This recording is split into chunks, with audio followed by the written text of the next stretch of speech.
Hello. I return, and I have a cat. Any guesses on which cat it might be? Oh, we have network lag. Oh no, we have network lag detected. Hi, Haru. Oh.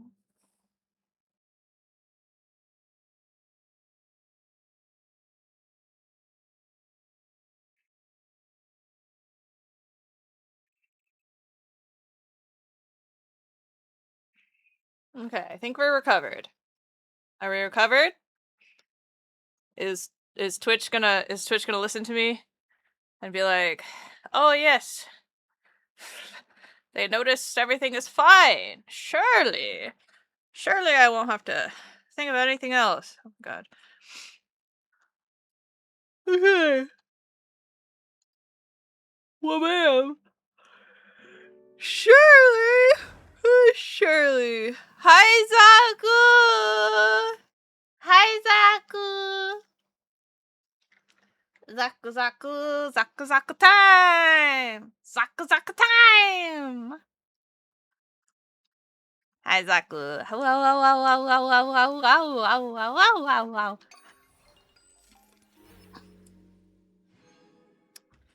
Alright. Yes, okay. Alright, so... I was, collecting things for her ascension, and one of her materials is this, excuse me, frost fairy flower. And, I had to go to the statue to collect some stuff. Some frost fairy flowers from over here and stuff, which means that I triggered a different cutscene. But you guys saw the cutscene before, which was like us being like, "Oh, don't worry, Paimon is taking care of themselves, blah blah blah. Everything is fine." And we're like, "Okay, cool." And then over here, Traveler is like, "Oh, I have this sword. It's kind of wild. I have this sword, you see, and God damn it, where is he? There he is. There's still a long. I have this sword, you see. You see the sword? The sword? Very cool, very special, very cash money. In order to level up said sword, I have to do this. And then I activate a secret menu. So, my god, the Genshin roster is huge. Oh.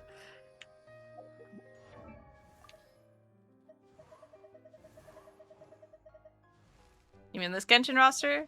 You mean this Genshin roster that I have every character in? You mean this Genshin roster?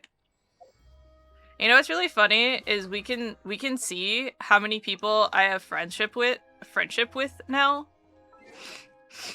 And I'm missing 3 people, keep this in mind. Characters at maximum friendship, 115. I'm working on 3 of them right now, which means that there is 118 characters. I haven't played since its release. Yeah, that'll do that.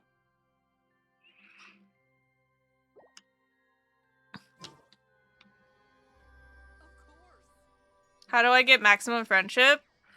Doing your dailies. Doing your dailies will get you leveled up. You see where I'm conveniently pointing my fingers? It says friendship level 8. But on Alosha, it is friendship 3. And on Odette, it is friendship 2.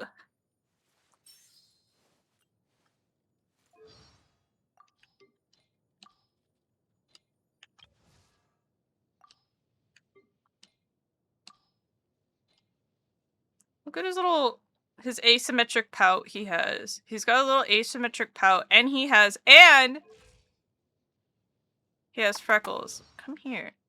Why can't I see your freckles very well? You're so fucking bloomed and blasted in here. He's got little freckles. You can barely see them. I can't zoom in anymore.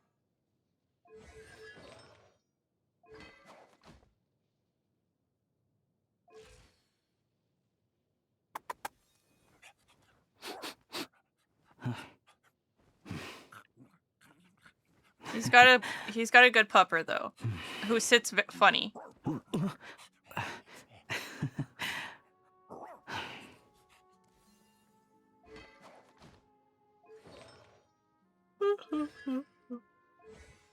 oh yeah, Krisu. You see his constellation, Krisu? Krisu, do you see his constellation? Yes, you? Yeah, do you see his constellation? Do you wanna guess what dog his constellation is?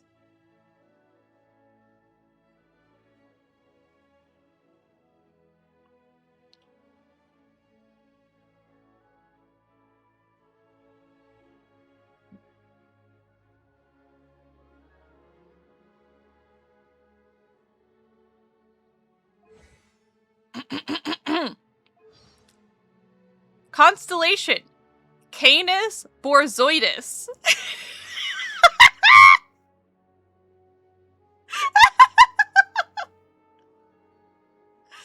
Ma'am, he's a hunting dog.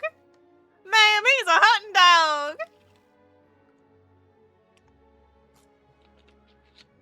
The longest boy. He's got a snoot for days. Yeah, he's a boars. He's a borzoi. Look at that.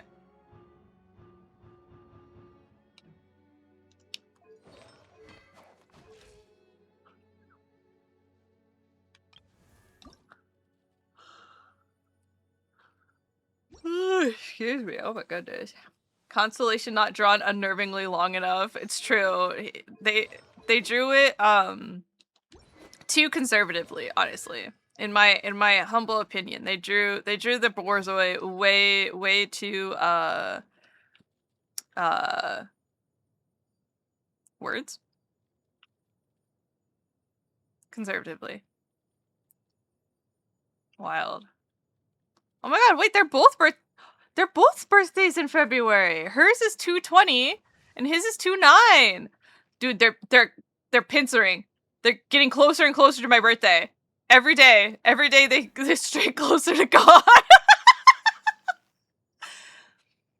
Speaking of yawns, I should go to bed. Good night, Chipser.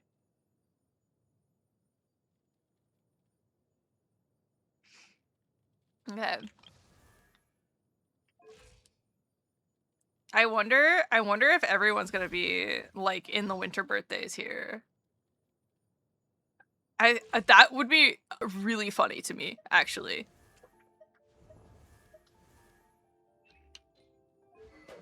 But yeah, here is his X-Fanus blade, fully leveled up. Why? Just cuz.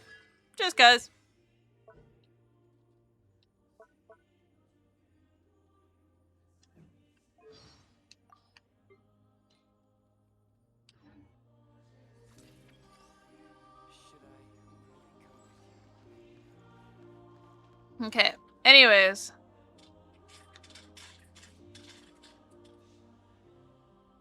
My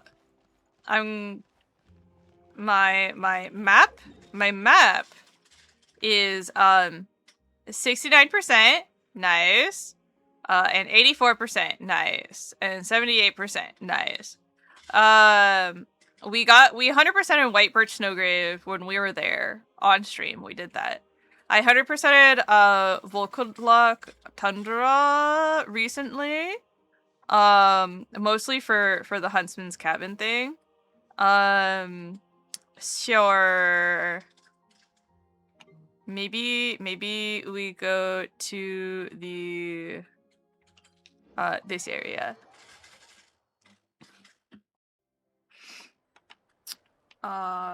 We should definitely change teams.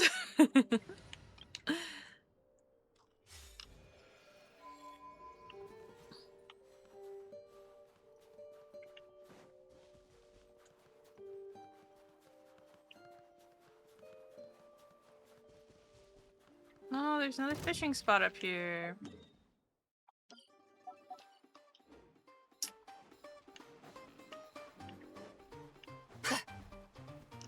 Looking for trouble? Come say hi! Like it or lump it! Cleanup sequence initial.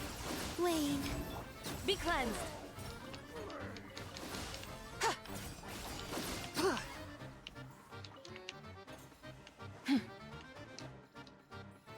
Hello, bear. I don't want to fight you, bear. I just wanted to look at the fishing thing.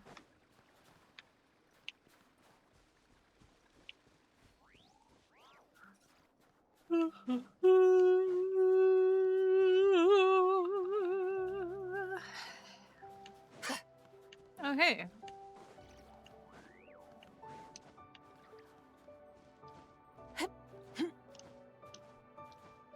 Without further ado.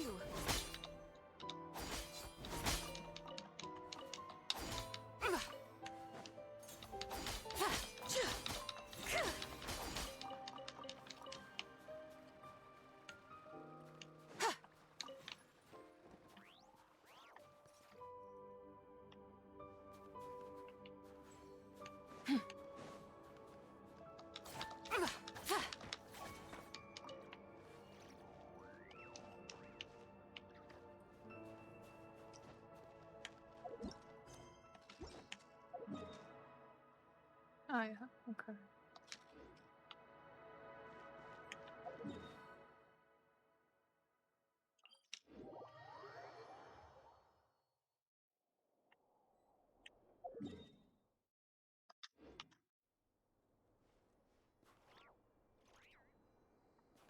Up here. There you go. That's the direction I was wanting to go.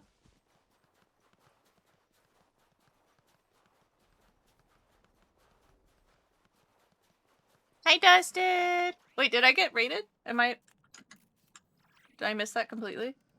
No, I didn't. Okay. Hi, Dustin!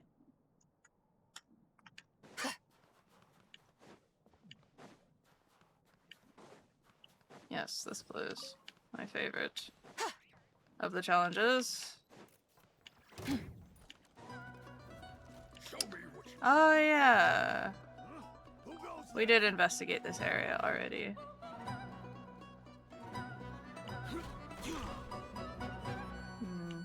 Okay. Yeah, we were pretty thorough with this area, actually.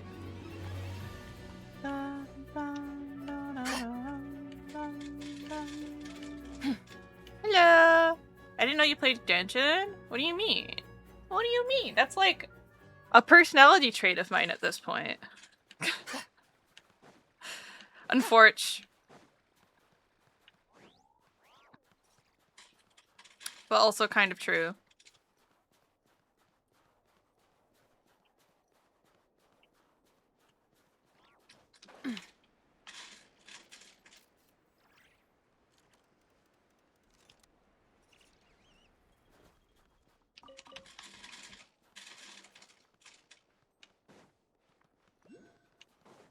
Ooh.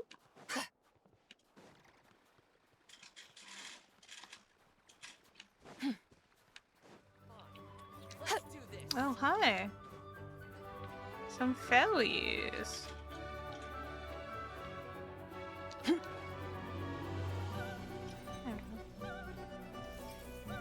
Hello. Oh, I have some more.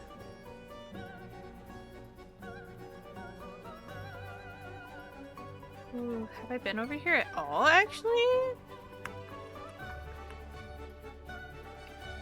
I love when I rediscover new things. Teehee.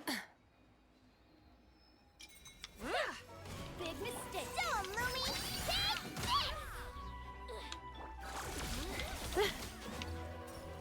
Take this. You wanna fight?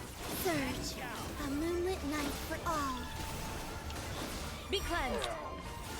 Divine light, shield them.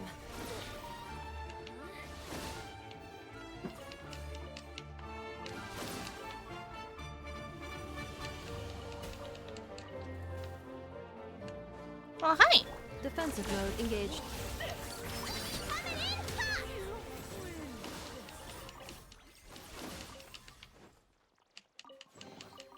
Well, any good stuff in there?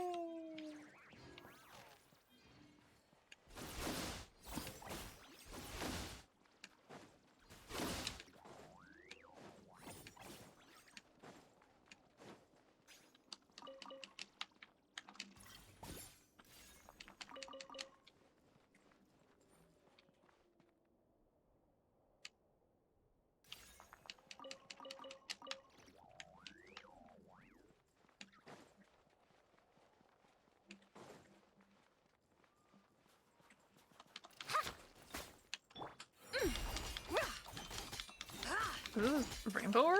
Oh my god, it is rainbow drop crystal. What the fuck? This is my first time finding it here. Wild. Okay. Just finished the Archon quest and I'm working on getting Alosha up to snuff. Hell yeah. I have not done the Archon quest yet. I'm one of those weirdos who really likes to 100% maps and world quests before doing the Archon quest.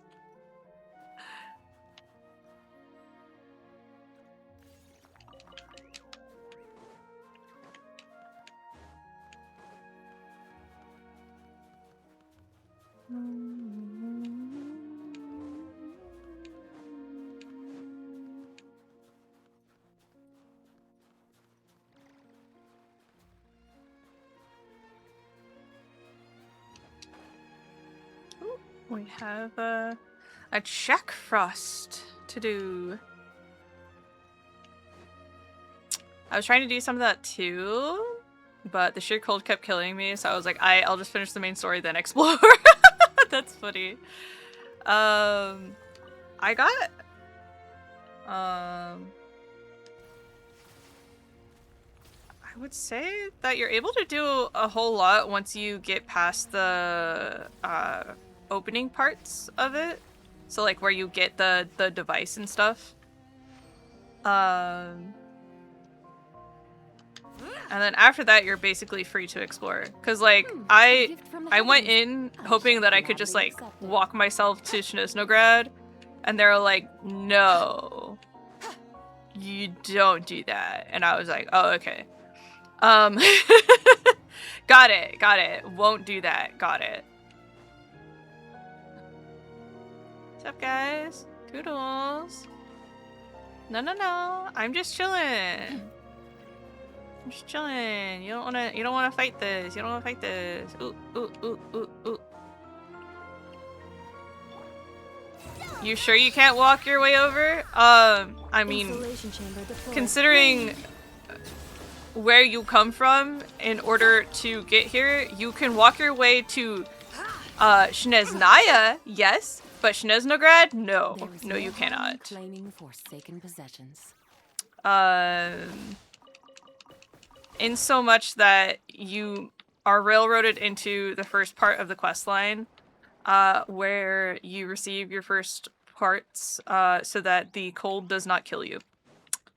And that is the only reason why you cannot walk your way to Snezhnaya immediately from the first waypoint. Or Snezhnograd, rather.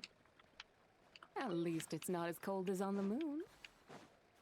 But aside from that, once you get the device that keeps you from being cold, you are free to do as you like, more or less.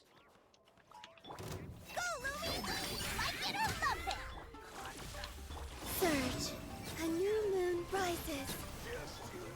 Without further ado, Lumi! He's just chilling! Lumi! there is no harm in claiming forsaken possessions. Lumi, please. He's just chilling. He's just a little guy, just like you, Lumi. He wouldn't do nothing. Lumi, you have an evil in your heart. You know that, buddy? Device to prevent cold? They didn't invent a blanket yet? I don't know. Do you think a blanket will keep you from negative 20 degrees or negative 30 degrees or negative 40 degrees or negative 50 degrees or, you know, whatever?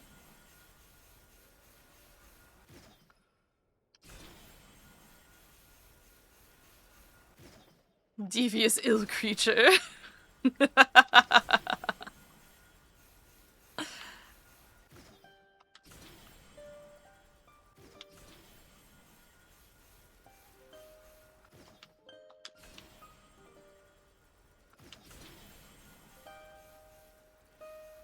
Yeah, especially if it's a cozy one. I see, I understand.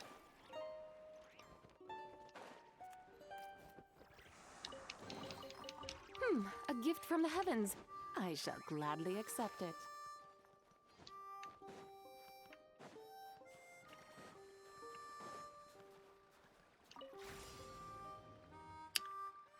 Knock the Jack Frost into the designated zones. Oh, okay. Am I playing bowling?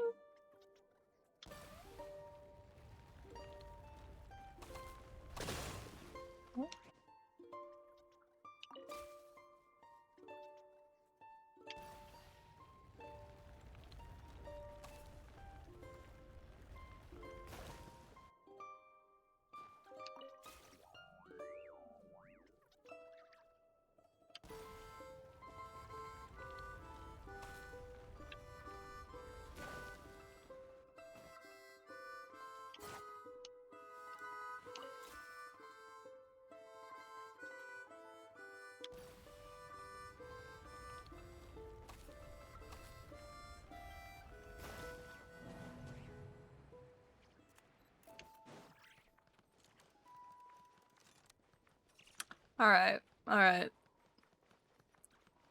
Like Angry Birds to me, except we're not knocking down structures.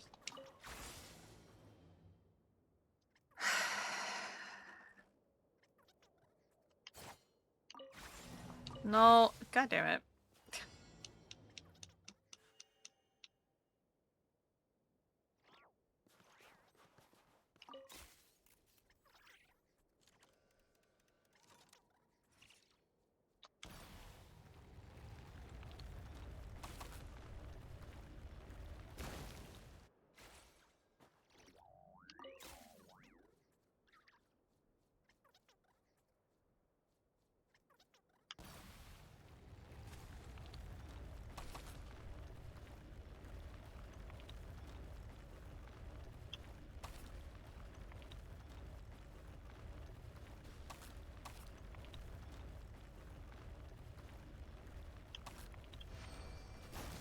Okay.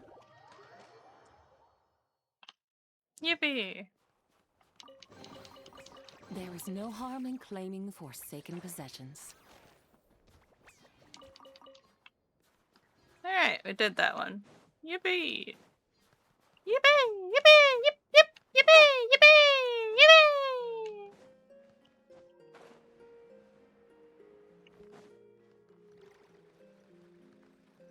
You guys got any treasure over there? I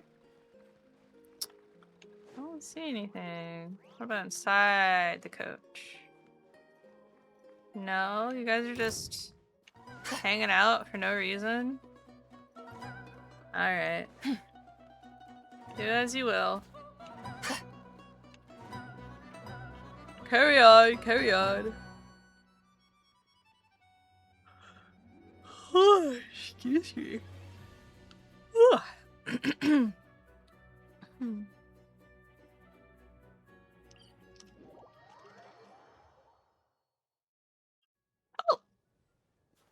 good guess on my part. Hey.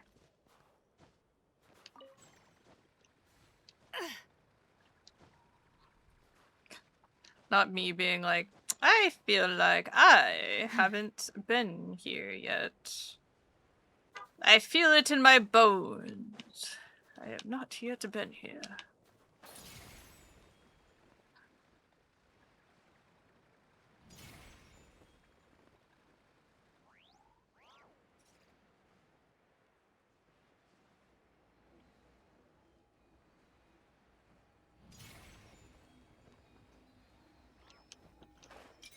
Yippee.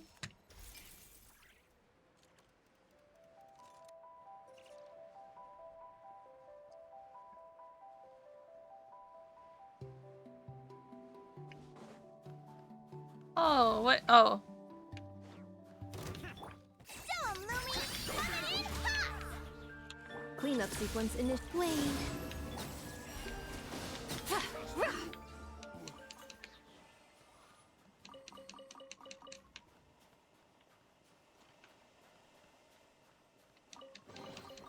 You should take it. It may prove useful. There's a little Jack Frost down here, right? Over here? Somewhere?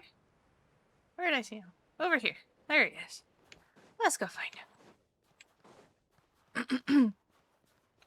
Hello.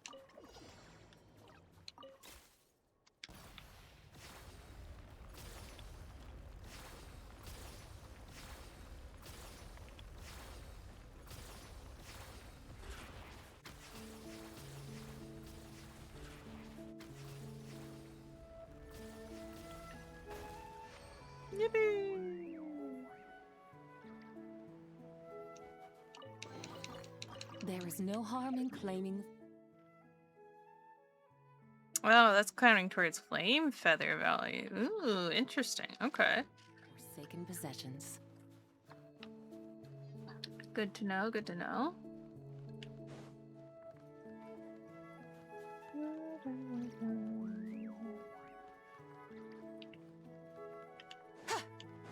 Currants. Rime currant. Delicious. I want some rime currant, scones, like, now.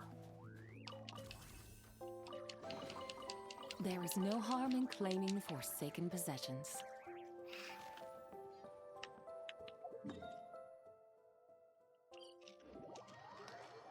Have I been up to the little ice home up here yet? I have not!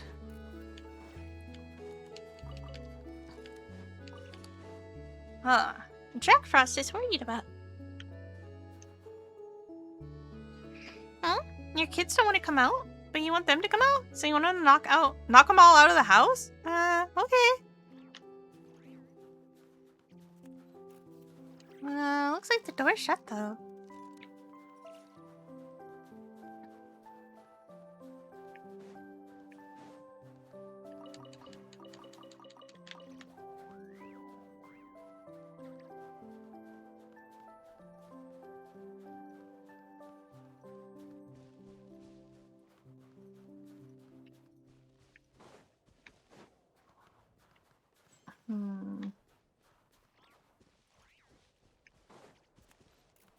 Ah, I see it.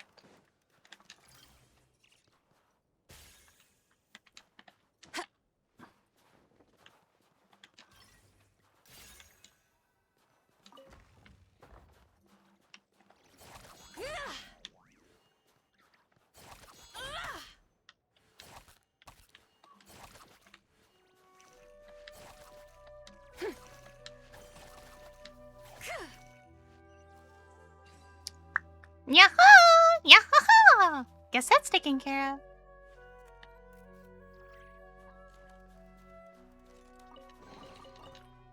A gift from the heavens.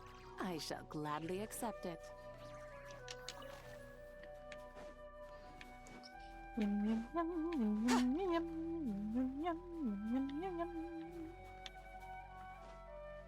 yes, we were over here. Okay. When you look in that direction. Inwards. Where the road is.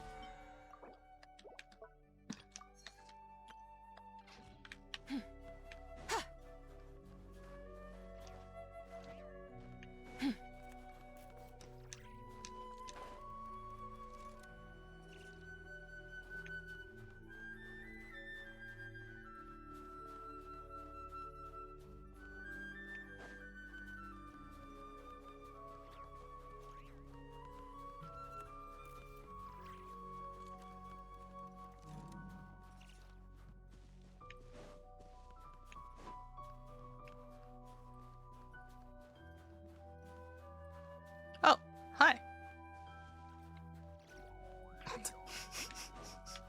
He's just standing there, menacingly.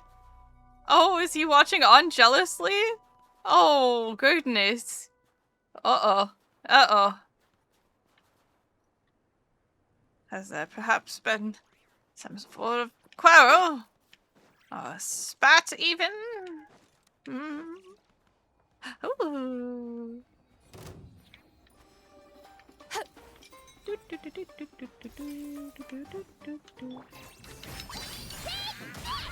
Defensive mode engage. As you like it.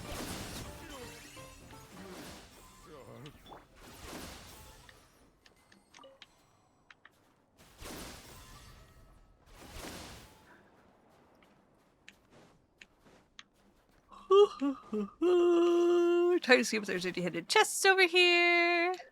Blow up his house? Crazy. Crazy. I mean, I kind of already did blow up his house.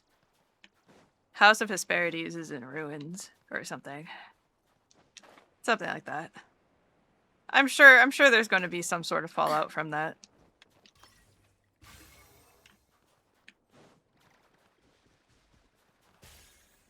No hidden chest? Dang, that's crazy. Dang, that's crazy. Ooh, that one's meltable though.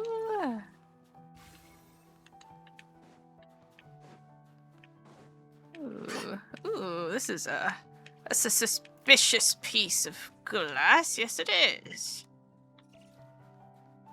Okay, where can I put this? Ooh, right here? Okay, cool. Oh.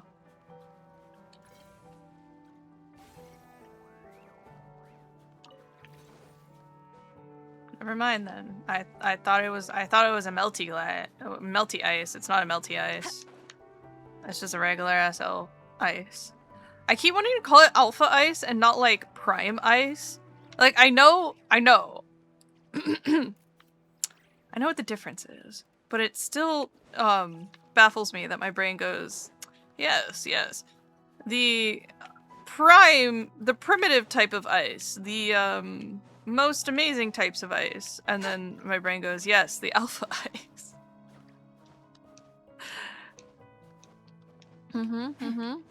Thank you. Thank you so much. Really, really doing it, well over here, aren't you?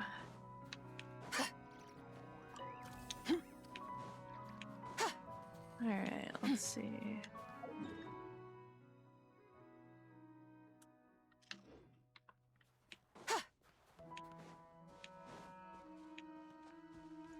Is there an underground way into— what? Oh, hi! Come say hi! Coming in hot! Cleanup sequence initiated. Surge.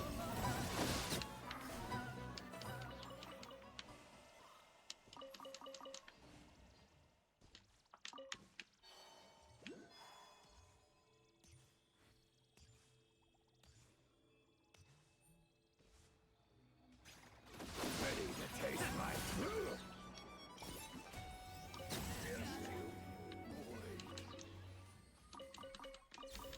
Genshin's so easy. I don't know what people are talking about. Genshin's so easy to play. You just get a bunch of characters who can play it for you. Yeah, yeah. Apex Eyes.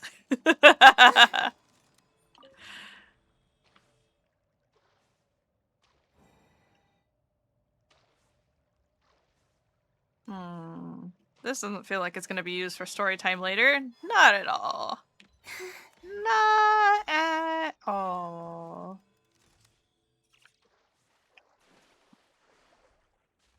Hello, friends. Dumb, Lumi! Installation chamber deployed. Wayne.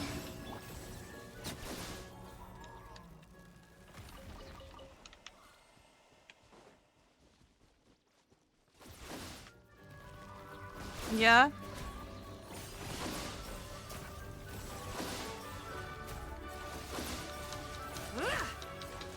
Be cleansed.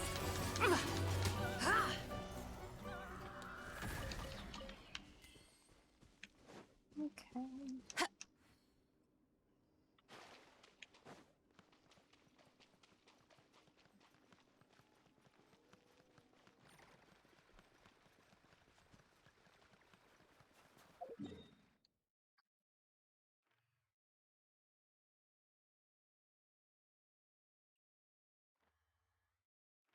Did we go that way to enter? Or did we go that way to enter? You know, I don't remember. I don't remember.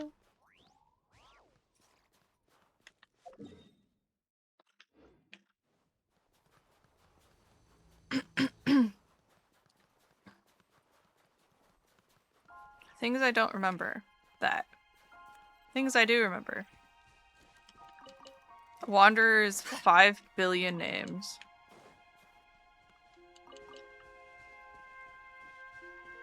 Ah, yes, there she is. Contemplating the ice. Meditating on the ice.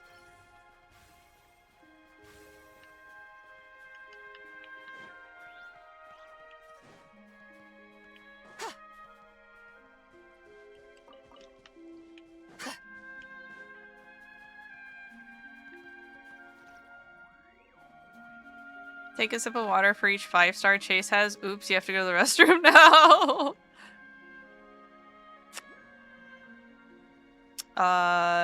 Considering the 5 stars are something like more than 50% of the roster, yeah.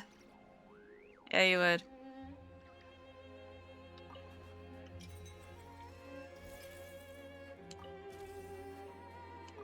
Don't think we went this way. Yippee. New area. New character. Tell me what you've got. Hi. I mean, I can show you what I have. I have this little friend. Come here.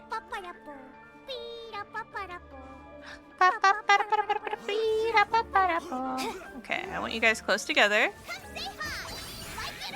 And there we go. Perfect. Good job. Good job, Lumi. Lumi, you're so powerful and cool. This is a pretty good haul. Lucky you.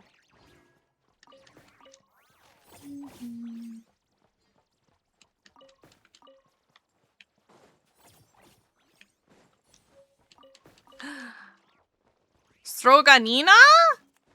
I got a recipe for a stroganina. Like a little stroganoff? Did you know beef stroganoff isn't actually like a Russian or Eastern European dish at all? Oh. Voice behind the door. Hey, what's the password?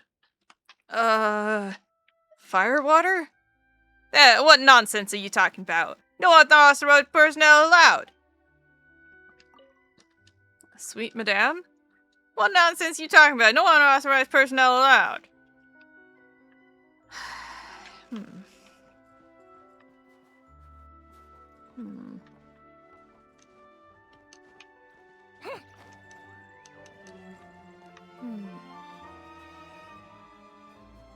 Surely there's another way in, right?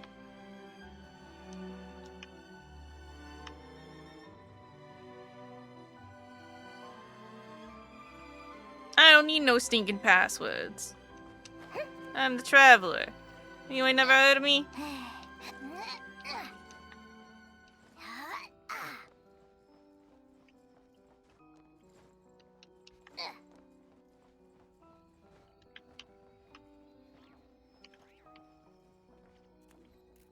Climb the pole, girl. Climb the pole. Thank you.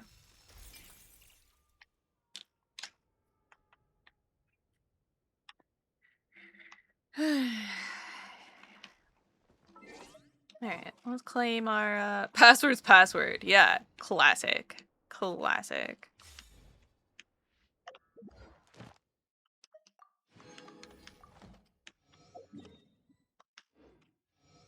Ooh, our debt's level 3 now? Sick.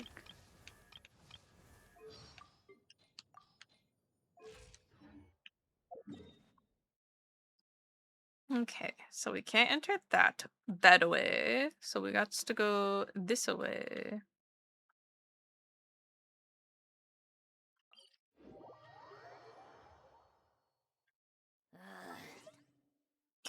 For more snow, damselette.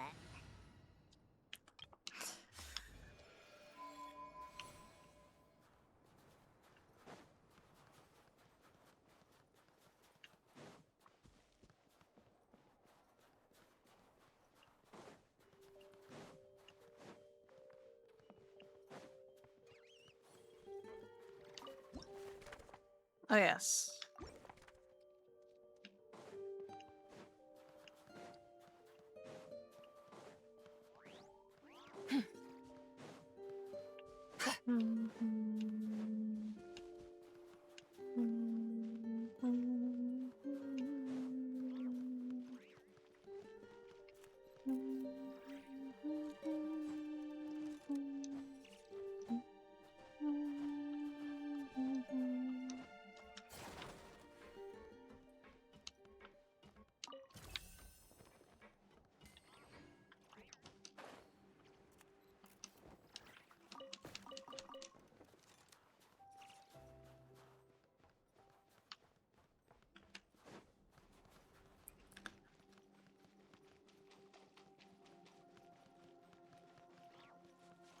Into this cool mysterious cave that no one will ever knows about. Isn't that crazy? Isn't that cool?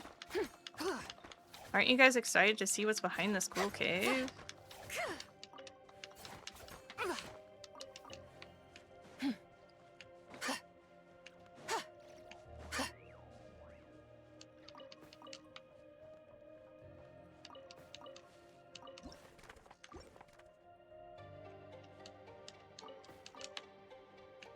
Yes, Okarov. Okarov, the paradise that would be.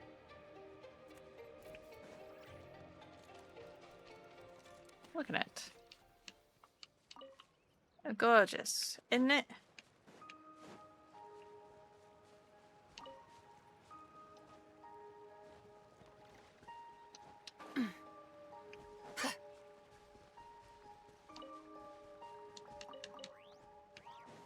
I'm more surprised that the barrier didn't dissipate. Because, according to the world quest, and to the gadget, as I will be referring to him, I suppose, he said that was his power. So, why is the barrier still up? Strange. Strange and stranger still.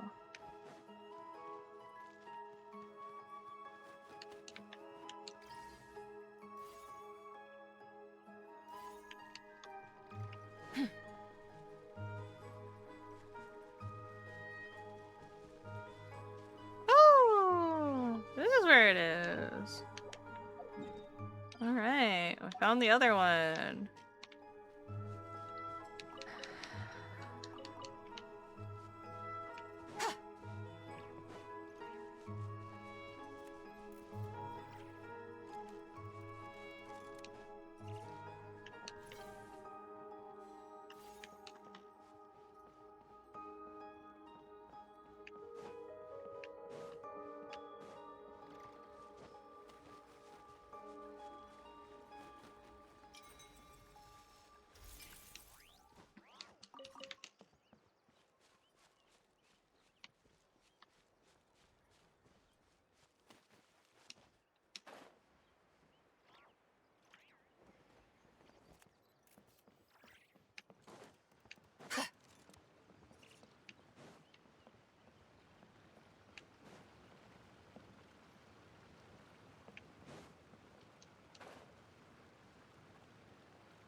Oh, okay.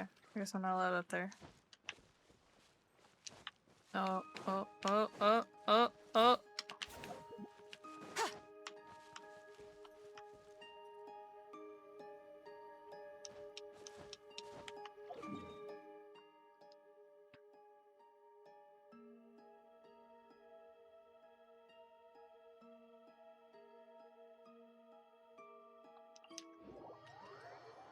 I got stuck. Gotta love when that happens.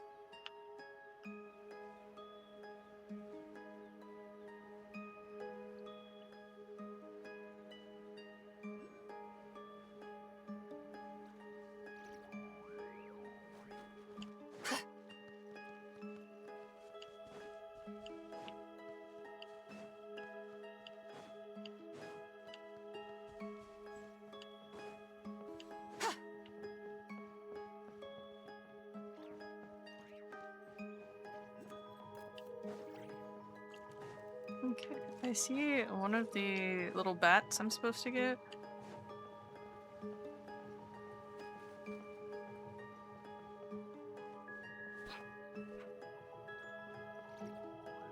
I'm not sure when it's gonna change.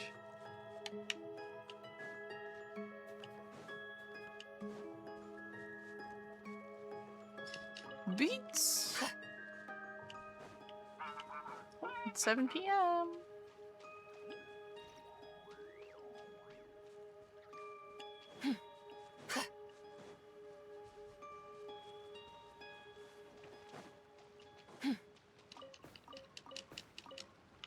Wow, this drainage hole is huge.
Oh, beats, beats.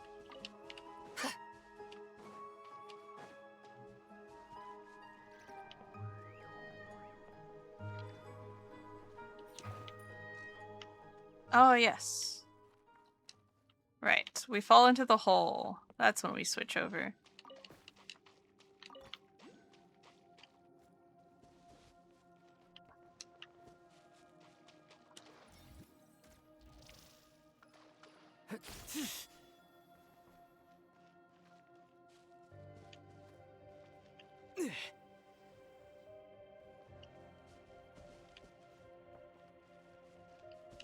Should be worth holding on to.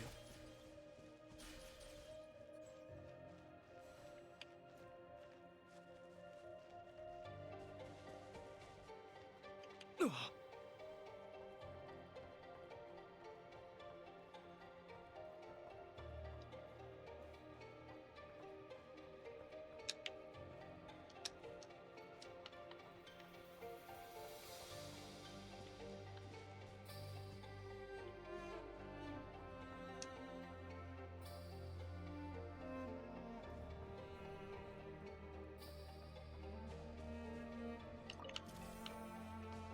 Where could this bat be?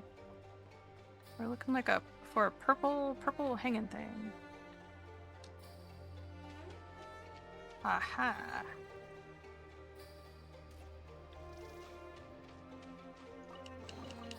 Should be worth holding on to. Aha!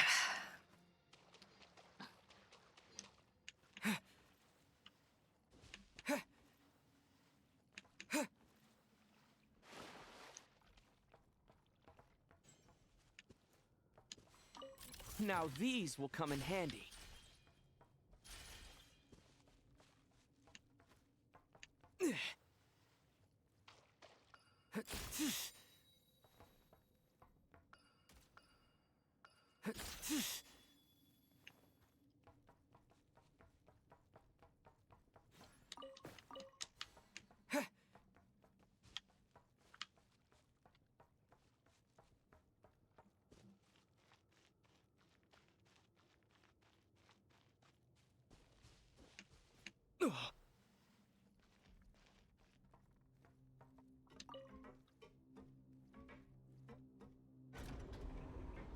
Yippee!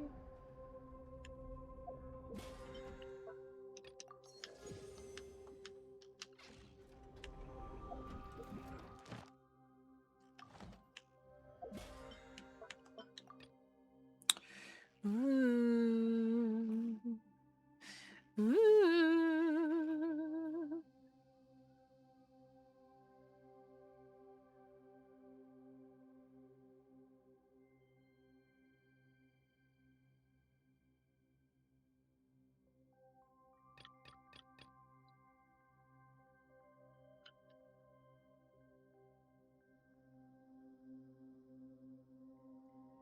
Hydra related. I really like this. This is pretty. Pretty sphere. Cryo and Hydra related elemental reactions increases as equipped characters attack by 20% for the next 15 seconds.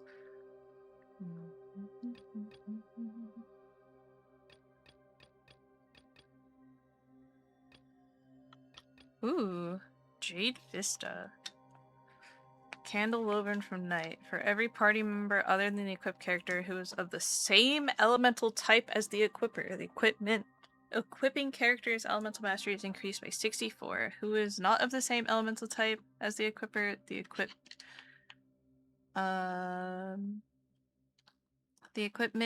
equipping character's attack increases by 12%.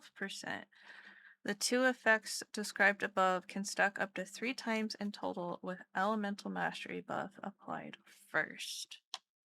Interesting. Without heed for day nor night.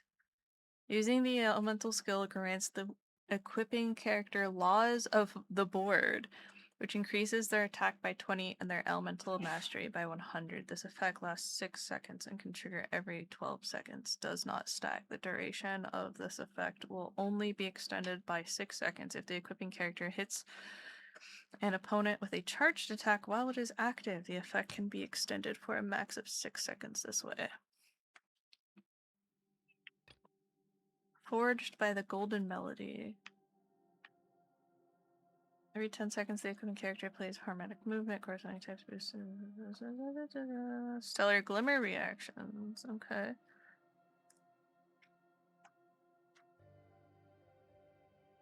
Okay, so this is like your substitute weapon for Sandrone, it seems.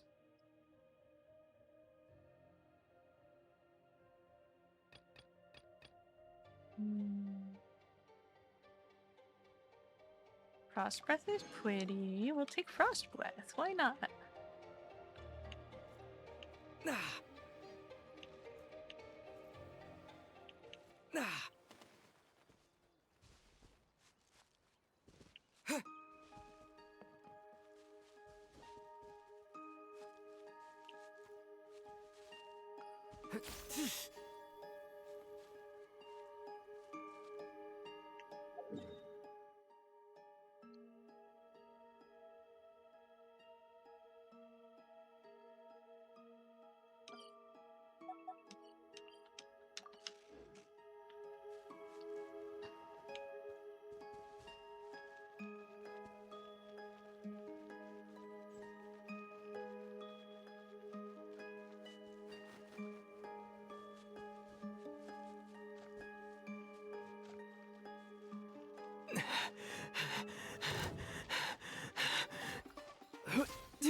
There it is.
Need a refill.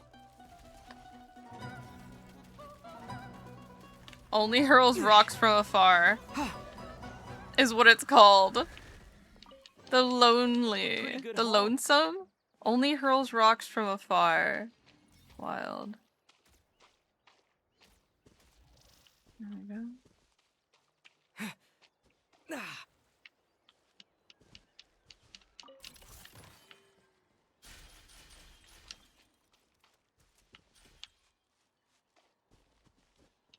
Should be worth holding on to.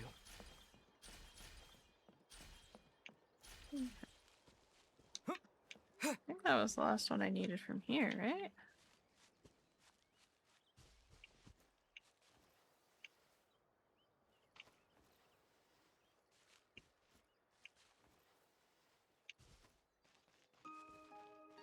Oh. Chest. Should be worth holding on to. Oh, nice. 92, okay.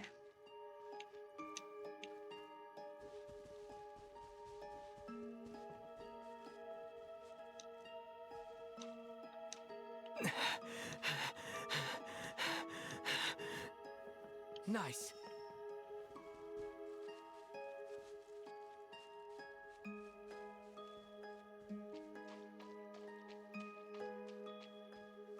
I do hope they reduce the Traveler's audio in the TPS mode. He is, he breathes so much. Like, you've been running for most of your life. Sir, why are you struggling right now? Why are you struggling?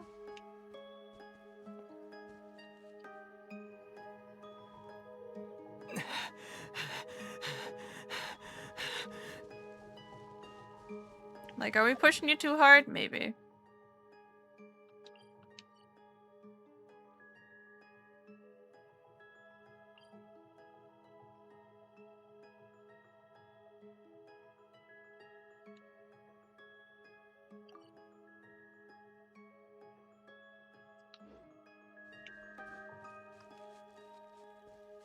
Yeah, I picked Lumine, so, yeah. Oh, does she sound even worse? Does she sound even worse?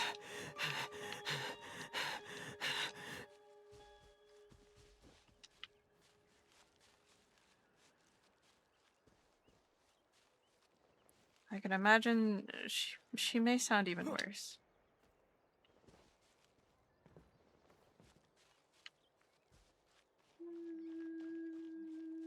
Not worse, but I mean... Indeed. Indeed.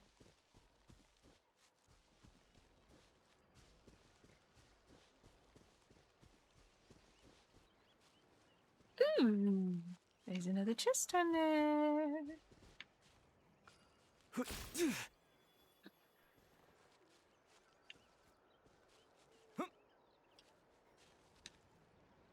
And a Sealy.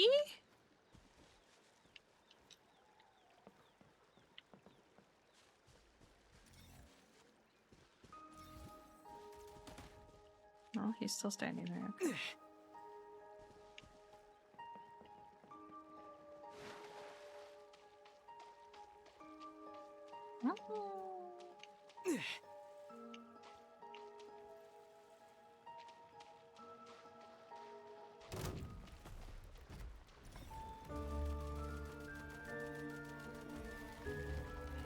Yeah, I imagine sus to be the right word.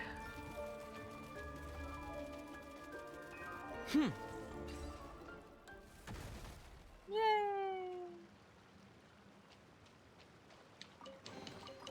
Now these will come in handy.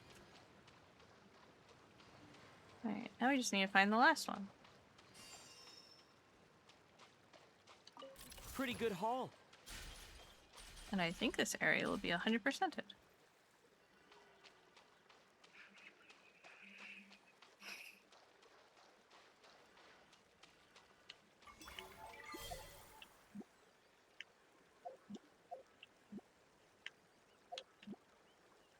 I can't use elemental sight? What do you mean? Alright.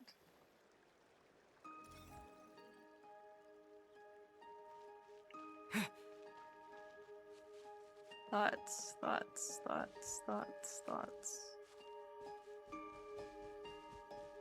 For real, legally blind.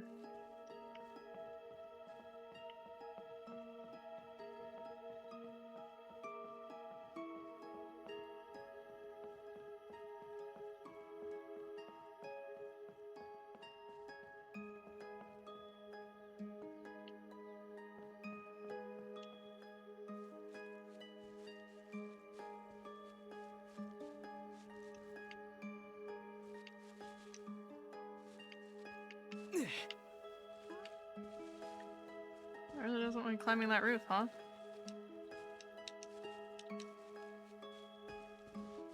Do what I want. Do what I want.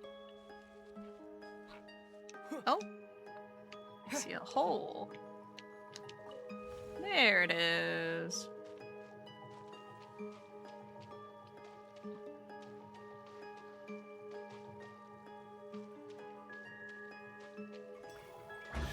Yay! Now these will come in handy. Alright, what are we looking at? 95%! Hiya. What else are we missing? Yes, darling.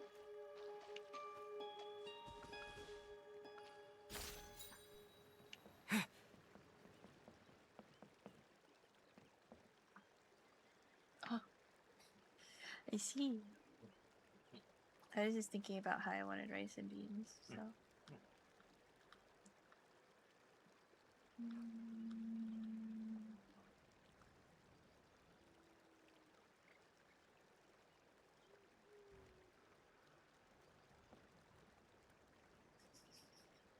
Could get the ramen. Could always get the ramen. I wonder if it should be packed like. Yeah. Just gotta put a lid on that.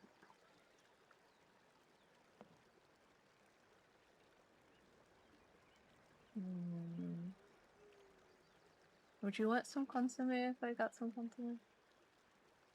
I just want to mix it in with my rice and beans. Sure. I don't need all of it. I don't think.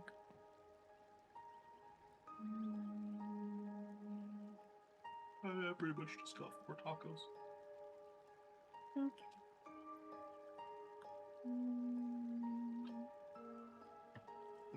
Thank you. Alright.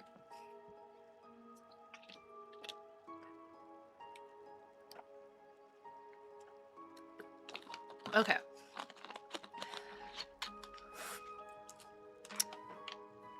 Big sippies. Big sippies.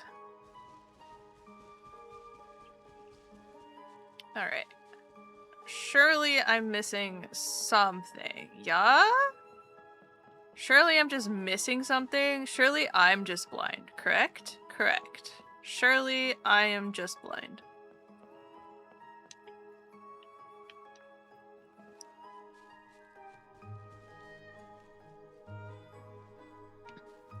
Ooh, you know what? I think I'm missing a couple of the bats inside of the sanctuary.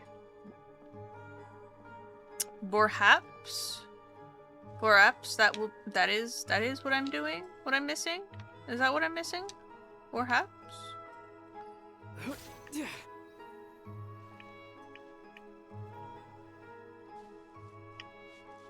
There's no other boss battles to have in here. Ooh. More beats. I can't believe they took away my elemental sight. That's wild. They're like, nobody uses this anyways. Me! I use it!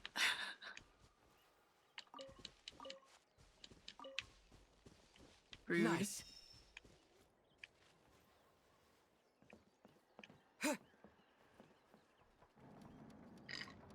Excuse me.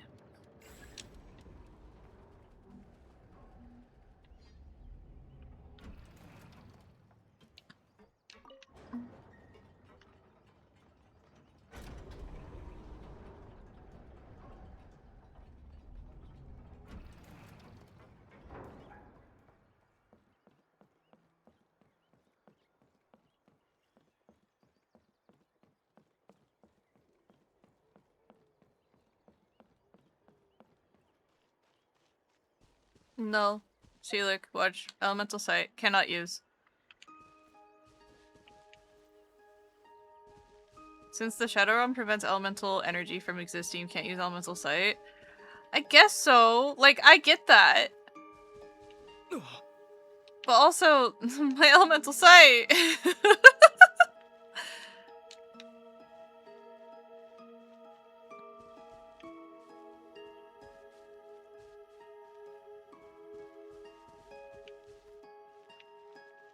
Alright. I don't have to fight Furiosa again, right? I found her outside already.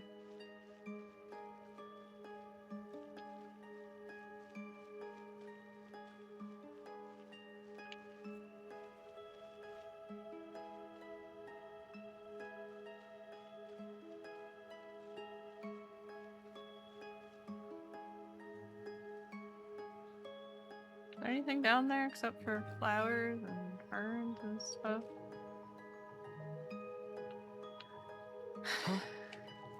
Not only can you not climb, you're not allowed to have eyes beyond your eyes. You're not allowed to look.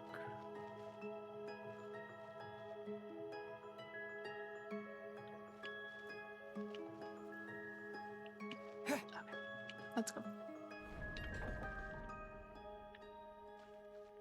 Alright, I'm pretty sure I'm missing like 2 bats in here. I don't think I went back for them.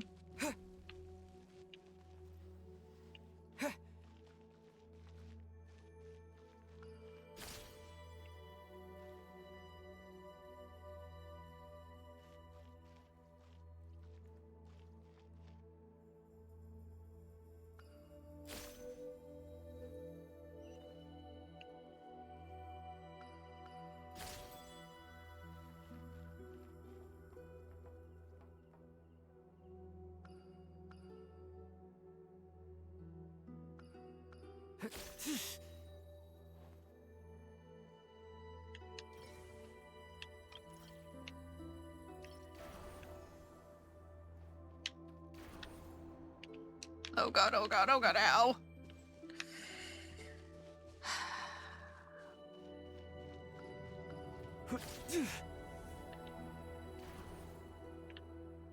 Okay.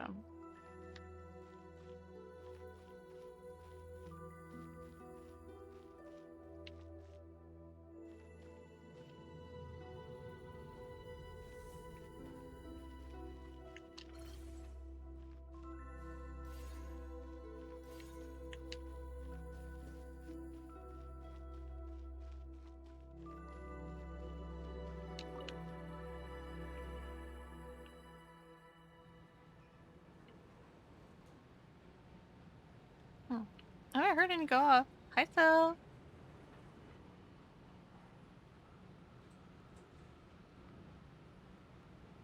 Oh, there we go. I was like, man, we're going real slow, aren't we?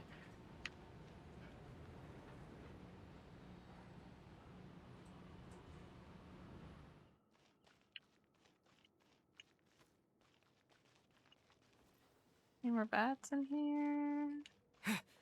Any more bats in here? Any more bats in here? No. No, just an evil science laboratory that looks very 100%,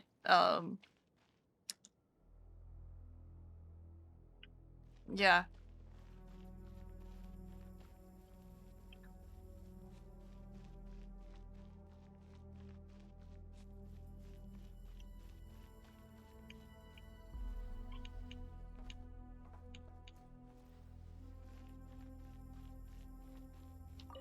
Now these will come in handy. Nice. Okay.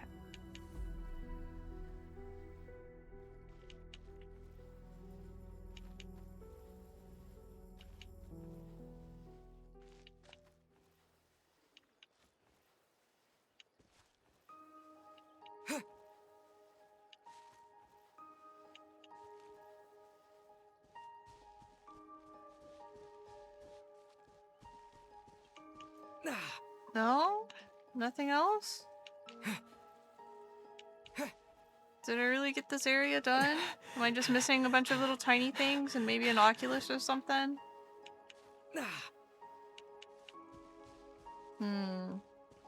Hope you're well. I'm hanging in there. I was slamming my head into the wall earlier. Playing Void Stranger. I went into it knowing nothing. I have come out knowing nothing. You know, the huge. Yes. A giant egg. Doesn't this look familiar? Two people who maybe watched part of the other stream. Doesn't this look familiar? How cool and strange is this area? Oh, I didn't notice how much of the slime fungus was everywhere. Oh, it's all over this cavern. Oh, cool, cool. Wow, that makes me... Oh no, I'm being spoiled? Oh. No. You saw nothing. You saw nothing. It means nothing. It means nothing. This is a really fun, cool magic trick. Slime fungus? Slime fungus? We love a slime fungus. I haven't been here yet? Shit. Sorry.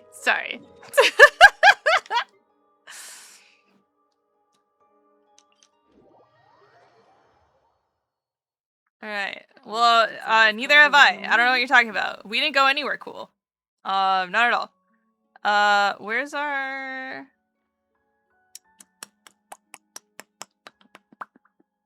Okay. Alright. Shake hands with everyone. I'm gonna go use my resin, and then I promise we will, Oh, I've reached the max level. Okay, never mind. That area is fine, yeah. I only care about the main story? Oh, okay. Welcome to the adventure. Thank you for Oh, Welcome to the Adventurers Guild, my lady. Have Is there you... something I can help you with? Have you gotten all of the, Archon statues yet? Have you lit up all the Archon statues yet?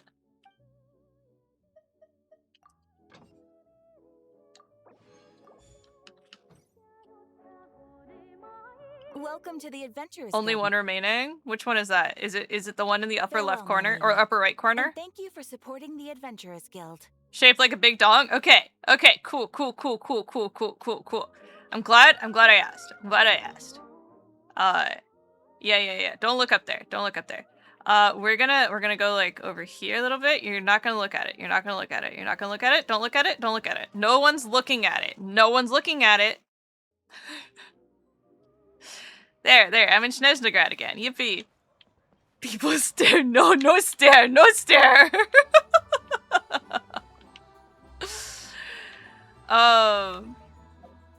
It's so funny because that unironically makes me think of Finland and or whatever, the whole northern countries in that region, because that's what it reminds me of.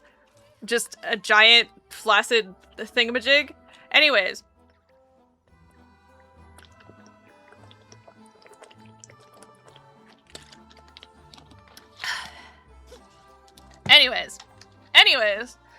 We're playing the Archon Quest. We're zooming in. There we go. You can't see anything outside of Snezhnograd now. Perfect. Anyways, go play the game. Go play the game. Read the book. Just read the book. Ooh, shiny.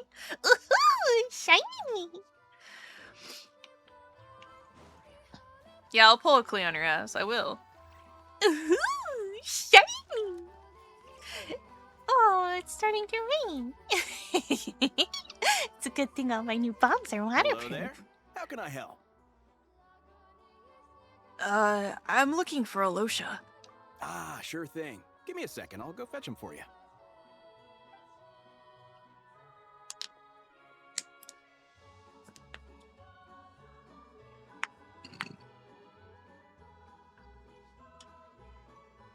When Alosha arrives, you tell him about what happened in Dovka and the lack of It's a supplies and familiar support there. story. I've had similar experiences. Although Snezhnegrad doesn't deliberately delay or withhold relief, those first few days of waiting for help are always the hardest. It's a fundamental contradiction. If emergency relief can't be delivered in time, what's the point in even calling it emergency relief? I am nodding. I am nodding. I am nodding. I'm nodding. Wow. Wow, guys, we're getting some peak social commentary going on right now. I'm nodding. I'm nodding. Hi, squirrel. Wild dusted. Yeah, wild dusted. So that's it? They'll just have to wait? Nowhere in Snezhnaya has enough energy right now. Not necessarily. I think there's a good chance that Kresnik Crystal from Stratomeros will start flowing into the market. Really? Why? When we resolve Stratomeros' energy issue, it's like we open the floodgates. A huge backlog of Crystal is now available to the townspeople. There's no way they can use it up at once. A lot of them will probably stockpile it and slowly work their way through. Probably a good idea, since energy prices are only going to keep rising. But there will always be people who urgently need Mora. So they'll sell to the highest bidder. Exactly. At the current prices, selling Crystal is an easy way for an ordinary person to make a fortune. Hey boss, how much do I have left in my account? 1 second, let me check. So, you're planning on buying the Crystal out of your own pocket? Yeah. I don't know if I have enough, so I'll chip in a little extra and buy as much as I can afford. Let me cover this. I can't let you pay it all for yourself. No, it's fine. You're new to Snezhnaya, and you have your own living expenses to worry about. Besides, you're already providing the train. It's okay, I volunteered for this. Here's your Mora. See what you can find at the market. But I doubt there'll be much Crystal left. Yeah, well, can't hurt to take a look. Let's see. Huh? What's Odette doing here? Oh, Alosha, and... Hello. hello. I didn't realize you two knew each other. We teamed up in Svetlolidovka. I also didn't realize that you two knew each other. Yeah, I take on some odd jobs in the city to supplement my hunting income. Sometimes I work as a cleaner or prop hand at the theater where Odette is one of the big stars, so I've met her a few times. When the weather's as bad as this, it's better for a hunter to adapt than to keep looking for game. Yes, and we sometimes need extra help.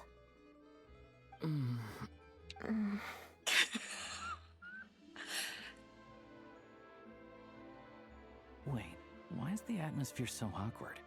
I thought things went pretty smoothly in Svetlolidovka. Fam and I are going on vacation next week, and we need to prep for a 2-week trip. I want to finish exploring Genshin updates, but the trip's taking precedent. Ah, I see. So, what brings you here, Miss Odette? Looking for some new props?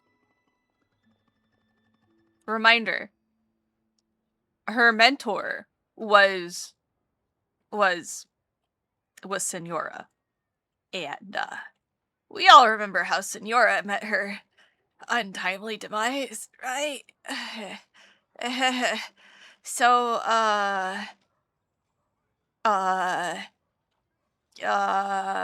how do I say this? She's maybe not our biggest fan. We at least think she's not our biggest fan. It kind of killed, like, a mom figure for her, mentor figure, I think. Senora had it coming. She did have it coming. And I would also like to supplement this by saying we didn't kill her. She challenged us to a duel before the throne, and she knew the risks. To paraphrase the Harbingers, she had it coming. Like, we didn't kill her. We just defeated her until she gave up, and then Ryan and Shogun did the rest. So anyways. No. After I got back to the theater, I couldn't stop thinking about the situation in Svietlolaidovka. It bothered me so much I couldn't focus on my dancing. So I decided I'd come here and see if there's anything I can do. Couldn't let it go either. You too, I presume. I suppose that's why you're here. I didn't feel comfortable expressing my true opinions in front of the Harbingers. Not least because ordinary Fatui like me don't even know what Project Stuja is all about. Without knowing the full picture, I can't make sense of it. And at some point, if things aren't making sense to me, I can't just keep going along with it. So many people feel the same way. Nod, nod. They wish they could do something, but all kinds of reservations hold them back. Explains why groups like the Roadcott are springing up to fill the gap. Yes. Well, that's one option. But there are risks to consider with organizations like that. The Fatui does not encourage their activities. Right, because things can get out of hand, and it's hard to hold the right people accountable when they do. I've heard about a few cases like that. Sandrone said Odette was on track to inherit the title of the Fair Lady. If so, she'll be able to find out what Project Stuja is really about. Still, it's probably a little soon to ask her about that. There may be more to the story. What's on your mind? Oh, nothing. I'm just spaced out for a moment. I think we can both agree that no matter which side you're on, it can't stop you from doing the right thing. Where there's a will, there's a way. I know what Rosaline did while she was abroad. You made the right decision, so no hard feelings. So, what's your plan? Oh, we were gonna buy some Crystal. I heard there's some on the market right now. Funny, I had the same idea. In that case, let me pay. I can claim it back as mission expenses. Hey, she said it's a write-off! The real issue here is that government relief is behind schedule. Surely it makes more sense for the state to cover these costs than for us to pay out of our own pockets. True. It's a huge expense after all. Thanks for helping.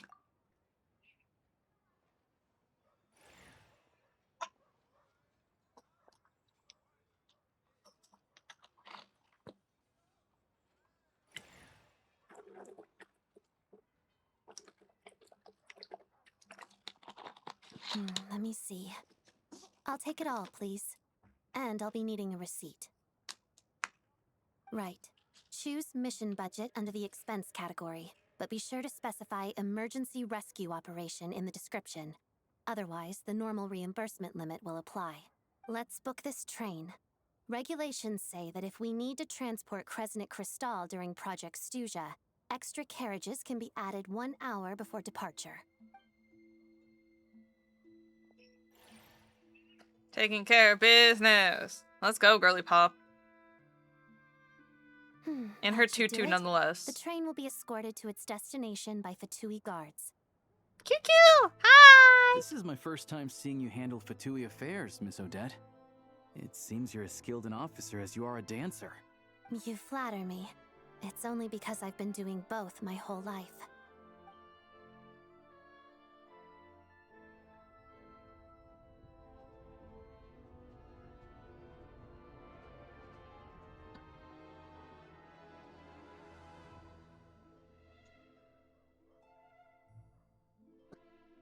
Well, I'm glad we're in safe hands.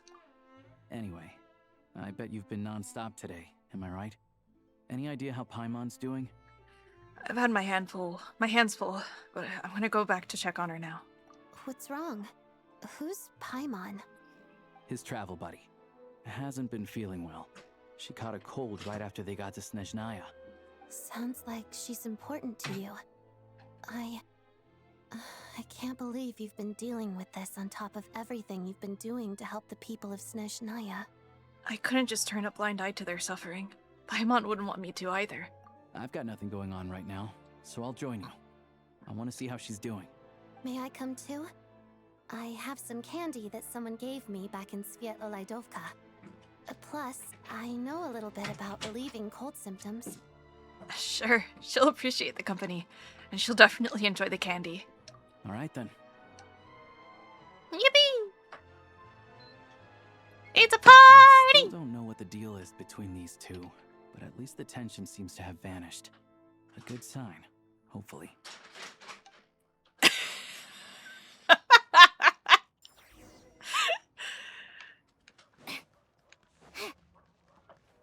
Uh-oh.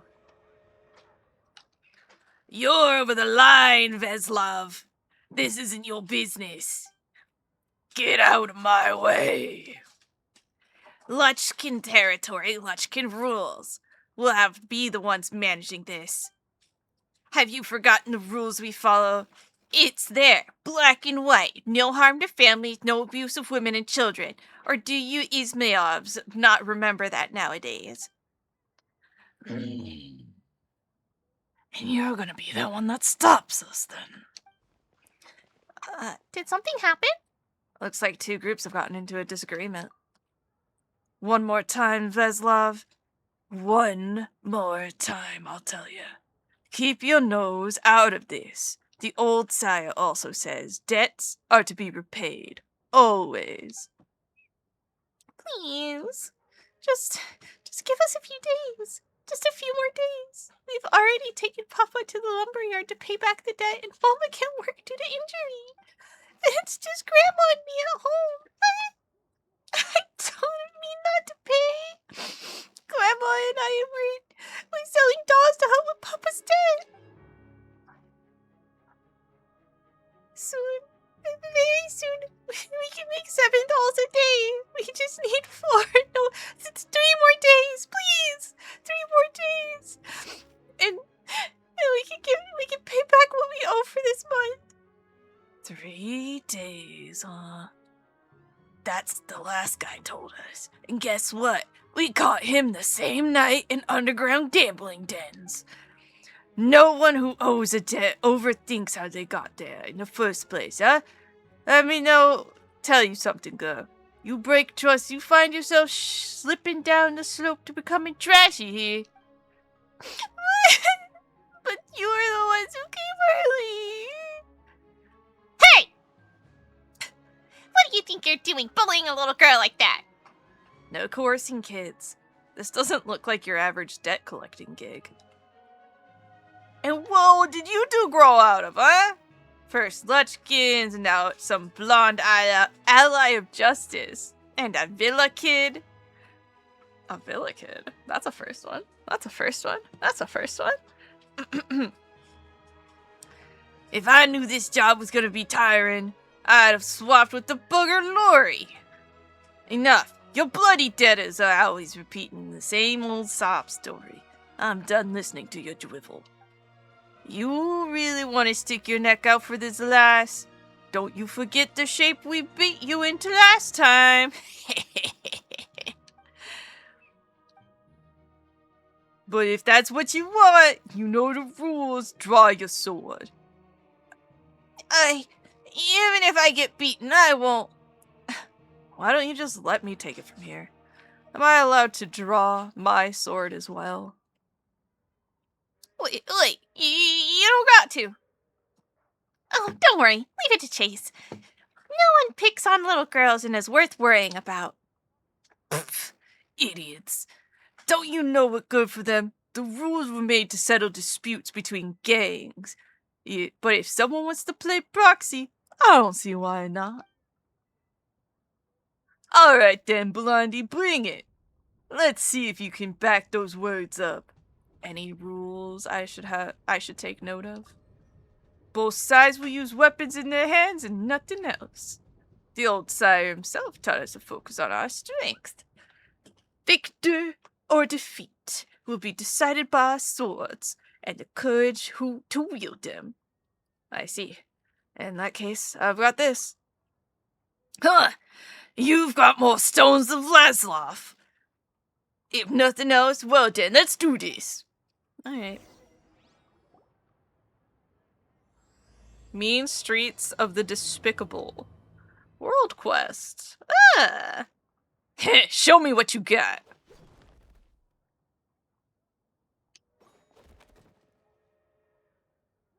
Now, big, come on.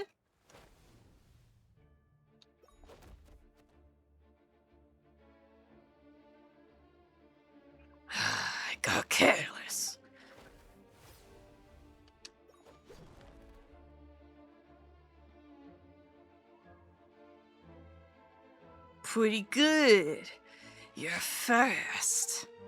Good sword arm. It's my loss. Ooh. Ooh. Gah! Where'd they find you anyways? You've got good moves. Linovich, according to the rules. I know. A loss is a loss. I'll give you 2 days. We'll be back then.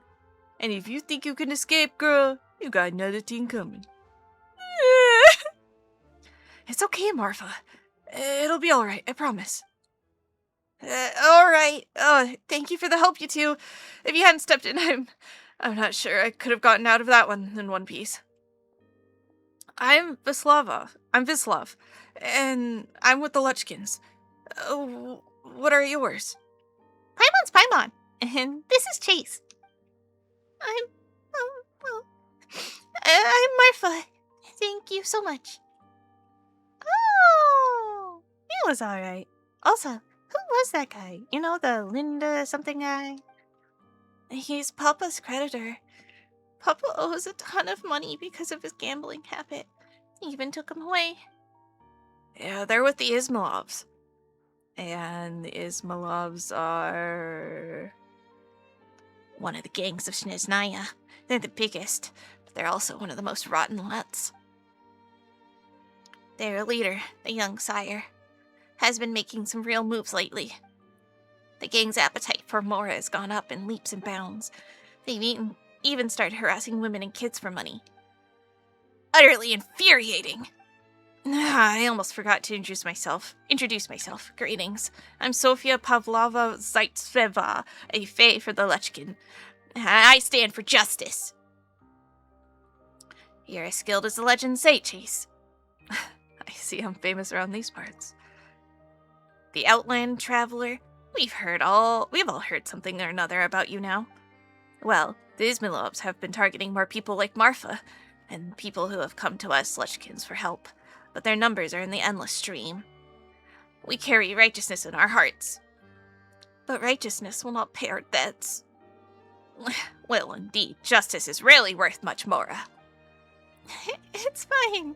If they show up in 2 days, Grandma and I will have the money to pay up.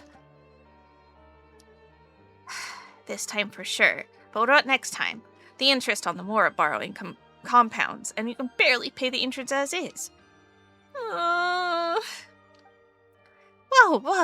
Those Ismailov guys are horrible. Many Snezhnayan gangs were founded to protect the people, but the Ismailovs have broken the rules as they first laid down.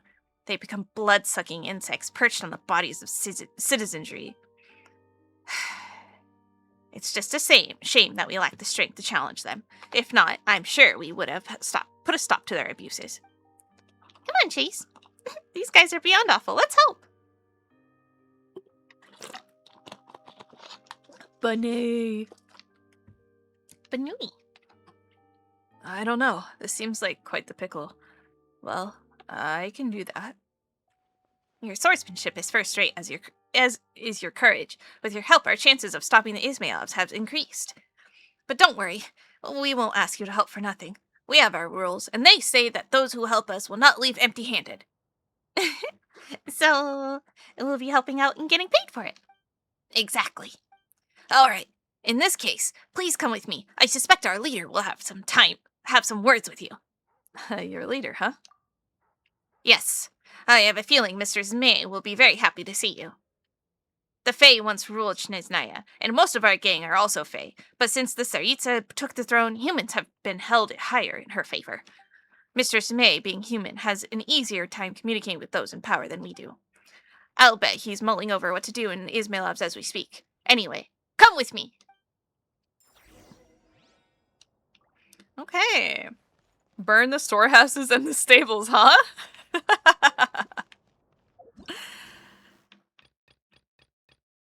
Oh, that's close. That's really close. Okay.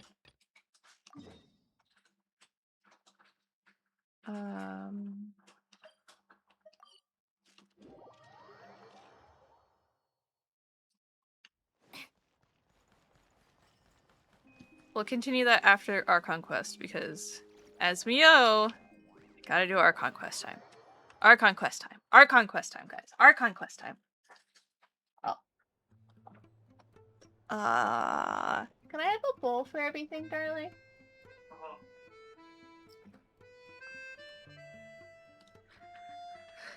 Okay. Oh yeah, did I buy things from you already? I did. Oh yeah, and I got a new recipe too, didn't I? Yum yum yum yum yum.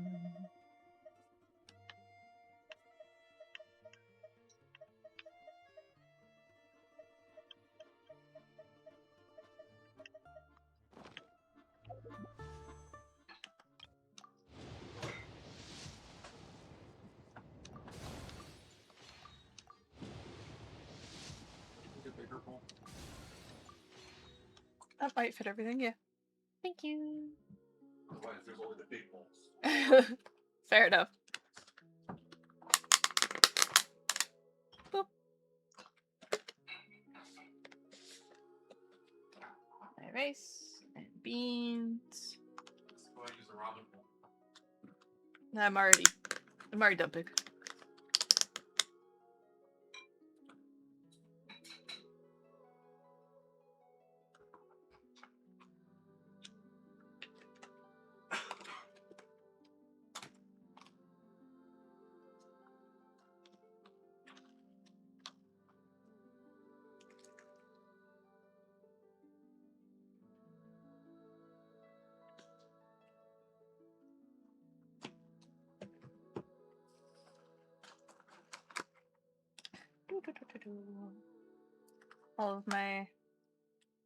All of my little things inside of a singular bowl. I love it.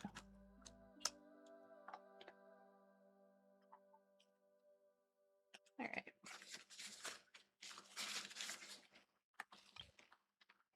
Let's see. Will we get more Aloshas? Nope.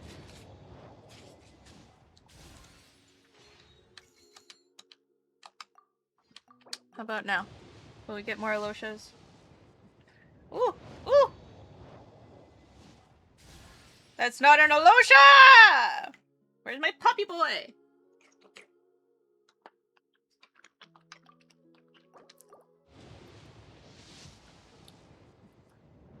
That's still not Alosha.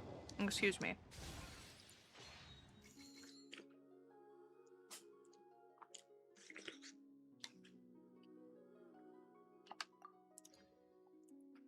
When I get the cat girls or the puppy boy, Called back to the Zeppel Yarny Palace again? Ugh, seriously. Hello. Sorry, but there's a sick person recovering in this room. Can I help you? What happened? It's no need to worry. Are you one of Tartaglia's guys? Oh, please, excuse me. Are you the Traveler? Could I take a quick look at your Adventurer Handbook? Master Child said I should verify your identity. Here you go.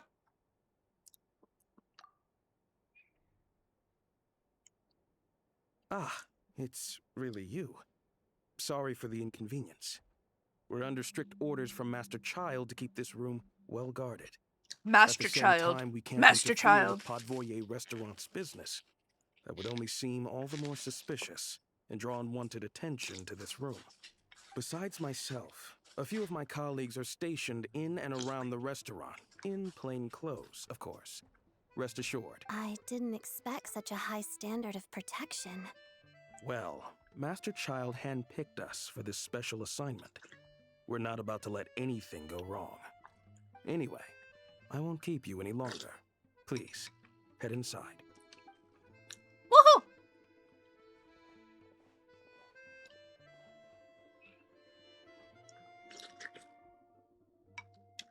Traveler! Alosha, you're back! Oh, hey! Who's our new friend? Hi, I'm Odette. The Traveler and I crossed paths a few times. She's a member of the Futui, but she's solid. We can trust her. Another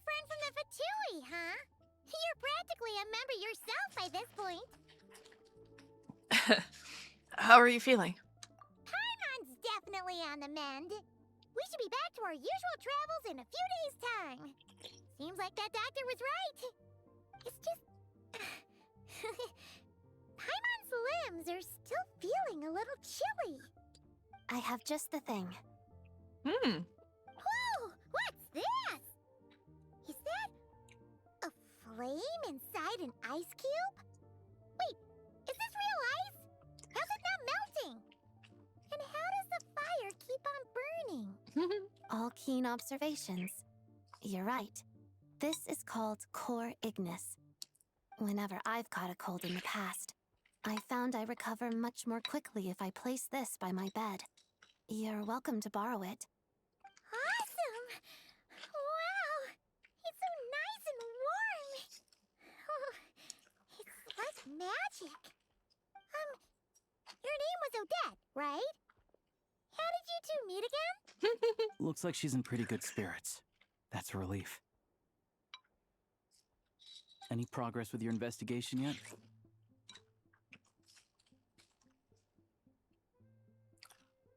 No. I couldn't get anything out of the Harbingers. No surprises there, I'm sure. They're not likely to let anything slip.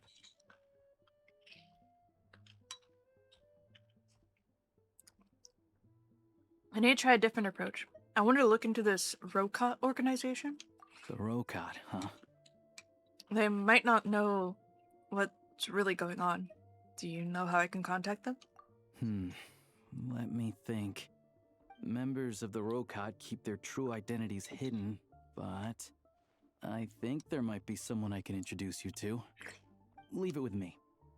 Meet me at the Korolyevsky troop tomorrow, and I'll tell you how it goes. Would anyone like a drink? I'm gonna head to the bar. Paimon will have... maybe some hot milk? Yeah. Paimon's in the mood for something warm.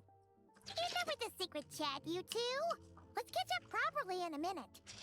Paimon wants to know everything that's happened today. Yes, ma'am. It'll be kind of like Tabletop Troop. Why listening to a story can't be an adventure. Alright. My rice and beans has been consumed. Consumed. Consumed. Excuse me. Rest until the following day.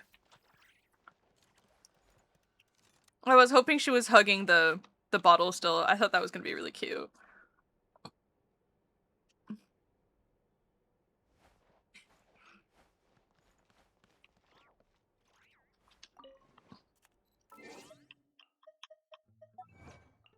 Consumed. Food consumed.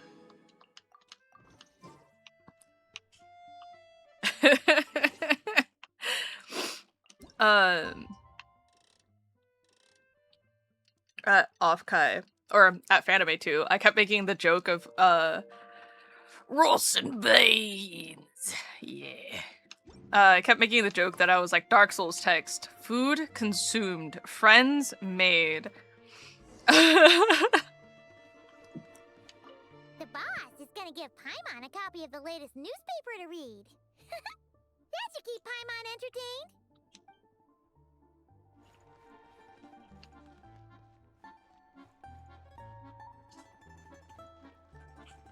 Hello, Saitan. Hello again. Please rest assured, we'll keep a close watch on this place.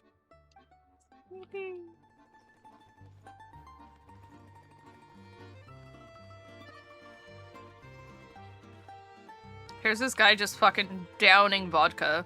Look at that.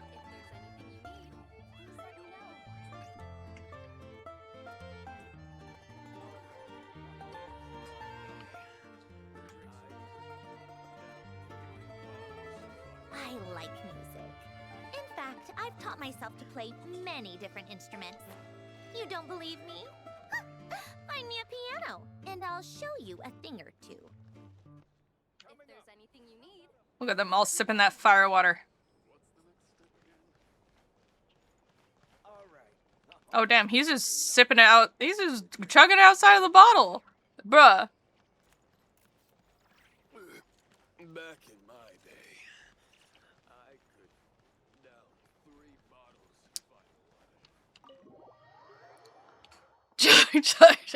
water. You didn't make the jokes at me. Wasn't I consumed? Why wasn't I consumed? All checked. Stop.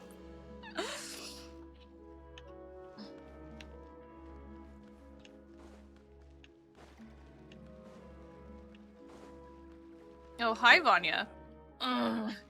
Wait, where am I? Are you alright? I encountered something terrifying. I found a flat gold nugget with runes drawn on it. Then someone grabbed me by the shoulder, took me to this person. He took the gold and handed me this strange drink. I drank again and again, and now I've forgotten so much. I don't even remember my home. You're going to the pub to get alcohol, aren't you? You had a bit too much to drink again, didn't you? Oh, yeah. But I'm fine, see? Not lying on the ground, see? I can walk, you know? Uh-huh.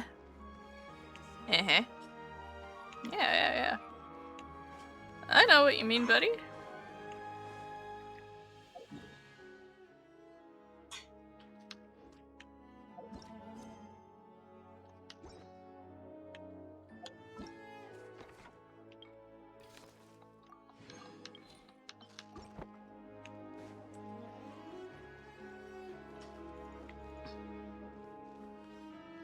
Look at her Princess Leia-ass hair. Hell yeah.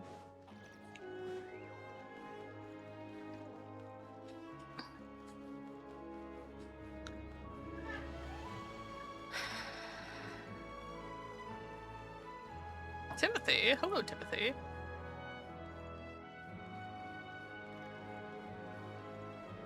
Ooh, there are lots of people here today.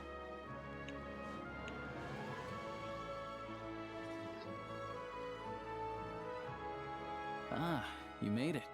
I've got some tickets, and I managed to set something up with the Rokot. It'll have to wait until after the show, though. Happy to stay and watch? I doubt you've seen the Korolyevsky troupe on stage before. Of course, no problem. Thank you for sorting everything out. Pleasure.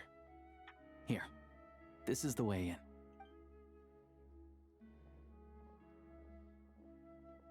Please present yourself for a routine inspection in accordance with theater regulations. Ooh.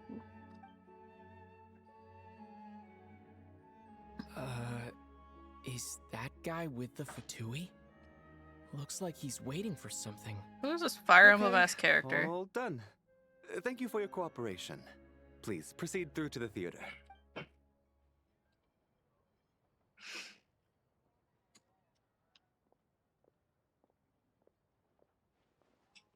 What's up?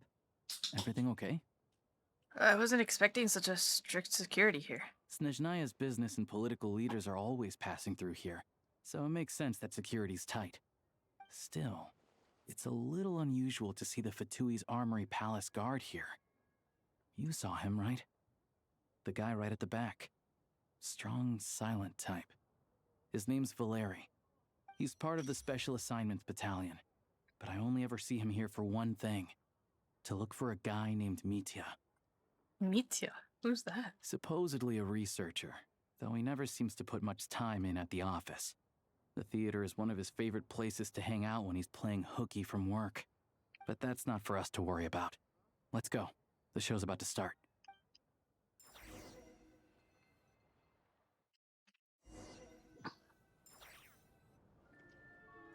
What do you think?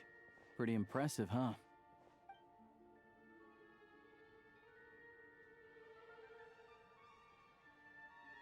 It reminds me of the opera Epicles. Oh, the one in Fontaine? I hear it's iconic. Never seen it for myself, though.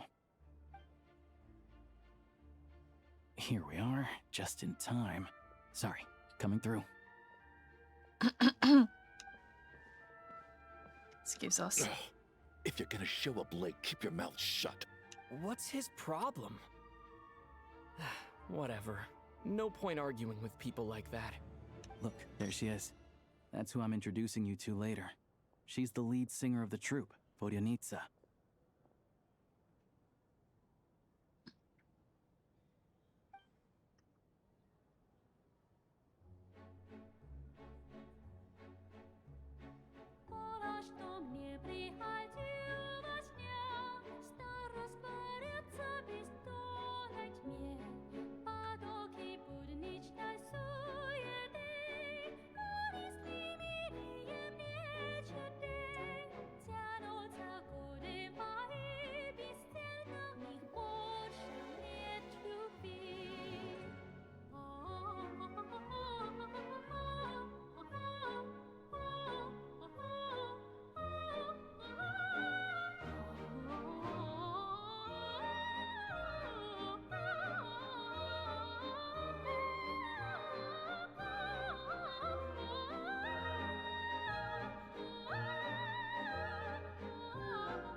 I love that our choker is also a microphone.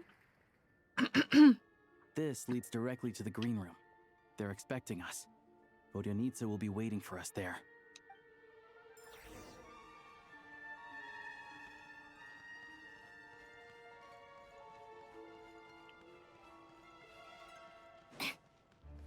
So, I have a confession. I've already explored all of this area, so I know where to go, which is cool.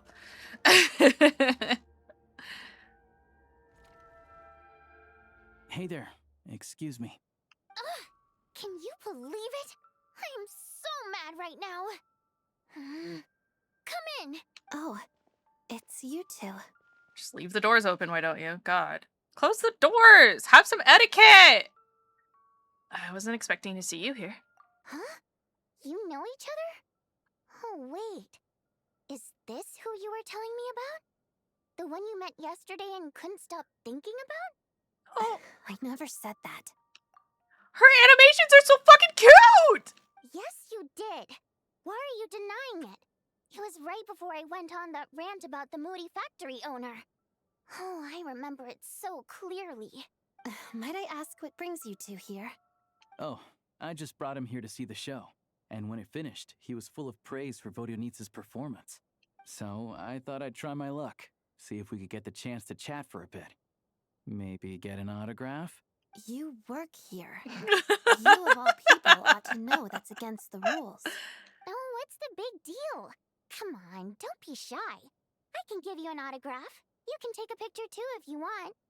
Do as you please. I finished all my shows for the day. I'll leave you to chat.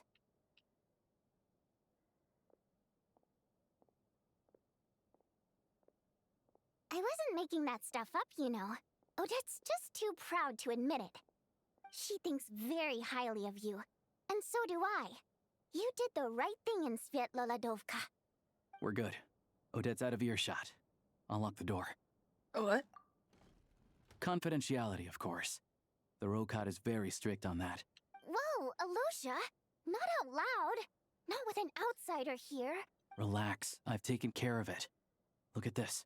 The president's reply sent this morning.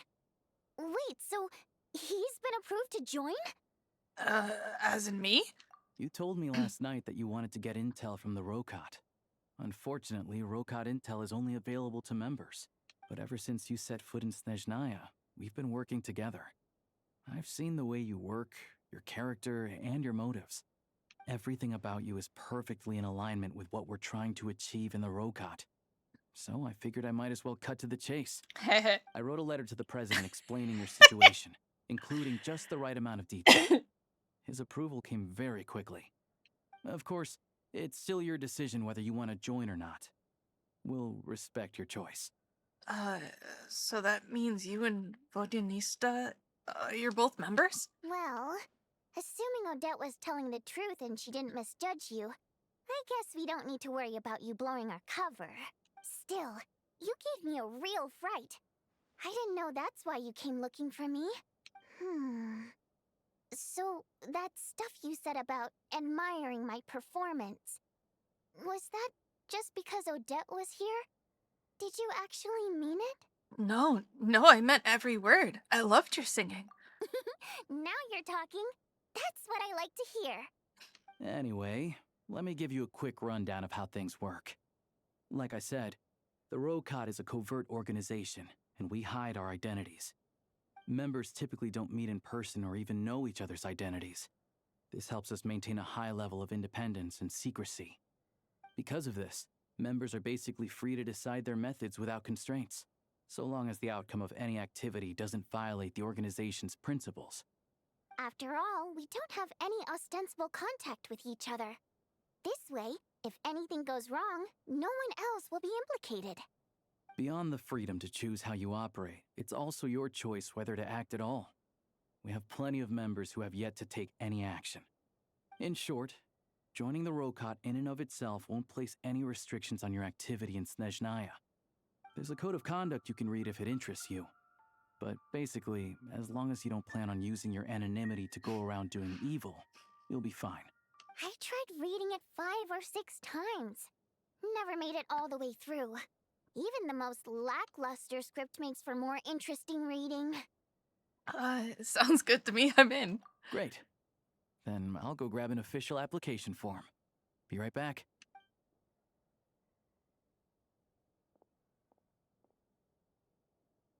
Since you're keeping your identity secret, how come you two know each other? Well, Alosha has this pet dog, you see. His name's Tagarin, and this one time, Alosha brought him backstage. Tagarin took quite a liking to me, so I played with him for a little bit and fed him some treats. Then, the Rokot was out on a mission one day, and even though we were all in disguise, Tagarin recognized me right away. Just a coincidence, really. We didn't report it to the higher-ups, though, to avoid dealing with the fallout. Like, my job at the theater, for instance. I really needed to make ends meet. By the way, what were you complaining about just before we came in? Did everything go okay with Chuganov? Everything did not go okay. That's why I was so mad. I tried to make some small talk with him before I went on stage to fish for intel about the Iskra manufacturing plant. But he wouldn't take the bait. No matter what I said, he kept dodging the question. And then he started complaining. He said he didn't appreciate his second-rate seat in the stalls because he usually gets a private box. I mean, what did he expect? Everyone knows that if you want a box seat, you buy a ticket well in advance. But instead, he sends me a letter the day before the show when we're practically sold out. I had to juggle things around just to get him a half-decent seat, hoping he would appreciate the gesture enough to share some information. But nope, he didn't give me anything. Yeah, meeting Chuganov in person has definitely been a disappointing experience. Oh, you probably don't know who we're talking about, do you? Chuganov was that older guy you were sitting next to today. I'm sure he didn't make a great first impression on you either. Oh, that guy. Yeah, seemed like a real grouch. To the citizenry, he's a family man and a kind boss. But our interactions with him tell a very different story. It's one thing to ask for a favor, but he acts like it's his right. He always expects special treatment. Take the ticket situation, for instance. I've actually gotten him a private box in the past. But not only was he not even grateful, now he's acting like I've sold him short this time. Not to mention that he's never paid for a single one of his tickets. That's pretty outrageous.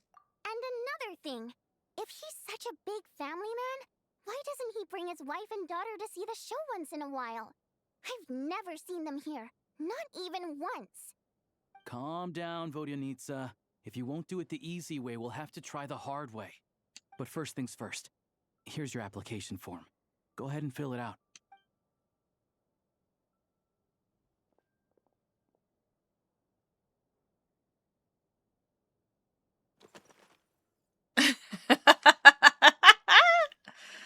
Mon Pie? Fake Miller?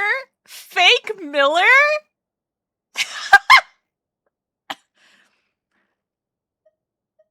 Octavia, Jenny Lilbell. Who the fuck?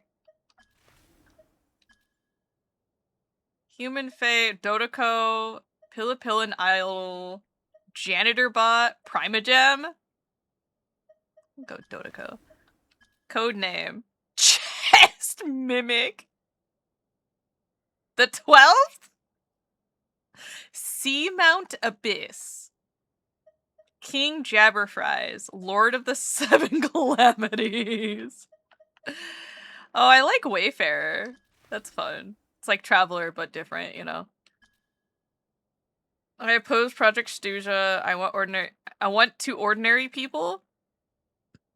I want to ordinary people. I want to ordinary people. I think the road god is cool. I'm here to put the end to this organization. Mom told me to give it a try. What? What is this?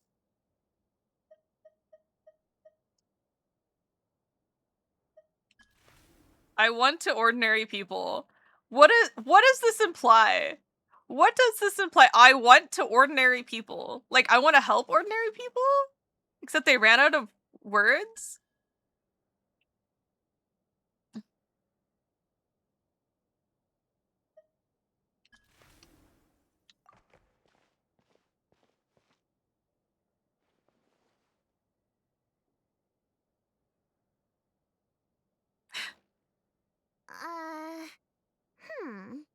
Looks like I'll need to make a few little tweaks here and there. But other than that, you're good to go. We'll hold on to this for you. Alright. Now that we're officially Rokat comrades, I can tell you. Rokat Tukanov comrades! is the target of our current operation. Recently, we've done some recon work at the Iskra manufacturing plant, which pretty much confirmed that their energy consumption is way beyond the legal limit. All we need now is some direct evidence to present to the Vetcha, so we can demand that they shut the plant down. That way, the Kresny Crystal can be allocated to where it's needed most. I was hoping he might let slip during one of our chats, but he's too tight-lipped. We'll have to find another way. I'm meeting another regular theater goer tonight, Mitya. Alosha mentioned that name earlier. But Valeria's here too, and he's probably looking for Mitya, so he may end up being a no-show. Don't you worry. He must know how to dodge Valeri, or he wouldn't be showing up on time for every performance. Mitya is a renowned energy expert. Although we can't get any direct evidence of the excessive energy consumption at the plant, we can accidentally let the information slip to him. The authorities should take someone like him seriously. So if he starts raising questions about energy use at the Iskra manufacturing plant, there will be a proper investigation. Also, we're not allowed on site, but he has clearance. So all we need is his cooperation. Since he's the energy expert, does that mean he might know the inside story to Project Stuja? Yeah, so that's the other thing we're trying to figure out. Though I think we're far less likely to make any progress on that front. Still, I hear that Mitya is a bit of a chatterbox. So, who knows? Maybe if we catch him in the right mood, he'll let something slip. What do you think? Sound like something worth your time? Definitely. I'd love to join you. Okay. In that case, you guys find a seat somewhere nearby. Pretend you're a couple of buddies there to eat, and keep your ears peeled for useful information. He's a huge fan, so I doubt he'll have his guard up around me. But you two need to be convincing. If he suspects anything at all, he might stop talking. Sure. Don't worry. We'll make a believable pair of buddies. Yeah? How about just a believable pair? Perfect. Wait, I missed that. I'm sure we can manage a bit of friendly chit-chat. Head out. Okay. What needs tidying? Everything.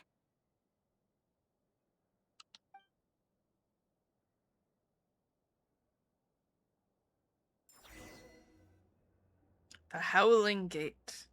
Sorry, my old lady is half on my lap, half not on my lap. Ma'am, would you like to be fully on my lap or not on my lap at all?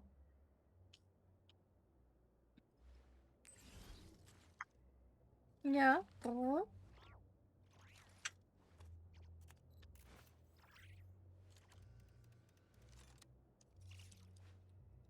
you want to sit?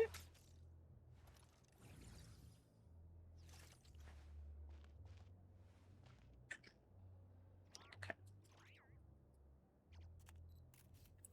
Hey, Cookie. Hi.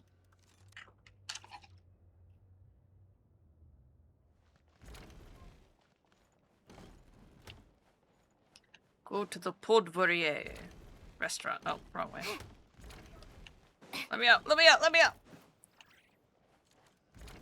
Mom told me to is crazy. Oh my god! We have the other ballerinas! Look at them!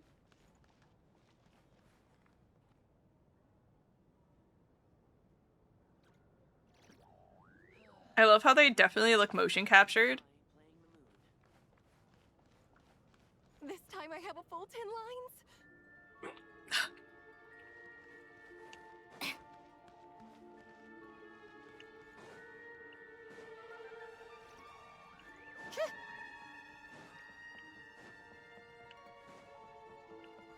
Yes. What's a Pookie? May I help you, Pookie? Meow, meow, meow, meow, meow, meow, meow, meow, meow. Xenia. Ladies and gentlemen, the show is now concluded. Please proceed to the exits in an orderly manner. Please do not remain in your seats. What are you doing? As you can see, I am bringing peace back to the theater by clearing it out as efficiently as possible. Every time the curtain falls, there will always be an audience member or two who would simply refuse to get up and leave. Instead, they sit there stubbornly, fantasizing about some imaginary actor's encore. To be honest, just those actors have mesmerized these people in complete mystery to me. But maybe that's why I've tasked to clear out the theater, because I don't get it. If you'd like to see the performance,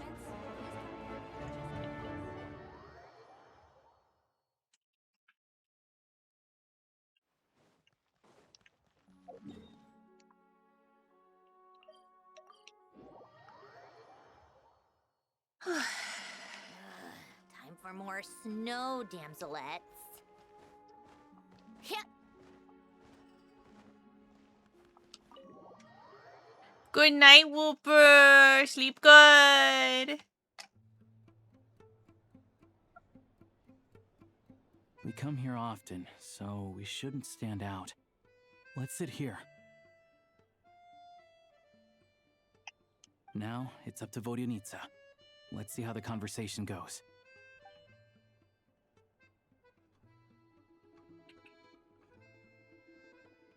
Oh. Mr. Metia! Over here! Over here! Oh, sorry. I got a little held up on my way here. Now we have even less time than we planned. Oh. Oh, the animations. Go ahead and order some snacks and drinks. Whatever you like. Let me see. According to my schedule, we still have 25 minutes left. You're really pressed for time today, huh?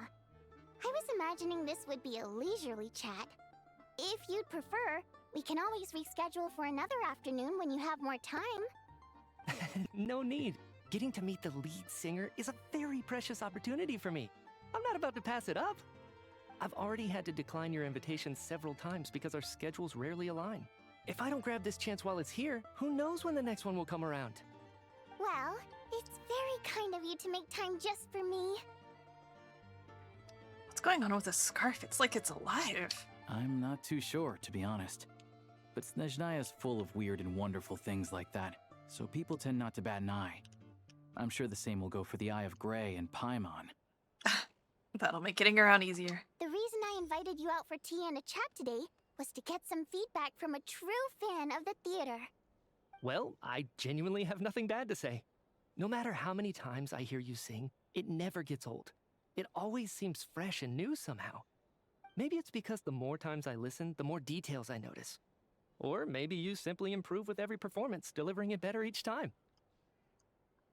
Thank you! I'm delighted to hear that! Could you give me any specific examples? Oh, yeah. The piece you sang today, for example. Beneath the Frozen River? Hey, what's with you? I'm just praising a good performance.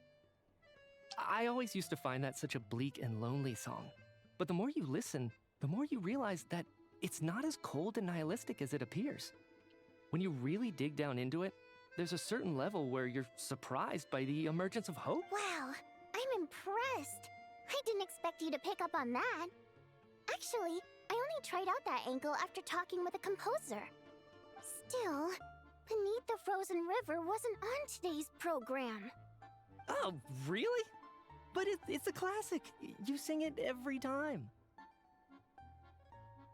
Almost every time. Oh, well then. Let me say a few words about that other all-time classic, Flying in the Wind from the Mountain Sparrow. I didn't sing that one today either. My voice wasn't quite up to it, so I switched it out at the last minute. Oh, but, Sorry, Mr. Mitya, but you were at the theater today, yes? Of course I was. Remember? I said hello to all the troupe members before the show started. You, Odette, and the others. So, what did Odette sing today? Elegy of the Snow-Winged Goose, of course. Correct. I see. You find my singing boring, don't you? That's why I don't remember a single song. Looks like I'll need to cut a few from the program next time. No, that's not it. I swear. All right. I'll be straight with you. I'm sorry. My mind was wandering as you took the stage today. I enjoy watching your shows because the exquisite performances stimulate the mind. It always sparks some inspiration for my research. So, whenever I get stuck at work, I come to the theater for a change of pace. Odette's dance during the Elegy of the Snow-Winged Goose today was simply incredible. It got me wondering what she's been going through recently. That look of sheer defiance in the face of utter tragedy? It was so inspiring. I started scribbling in my notebook right away. Not that I made a ton of progress in the grand scheme of things, but I still think it was productive. By the time I snapped out of it, the entire show had finished. So what you're saying is, you didn't listen to my singing at all? Unfortunately not. I'm sorry, I don't know which is more disrespectful. The fact that I don't always come for the show itself, or the fact that I missed your performance. Seems like things are getting a little awkward. You look nervous. What's up? Mitya just stepped into a conversational minefield. If there's one thing Vodyanitsa doesn't like, it's people who show disrespect for her performance. This meeting was so hard to set up. Don't tell me it's already falling apart. It's fine. I suppose this is affirming in its own way. At least, it shows that our performance really touches people's hearts, right? Don't let it bother you. It certainly doesn't bother me. She's showing a lot of restraint. Must be tough. Well, I'll be sure to let Odette know how much you adored her performance. Please don't say that. I always love your performances too. It's just that inspiration struck at the wrong time today.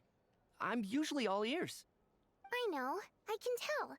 That's why I value your opinion.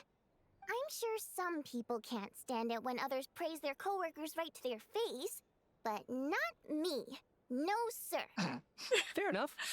I still feel kind of bad, though. But you know what I really can't stand? People who only show up to the theater to pretend that they're cultured. Makes me sick to my stomach. Oh, yeah, 100%. There are too many of those people around.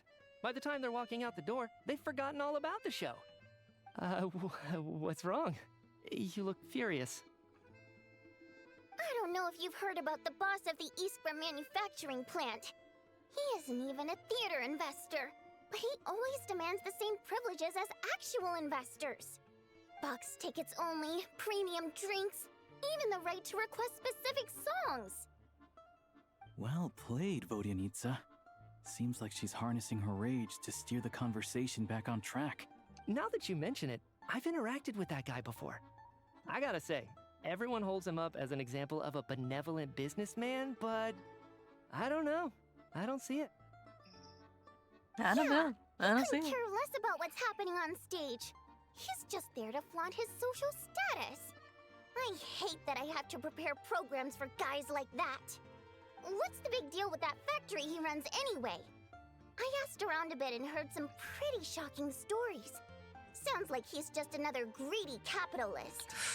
Oh, really? Those greedy capitalists. Yep. The things people are saying are pretty damning. Low wages, insanely long working hours, equipment running around the clock. And as if that's not bad enough, he also strictly forbids his employees from giving any kind of interview. Project Stuja has now been extended so many times, we're at the point where crystal rations for the common folk are barely enough to survive on. Yet he even wants to get his greedy hands on them just to boost his own profits. If the rumors are true, he's in serious violation of the law. Interesting. So you've heard about it too. What? So it's really true? Who knows? I've only heard the same rumors you have. But there's no smoke without fire. The Rooster's been coming down on us hard lately, demanding that we track and trace every single batch of Crystal. My coworkers in the Department of Energy have been tearing their hair out over it. The Rooster? I didn't realize he cared that much. Yeah. Even though there are no restrictions on Crystal trading, the poor will wind up freezing to death if we let the rich buy as much as they want. That's clearly unfair. Looks like we'll need to arrange an investigation into the Iskra manufacturing plant as soon as possible. I never knew you kept up with current affairs beyond the theater, Miss Vodyanica. You really have a heart for the common person. Most Fae in your position have long been indifferent to the plight of humans.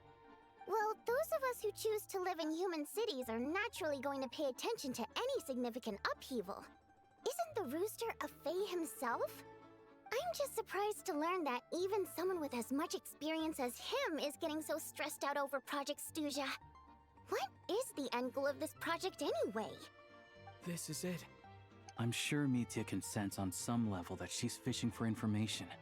But since their conversation is so relaxed, he might just let something slip. It's stressing me out too. If I'd only made better progress with my research, things wouldn't have dragged on this long. Oh, so your work is related to Project Stuja? That's right. The Armory Palace needs a brand new energy source. Not the power of the Light Realm and not elemental energy. Right now, the only thing that meets the requirements is the power contained within stellar linchpins. But harnessing that power is costly. Each step of the process requires enormous amounts of Kresnet crystal, from extraction to quantification to attempts at conversion. Progress has been painfully slow, and the team is getting burned out as time goes by. Sometimes, I see people staring into space as if in a trance. Could it be that this new energy source has side effects? No, it doesn't affect us, because the energy is used for... Okay, I got it. Stop choking me. Sorry, I can't talk about that. I think we're all just exhausted. We've been working ourselves to the bone for so long with so little progress to show for it. It's no wonder people are struggling to stay motivated. Seems like I owe you an apology. I shouldn't have gotten so mad at you for not paying attention during the show. Don't worry about it. I count myself lucky, to be honest. I don't envy the people who work closely with the Tsaritsa herself. I'd much rather be in my current position. At least I don't have to shoulder any major responsibilities. So they're trying to develop a completely new kind of energy. I mean, we've kind of known that, because there's been a lot of research into like the dark energy, for example, for a little while. Like when we collect the Ruin Guard spheres, the cores, right? It says that inside is like an unknown type of energy. It's like a dark energy. And then there was that whole like trying to harness the abyss for a new energy source. So like every nation has like an energy source that, you know, Shinazunaya was trying to harness or like bottle up or figure out a good way to transport back as long as it maintained efficiency, effectiveness, and stuff like that. So it's really interesting that their new Chekhov's gun, if you will, new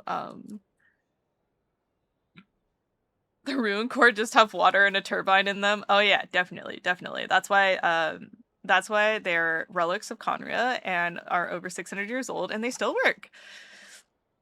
Thumbs up. Yeah. Don't worry about that. It's more of a shame we didn't get to hear more. Yeah. Censored by a scarf. Who would have thought? Oh, dear. It looks like my time is up. I'm afraid I have to leave. I'm so sorry. We ended up barely talking about the theater. That's okay. It was a pleasure chatting with you, really. Let's make up for it next time. Yeah, hopefully once the work pressure eases up a little, I'll be able to focus more on the performance, and then we'll have more to discuss. We touched on some confidential issues today. I'd be grateful if you could keep it between us. That could have gone worse. Nice job. Why was Mitya in such a hurry to leave, though? Oh! Sorry, routine inspection. Ooh. Ooh, he sounds a little British. Is that Valeri?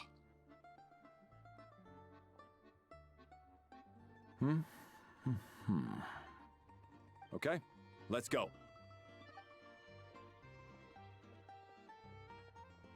So he wasn't rushing to get back to work. He must have calculated that Valeri would find him here in exactly 25 minutes. That's frighteningly accurate. One of the main duties of the Special Assignments Battalion is to ensure that important figures stick to their schedules. Sounds like Mitya's arch enemy then. Alright, time for us to get going too. Excuse me, check please. We'll settle our check too then. Oh, hello there. Mr. Mitya paid the check before leaving.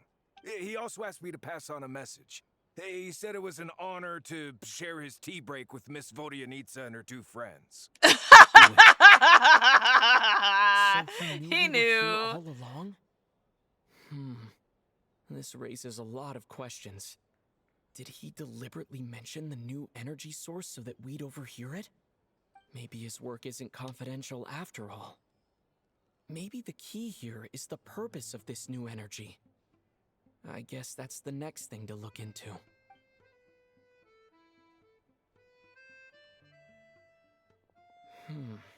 Vodyanitsa and Alosha have left. Time to head back and call it a day.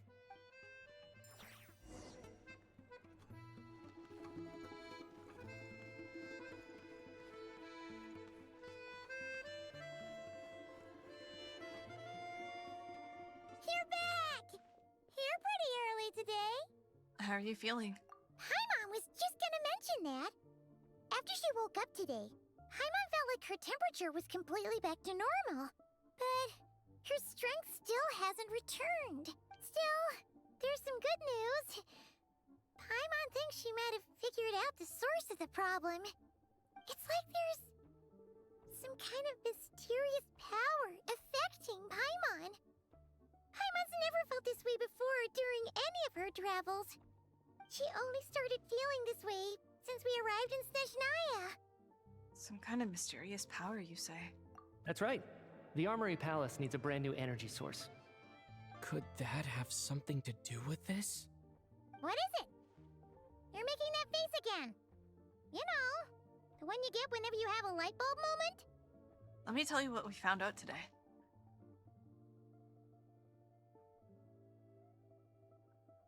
So, they're trying to develop a new energy source here? And you think that might be why Paimon's feeling unwell? Yeah. Well, Mitya denied that the energy they're researching has any side effects. Although, he did say that people working on the project have been having issues with their concentration and short-term memory. And even so, those are completely different symptoms from Paimon's. This power you mentioned. Can you sense where it's coming from? It's pretty faint, so it's kind of hard to tell. But, if anything, it Seems like it's coming from roughly the same direction as the Armory Palace. All the more reason to find out the purpose of their research. Sure, Paimon's with you there. But how, though? The Rokot only has a limited amount of intel. There's still one avenue I haven't tried. The Snezhnograd Veche. Oh, great point! They argue about Project Stuja every day. If we could sit in on one of their sessions, we might pick up some new leads. Okay, I need to write a letter to Arlosha. Good idea! Oh yeah, while you were out, Paimon tried all the yummiest looking desserts in the Potpourri restaurant. This one seemed right up your alley. So, Paimon saved some for you. Come try it once you finish writing your letter. Does look delicious. I do gotta say, it does look delicious. Yum. Yum. Consume, consume, consume, consume, consume. What? Consume. Consume. Consume. Consume. Consume. Consume. Consume. No? No? No? Okay. Rude.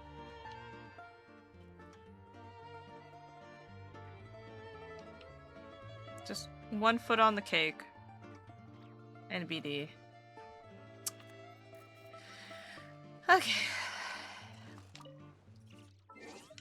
Eating SFX.mp4. Accept your companion's invitation to join the Rokot.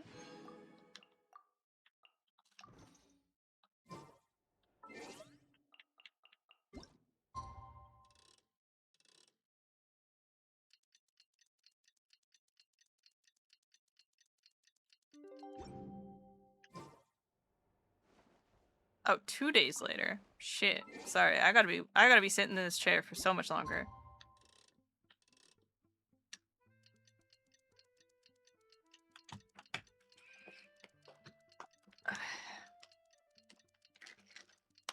Wanna give me enough time to take a med?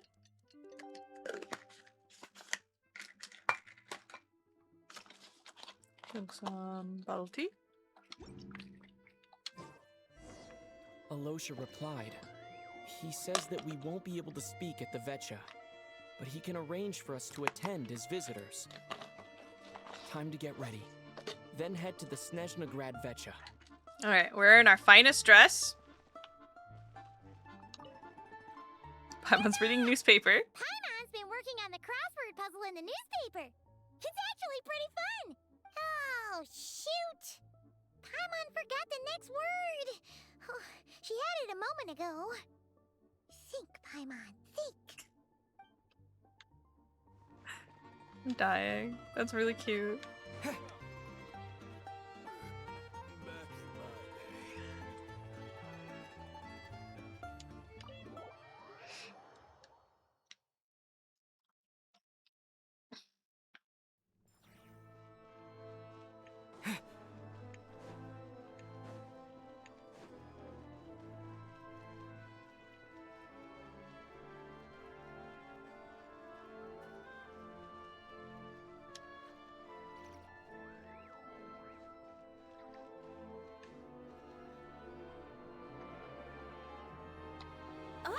Miss Vodyanitsa, prima donna of the Korolievsky troupe.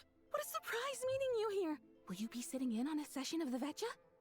Sorry, I'm not taking interviews today. Oh good, you're here. The session's about to begin. Let's get inside. Please wait, Miss Vodyanitsa. Could you introduce me to your new friend? Straight up ignored. Oof. Oof.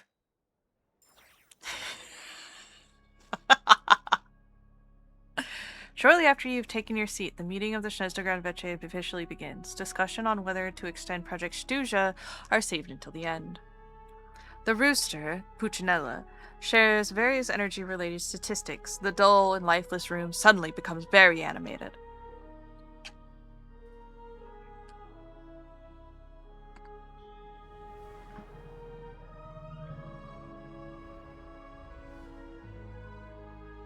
In summary, the energy management commitments made for the outgoing period have been delivered upon. Furthermore, Both the production and consumption of Kresnik Crystal show clear signs of stabilizing. The relevant agencies have assessed the present circumstances and determined that the status quo can be sustained until the next period. For detailed statistics, I would refer you to the industry reports that have been distributed to all persons present. It should also be noted that while the recent blizzards have led to a significant increase in people's energy expenses, this is strictly a short-term phenomenon associated with a remotely located monster. Her Majesty the Tsaritsa is giving her full attention to this matter. We should have every confidence that it will be dealt with swiftly and conclusively. A financial report on disaster relief is also present in this report, courtesy of Pantalone. Sup, bitch? How you doing? Why does it seem to get noisier in here? They cover the same old ground every single time. The rooster never seems to mind, but everyone else is getting tired of it. There's a general lack of trust. People aren't seeing any tangible benefits that affect them directly. Of course, none of that will be reflected in any of the reports on the table. Yeah, if it weren't for these hard copy documents, I could have at least made something up. I've been meaning to ask, why are you still here? And why are you acting so chummy? Oh, don't mind me. I'm just out here trying to hit my interview quotas. Bring out the kvass. Ever read it? Best-selling newspaper in town. If I remember correctly, you guys don't even have a sales permit. You have to sell from stalls on the street. Okay then, best-selling street stall newspaper in town. Still counts. Damn, drinking on the job already, girly pop. Order! We will now open the floor to the representatives. If there are no further substantive issues to discuss, we will then proceed to a vote on this motion. Snezhnaya has a long tradition of treating members of the Fatui armed forces and their dependents favorably. But recent surveys shows that Fatui families in remote areas have access to 15% less crystal than the average civilian family in Snezhnograd. It's been said many times before, but it bears repeating now. There needs to be a clear and consistent rationale behind how crystal is allocated, or we will soon face immense public backlash. Perhaps you wouldn't need to keep repeating yourself if you would hear me out for once. I say again, true consistency exists only in principle. In the real world, fairness is relative. You appear to treat resource allocation as a simple function of production and population. So what about when the equipment used in production breaks down?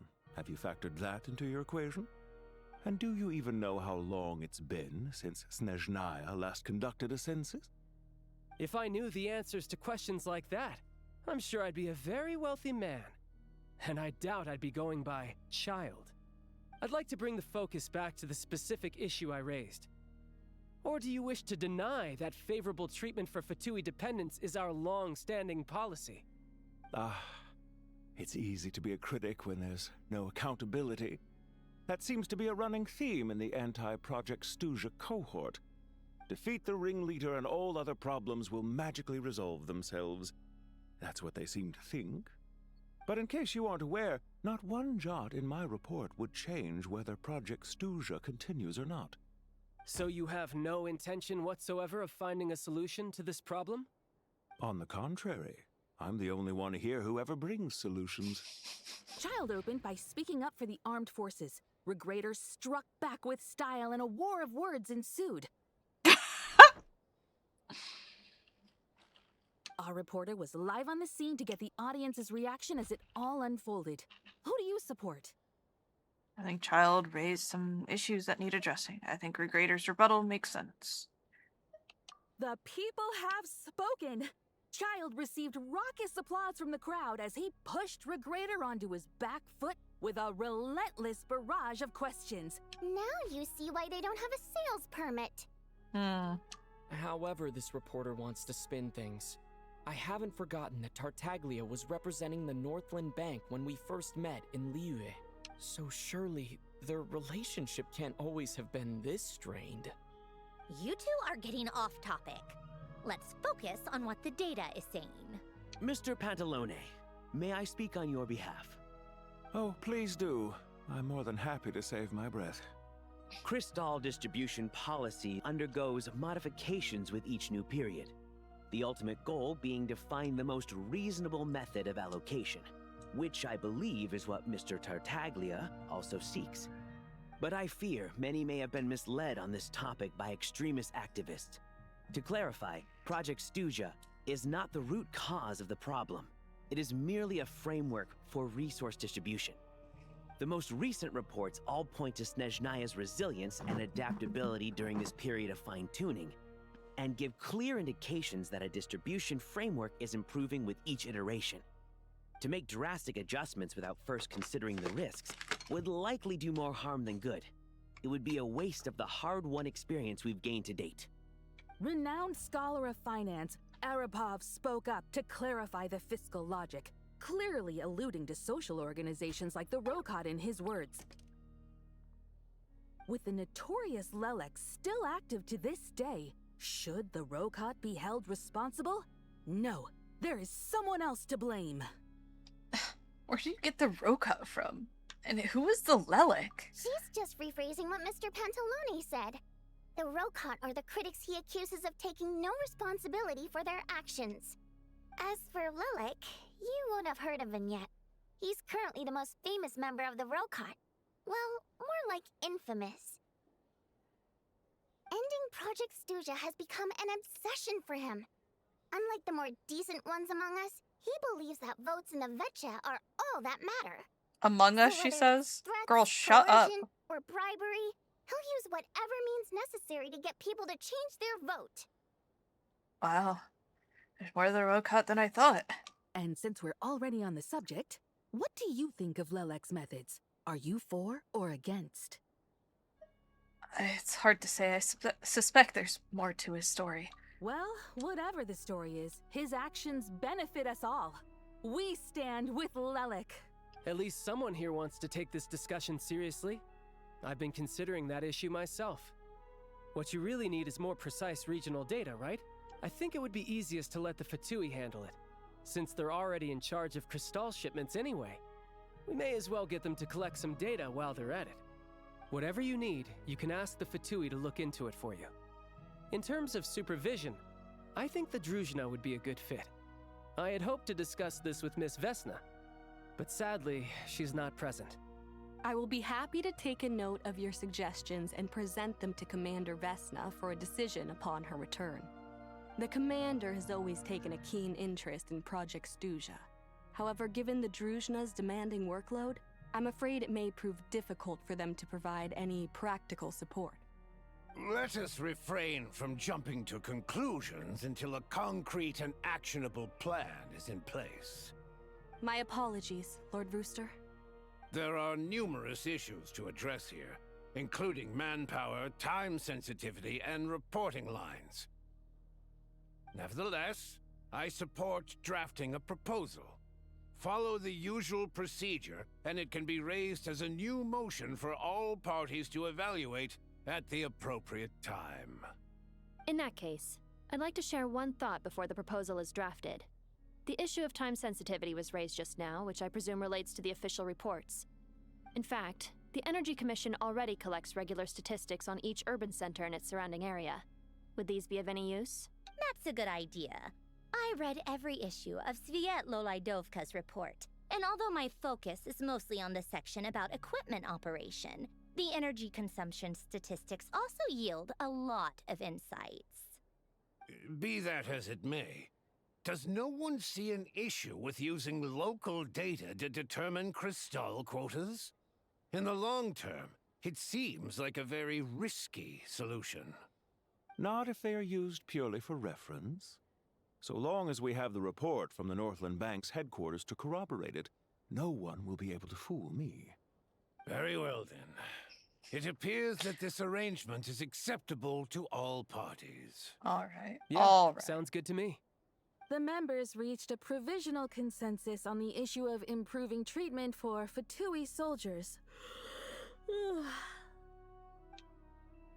You notice the reporter jot down a few words before suddenly crossing everything out and starting on a fresh paragraph. Today, the prima donna of the Koralievsky troupe attended a session of the Snezhnograd Vecha in the company of a dashing young man.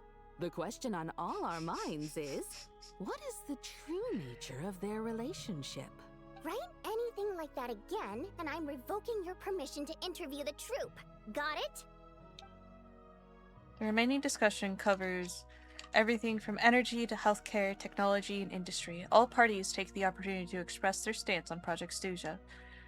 You ignore Mironova,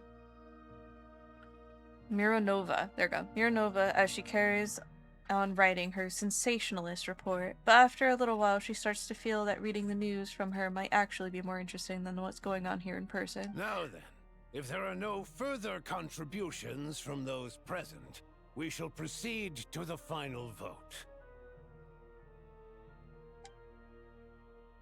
Hey, check it out! Is that Chuganov? What made him vote against? Why now? The votes have been tallied. Those in favor of continuing Project Stuja total 61%, securing a clear majority. That was too close. The margin has shrunk yet again. Chuganov was a huge loss. I'll bet Lelek is behind this. I wonder how Pulcinella will respond this time. Chuganov. I see. Lelek strikes again. Yes. Go, Lelek.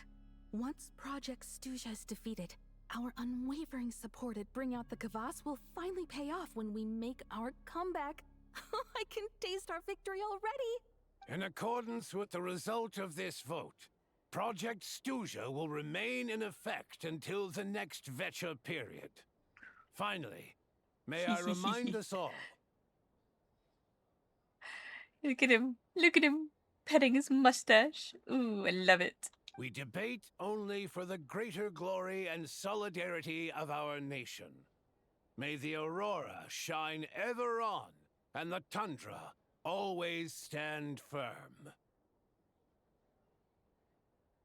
The session is concluded.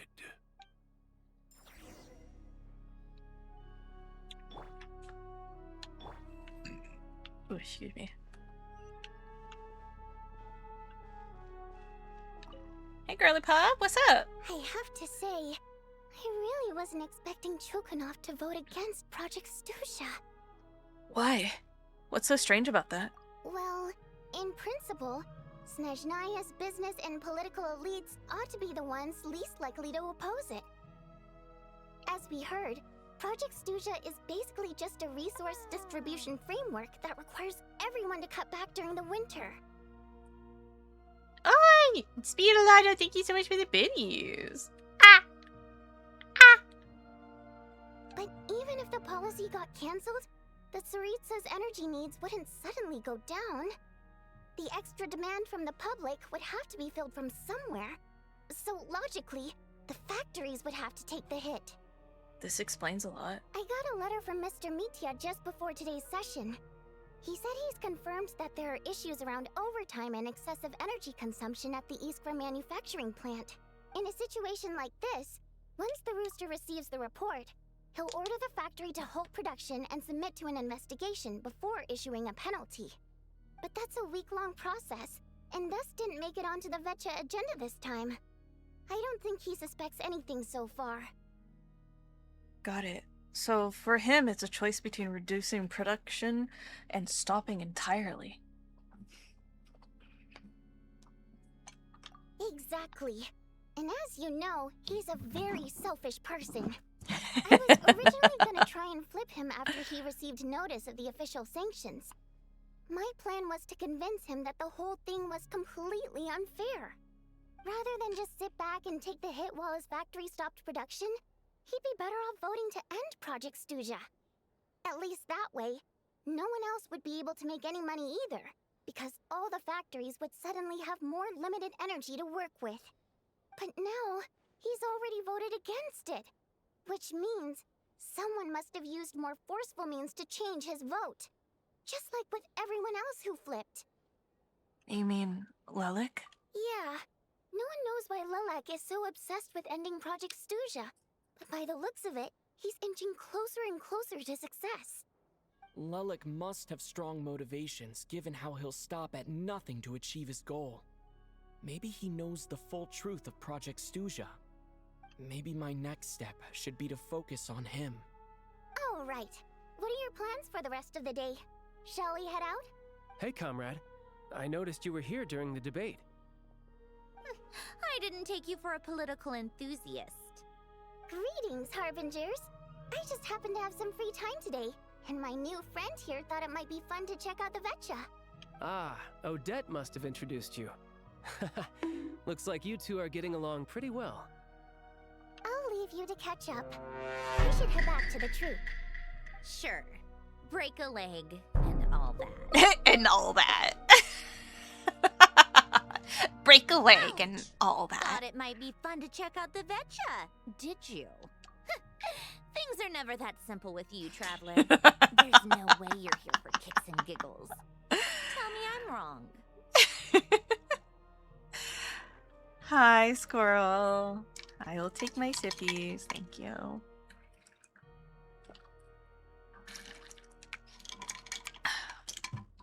I learned an interesting tidbit today. Some guy named Lilac. Oh, yeah. To some, he's a captivating enigma. To others, he's the bane of their existence. No one ever thought that some anonymous nobody from the Rokot could cause such a stir. I want to find out his true identity. Is it okay if I start digging around? Huh? You want to look into Lilac? Then I'm sure his days of anonymity are numbered. What do you think, Sandrone? Fine by me, I guess. If the Traveler actually manages to expose Lilac, it'll be doing Pulcinella a favor. In return, it seems fair to let him in on what we've learned so far. My thoughts exactly. Sharing is caring after all.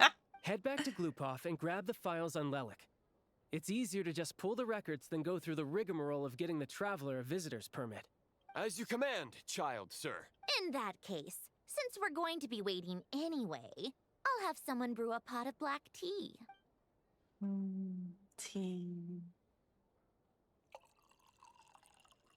One common thread among the many incidents Lilac has been involved in is that the victims are all too scared to share any real information about him. Clearly, he must have threatened them in some way. His modus operandi is to silently infiltrate the scene and leave a threatening letter behind. But neither the letters nor the crime scenes ever yield any clues to his identity. So all these files have to offer are short statements by the people affected. They don't give us a lot to go on. If nothing else, it shows we're dealing with a trained professional who's versed in counter surveillance. Yes, and to that point, he often strikes in highly secure locations. The victims are high-ranking and influential people who take their personal security very seriously. Somehow, Lilac slips right into their rooms without making a sound. There's never any eyewitnesses, nor the slightest trace of a break-in. If he can get in and out undetected, it means he can strike without warning. Not that that's ever happened so far, but the thought is enough to scare these people sleepless. It's hard to believe that a human being could pull this off flawlessly every time, so they switched the focus of the investigation to Faye. Unfortunately, no one's found anything yet. Are you saying even you couldn't pull it off? Careful. Don't underestimate me. Although, truth be told, I'd probably find it hard not to blow my cover. Direct confrontation is more my style. We haven't ruled out the possibility of Lilac being human. It's just, there can only be a handful of people in all of Teyvat who'd fit the profile. Faye, on the other hand, plenty would have the ability, but few would have the motive. So it's someone as strong as Tartagula? And even more meticulous. No, not as strong as me. You'll never find the culprit with criteria like that. Let's go with a little weaker than me. Nouvelette. Skirk. There's no denying that Master is strong, but meticulous. We can only hope. He's just trying to find a reference point. Stop getting fixated on who's stronger than who. But that's the most important thing. In my opinion, anyway. All right. Let's take it down a notch or two. How about Odette as a reference point? She's someone we all know, and I've seen her in action. Odette? Yeah, that seems about right. Her skills are solid, and she's always calm under pressure. Except she's Fatui, so the likelihood of her working against us is pretty low. But yeah, much more accurate than your previous example, at least. No, wait a moment. Maybe we should interrogate that assumption. What do you mean? Which assumption? Her Fatui identity doesn't necessarily exonerate her.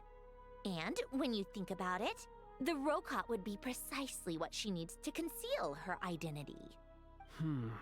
Plus, she wouldn't need to be such a pro at covering her tracks. She'd already know where the Fatui will be and when, so she could choose the perfect time to act. Oh, yikes. I was just thinking out loud. Why is this starting to sound like such a convincing theory? Sorry, I'm just... They didn't for a second consider a mole? They didn't for a second consider that it could be Fatui? Like, how recent is this?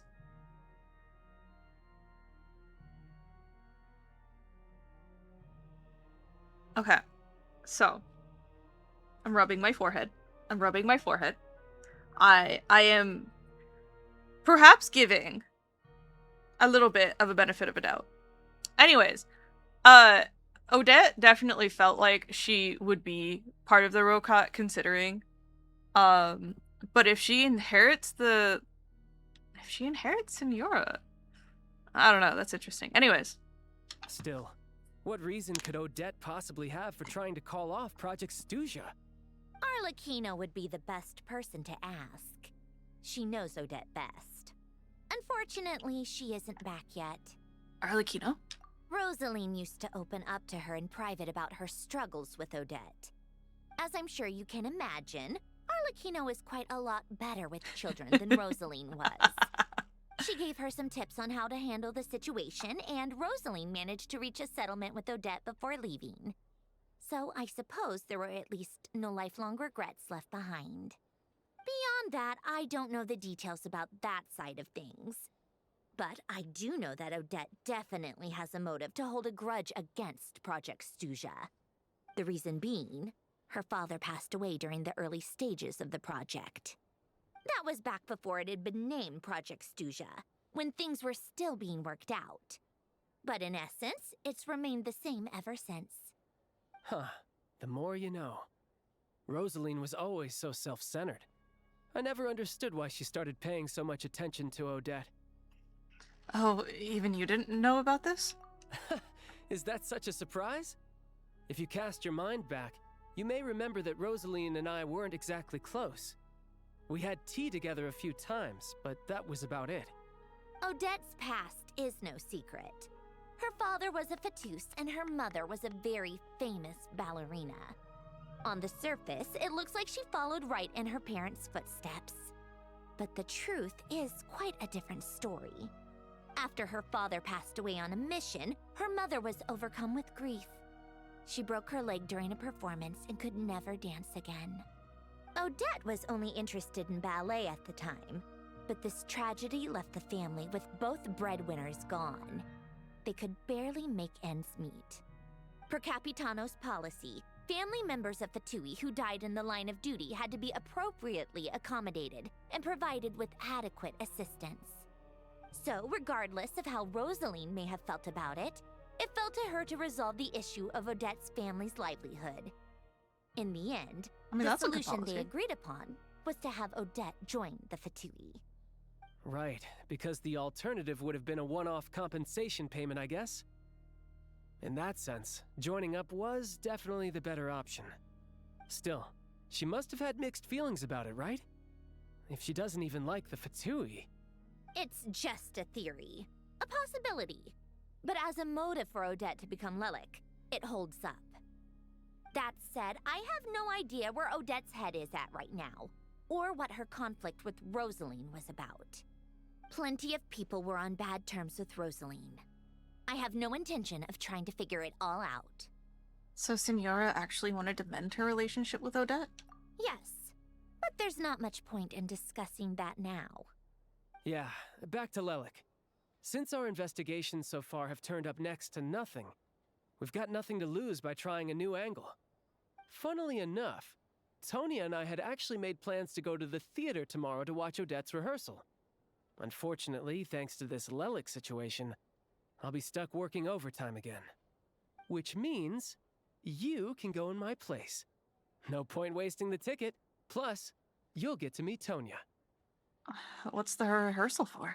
Spirit Seeker. Quite the classic ballet. It was passed down through Odette's mother's family for generations, though it hasn't been performed in years. But Odette's been practicing it diligently, and it's finally ready for a return to the stage. Excitement is through the roof. Tickets for the official performance sold out long ago. Tonya's excited for it too. She's desperate to see it no matter what. Personally, it's not really my kind of thing, but since she's my little sister, I had to figure something out. I've actually seen it several times before. The story's pretty straightforward. The lead character follows a trail of clues left behind by a spirit, gradually recovering her memories along the way. It's a tale of love and regret. So not exactly reinventing the wheel, at least by today's standards.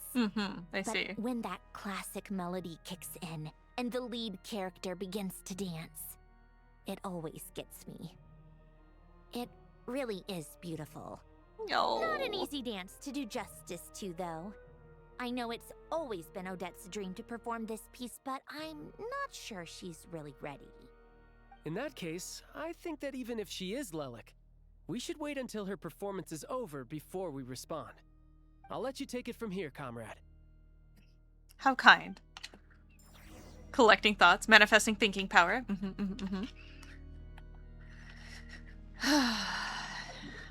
Back to the restaurant.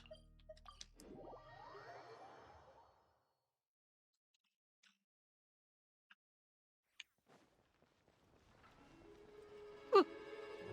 Ooh. The flowers have respawned. The flowers have respawned.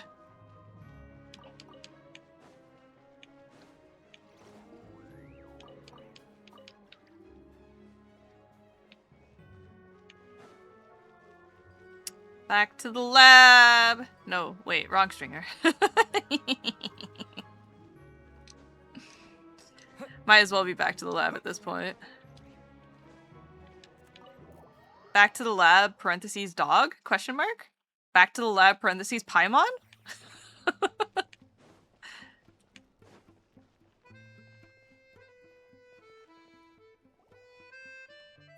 you've made a ton of progress today. It's good that everything's going so smoothly. Next step is to head back to the theater and get a clear answer from Odette. It could be easier said than done. Even if she's the one, she won't necessarily admit it. Either way, Paimon doesn't get the sense that she's a bad person. Sure, she might have done some pretty extreme things, but Paimon bet she has her reasons.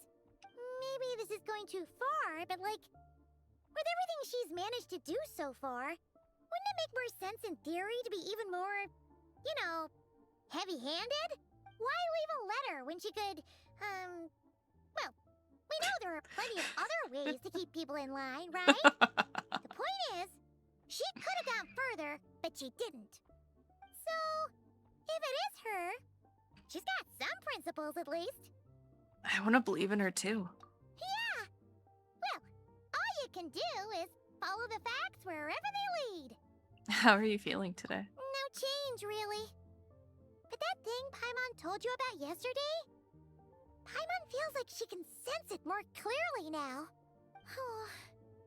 Hearing you talk about your day makes Paimon itch for an adventure. If only she could be there with you so we could experience it all together.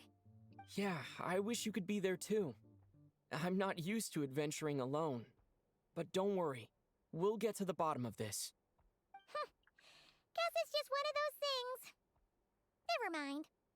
Paimon will behave herself and keep resting.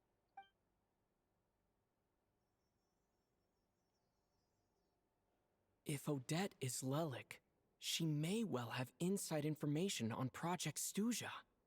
Her father was involved with the project's early implementation and tragically died in the process. Now, she's dedicated herself to bringing it to an end. It's hard to imagine she could have gotten this far without knowing anything at all about the Tsaritsa's true intentions. When she spoke to us as a member of the Fatui, how much did she let on? And how much was she hiding? Only time will tell. Maybe tomorrow, everything will be answered. Hey look! It's snowing! Could be a tough day ahead. Make sure you wrap up warm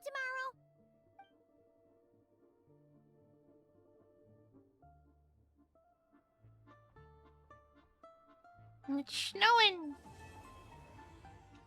Oh. Okay.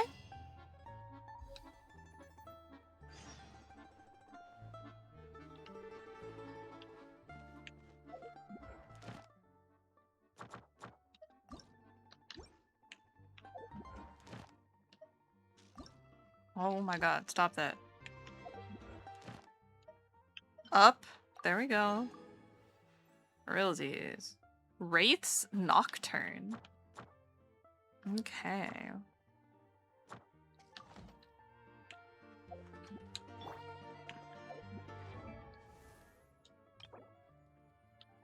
$20 more. Do we have any more? Woo!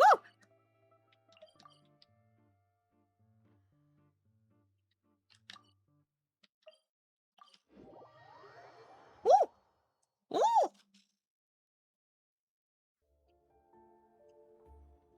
The Korolevsky Theater sure is lively. It's a real bastion of the arts. No way. Did you say a ghost? What are they talking about over there? It's true, I swear. Everyone's talking about it. The moment it strikes midnight, eerie music echoes from the theater. Someone even saw the ghost shadow dancing on the wall. A ghost in the theater? You're sure someone didn't just make that up to scare people? Yes. I heard it last night. The sound was so eerie. I don't even know how to describe it. Curious. I'll come back and take a look when in the early hours.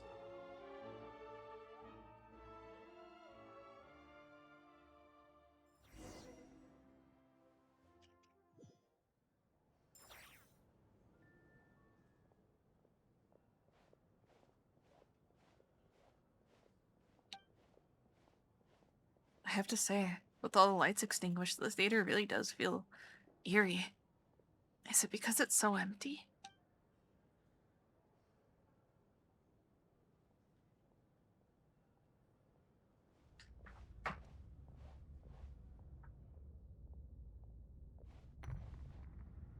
What was that?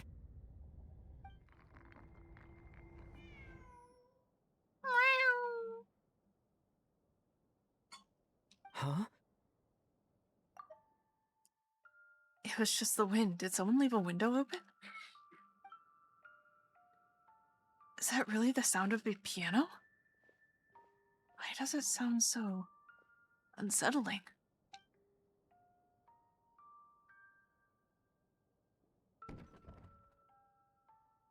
Who's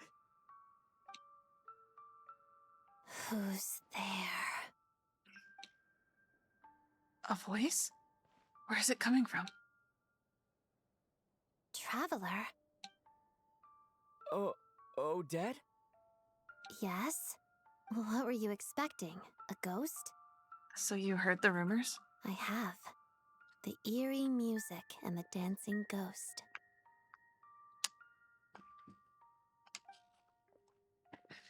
Hi, Kelly. Here. This is the true form of said ghost. What is that? An ornament? A decoration? It's a music box. It was a birthday gift from my mother when I was little. It used to play beautiful melodies, but its internal mechanisms have deteriorated over time. And now... It sounds terrible, doesn't it? It'll take some time to fix, but my daytime schedule tends to be quite packed, and I don't have the right tools at home. so I had to sneak off to my private lounge in the middle of the night. Wait, did she sneak through that window that was left open? Did you just say your private lounge? Yes, this area belongs to me. Doesn't it look the part? It's emptier than I imagined. Seems he really does put all of her energy into dancing. Sorry, I shouldn't have barged in. It's fine. To be quite honest, neither of us should be here at this time. But I must say, you're pretty brave. Most would have fled the moment they heard the music or saw a ghost. So about your music box, what can I do to help? Always eager to help. That's what they say about you. I guess they were right. I appreciate the offer, but I want to fix it myself. But if you could help me collect some relevant materials and keep it a secret from me, I'd really appreciate that. Consider it done. Also, it seems the decor in my lounge doesn't match your expectations.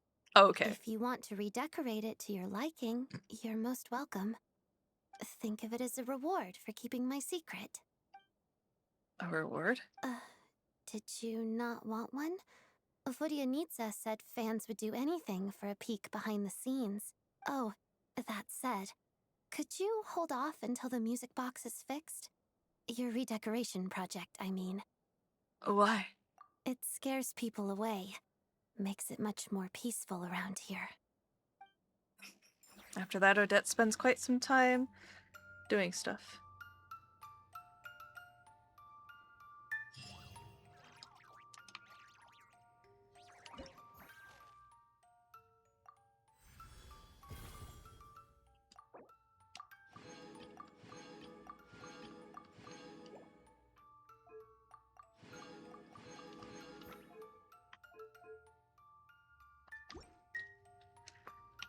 Uh, 84%. 84%. Not quite what I was hoping.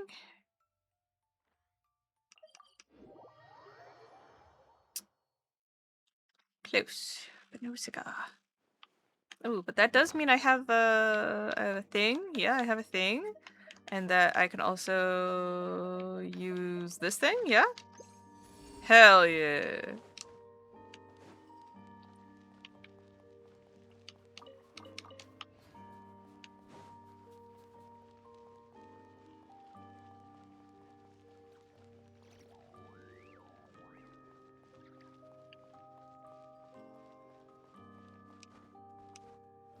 Alright, let's see.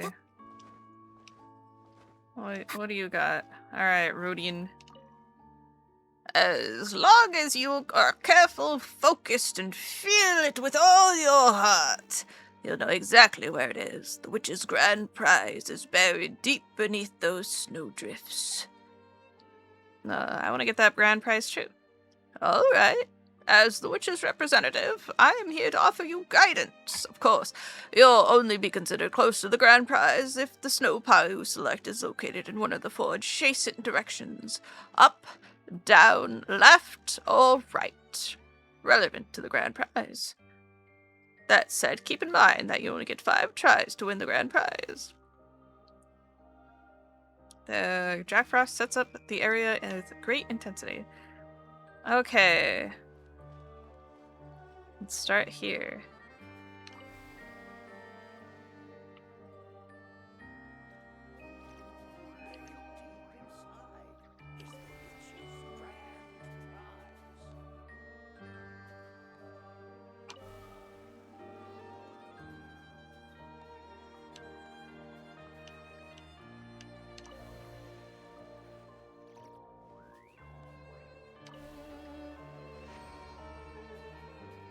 Yay! Did it.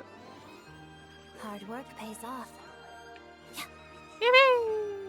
84% rounds up to 100. Yeah, definitely. Definitely.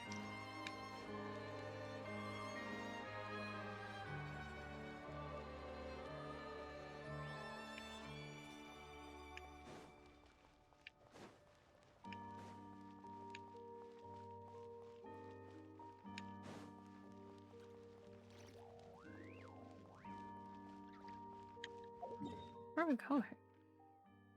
Oh.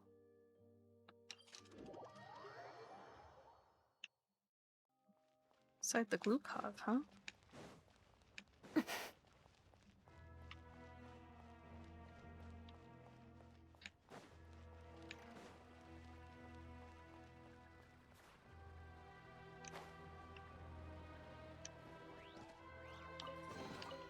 I don't need any of this. You keep it.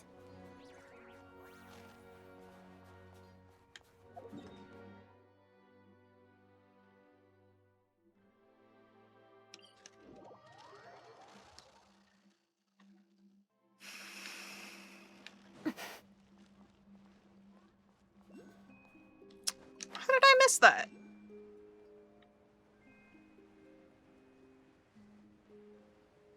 Wild.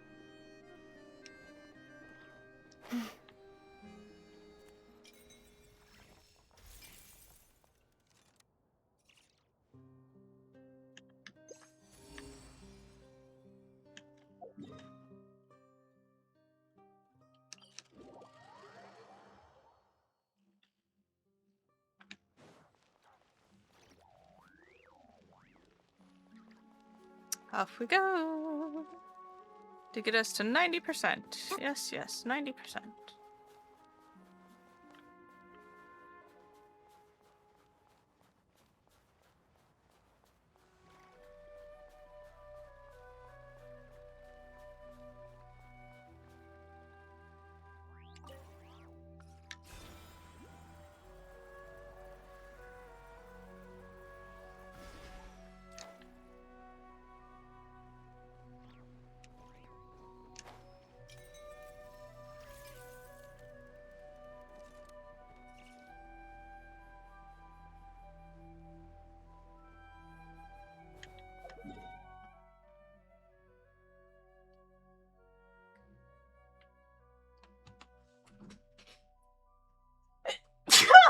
Oh, excuse me. Oh. Oh, this one's also available now. Yippee. Yippee. Okay. Oh, Pookie. Yeah, is that right? Yeah? You just gonna yell at me? Why are we yelling? What are we yelling about, huh? Of course, it's up on the tracks.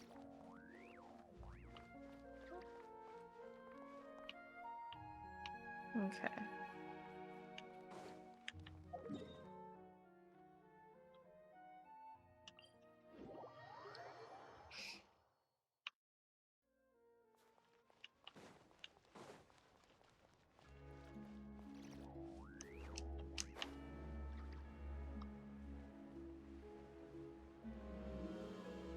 On to the train tracks we go.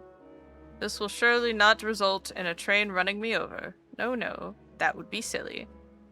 Bless, thank you. Thank you.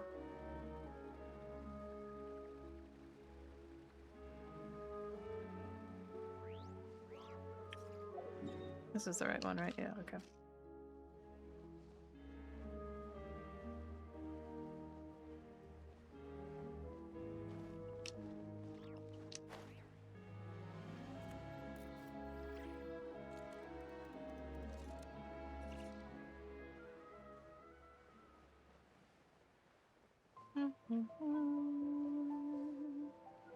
What, Pookie? Really? You have a whole chair to yourself though. Why are you yelling at me? Yeah? Is that right?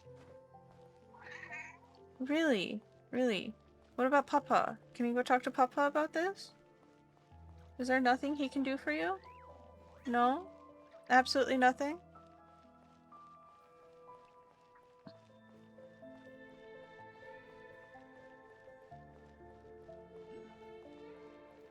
Andrew, do you hear that? She says it's a travesty. Oh, is it now? Yeah. You'll never be able to help her again. The tragedy of Darth Pookie the Wise. Mm-hmm. Dark Pookie the Wise, indeed. God. Shadow me. It's dog eat dog!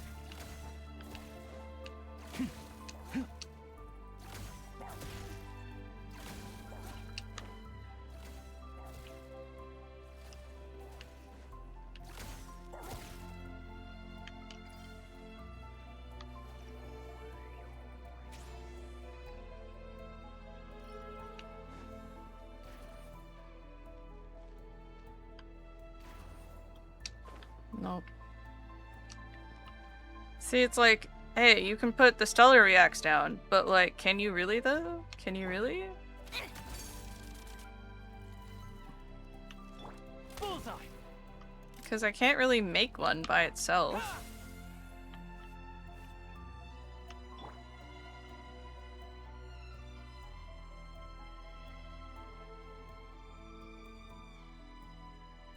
Gun it!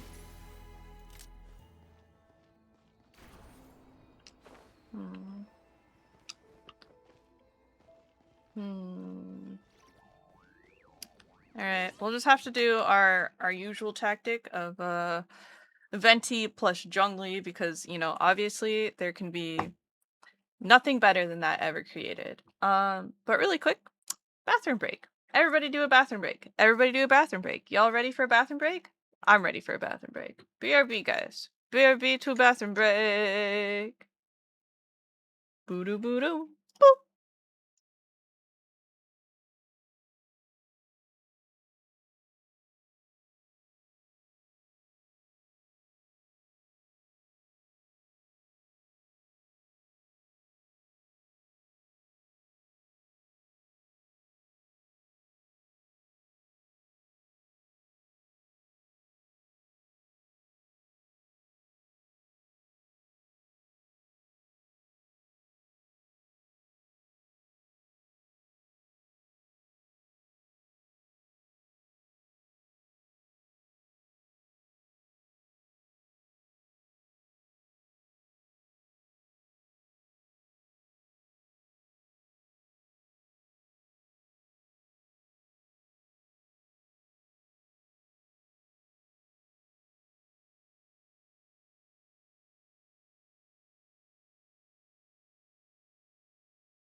Hi.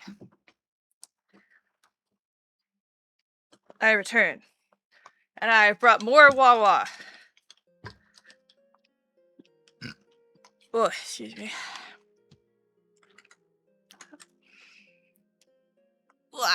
Alright.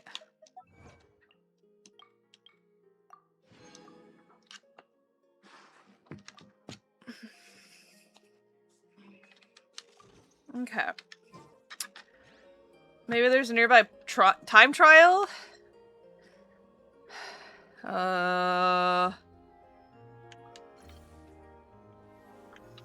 Not within sight. So, time to cheat.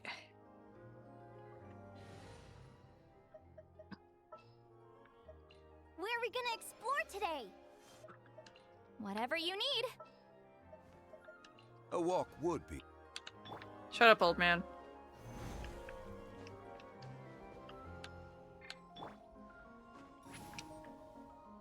Aw, she's a little short. Actually. You could probably... yeah? Quake! Ooh, I'm good. Ah! Alright.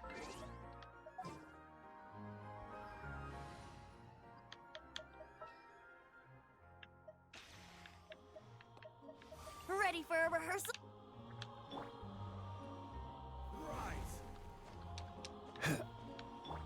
Here we go. Wee.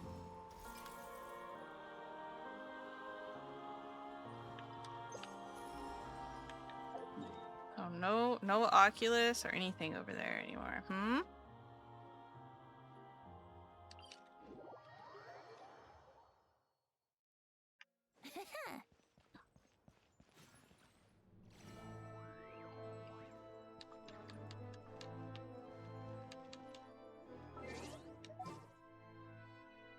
Curious as to why Zhongli is on life support, but you know, we don't ask questions. Where to this time?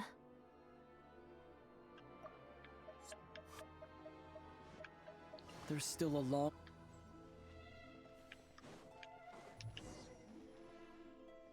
Teleport waypoint unlocked.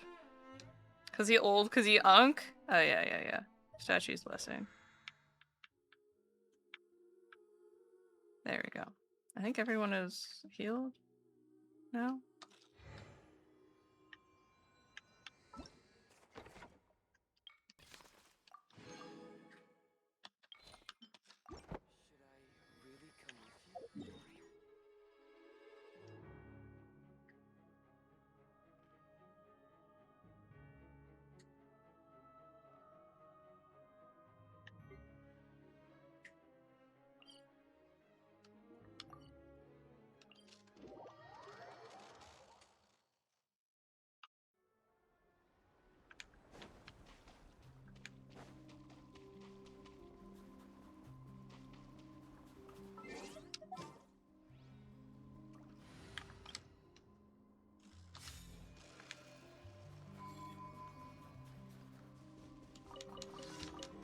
Up to snow good, guys! Up to snow good!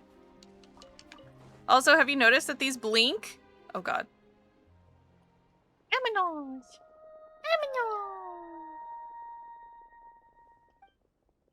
Whoa, that made me jump. Why did so many little animals suddenly scurry over? Strange. They seem to be fleeing from something. They blink. They blink. Hey, my little windy wino. Is Vadianista down here? Seems to be coming from this hole. This hole, you say? My ears... they're ringing non-stop. Yes. Why does this voice sound so familiar? Yeah. Should I jump down?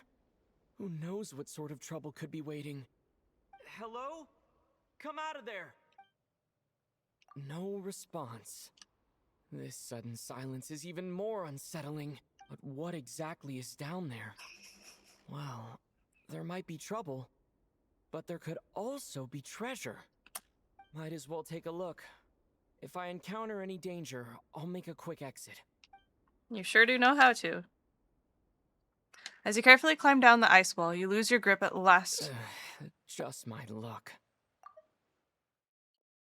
You... on the last stretch, falling straight into a puddle and getting completely soaked.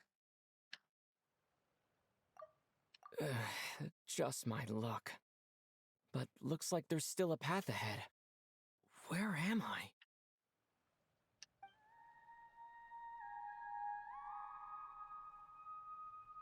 This is the same singing as before. I should follow the voice. Surely nothing will come of this.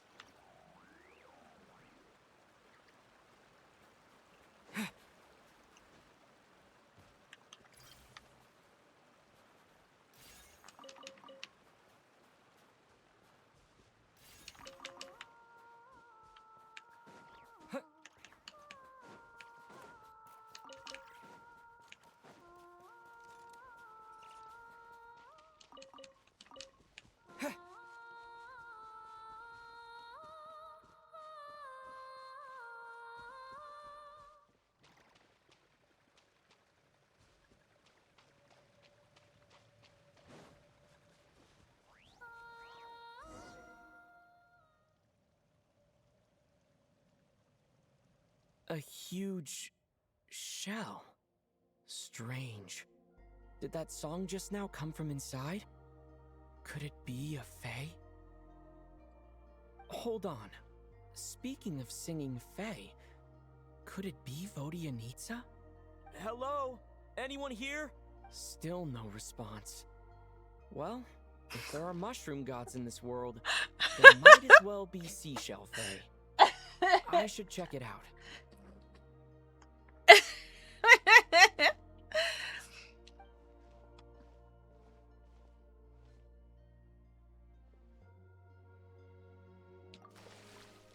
Hello there, traveler.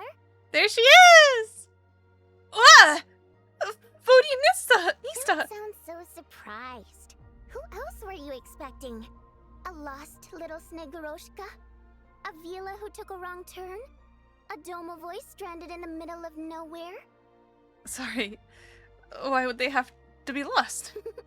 Because my private practice room is so well hidden, obviously. No one stumbles upon this place on purpose.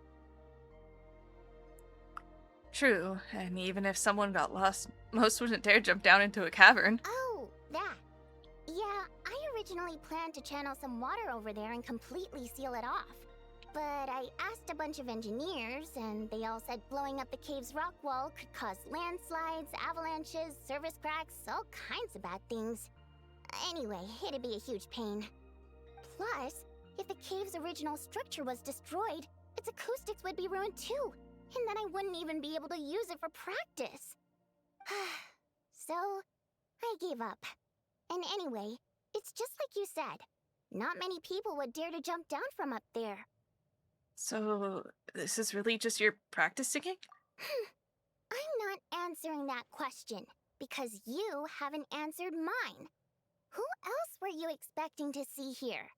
One person asks, the other person answers. Then comes the next question.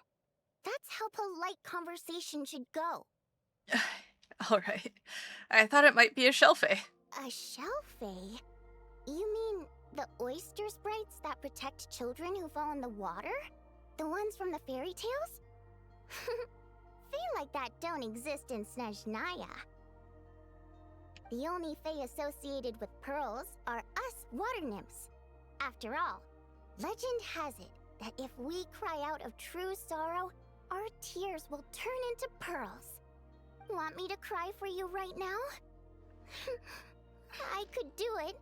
I mean, we know each other so well, and you didn't even recognize my singing voice. That could get me going. No need. I wouldn't want to bring the mood down. That said, do water nymph tears really turn into pearls? Of course not. Otherwise, there'd be nothing but pearls at the bottom of the water now, wouldn't there? I bet pearl necklaces wouldn't be nearly as expensive either. Plus, those pearls wouldn't be the quality kind. They'd be misshapen and have all sorts of impurities. If only there really were oyster sprites, though. I bet if you paid one, you could get all sorts of beautiful pearl jewelry. Oh, right. Take this pill to warm yourself up. You fell into a puddle on your way down, right? Thanks. Wait, how did you... I heard your footsteps through the ice the minute you got to the entrance of the cave. You traversed the ice wall only to fall into the water at the last moment. I heard you sputtering from here. Now, I was considering letting you have a few sips of strong liquor to warm you back up. But on second thought, spirits that have been frozen lead to intoxication too quickly. So I thought this pill would be better. It's something hunters use to warm themselves up out in the frigid wilderness. Good. Now we can get back to your question. You wanted to know why I practice in a place like this, right? Well, the answer's simple. Practicing in the city would disturb people. Of course. I used to practice in the theater, doing vocal warm-ups, singing a cappella, you know, stuff like that. Letting some fresh air in always puts me in a better mood, so I would usually practice with the window open. And, well, do I even need to say how captivating my singing voice is? Every time I practiced, a huge crowd of listeners would gather down below, and they wouldn't leave until I was done. Honestly, the people were packed as tight as sardines down there. But it's not like I could do anything to help it. That said, there's another reason I don't really practice in the theater anymore. I don't exactly recall when, but one day, this young girl showed up in the crowd of people who had come to listen to me. She turned out to be quite smart. She studied my habits to the point where, at all times, she knew when and where I was going to practice. And sure enough, she'd always be there. People would even pay her to show them where I'd be so they could be sure to grab a spot. Capitalist. She made quite the sum that way. Now and then, she'd even send me a basket of flowers with a thick handwritten letter tucked inside. The letters weren't anything special, mostly the same flattery I've heard 10,000 times. And they read a tad awkwardly too. But at least they were sincere. So, I'd often send her a ticket to my latest show in return. I thought it'd make her happy. I like people who chase after what they love with all their might, but still have some smarts to show for it. I think people like that are fun and cute. I would have loved for our fun to continue. So what happened? She changed. She no longer came to my practice sessions because she liked to hear me sing. She just wanted to make Mora. Lots and lots of it. Enough that she could put all the relentless celebrity chasing behind her. That much I wouldn't have minded, but... Then I discovered at some point, she started selling every single ticket I sent her for several times the price. I suppose she didn't like my music anymore. The innocent version of her who was just there for the love of my voice was no more. In human terms, she grew up. I no longer found her cute, fun, or interesting. And I certainly didn't want to play with her anymore, so I moved to a different practice location. I won't meet anyone interesting here, of course. But at least I can practice my singing in peace. Although, you braved the journey here now, didn't you? Freezing puddle and all. I feel much warmer now. Just now during practice, your voice sounded a little bit, the little animals were all... Don't even go there. It's been giving me such a headache. If the acoustics in this echo chamber were still in good shape, my voice wouldn't have come out nearly so... Piercing? Precisely. Thanks, traveler. This shape looks like it's in a... This place looks like it's in good shape, though. Where's the problem? The problem isn't the main cave structure, but the echo pillars made of prime ice. Perhaps I was practicing too hard, or my pitch was too high. But while I was practicing a few days ago, some of the pillars suddenly cracked. Honestly, All I need are a few simple prime ice pillars to replace the damaged ones, and this chamber will be pretty much back in working order. But alas, I'm terrible at making things like that. What's that smile for? You're hinting at something, aren't you? Hinting? Goodness, no. I'm shamelessly asking for your help, of course. Hey, we love a straightforward gal. Well, you did give me that pill. Hold on. Were you planning this from the start? No, it's like I said. All I heard were footsteps at the entrance. It's not like I lured you here or something. Uh-huh. I swear. Anyway, since I have you here, there's no time to waste. Let me tell you which pillars to swap. Actually, just telling won't do. I have a better method. And what would that be? Shh.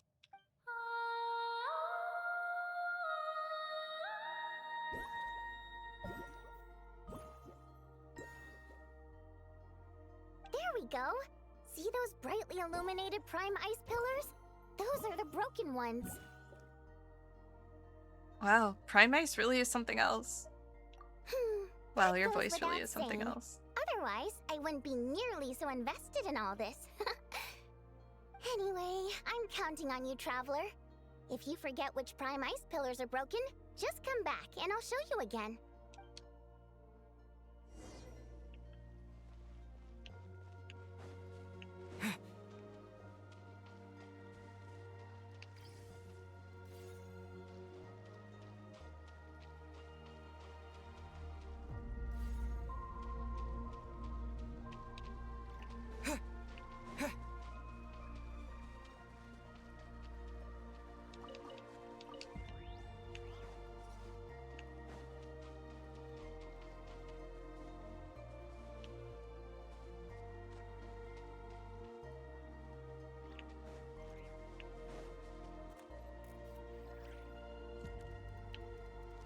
Where's my turn-in point? Is it not lit up yet?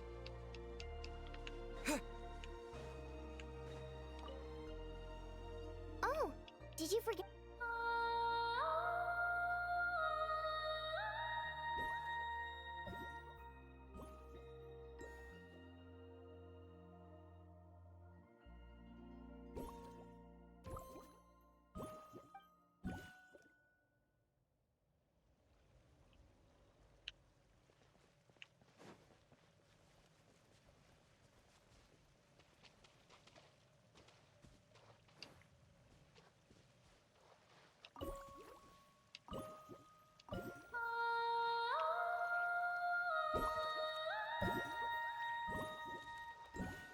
Oh, I see. Perfect! This prime... Oh, I knew I could count on you! It turned out beautiful! The positioning of these prime ice pillars is perfect! Now then, let me test them out.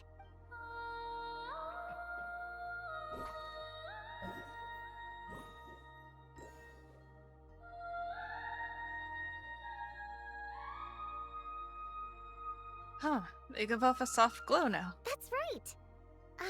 Looks like I can practice in peace for now. Since you helped me fix these prime ice pillars, allow me to sing you a little practice piece. Your protection compulsory or optional? Unnecessary. My voice is all warmed up, so I'll do some a cappella now. I'm practicing here today, and in a few days I'll head over to Ronkova Zoria to do the same. I wonder if Odette and Alosha will be there. Anyway, sit back and relax. Oh, but don't close your eyes, or you might zone out and fall face first into the water.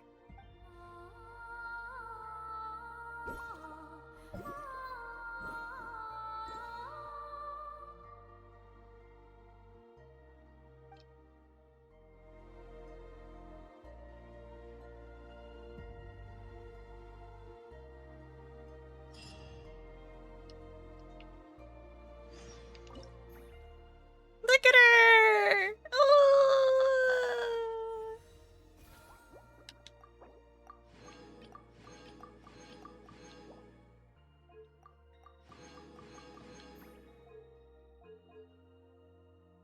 She's so cute. So pretty. Disney princess powers activated for real, for real.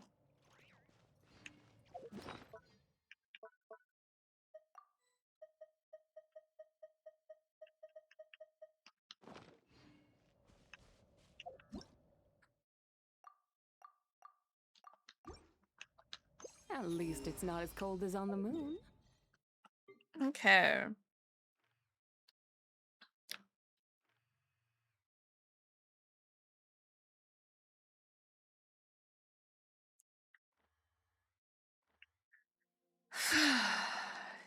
Wait, what percentage did it say it was at? 84.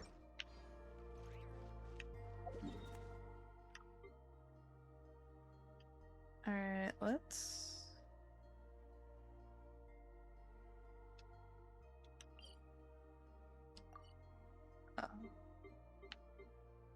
Yeah. Boodum. Boodum.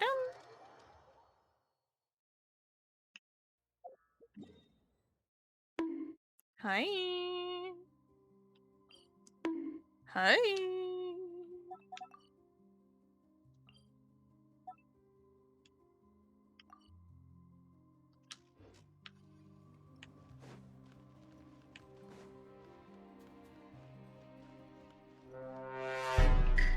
Excuse me.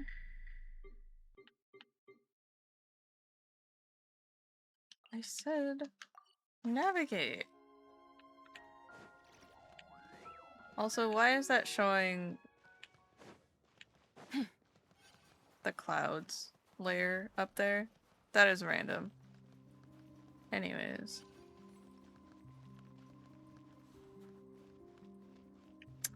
Here it is. Okay, we can get our Shrines of the Deep.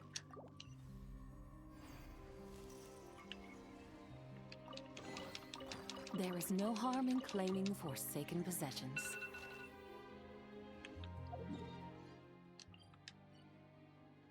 And the other one is down here.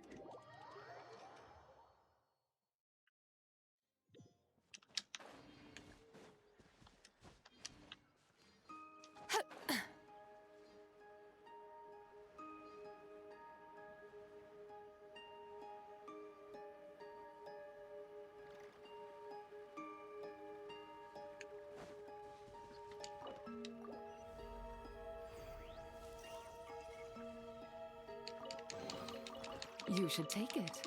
It may prove useful.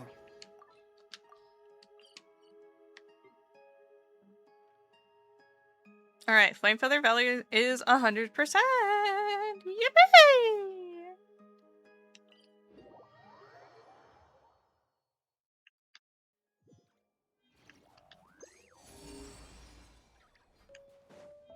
We have a hidden. We have beats as well. Beats, beats, beats, beats, beats, beats, beats. Boots and cats and boots and cats and boots and cats and boots. Yes, sippies.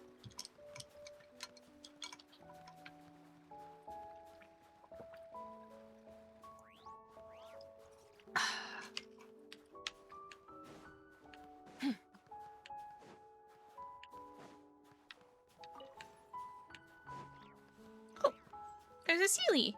Hello, Sealy.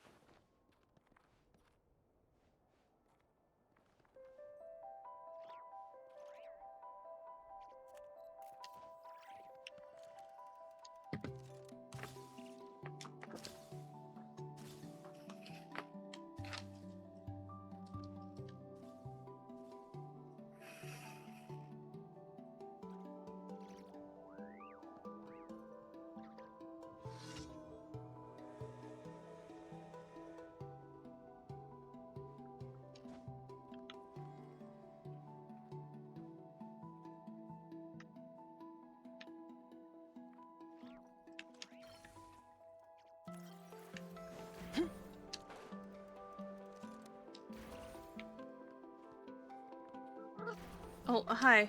Hello, Haru. Hi. What can I do for you? You should take it. It may prove Yeah. useful. Yeah, you're just gonna keep your head right in front of me? Yeah? Yeah? Are you gonna jump onto my shoulders? Yeah? Like a little creature that you are? Uh-huh. You could do that, I suppose, if you really desired it. To be a creature? Do you desire to be a creature?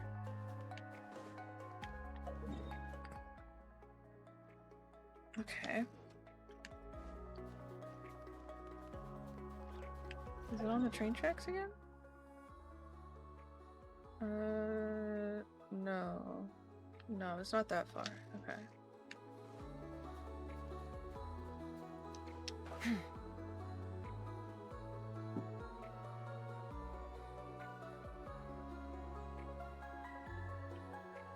Oh. Is that what that little snowball launcher thingamajig Jack Frost launcher is? Or is it up?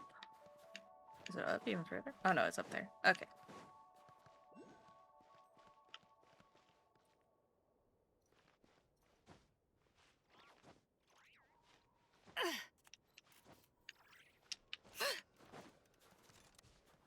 Oh!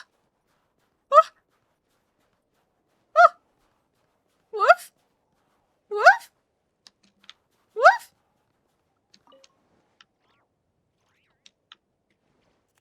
Woof! Woof! Can I feed you? May I please feed you?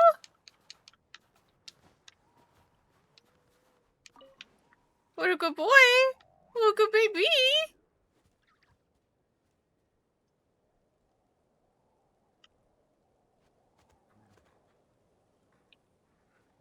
Me too, doggo. I would love to feed you. Can I feed you, doggo? May I feed you, doggo? Hi.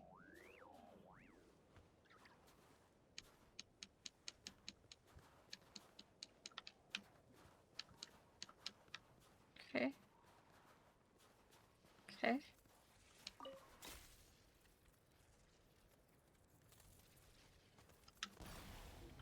Yeah, I fucking hate these things. They're never correct. They're little things. Bad. Hey, doggo.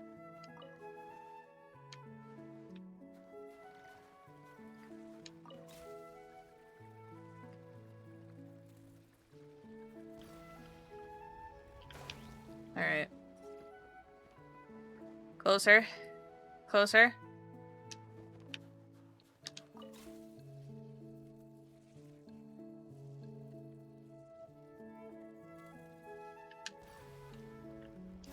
Okay, there we go. There we go. Acquired. Acquired. Where doggo? Oh, there doggo. Doggo! Doggo! Doggo! Oh, doggo. Hi. Thank you for respawning.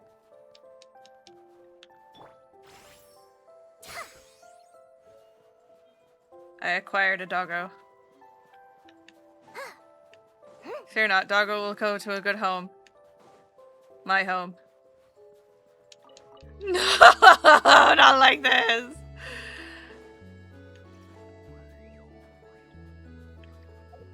Okay. Okay, we have another chest over here.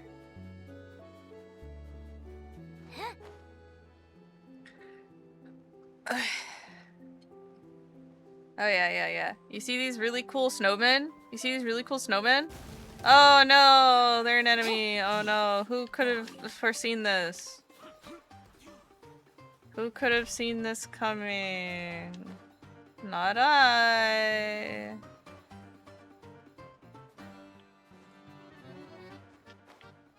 What the hell? What the hell? What the hell is the... What in tarnation?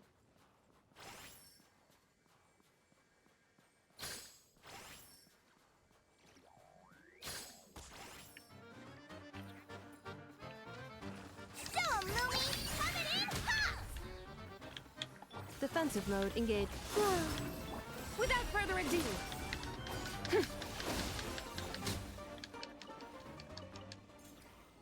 Leper flowers!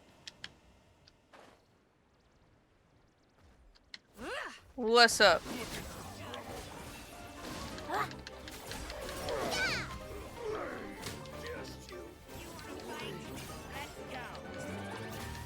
Well, we can take care of that.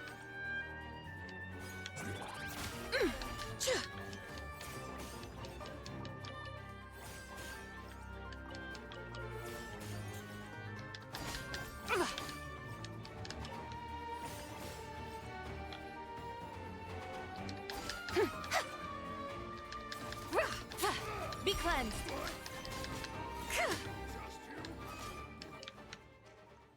Louie, I thought you had this covered, dude. Your bloodlust. It knows no bounds. A gift from the heavens. I shall gladly accept it. Hi, Breaker! Good thing Chase is new, or we might get spoilers. Hey, hey, hey. This is my first time playing through the Archon quest. No spoilers on the Archon quest, please. Thank you. Thank you. Much appreciated. Mwah, mwah, mwah. Mwah, mwah, mwah. Thank you. Right, this one. I think I know what's going on now.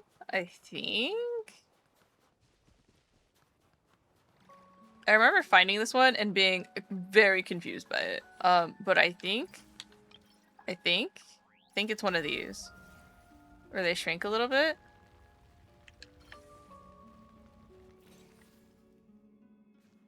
Is that enough?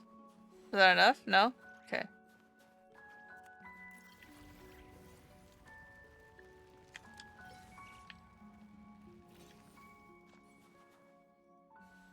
Still feels like something's missing. Yeah.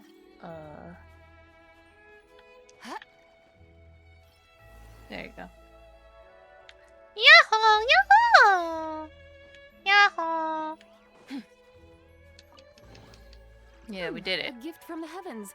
I shall gladly We did accept it! Yeah, we did it, yeah! Alright, on the other side, down below.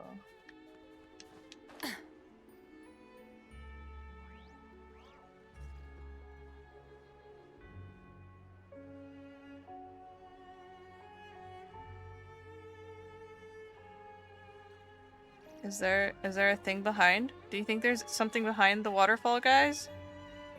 Wow, nothing behind the waterfall.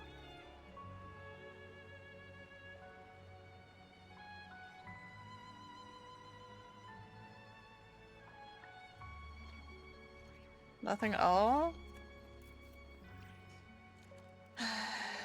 Crazy. Just a wall. Who would have thought?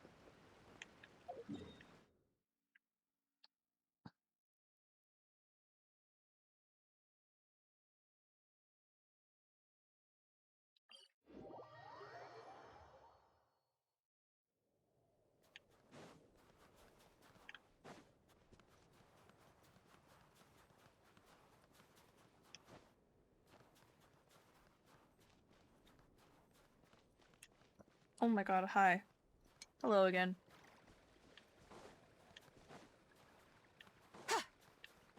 Yes, Haru.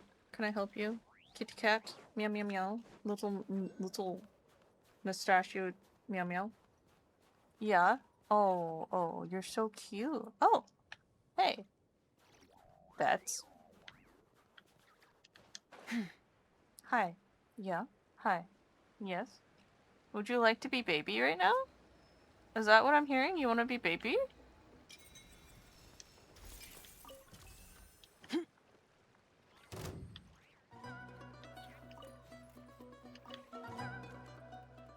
Are you gonna go into the Wawa?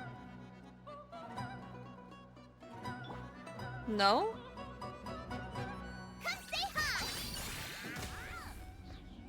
Then leave me be. Can you not? I know they beat you up in the past, but you don't have to punch them. Stop it, Lumi. Lumi, please. Lumi, please.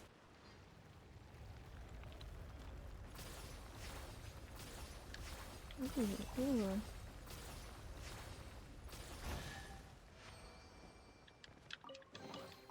Well, any good stuff in there?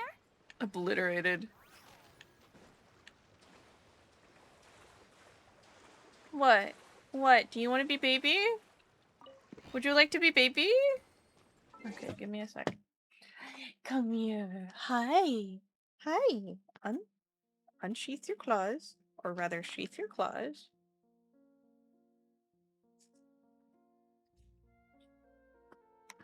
Here you go. Is this what you want? Is this what you want? You want to be baby? You want to be kangaroo pouched? Yeah? Oh, brrr, yeah?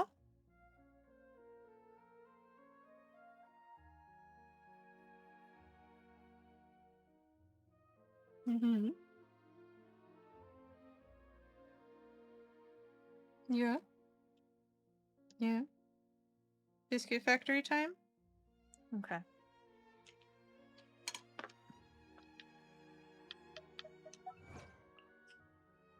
Where are you going? No? Now what? You're gonna sit there? That's where you're going. Okay. I mean, I'm sitting in a perhaps an interesting manner.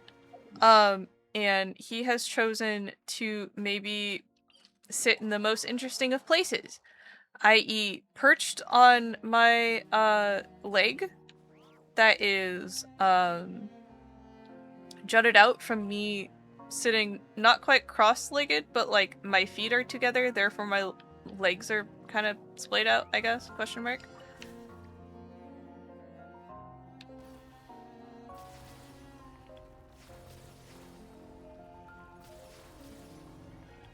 Anyways, he's perched up on my leg like some sort of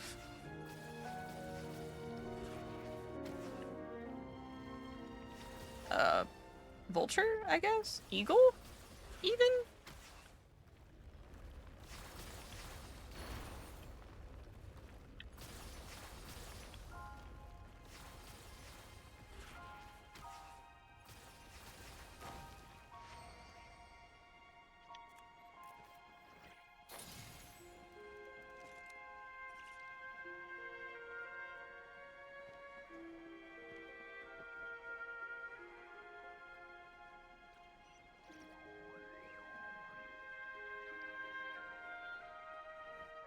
Parrot?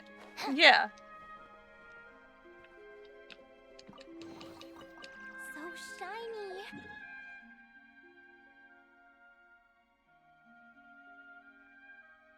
I feel like I've moved the needle No, you can't eat that.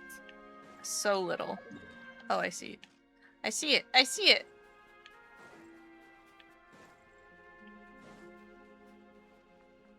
How did I miss that? How did I miss that?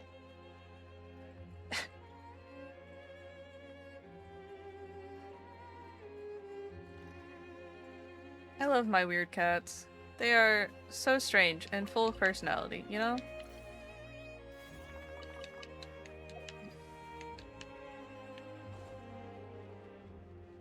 Ooh, we got some big guys. Hello! Hello, big guys! Hello, big guys! Hello! Gather around, Lumi would like a word with you.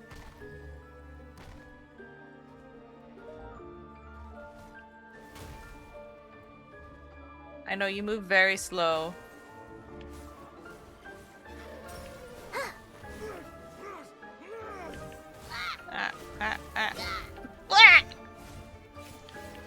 Oh my god, relax. Dude, hey, hey, hey, oh my god.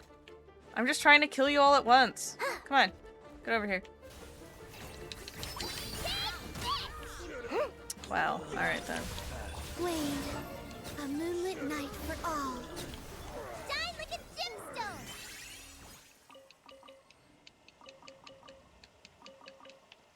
A mercy kill, if you will, you know? That was all. But instead you decided to punch me. And Lumi will take that personally.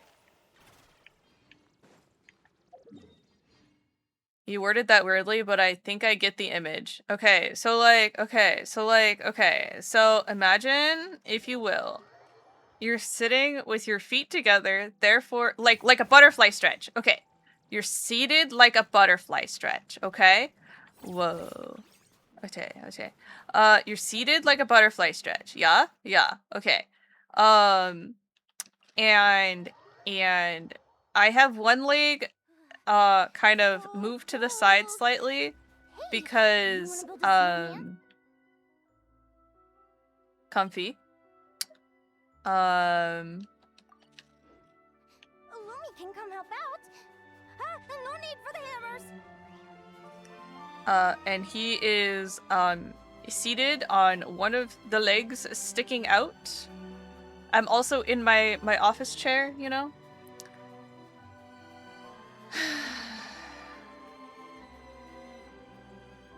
Anyways, look, the Jujna. Surely this is completely legal to beat them up like this. Yes, what's up? Show him, Lumi. Surge.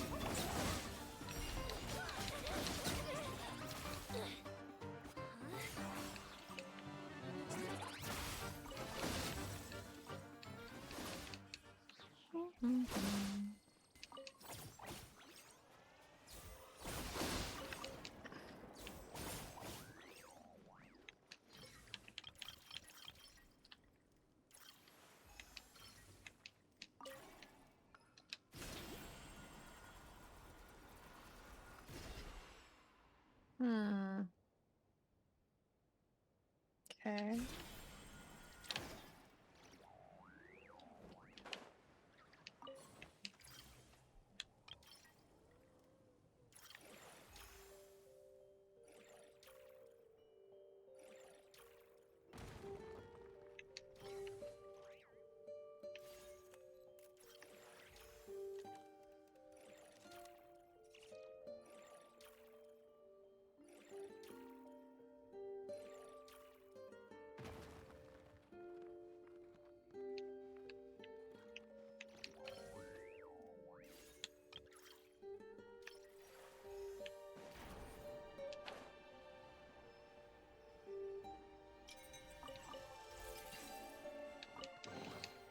There is no harm in claiming forsaken possessions. Oh, I got the last incense. This is where it was. Ooh. Ooh. Ooh. Ooh. Let's try that again. Ooh.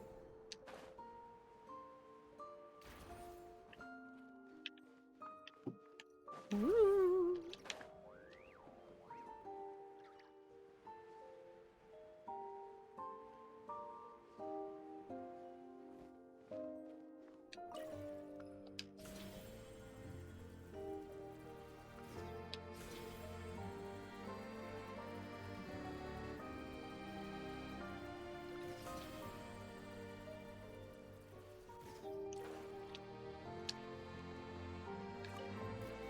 Yahoo! Yahoo! After watching a Jack Frost flail about, you finally understand what he means. Oh! So it's a contest to see who can fly fastest. Falling down is considered a loss as well? Okay.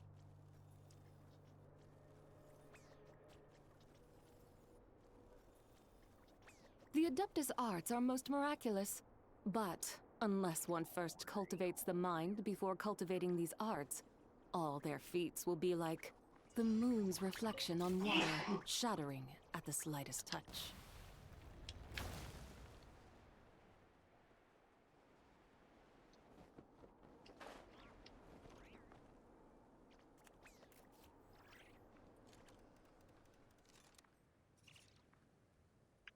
No? Oh, did I not do it right? I guess I have to let it go all the way. Okay, okay. Sure.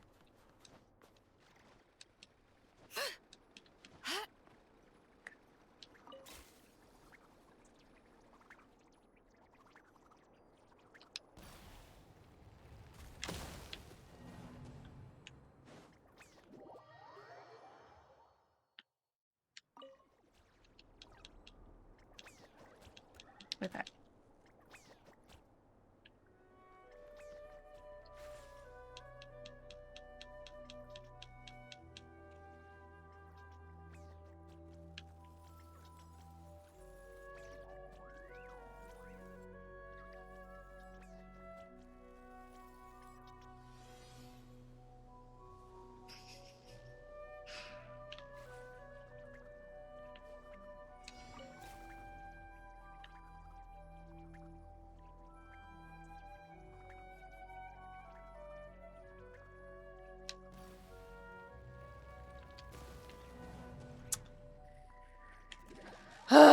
Alright, alright. One more time. One more time. We'll do it this time. For sure, right? Right. Yeah.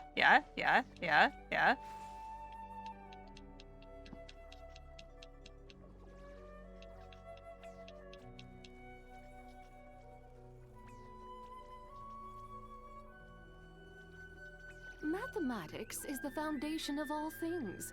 If you're interested, I can teach you some arithmetic. First, hold out both your hands. We'll start with the 10 fingers.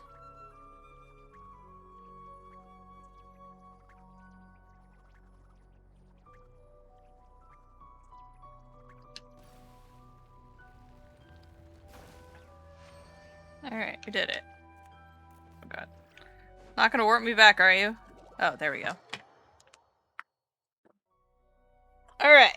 Yippee. There is no harm in claiming forsaken possessions. Alright, we have another hidden one over here. Oh, more frozen ice blocks challenge. Okay, interesting.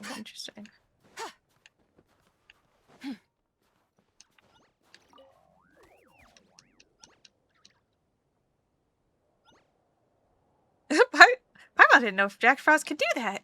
Yahoo! Oh yeah! Okay, and with the left and the right to be the same. Got it.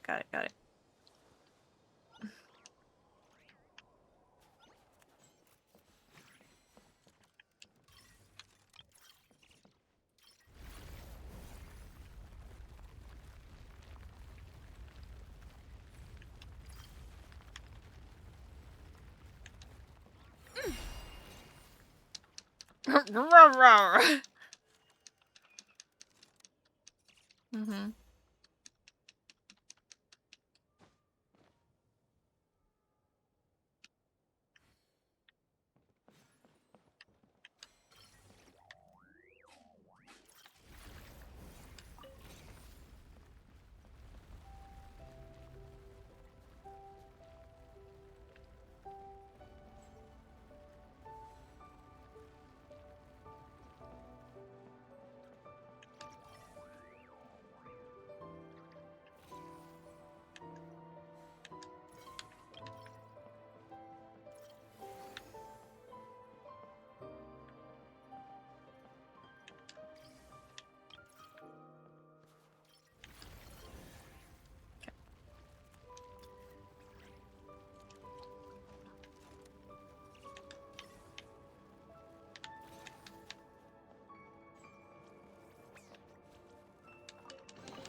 I'm so A happy. gift from the heavens. I shall Look at him gladly go. accept it. Scampering about. Okay. Do.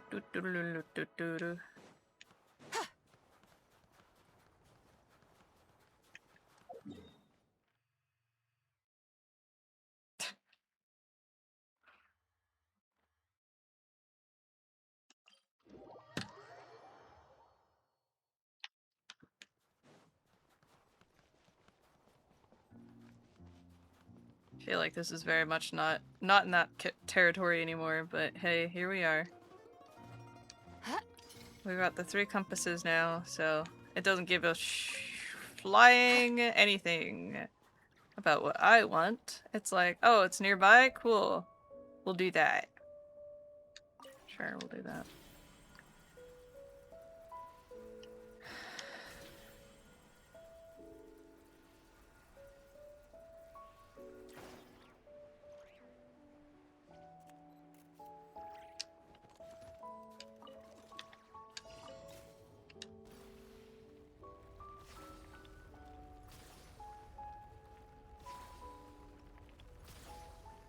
God, there was one challenge of trying to do this without breaking any pots, and I wanted to actually die. Oh god.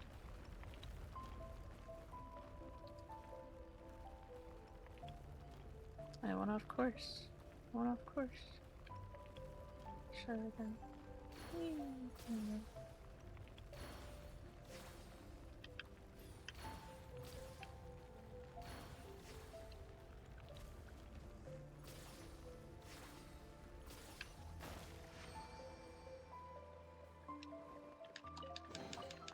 There is no harm in claiming forsaken possessions. Okay. Oh, alright, that's still part of the frozen earth. Cool, cool, cool. Let's hop up here. Nothing. The whole... Okay.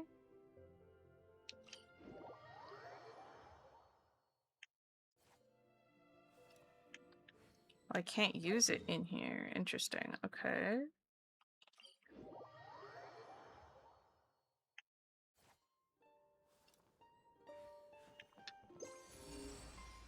Oh no, I could probably have used it. I'm just goofy, and apparently you can't use it when you're mid-strike.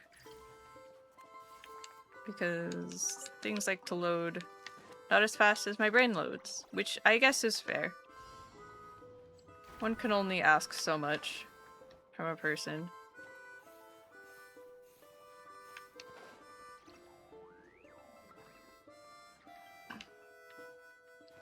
Girl, get your shit together. You're a horse, aren't you? Run like you mean it.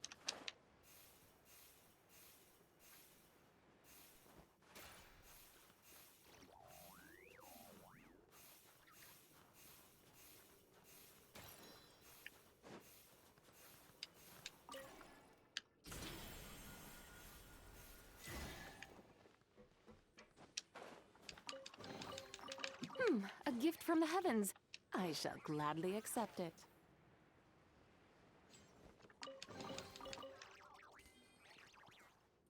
Hi, Furiosa. Hi, Furiosa. Didn't realize there was a chest over there. Before. Look me before. Look me in the eye. Just like an angel. Your skin makes me cry. Anyways. We have... Oh! Hi! You!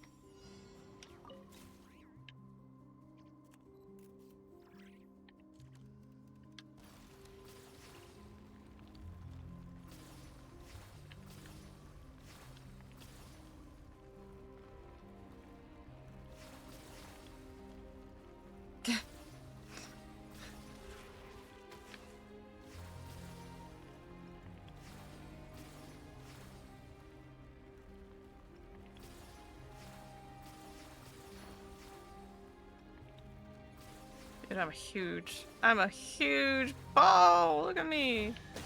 Ooh! You should take it. It may prove useful. What's up? Ha! Yahoo! Okay, okay. Since he wants to pass through all the rings without ever touching the ground with our feet, Paimon thinks. Yahoo!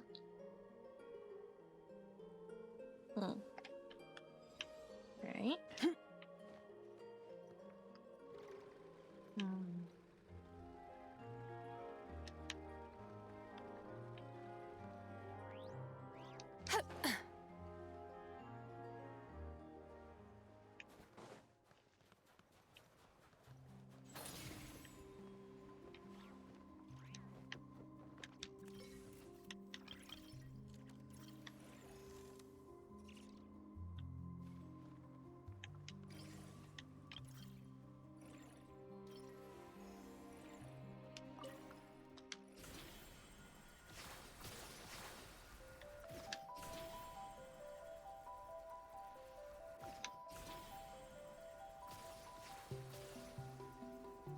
Yahoo!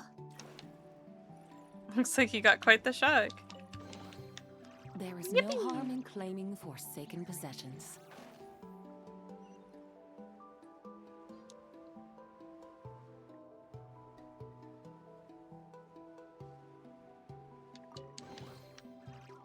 Yippee! Yippee! Oh, Felfrost is at 89. Okay, I guess this part is part of Felfrost. I think this like jagged area here is kind of like in between Ever Frozen Earth and Felfrost area, which is kind of funny. Okay.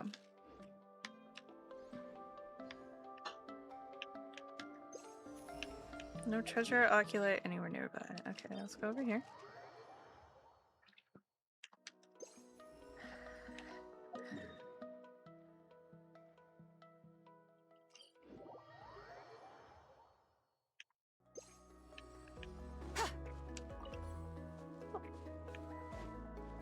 One right behind me. Yaha? Yaha! Ah, yep, there it is. You should take it. It may prove useful. Nothing else here. Okay. Hello, Central Station. Tell me, do you hide any secrets? No, no secrets at all. Drab. Boring. I care not for what is. Oh, we have found some things. Ooh, we have found some things, have we? Oh, of course, the glue pop have lots of things, don't they? Hi. Oh, hey! You guys have something. Thank you. Well, any good stuff in there?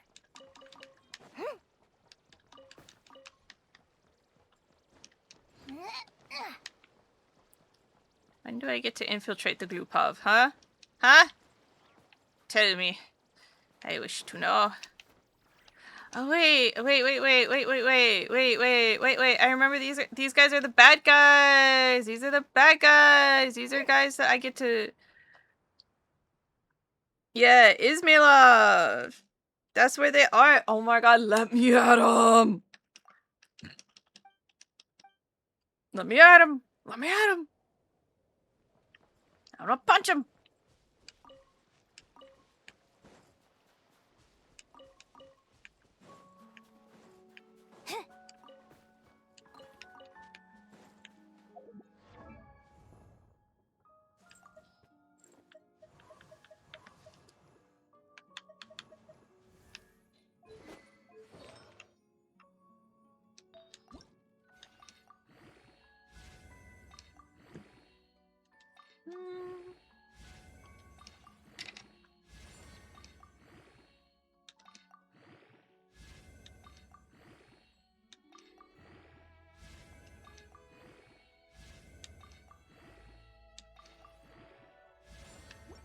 Nice.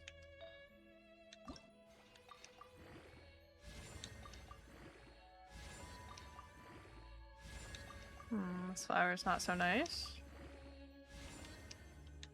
Really not so nice.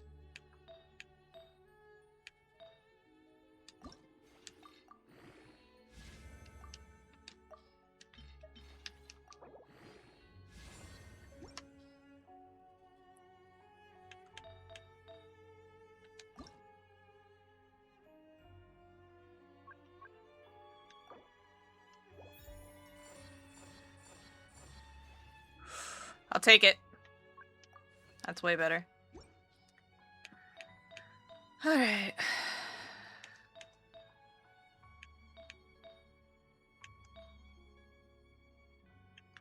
Really need a way better piece.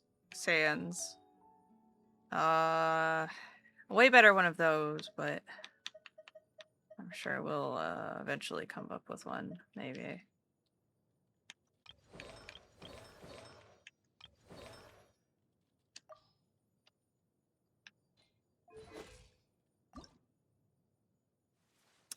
We need only 14 more flowers.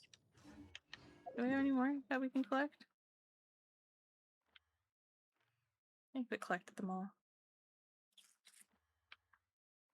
Okay, so we have lots of stuff inside the Glupov that we're not allowed into yet.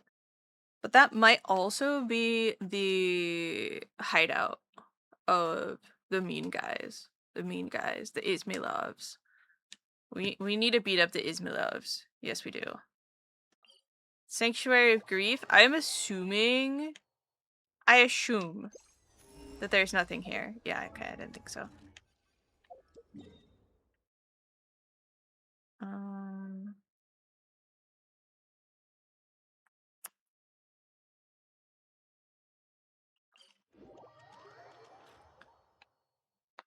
Alright. Do I...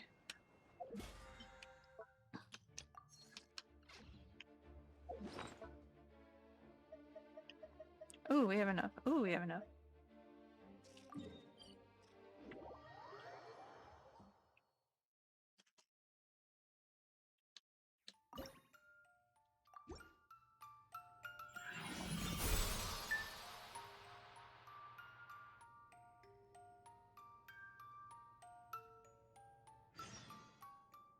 That should do it. Let's see. You did it. Close your eyes. Hmm? I've done all I could, but I'm by no means a professional. If there are still flaws in the work, I don't want you to see them. So please, close your eyes.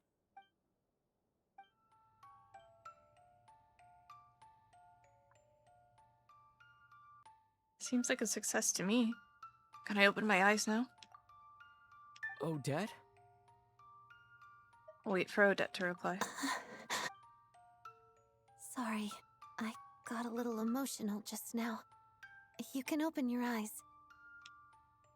I suppose I wasn't expecting to hear such a beautiful melody from it after all this time.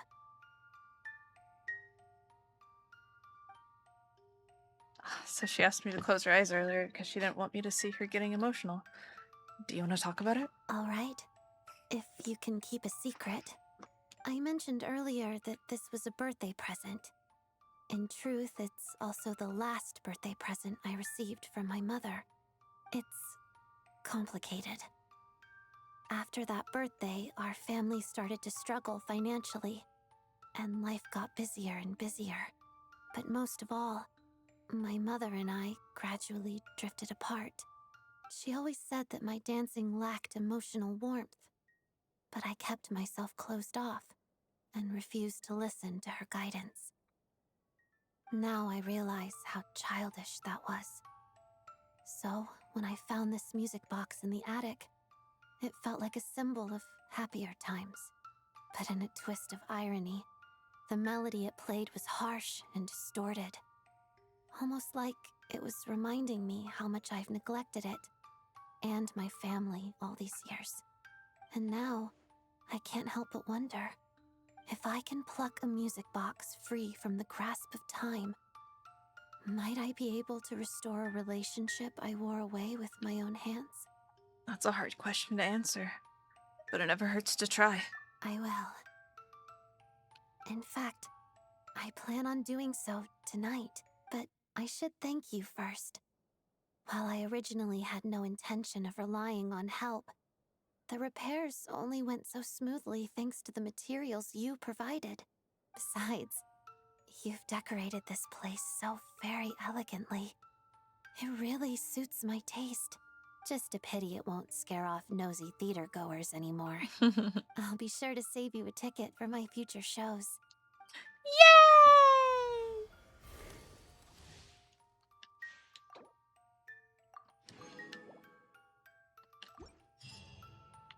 Yo, 69 sigils? Crazy.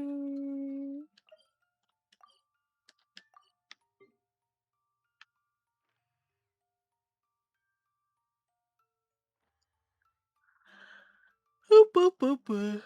Okay, I have to go spend my points now. Let's go beat up this guy.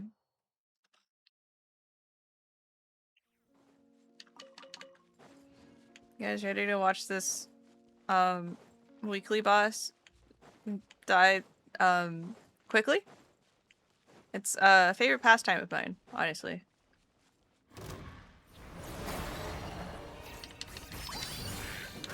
Defensive mode engage. Three moons converge. Lofty wisdom will show us the way! Smite to dust!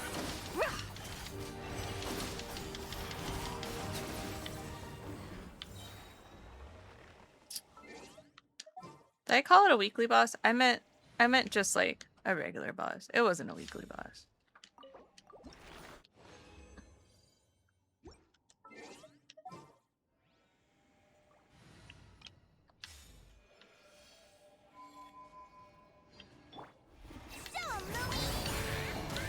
Cleanup sequence initiated. A new moon rises. Without further ado, divine light, shield them!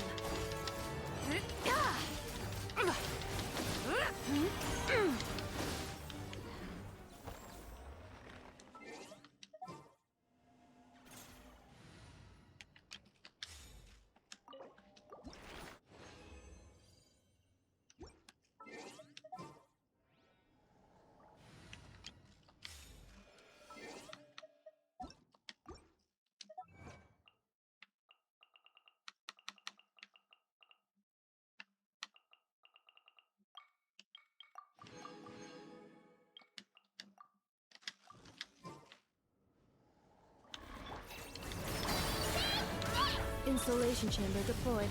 Preparing for dust up. Surge.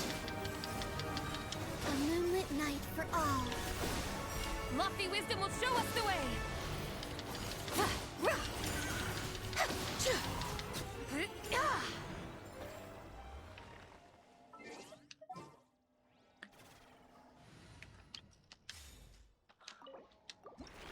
Just a little fledgling.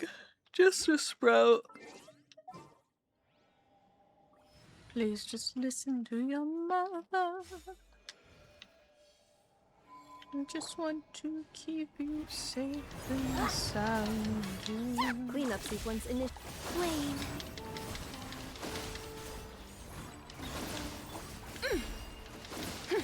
Divine light, shield them!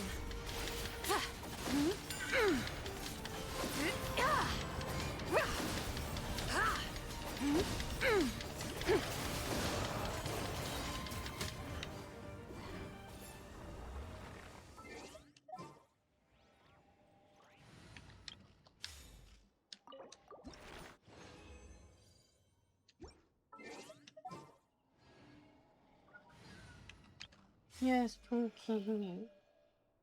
Yeah? Hi! Can I help you?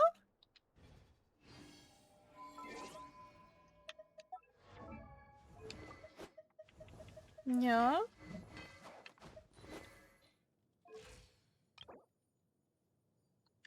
$12. And I have... Oh, not enough for one more? Yeah, that's crazy. Guess I can break that. Gives me enough for 2 more! Yippee! Defensive mode engage. Three moons converge. Be cleansed. I tried to get you to be in the box earlier. You don't want to be in the box? Oh, there's a Leo in the box. Oh no. Oh, that means only the best seat in the house is left. My lap.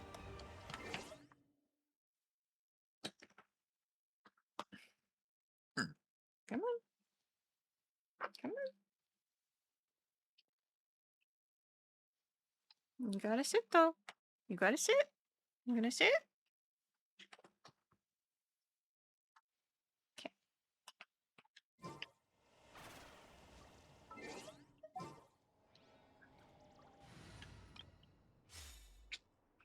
Pookie. My old lady has come to visit. You guys might hear her on occasion. She go meow, meow.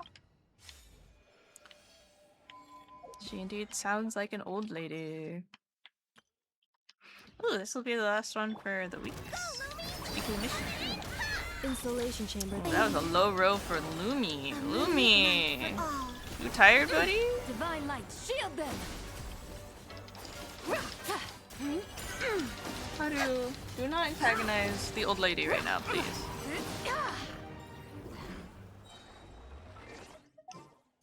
Do not. I know. Put your tail away then. So it doesn't get grabbed by him.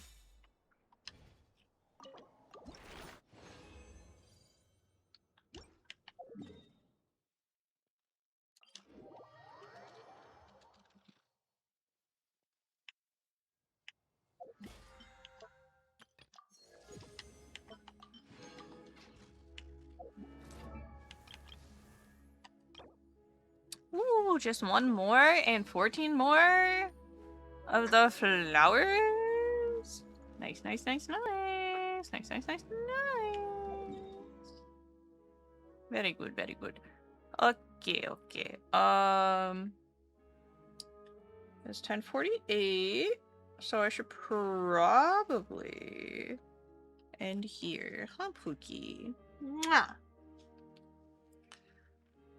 I should probably end here. I got 2 areas at 86 and 89% respectively. Hell yeah, hell yeah.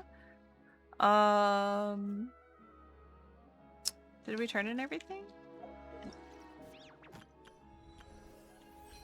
Okay, we're checked off there. Time for more We turned those in, we claimed them. Do I want to do some domain runs?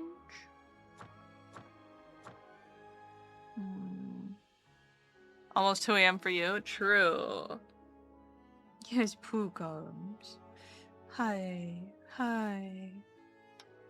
Mwah.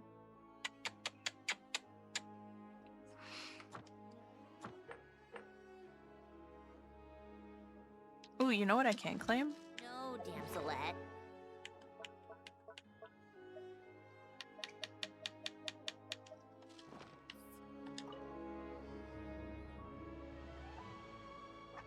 Stop it. Kisa, put your tail away if you don't want it caught. Kisa. Who comes? I know you're a sassy kitty by nature, but your tail, if you don't want it to be caught, then don't wave it around so temptingly.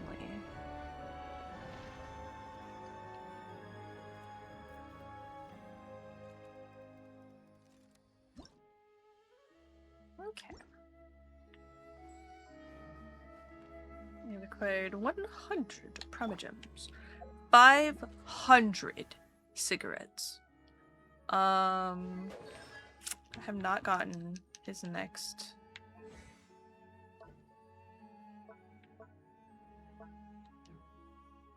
$500 cigarettes. Alright. Turn that in. Alright, let's go grab our treasure. I'm Crumble. Can I have a cigarette? Haru! Haru! Knock it off!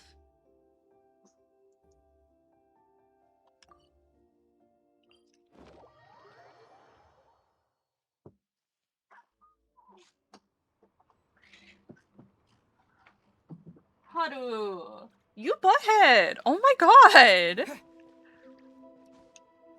He kept going for Kisa's tail, and Kisa does not like that. She's a 0 out of 10 for that one. She said no fucking thank you. And then, what does he do? He leaves? He leaves the chair so that she can freely move her tail around again, and then decides to come up from underneath the table. Underneath the desk. To start pestering her with his paws. Trying to grab her. And she's like, what the fuck? And just like hissed. Hiss. And left. And I was like, I'm sorry. That wasn't me. It wasn't me.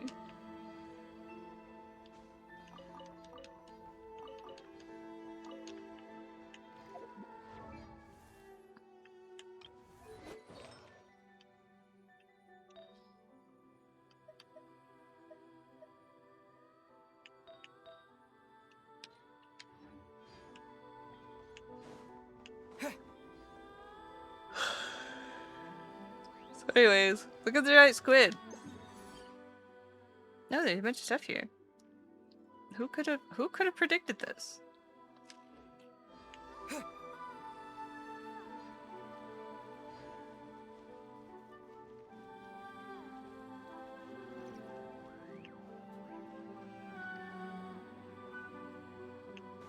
Shake my head. I know. Brat. Brat is what he is.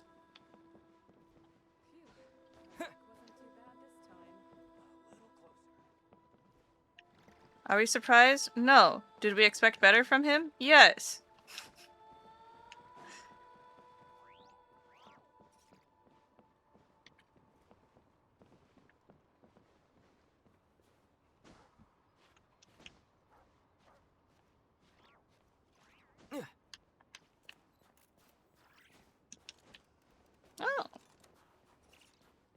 a remarkable chest. A reward on the road.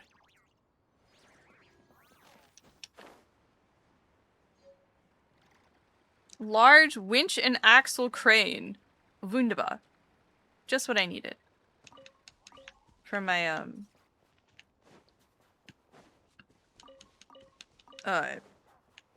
thing that I definitely need to build. Aurora. Ooh.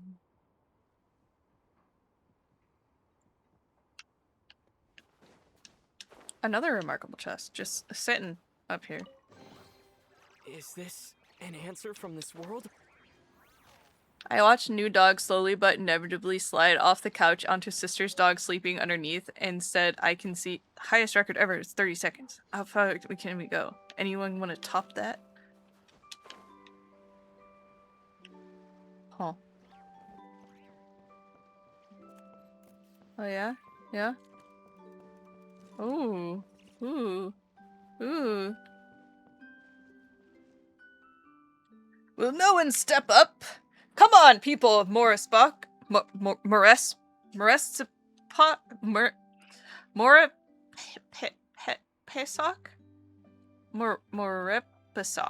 Morepesoc? Persok. Morepesoc. Did I just have a stroke happen?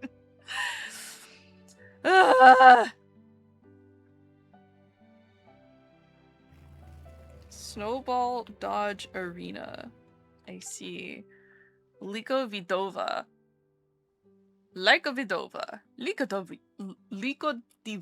Whoa. Liko Vidova. There we go. I used to be an Adventurers Guild member myself, you know? And there was this one time when I encountered a bunch of fluffahogs amidst a snowy night on the tundra. They kept rolling on like a cannonball made of giant spikes, and I was left a right sobbing mess at the end of the chase.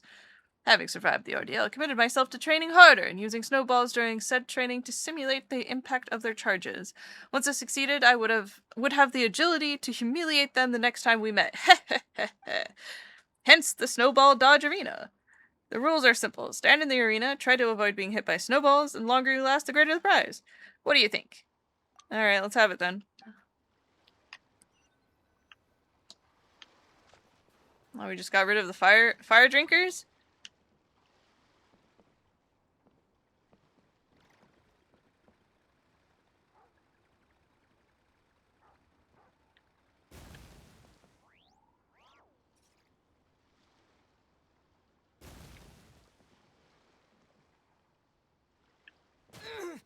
Okay, I wasn't expecting them to roll, okay? I wasn't expecting them to roll.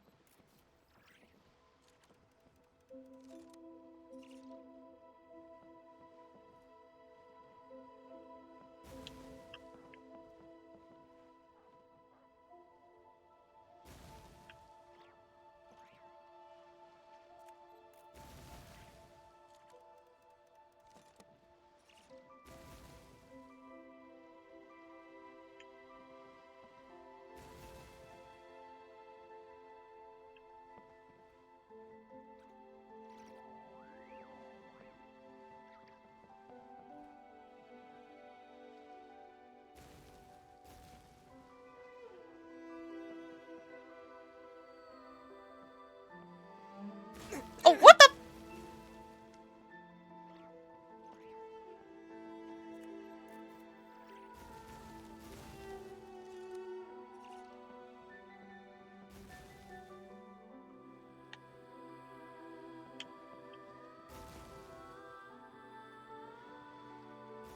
Perfection. Even the most fearsome fluffahogs could never...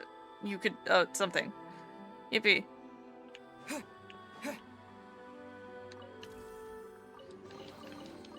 this...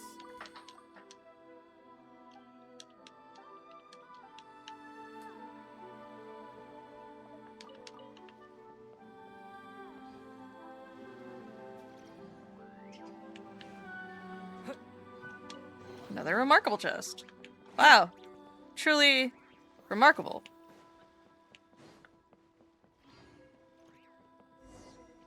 Hey, Chase! Check out the wooden house! Do you think it's the same one that we dragged ashore last time? You know, that's a good question.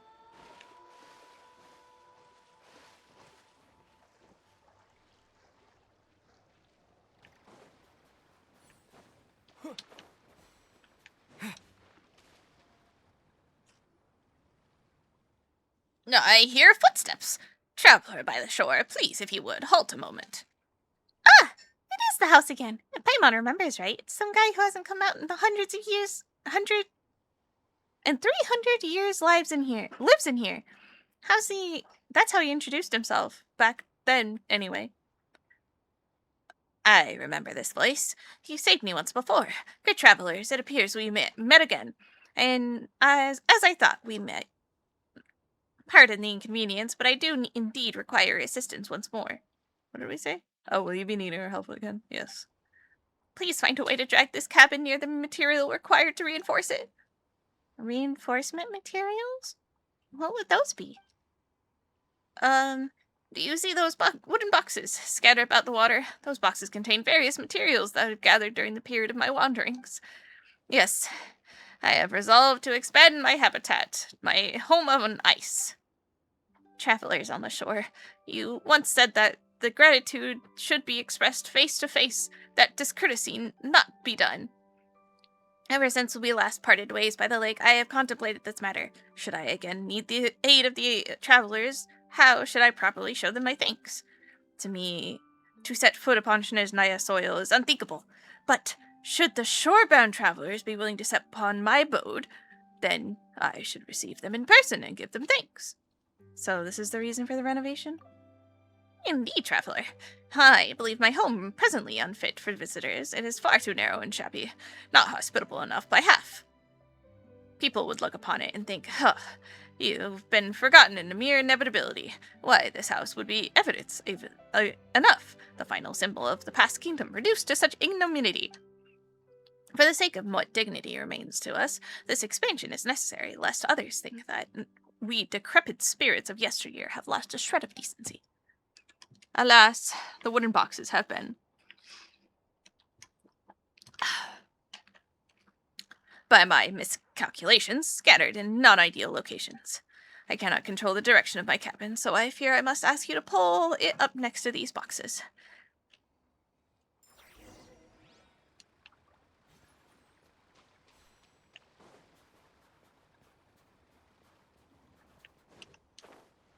Don't you dare.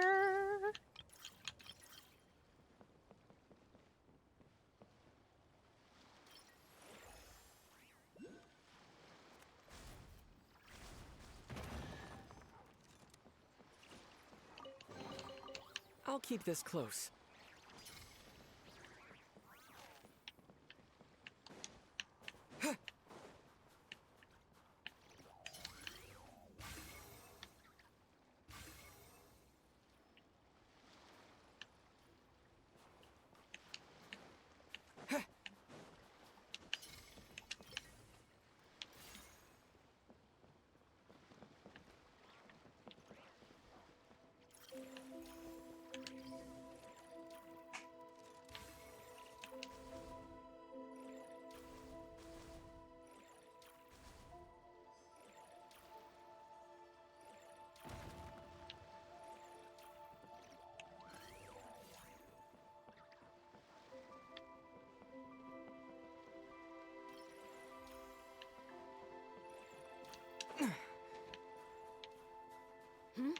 Halt!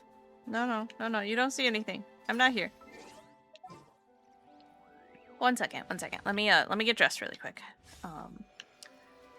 Squirrel, thank you so much for the 7 stream streak.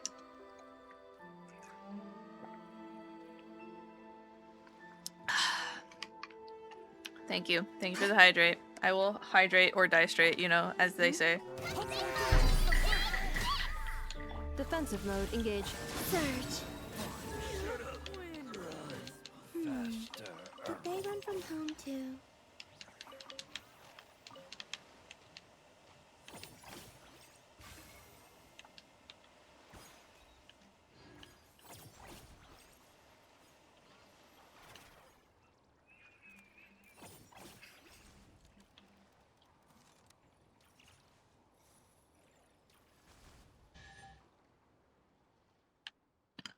my utmost gratitude I give you, shorebound traveler. I will remember the aid you have tendered. That's a piece of cake. But hey, can we go inside to take a look now? My deepest apologies, but the expansion and renovation is still gonna take some time.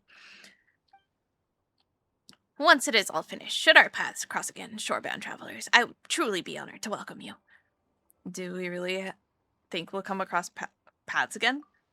I believe so. After all, fate has already brought us together twice. Perhaps someday the waters will bear the dwelling to the near seas once more, and if fate demands you tread through ice and snow to stop along the shore, if we meet again, and renovations are finally complete, then please, we may make yourself more welcome in my abode.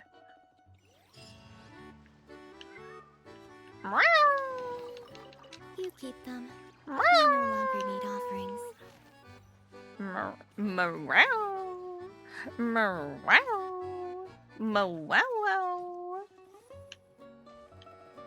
Sorry, my cats sound really sassy sometimes. They just make me laugh.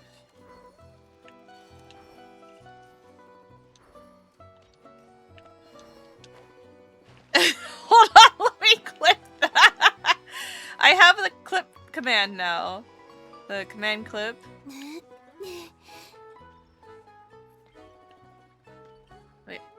Wait, what?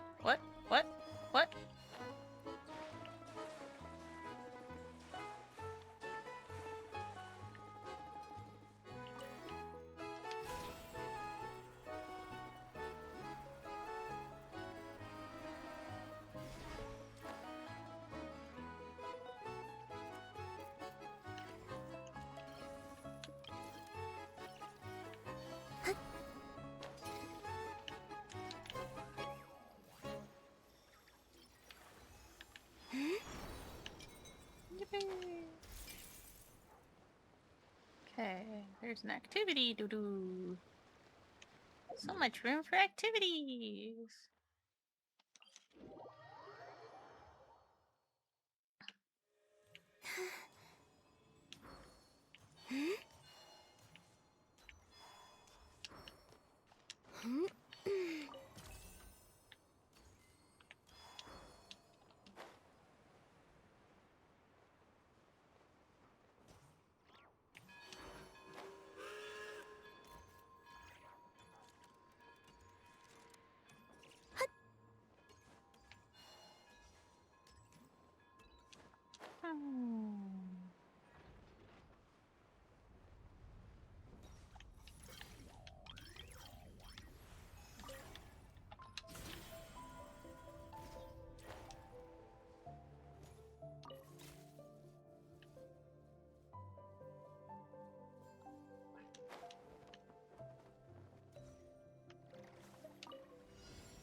Damn.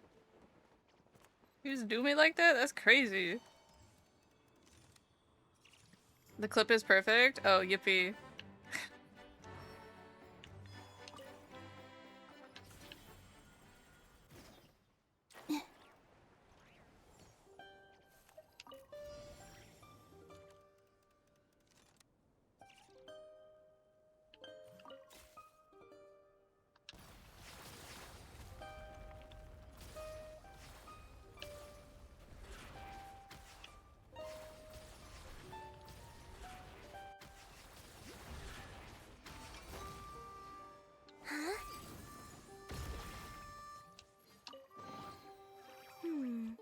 Did they run from home too?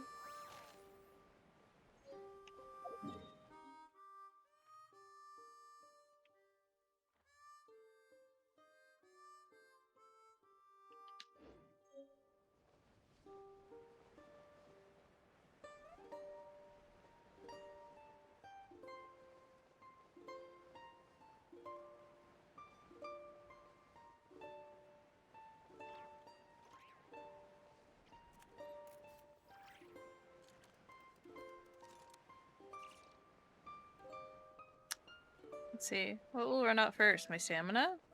Or my health?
Without further ado.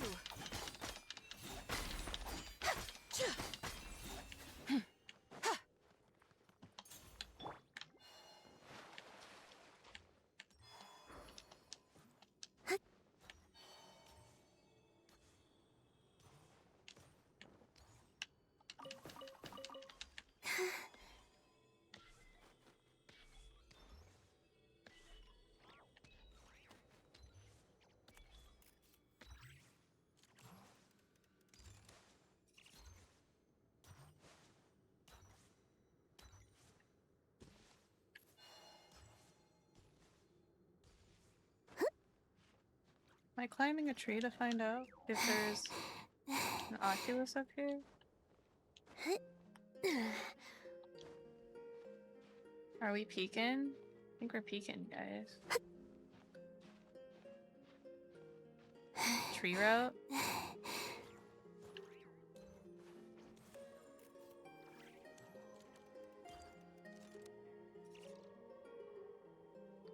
Okay, must be towards the bridge, because it is not loading in for me. These, however.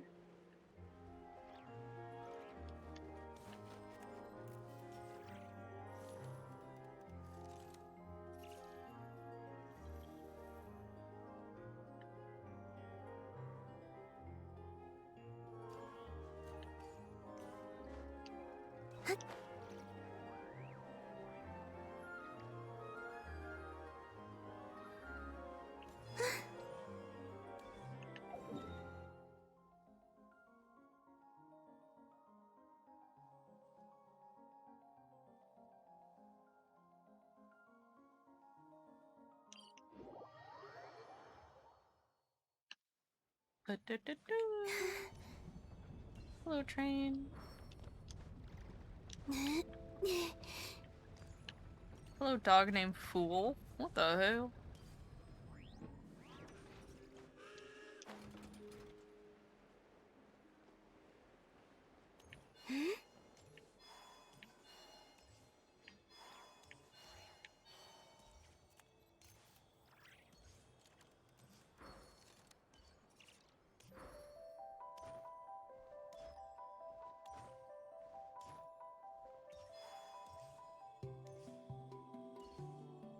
Yep, there it is. Were they really expecting us to just, like, stand on top of trains?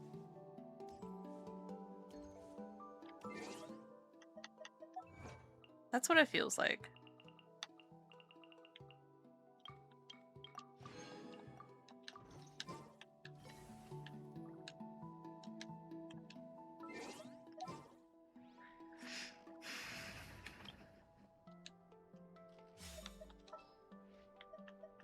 What shall we do? Walk would be nice.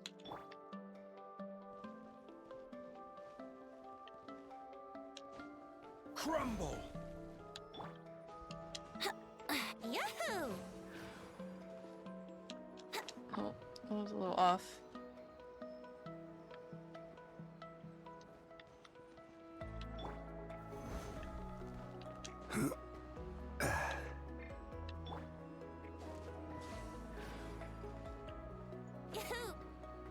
Yo.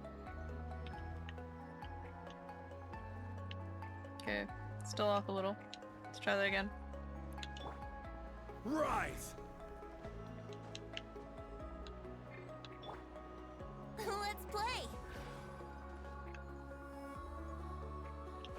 I'm dumb. Ah!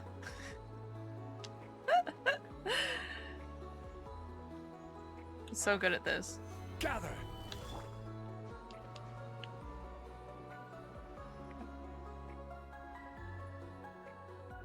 Here we go! There we go. Alright. Now, figure out.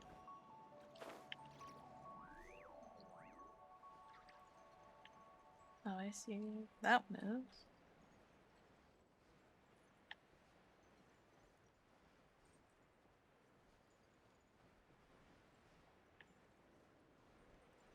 Oh, I see. Right there. Okay.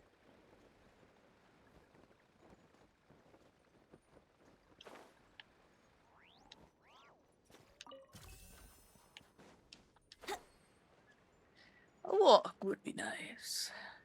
Osmanthus wine is the same as it is. The way are Wouldn't gliding be those faster? who share the memory. Where indeed.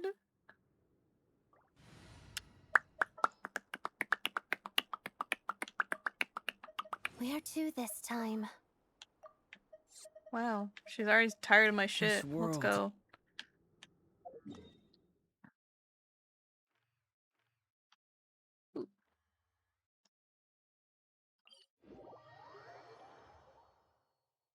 Oh. Got kidnapped.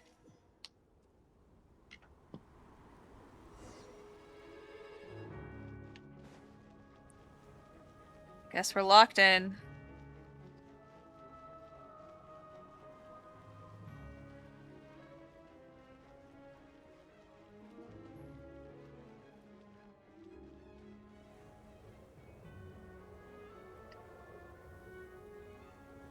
Ooh, it sure is cold today. I wonder how much heavier the snow's gonna get. Here to see Odette? I just need to see your tickets for the preview. Perfect. Thank you. I'll hold on to your tickets. Come on in. It's freezing outside.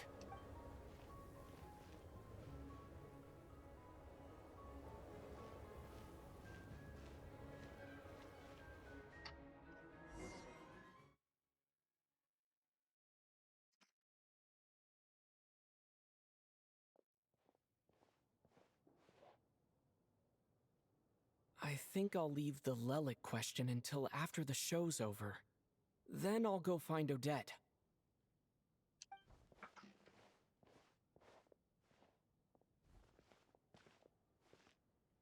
Child said he was originally going to come with Tonya. So I'm guessing Tonya's already here somewhere. Is there anyone here who looks like a Tonya? Let's see. It's a small audience. Makes sense for a preview. But wait, I do see some familiar faces. Interesting, interesting. Mr. Chuganov's back again by the looks of it. Oh, and is that Mitya?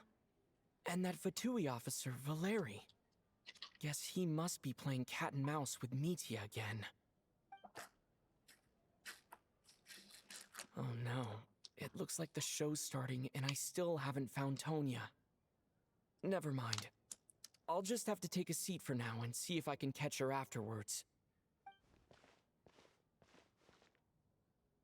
My goodness, what could this Tonya look like?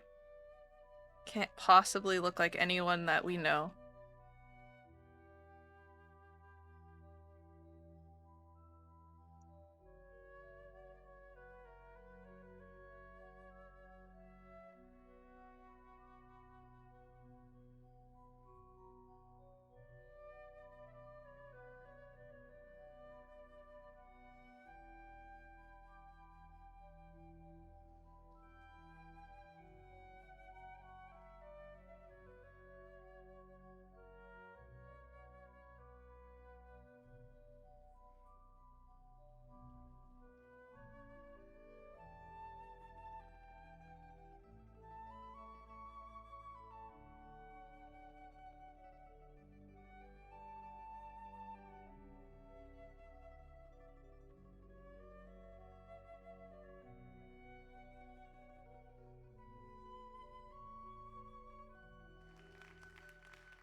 Members of the audience, I'm a staff member here at the theater.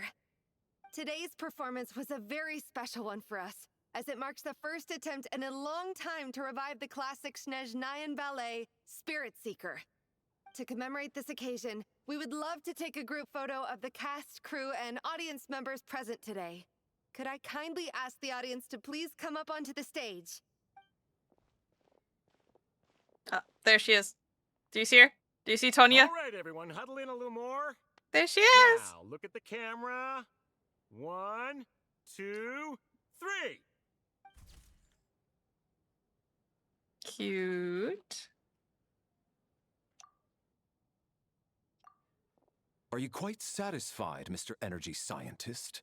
I rather hope you don't have any other escape plans to add to my workload today. What are you talking about, Sarge? This was simply my way of inviting you to watch Miss Odette's new show with me. And wasn't the performance spectacular? In the future, I heartily encourage you to take a leaf out of my book. Find some soul-nourishing pastimes to enrich your time outside of work. It's called work-life balance. It was indeed a fine performance, but I must correct you on one point. This is not time outside of work. These are working hours. Working hours and non-working hours are just a social construct. Human technology can never advance if we're too rigid in our thinking, Sarge. May we leave now? Already? I mean, I was kinda hoping to soak up the atmosphere for a little longer, but... No? Okay, guess I'm pushing my luck. Didn't seem like too much to ask, but fair enough. Didn't seem like too much to then, Sarge. ask, but... Back to the land of working hours. Lead the way. There she is! That has to be her. She's the only person in the audience around Tonya's age. And looks like child? Excuse me. Are you Tonya? Huh? Your brother's busy today, so I took his ticket. Don't worry about him. He's fine. Oh, okay. Sorry for the trouble. What's wrong? Are you sick? No, I'm fine. It's nothing. Maybe she caught a cold on the way here because of the weather.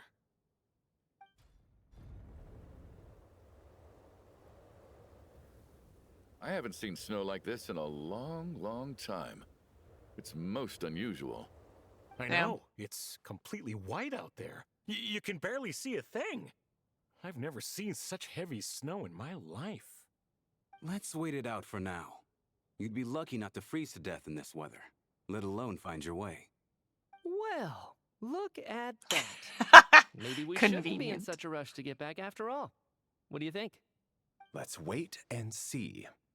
Why do you need to take it so seriously? Fate has given us this wonderful chance to take a break. We owe it to ourselves to make the most of it. Come to think of it, there's a small inn not far from here that always keeps plenty of extra blankets on hand for guests. I know the route well. Shall I head over and borrow a few blankets? That way, anyone in a hurry can wrap up warm for the journey back. Just remember to return them next time you're over this way. Sir, there's really no need to go to all that trouble. Hey, it's no trouble at all. Wait here, I'll be right back. Okay, Dimov. What a kind gentleman. Very good. My wife and daughter are waiting for me at home, so I shall be heading back as soon as I get my blanket. So... Are you expecting us to go back to the Armory Palace wrapped in blankets too? Don't worry about that. I made arrangements in advance. Should I not return to the Armory Palace within 3.5 hours after Operation Showtime begins, an armed squad will be sent to collect us. They will escort us back. You are one of our key military personnel, so any weather-related risks must be eliminated. Operation Showtime? So, wait. Every single time you drag me back to work when I sneak out, it's a whole official operation? I gotta say, you've really turned this into quite a moral dilemma for me. It's snowing pretty hard out there. I think you should stay here for now. You seem a little under the weather. Sure. My brother might come pick me up in a bit anyway. Time to get to work. I should head backstage and find Odette. I need to look her in the eye and ask her about Lelik. Excuse me, are you looking for someone? Ah, a fan, I'm guessing? Today is just a dress rehearsal, so Miss Odette won't be meeting with fans. She's taking a well-earned rest right now. Sorry, but that area is currently off limits to everyone except the cast and crew. Bad timing, I guess. Well, I might as well stick around. I doubt Odette will be leaving before the snow lets up in any case. An hour goes by, but the snowstorm shows no sign of stopping. What happened to the gentleman who went to fetch the blankets? How has he still not returned? I was thinking the same thing. It's still snowing very hard. Do you think something might have happened to him? Whatever the reason for his delay, I must say I hate nothing more than people who make empty promises and fail to deliver. Alright, Choganov, chill out. Sorry, how is Genshin? Oh, okay, said, like, she doesn't want to breathe your air. I like the voice work on this guy. Wait, why does he look like Nagito Konbaida, but a blue palette? Okay, I'll give you that, but I think he's supposed to be based off of Einstein. He's got the same silhouette as Einstein's hair, at least. I think that's the idea. Under the weather, we're all in a snowstorm. Who isn't under the weather? This is giving Agatha Christie. It really is. I was like, oh, we're gonna be stuck here. There's no way Odette or Bodeniska or Alosha or any of the opera crew will be able to like get out, quote unquote. It's not like there's windows back there that Odette could climb out of from her personal lounge or anything like that, right? Anyways, Bottleship Mystery segment. Exactly.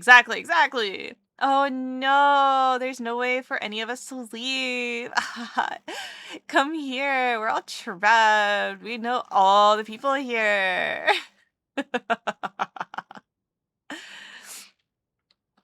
Well, I have to treat my employees like that on occasion, but that's different. Okay, dude.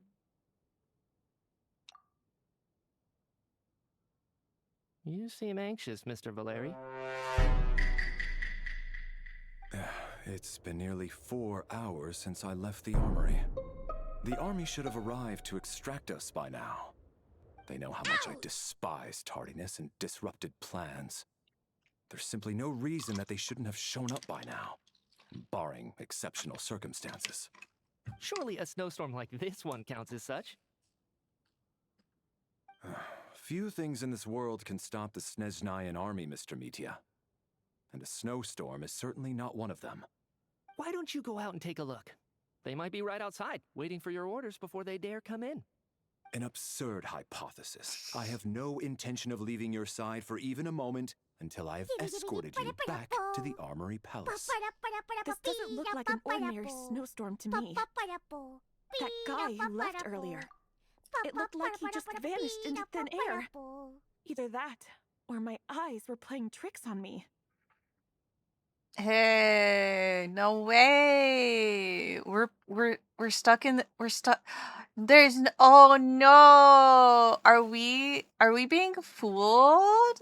Oh my god. Did somebody put a spell on the theater to make it look like it's being very, very cold and windy outside? Ooh. Ooh. Sounds spooky.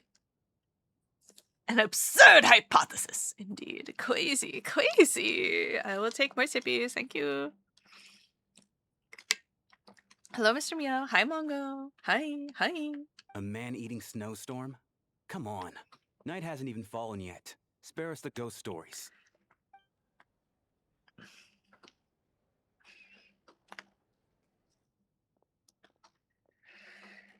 Traveler, didn't know you were coming today. How come you didn't say anything? I'm here to see Odette. I'm not sure how I should say this. What is it? Something the matter? Tell me. I can help.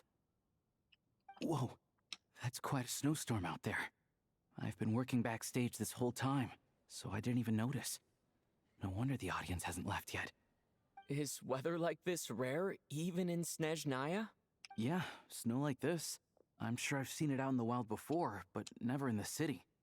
Actually, I take that back. I don't think I've seen snow this bad even in the wild. This is something else. It's not normal. If even Alosha thinks snow like this isn't normal, could it have anything to do with that monster people have been talking about? We can't stay cooped up here forever. Someone needs to go out and take a look. Should I go with you? No need. I have plenty of experience with snowstorms. Besides, I work here while you're an audience member. I should be the one to do it.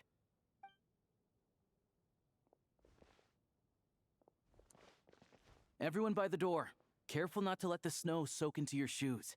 In a snowstorm, you gotta look after your toes above all else. Heading out, my man?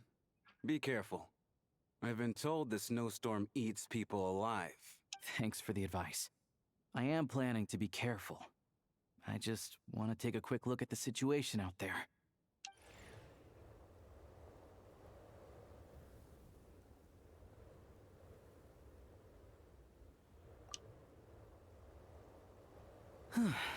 He's back! He's back!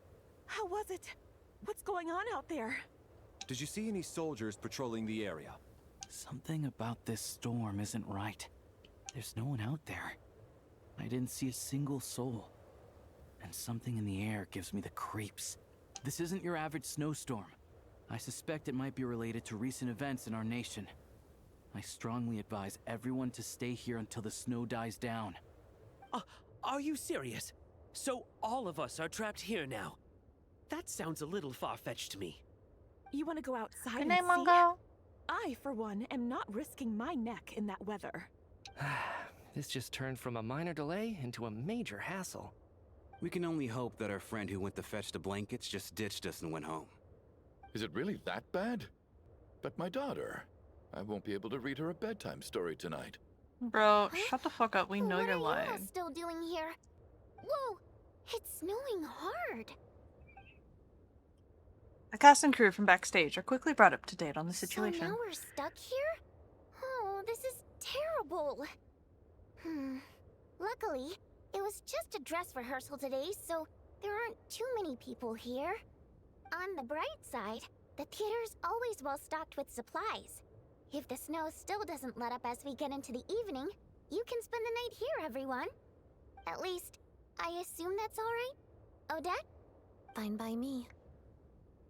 This seems like a sensible backup plan under the circumstances. My thanks to the theater for being so accommodating. What are you staring outside and praying for, my man? You anxious to get home too? Oh, your majesty the Tsaritsa, I beg you, please do not let tonight's snowstorm stop. This is a golden opportunity to spend the night under the same roof as the two top stars in all of Snezhnaya. It's a once-in-a-lifetime experience. I think I've changed my mind. Sir, if you so much as look at us funny, you'll be seeing stars in a whole other way. Behave yourself, or you'll be begging for that blizzard. It's getting colder. We need to keep the indoor temperature up. Close the door and lock it tight. Let's head somewhere warmer.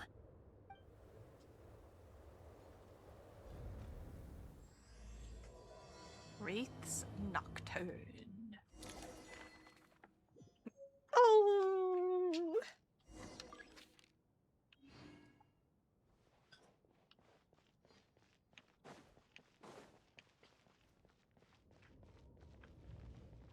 No? Okay. Nope.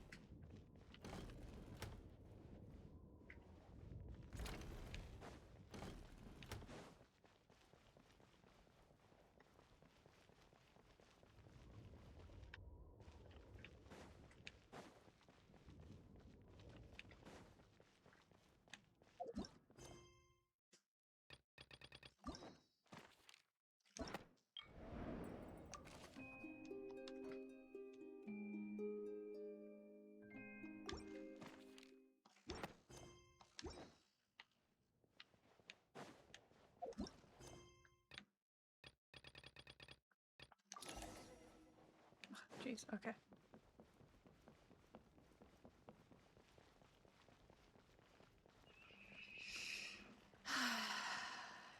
Right, I was supposed to stop. I was supposed to stop streaming, right? This is a good stopping point, right? Right? Right? Right? Except today's Tuesday. Right? Today's Tuesday? Today's Tuesday. Today's Tuesday.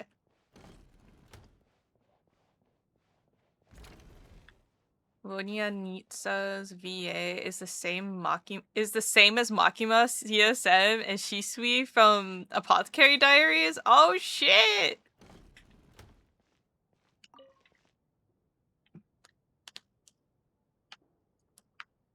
I don't think it's ever been this lively backstage before. I didn't know you were coming Oh, today. I can hear Shisui. Hey, have you seen Chuganov? I heard he was coming today. Have you spoken to him at all? Not really. I'm with you. This could be just the chance we need. Yeah, I gotta figure out a way to coax some more intel out of him.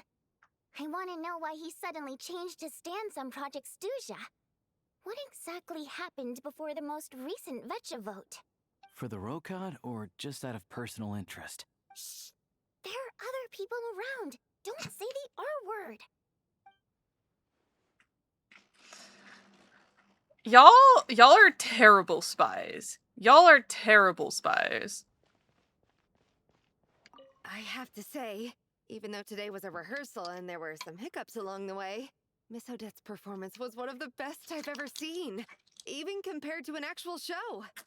I couldn't agree more, especially considering the weight of the subject matter. It takes a truly seasoned professional to do justice to a theme like love and regret. Do you think we were coming on too strong? What about you? What did you think of today's performance?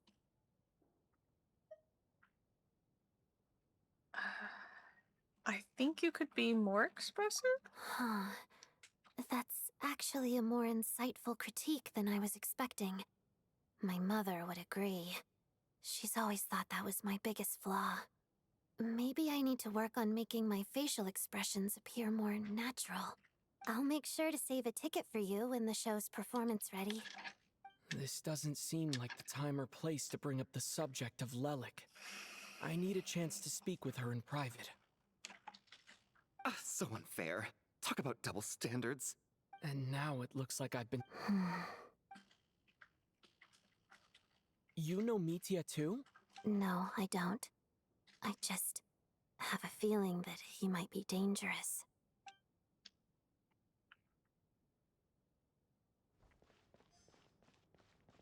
This is highly irregular.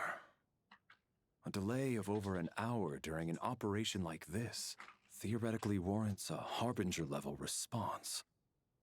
I wonder what the issue is. The storm, or something else. Sarge, the day you learn to let go and just enjoy moments like this is the day you'll finally understand the meaning of life. Ah, why, hello, sir. I believe you were the one sitting at a nearby table back at Podvorye Restaurant. Any friend of the theater's star performers is a friend of mine. It's a pleasure to meet you. I'm Mitya from the Energy Commission. Greetings. Major Valeri, head of the Special Assignments Battalion. Armory Palace Royal Grenadier Guards, 1st Regiment. He's a major, and yet Mitya calls him Sarge? Damn. I'd be a little peeved by being called Sarge. I am here to ensure Mr. Mitya's personal safety. Please let me know if I can be of any assistance. I'm Chase. Delighted to meet you both. Mr. Traveler, I cannot help but notice that Miss Odette is stealing glances at me. Any idea what that could be about? I've racked my brains, but I can't think of anything I might have done to offend her. Perhaps she noticed me spacing out during her performance? No idea. Keep racking those brains. You'll figure it out. What? You mean I really did do something to upset her? Well, thanks for letting me know. So, Mr. Mitya, is your work related to Project Stuja? Yes, that's right. The higher-ups in the Fatui transferred me from the Energy Commission to the Armory Palace because they wanted me... Really? I can't even talk about that? Pretty sure it counts as part of my private life. All right, I won't say anything. Sorry, Traveler. As you can see, I'm afraid this pleasant chat will have to end here.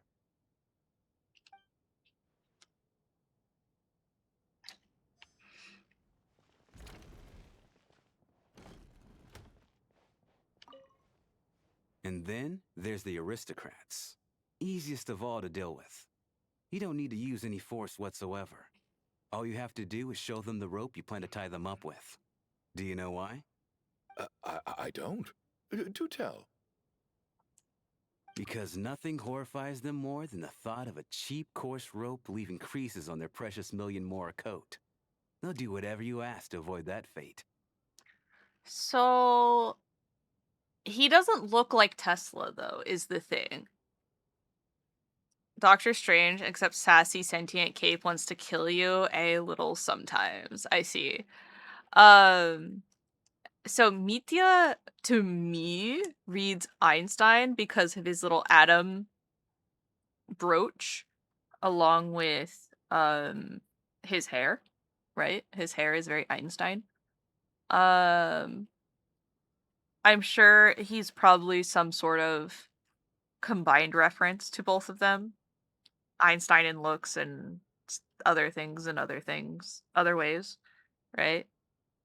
Because Nikola Tesla was um had dark hair, had a little mustache, um very gaunt figure.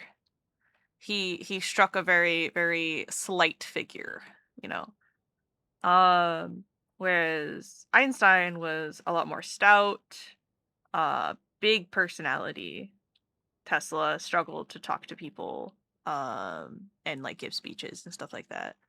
Yeah, because like I know it's supposed to be like Slavic inspired, and Tesla was Serbian and Einstein was German, so I thought of him being from the Energy Commission might have been part of it. I'm sure they kind of took the cards and like shuffled them together because they love doing that. Like, uh, in Genshin France, aka Fontaine, um, there's this like Venn diagram of like um English and or sorry, Italian, French, and uh yeah, and English things. So there was this like combination of like that like Western European foods and things like that. So you had like fish and chips, but you also had like um the the the sweet fruit things that I'm forgetting the name of right now. You had crepes, you had like a bunch of other things, right? So for Genshin Eastern Europe, Russia, they kind of took a deck of cards and went, "Brrrr, what can we add together?" Because Nodcry is very like um northeastern European, where you have like the Slavic nation, not the Slavic, sorry, Scandinavian nations. They have a lot of like the Fae references and things like that. So you have a little bit of like Norse mythos and Fae and like English like old English folklore and stuff like that added in as well. Everything seems to be like Finnish from Notcry. And so we're kind of like moving over in an arc from like Germany, um Germany to China to Japan to uh Sumer to Western Europe to Northern Europe, Scandinavia area over into Russia, essentially, has been the cultural shifts thus far. Um yeah, so many parts make the whole, right? So that would be my guess. Like aesthetically he's giving Einstein, but like what he's studying is like new sources of energy and new expressions of energy, and he's like very dedicated to his work but also likes to skip out and go to the theater and things like that, etc, etc. I just kind of put but Asian as an implied part of a lot of things in Hoyoverse. Yeah, that's fair.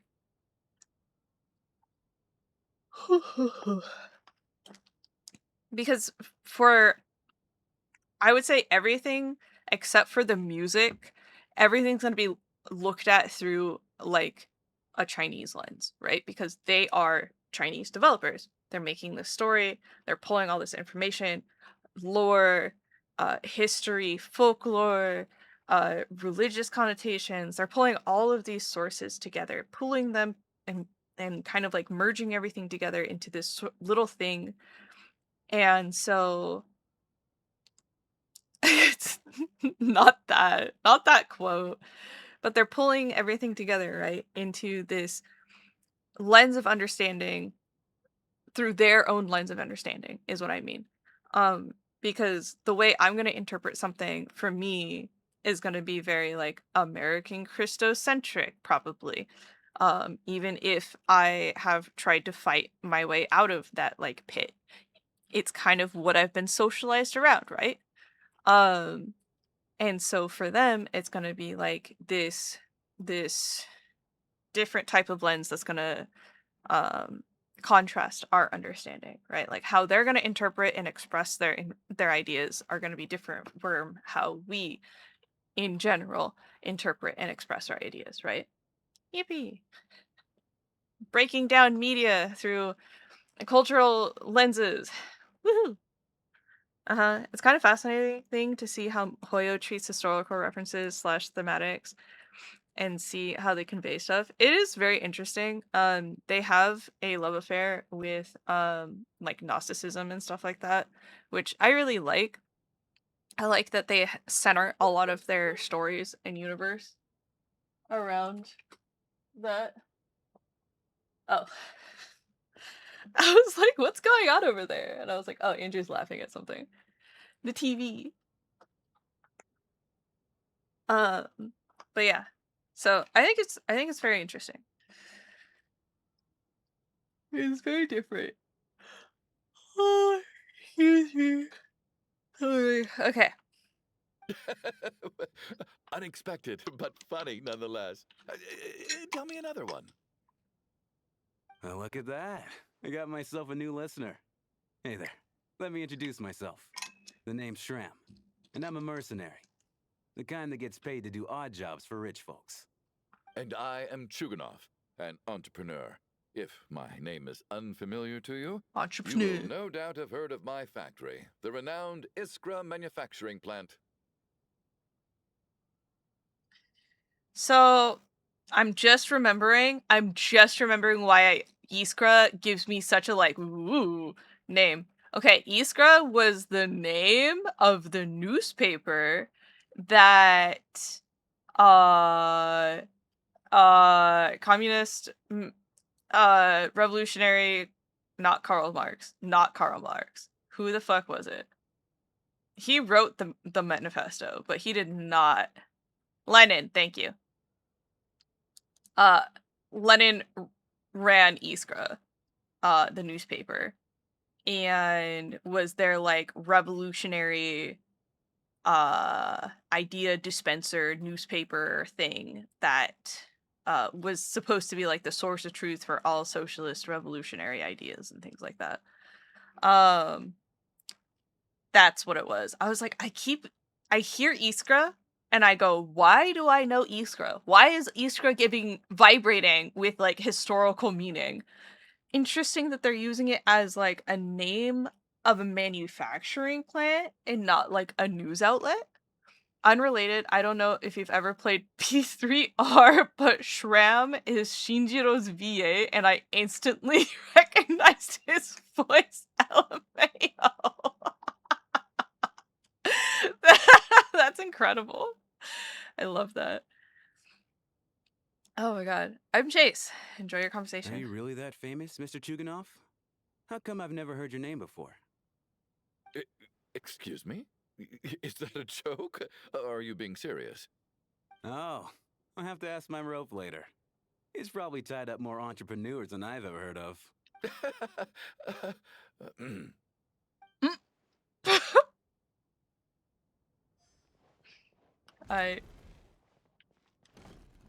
We'll save little sister for a laugh. My husband has major trust issues. To him, I doubt even this snowstorm is a good enough excuse for me to stay out all night. That's the price of marrying into wealth. You'll get used to it. I'm not about to stop you if you want to leave. But don't drag me along. Hello? Can I help you?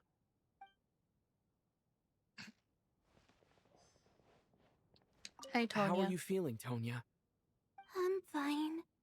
Sorry to worry you. I'm used to it by this point. I take medicine for it. My brother usually helps to get it ready for me. Child must take great care of his sister. He's never mentioned Tonya's illness, though. Oh my god, yes he has! You're just a bad listener, traveler! Or they're taking into account we have not played his story quest or whatever. Ugh, whatever. Shake my head, Hoyo, shake my head. You know, I actually find this whole thing kind of exciting. Stuck in a strange place thanks to a snowstorm. Having to spend the night with a bunch of interesting characters. It's pretty cool, don't you think? You're right. It's certainly a novel experience. Exactly.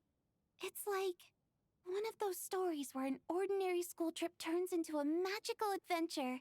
Digimon mentioned. I've always wanted something like that to happen in real life.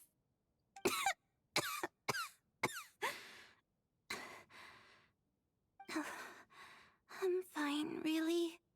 Just got a little overexcited. Look after yourself. Otherwise, your brother will come after me. Aether, you should be looking after her. He literally said... He literally said. Anyways, time flies as people make lighthearted conversation and gradually get something. No change from this. Okay, there we go. Time flies as everyone makes lighthearted conversation and gradually gets to know one another. Before you know it, the evening grows late. No change from this afternoon. Heavy snow with no sign of slowing down. May I have your attention, please? The storm is unlikely to stop tonight, and it'll be even more dangerous outside at night than it was during the day. We at the theater owe everyone here a duty of care. Therefore, we strongly suggest that you stay on site overnight and avoid going outside unless absolutely necessary. In a few short moments, we'll give you a tour of the theater's various quarters. You can choose to sleep in the VIP room, the office, or backstage. Or on the stage if you'd prefer. We won't mind. I'll pass on sleeping on the stage. What if the snow is stopped by tomorrow morning? The early birds in the audience might think we're part of some experimental new show. A drama about sleeping? That could be fun. Maybe we could come up with a title for the production. Sleeping Beauty? The slumbering heavenly principles? Not bad. Clear selling point, at least. Could be a big hit. Anyone who doesn't wish to sleep on the stage, please follow me. I'll show you to the rooms.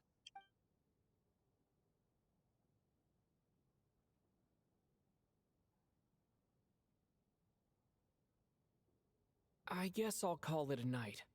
Though I feel like I won't sleep very well without Paimon here.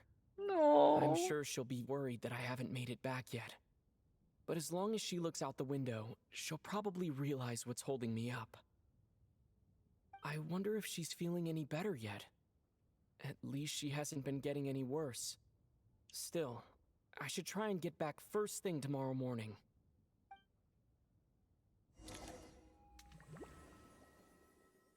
Ooh.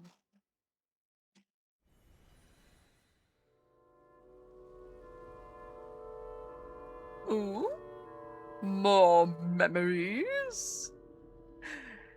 Ooh. Are we going to pull out a gun? Ah, finally. Welcome back to the world of the living, lazy bones. Oh! I was about to wake you. The black mist is almost on us. The what? The black mist? Where are we? Still waking up, huh? You know, the black mist. It's been chasing us from below ever since we were born. You're just dozy. There's no way you've forgotten. Come on, let's keep heading up. Onwards and upwards is the only way to survive. Don't listen to a word those Black Mist cultists say. Here we go again. The endless march toward survival. What's going on? That black mist down there is creeping me out. And it's rising. We're peeking? Guess I should head upwards. We're and get away peeking? from it. The mist? The mist? Black Mist We're cultists peeking? believe that being swallowed by the Black Mist leads to everlasting peace. But if you ask me, they're just lying to themselves. We're the only heretics left. The only ones who refuse to give in. We have to keep going. But how do you actually know that they're wrong? Dangerous question there, Torgov. The moment your faith wavers, you start a chain reaction that ends in the collapse of your will. Put the question out of your mind. Stay strong and believe that the Black Mist means certain death. Okay, but it's not my mind that's the problem.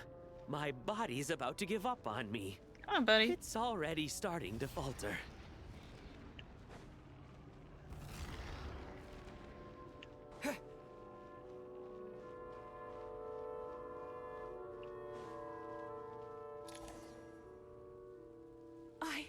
I can't do this anymore. I've had enough of being forever on the run. What's the point of it all? All this will pass eventually, I promise. Keep fighting. It will be worth it. You accuse the Black Mist cultists of being liars. But you're lying too.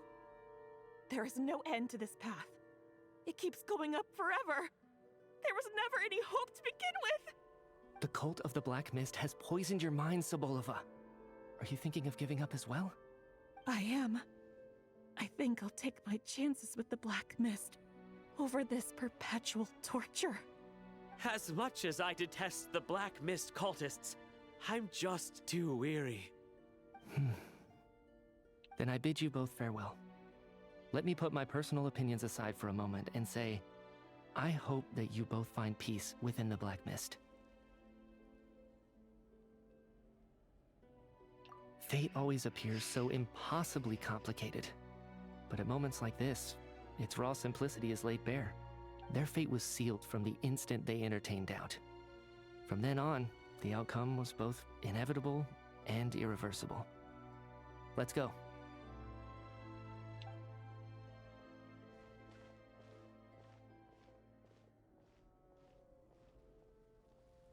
Torgov and Sobolova are gone. I never thought the day would come when even they would be swallowed by the Black Mist. It's just you and me now. Is it just me, or has the Black Mist stopped moving? Yes, it looks like it's satisfied. For now. This happens from time to time. But it won't be long before the Black Mist starts chasing survivors once again. No one knows how to stop its advance for good. Well, we should make the most of the precious moments of rest that those two bought for us. Huh? Are you really that sleepy, traveler?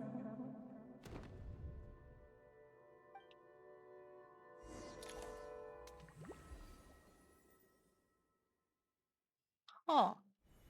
Help! Somebody, come quick! What is it, Chuganov? What's wrong? Is it morning already? What's all the commotion? Sounds like it's coming from next door.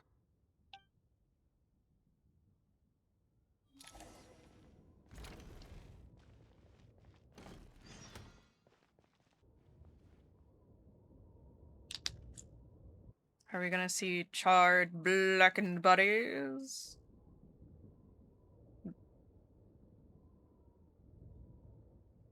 Don't look, Miss Tonya. Stay here. Okay. What happened to them?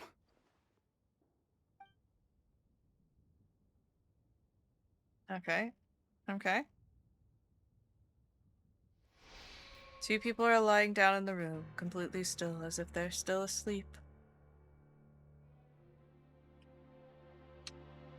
But your gut tells you that they are not sleeping. Somehow you can sense it in your bones. This is what death looks like. These two people have passed away. And the strange thing is that somehow, I knew this was going to happen. I knew that they would be the ones to die. Have I seen this moment before? Or did I have some kind of premonition? I can't remember what it was. Let me take a look. Go, Mr. Military Man, with your fancy gauntlet.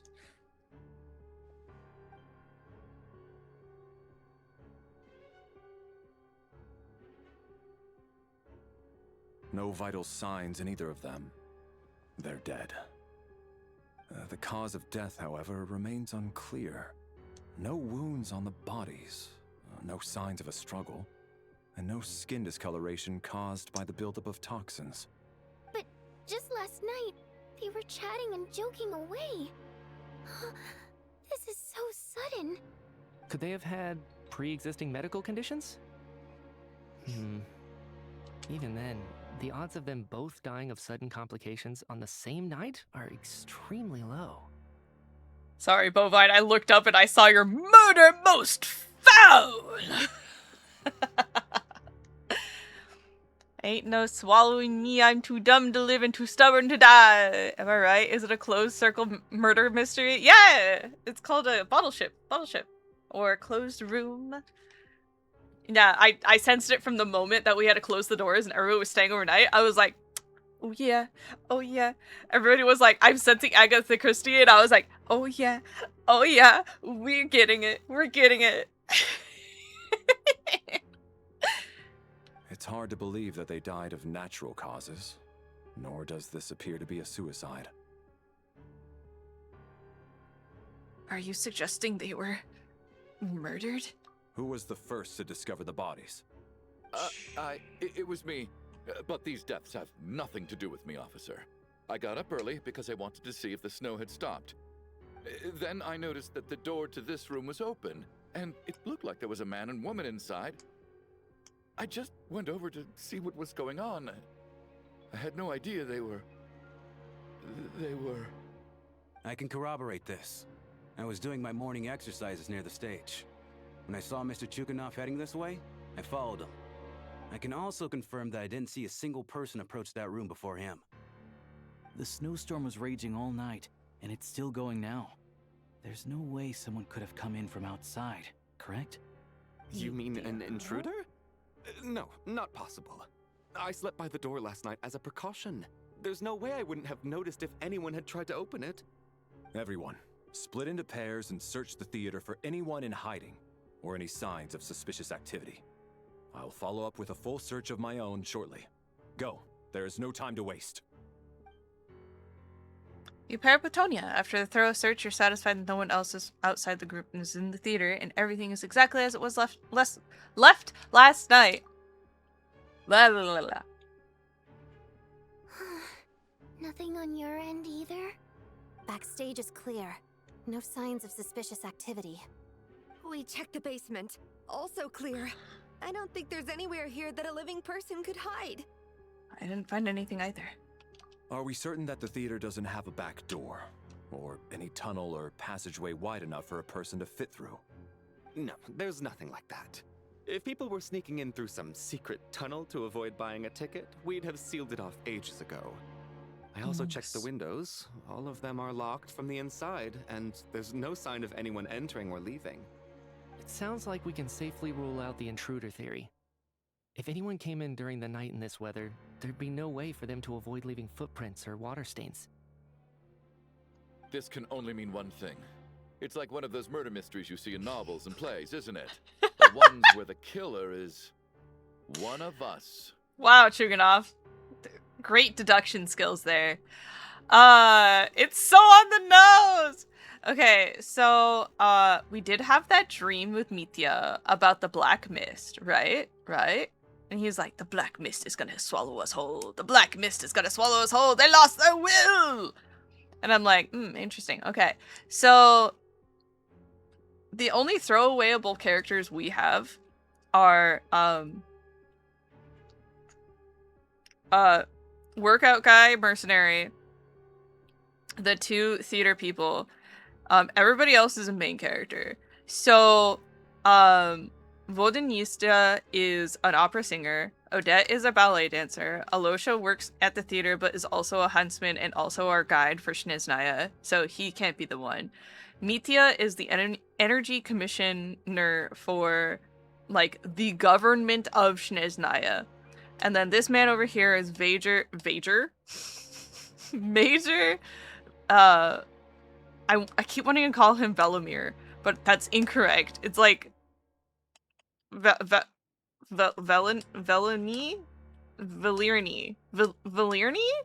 Some shit like that. Anyways, the only common folk people are the four common. Tonya also didn't do it because Tonya is Child's little sister. Chuganov's god. Damn, that would be perfect. We can't quite jump to that conclusion just yet. Could he be right? It's hard to imagine something like that happening in real life. Hi, Captain! Set in a theater during a snowstorm. A murder takes place, and the killer is among us. It's such a classic trope that it seems unbelievable. Looking at who the killer targeted, and the clean entry and exit, it all adds up. I know what this is. It's obvious now that I think about it. What is? What have you figured out? Both victims were wealthy, well-known local merchants. And the door was deliberately left open so I would discover the bodies and witness the crime scene first thing in the morning. Such ruthless methods. This was your doing, wasn't it, Lelik? Lelik? You mean Lelik is among us? And he's the killer? Lelik. I know this code name. Member of the Rokot, anti-Project Stuja. Always works alone. I've read the case files at the Armory Palace. Walk me through your reasoning, Mr. Chuganov. What do you know about Lelik? Okay. Gabriel, I don't think you remember, but during Fontaine, there was a certain traveling buddy of ours who was obsessed with reading all of the crime mystery novels from Fontaine. And that's what Fontaine is all about. Fontaine is like literally the noir, the country of noir. So fun fact, I didn't play Fontaine. I just read the fuck out of the wiki because I love Farina. I see. Okay, so Fontaine is home to crime noir. The entire Archon quest is crime noir coded. The almost every character quest in Fontaine is some sort of like murder mystery or like RPG mystery game. You play tabletop games with some characters. I think they call it tabletop troop or something like that. It's essentially just like Dungeons and Dragons. And they are all like role playing as different characters, and you do these dice rolls and stuff like that. It's great. More and more reasons why Fontaine is the best, I guess. No, Sumeru is the best. Thank you very much. Fontaine is a very close second in some degrees. Sumeru, the best. Fontaine, second, I would say. I also really like the Chasm questline. That one's really good. First the worst, second's the best. Sure, go for it. Go for it. Sticks my tongue out, does bully sounds. Blah, neener, neener, neener.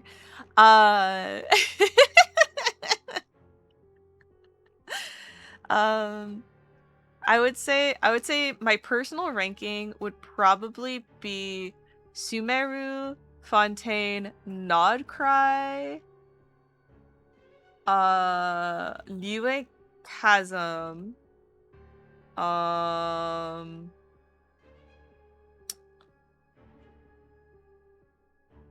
kind of tied between Inazuma and Liyue first part.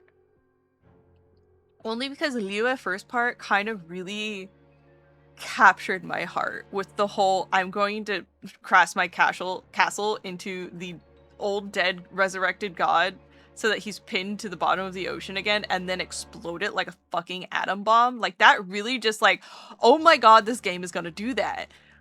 Like they were like, yeah, this Jade Chamber? Nah, it's okay. I'll sacrifice it. It's gonna be a bomb actually. And then just does that. And you're like, whoa. All right then, go off. So like, there's a certain sense of awe that you get when you play that quest line, I feel. And you're just like, whoa. Especially going in blind, you know? And so you yeah. Like the Inazuma one also did something crazy, you know, killing off certain characters, and you're like, oh. So, like, and then also introduces the whole Scaramouche, like, timeline and, like, really wraps it up, right? Which then sets you up for why Sumeru is so good in the end. So it's hard to say. I don't know. But yeah. Sumeru, Fontaine, Nodcry, tied for 4th, Inazuma, Liu, sorry. Official. Sumeru, Fontaine, Nodcry, Liu Chasm. Tied for 5th would be Inazuma and Liu 1. And then Natland, and then Mondstadt, I want to say. So far, Shineznaya has been really good. I think it's very interesting, and I think it's gonna be up there when it's done. But yeah. The whole Lelik thing also feels like a red herring. Yeah, so I don't know if you were here when we settled on investigating Odette as Lelik or not, but we are tasked by the Harbingers to look into them more. Not really. We asked about Lelik, and they're like, "Oh, you want to look into Lelik? Well, uncovering who Lelik truly is would be, you know, real helpful to us. But then we're also part of the Rokot now, so it's kind of like uncovering who Lelik is will be detrimental to the Rokot, but also like helping the Vatui. Like, Traveler is playing both sides right now. For, you know, the good guys, I suppose.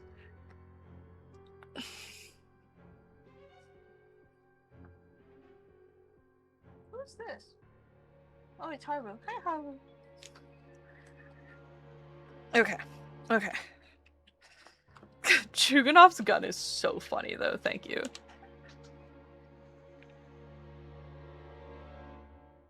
What now, huh? What now, Lelik? What more do you want from me? I already voted against Project Stuja at the Snezhnograd Vecha. You snuck into my house the other day while I was asleep. Left a threatening letter. And I did all that you asked. But Project Stuja cannot be so easily shaken. Not with the rooster in charge.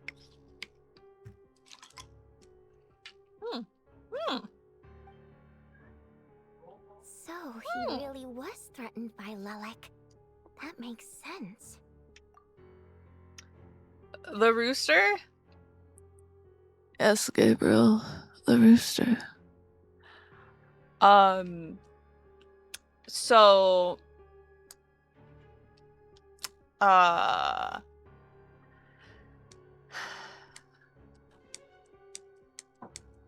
Where's Nomad when I need him? Nomad, come here. Nomad, come here. The rooster's just the English name for him, and I'm Puccinella. There we go. Puccinella. Commedia dell'arte stuff. Oh my god, Nomad, I can't believe you're still here.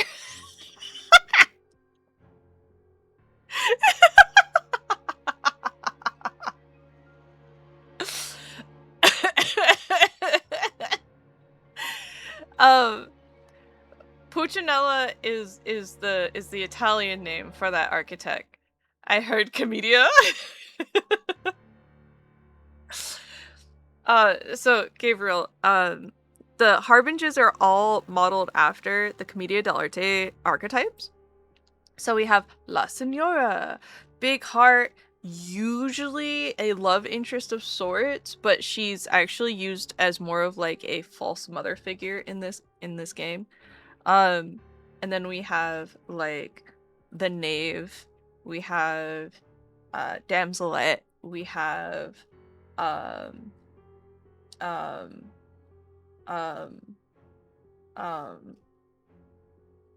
words.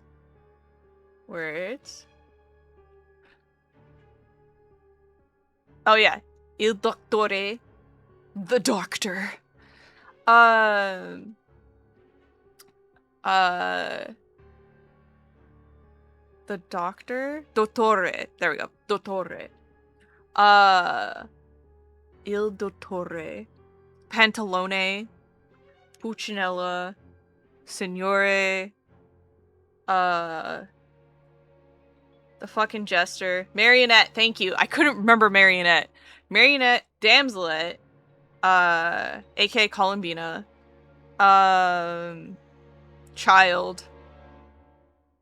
Oh god. There's 11 harbingers, guys. I can't name them all, but you know what I mean. Oh, there's the fucking doll. The not Marionette, the other one. The Scaramouche. Fucking Scaramouche. Scaramouche, Scaramouche, can you do the fandango? Yeah, that guy. That guy.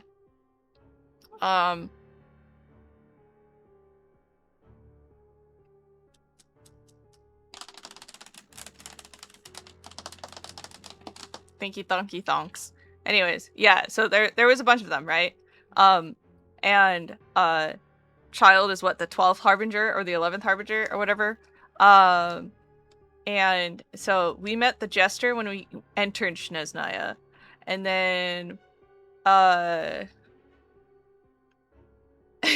Servant of Two Masters, real.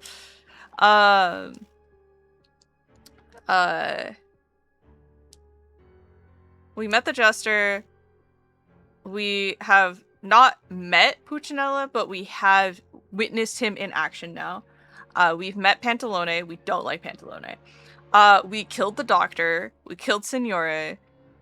We technically killed Damselet as well.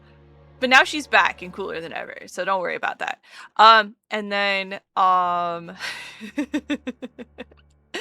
we beat the shit out of Child, and he was like, "You're cool, we're friends now." And we're like, "I don't think that's how that works." And he's like, "That's how it works for me, bye." And you're like, "Oh, okay."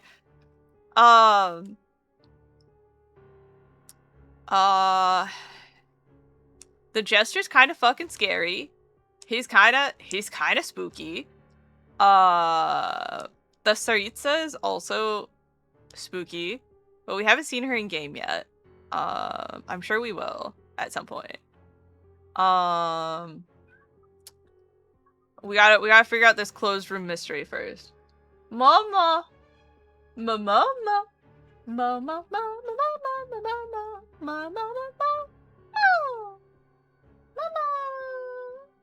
mama, mama, mama. Hey, Haru. Haru's just sitting next to me on the chair, staring at me, big blue eyes. The Jester, in Comedia, they're known as Zani. And highly acrobatic comedic relief. Yeah, he's the opposite of that.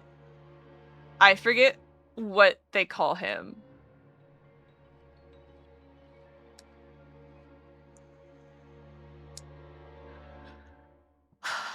Alright, hold on.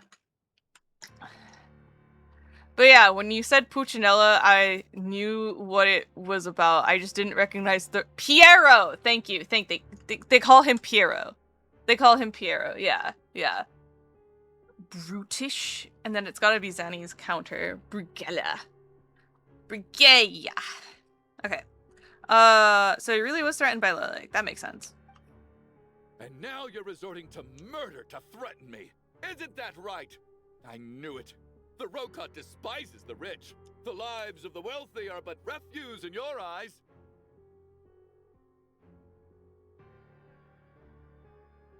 Show yourself! Which one of you is Lilac, hmm? Tell me! I'll do whatever you want. Just stop playing these mind games.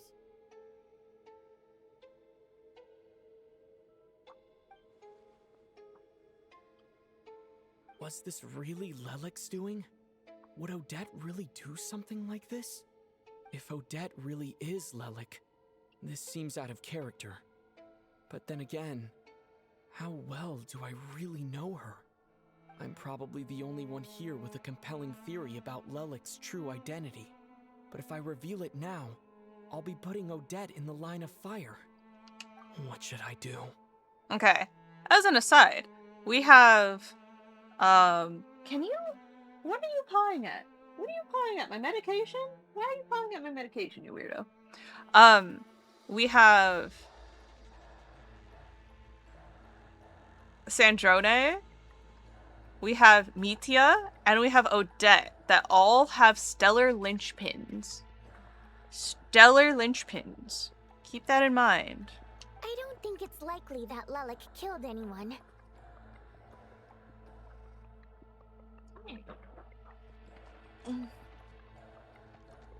At least from the stories I've heard, he's never killed anyone before. And his name has never come up in connection with any murder cases. Besides, even if Lelik did want to threaten you, why resort to such an extreme and roundabout method? It's not his style at all. Vodyanitsa doesn't know that Lelik might be Odette, but her assessment is pretty much identical to mine. Miss Vodyanitsa, why do you suddenly feel the need to speak in Lelik's defense? Defense? Oh no, my headphones! No, it's just... I'm worried that we're jumping to conclusions here, so I wanted to share my point of view. Missing out. Also, I don't think the Rokot is as bad as you're making it out to be. Well, if you think I'm so wrong, what's your theory then, Why don't you tell us who the killer is? The case is still evolving, Mr. Chuganov. Please do not prevent others from expressing their opinions so early on in the discussion. Even so, there's no denying that the recent threat received by Mr. Chuganov may well be an important clue. So there's still a good chance that Lelik is right here among us. I can't do this anymore. I don't care if it's still snowing outside. I have to get out of here.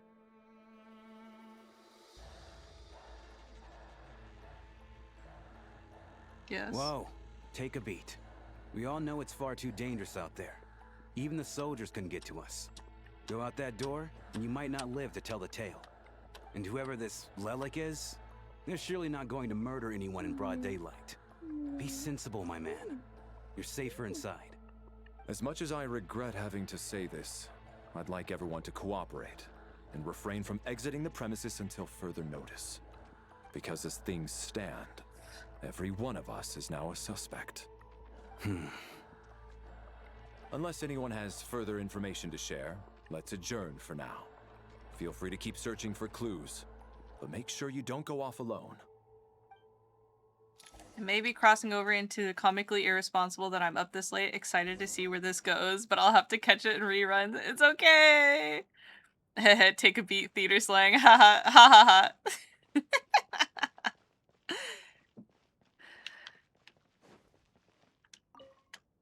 I still find it hard to believe there's a murderer among us. Just last night, I imagined we were like classmates out on a hiking trip. There's no guarantee that you can trust your classmates, especially not when you're locked up together. Why did they do this? Was it for money? Even then, they could have just kidnapped the people. They didn't have to die.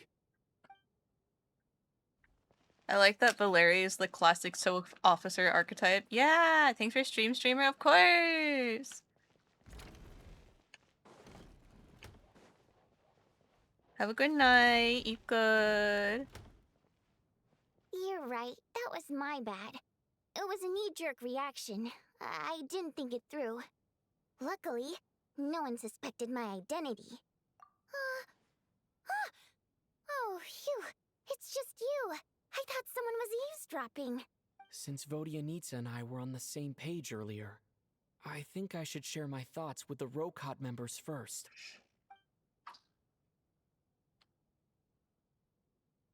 You tell Vodyanitsa and Nolosha about Child's intel and Lelik and your views on the current situation.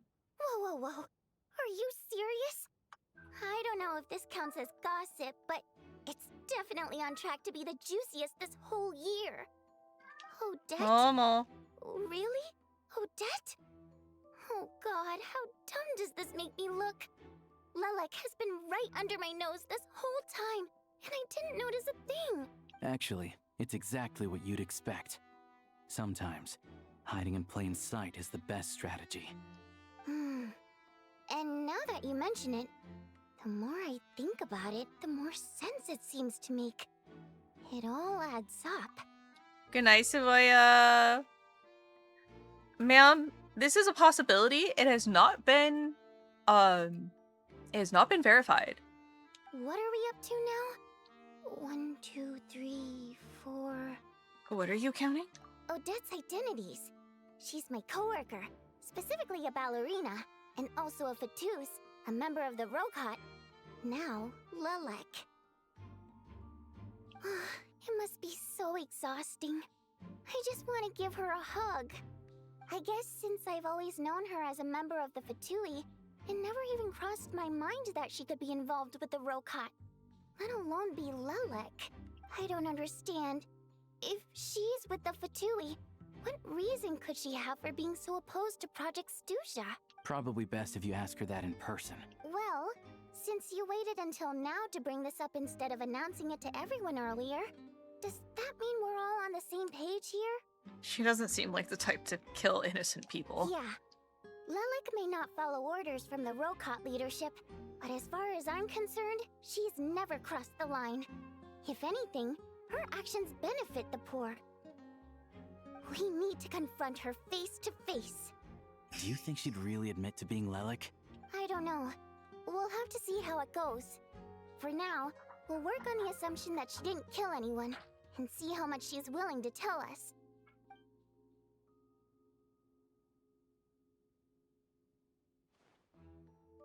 Now's her chance. Fucking Scooby-Doo ass! Hey, Odette. What is it, you guys? Shh. Keep your voice down. We need to talk. So, you're Lelek, aren't you? Alright, fine. You don't have to say anything or explain yourself. Just... Good night, darling. Hear me out first. None of us believes you'd kill innocent people. Whoever murdered those 2 people last night, it wasn't you. The Traveler was the first to figure out your identity, but he kept quiet during the discussion just now. Still, it's clear where the group consensus is heading. Everyone believes Lelek is the culprit.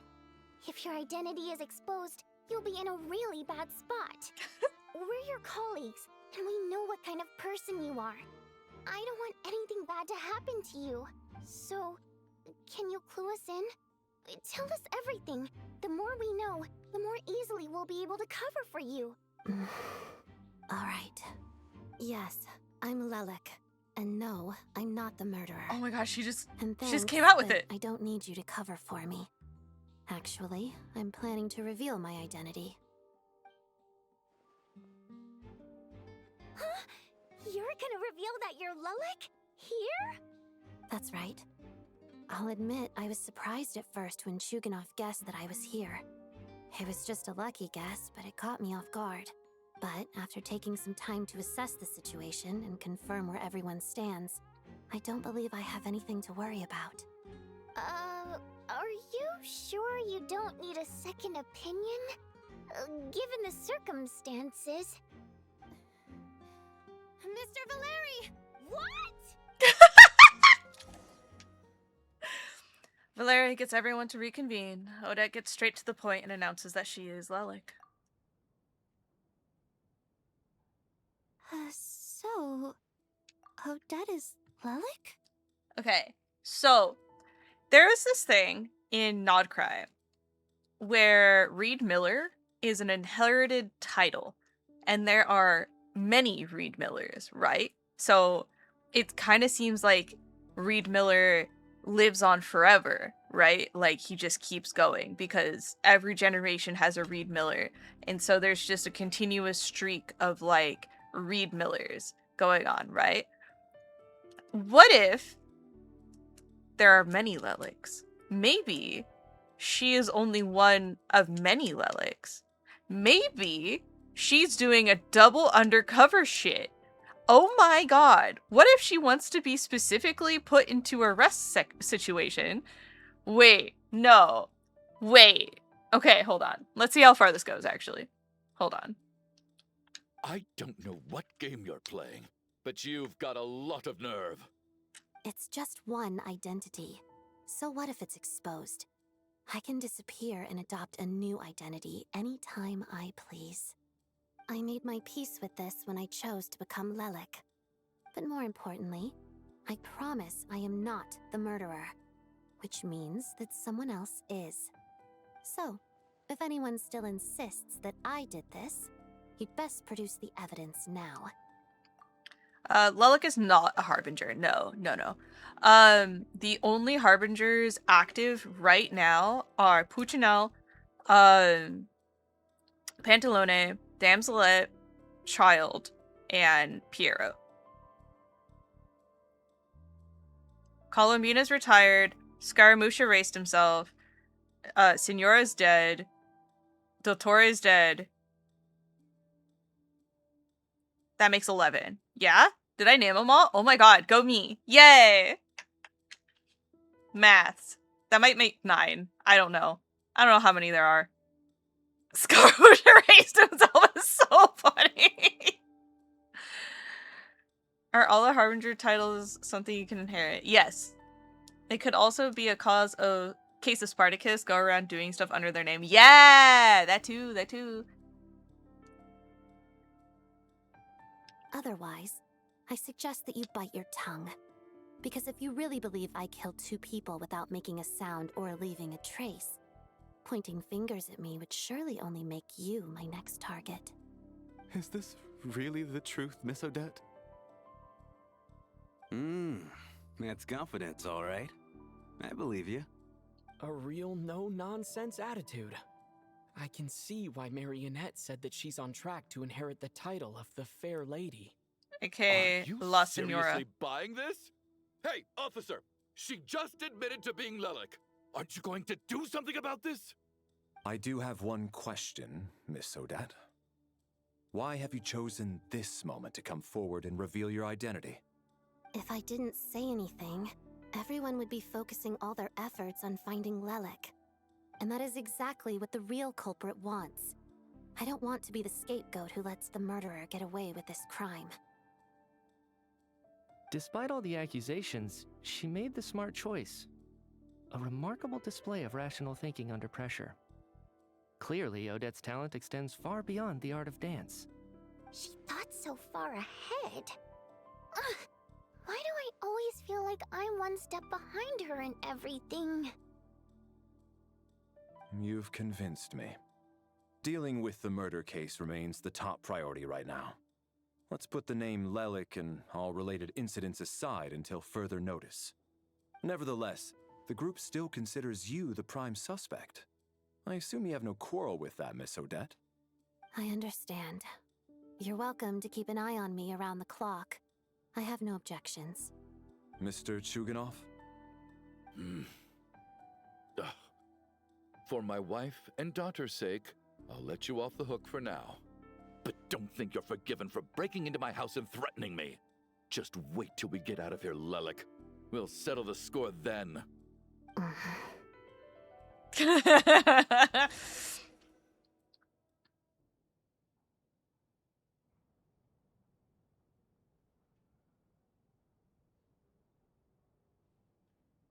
work, Lelik Guard Team.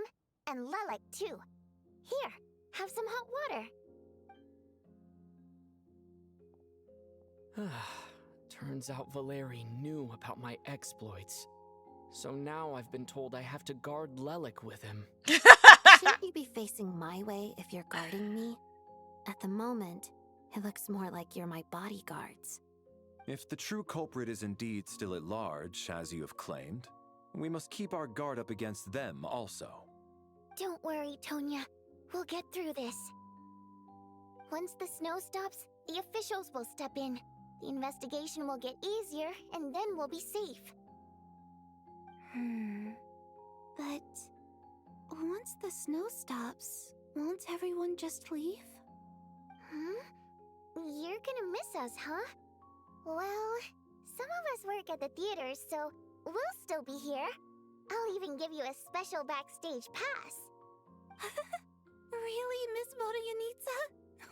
That's awesome! You've made a fan for life! cute, Tonya. Oh my All right, goodness! let's swear to it. I promise to give you the pass, and you promise to never change your mind about being my fan. Promise. Don't indulge her, Tonya. You don't have to swear an oath over things like that. You really do get carried away sometimes, don't you, Miss Vodyanitsa? Hey, mind your own business.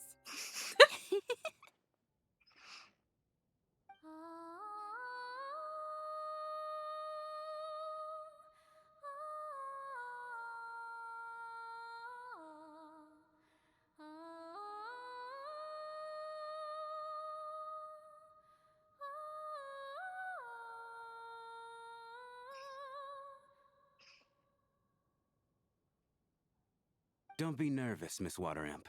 Everyone's here. There's nothing to be afraid of. Excuse me? Do I look nervous? Don't be ridiculous. Hmm? No.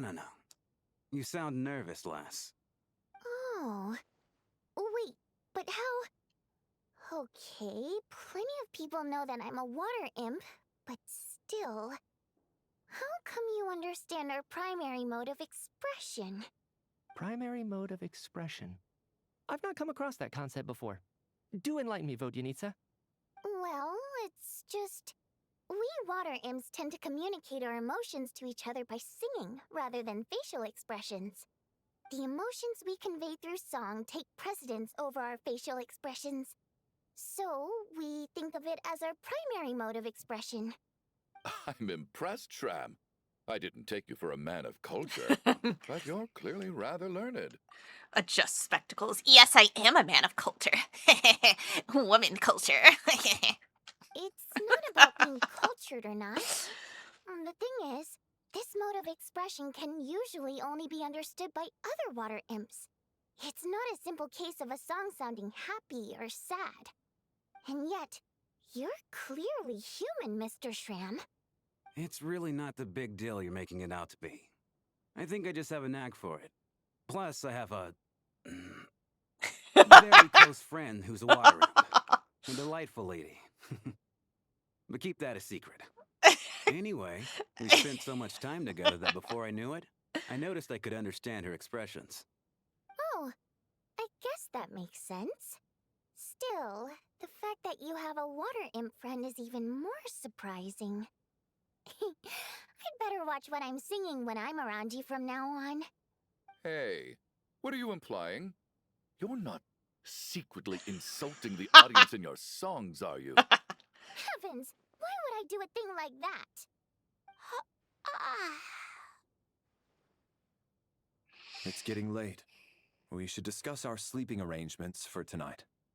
To guard against the killer, someone needs to keep watch. I suggest that we don't sleep in separate quarters tonight. It will be safer if we all stayed together. As long as someone keeps an eye on Lelik, I'm quite sure we won't have any trouble. Are you saying that you wish to bet your life on Miss Odette being the killer? Nonsense. Of course not. Then I propose the following arrangement for tonight. The Traveler, Odette, and I will form the Night Watch. We'll sleep in shifts, but 2 of us must be awake at any given time. Fine by me. An excellent idea. This allows us to handle the Night Watch while also keeping an eye on Lelik. Meanwhile, the rule of taking shifts in pairs resolves the other issue. Namely that we can't necessarily trust the Traveler or Valeri either. I expect that plan took you quite some time to come up with, didn't it? Actually, our field combat manual outlines a similar approach.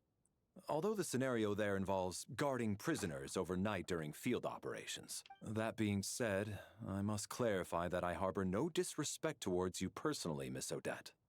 In fact, Lelik's numerous covert operations make fine textbook examples for military agents. I care less about respect and more about the fact that you just robbed me of 2/3 of my sleep tonight. I'm calling dibs on being the first to rest. Good night.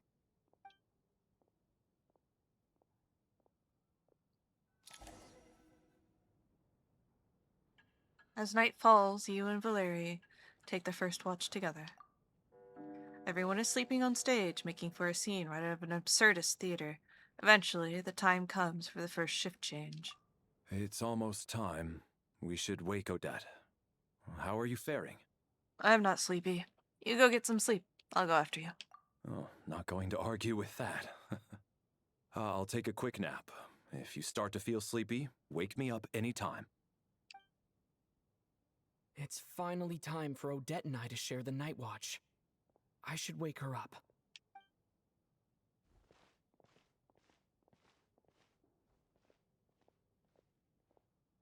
I came here to get information from her in the first place. Maybe I should think about what questions I want to ask before she wakes up. How long are you gonna keep staring at me? You're awake, but I didn't even wake you yet. Couldn't sleep. My mind's been running haywire. Plus, there's something I've been meaning to talk to you about. You too? I had a hunch that you wanted a conversation too. Let's take this chance to clear the air, shall we?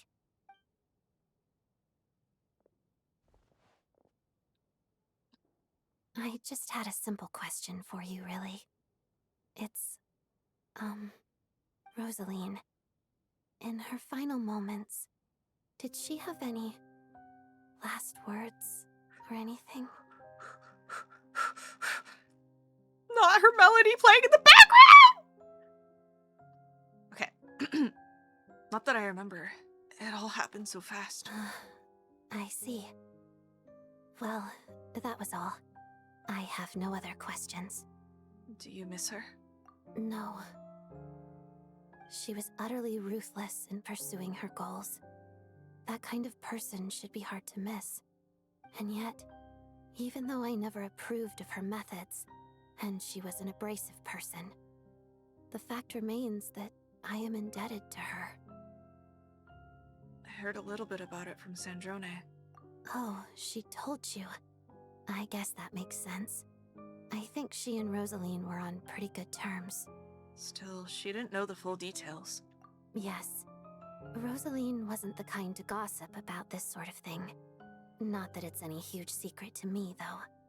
When I was a child, I had to join the Fatui for the sake of my mother and me. I trained under Rosaline. It was extremely grueling, and it didn't exactly come naturally to me. All I could do was try to ignore the biting cold and practice. I was a newcomer who'd managed to make a good first impression on a harbinger. There was pressure to live up to her expectations, to be worthy of the fair lady's reputation. Every day was a struggle against the cold, pain, and fatigue. And most nights, I struggled to fall asleep. After enduring all that, I've become almost immune to the sensation of pain. I suppose that was the cost of survival. Surely, any child who had to experience that would grow to hate her lot in life, don't you think? Meeting the people who are friends with the villains you killed is a jarring experience, right? That's been something that I've been thinking about since we, knew we were going to Snezhnaya next, reflecting on the story so far. It really, I was like, okay, we kind of got away with it with Scaramouche because he erased himself. So we were like, nobody remembers him, and we're like, okay, cool. Things are fine because he kind of got the cop-out ending that he wanted, but then also has to deal with that in his own way, right? Psychologically. And then we're moving forward. Oh, we forgot about Capitano! Oh, I forgot about Capitano. Right, yeah, he's also now a statue. Yeah. So Dottore doesn't exist anymore. We eradicated him. Dottore eradicated. Signora, Muso no Hidataki, Scaramouche erased, Capitano, statued. Sandrona technically got killed as well, but she's fine. Yeah, she's fine. Columbina retired. Yeah. Okay, anyways. You really paid an enormous price. So I put an equal amount of effort into my ballet. Because in my young mind, that was the only way to defy my fate. It was my way of telling her, the Fatui's demands and your expectations of me are not what I wish for. One day, I will leave. I think she probably blamed my poor performance in training on my passion for ballet. She knew my heart wasn't in it. One time, when I was secretly practicing a dance at night, she suddenly showed up. I knew she was there to catch me red-handed. I told her, "You don't deserve to watch the dance I learned from my mother." She looked stunned. I guess she was surprised that I lashed out first, before she had the chance. But strangely enough, on that occasion, she wasn't fierce with me like she was during training. Instead, she fell silent for a moment, and then left. After that, she never interfered with my dancing or asked me how it was going. She never came to watch me dance again either. Not even once. She was a very proud person. She was. But even now, whenever I take out this core Ignis, I can't help but think of that night. Of the look on her face. So this was a gift from her? Sort of. Although gift might be too kind a term. This is her flame sealed within ice. A symbol of her favor, yes, but also her way of keeping an eye on people. She knew the location of every piece of core Ignis. If any recipient started acting suspiciously, she'd be on to them immediately. Trust her to make even a mark of approval feel suffocating. So, when news of Rosaline's death reached Snezhnaya, many people immediately crushed their core Ignis. It gave them a profound sense of relief, like they'd broken free from her shackles. But I kept mine. With my sensitivity to pain being as dull as it is, the warmth from this core Ignis is one of the few things I can still feel clearly. I still wonder, did she really come to stop me that night? I wasn't sure, but I was scared. So I said some really awful things. I guess she didn't leave anything behind. Not that I expected her to. It's fine. It's just a bit of a shame that we couldn't settle our differences before the end. Wait, but Sandrone told me you had settled things. Mm-hmm. She did. Are you sure she was talking about this event? She said that Arlecchino gave Rosaline some advice and Rosaline went to see you. Huh. No, she didn't. I didn't even find out that she'd gone to Mondstadt until a while after she'd left. Wait, in that case... I think you should go see the Knave. Okay, I will. Thanks for letting me know. There's something I'm trying to figure out. I'm beginning to suspect that Paimon's mystery illness is being caused by the energy research behind Project Stuja. Paimon's very important to me, so I have to get to the bottom of this. I figured that since you're Lelik, you might know something about all this. The ultimate goal of this energy experiment is to create a weapon for the final battle. The weapon's construction was completed in Nodcry. Now, all that remains is to arm it with a sufficiently powerful energy. So that's what they were doing at the Experimental Design Bureau. So that was the purpose of the energy experiments. Yes. The weapon's development and all the related experiments are overseen by Lord Piero, the Jester. And the lab is located deep within the Armory Palace. I'm not sure why this experiment would be making Paimon feel unwell, though. The best way to get to the bottom of it would be to go there in person. Once we get out of here, I'll help you apply for an entry permit. Are you sure? Let's not forget you're also Fatuz. And I'm hardly the organization's proudest member, as you know. You answered my question about Rosaline. I want to do you a favor in return. It's that simple.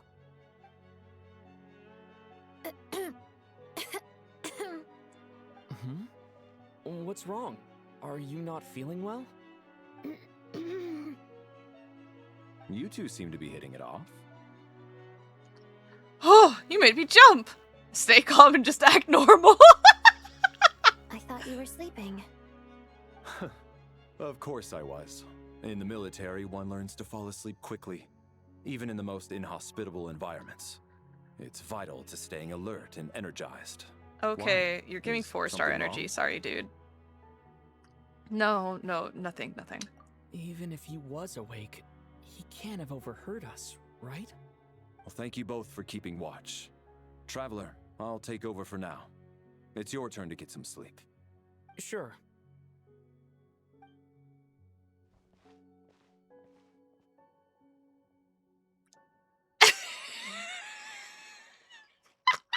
This is our second night here, but at least I found out a little more about Paimon's condition.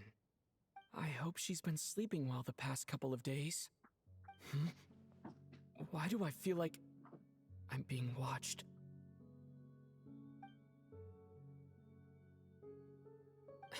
Seriously? Is this payback for when I stared at her earlier? But I thought she was asleep.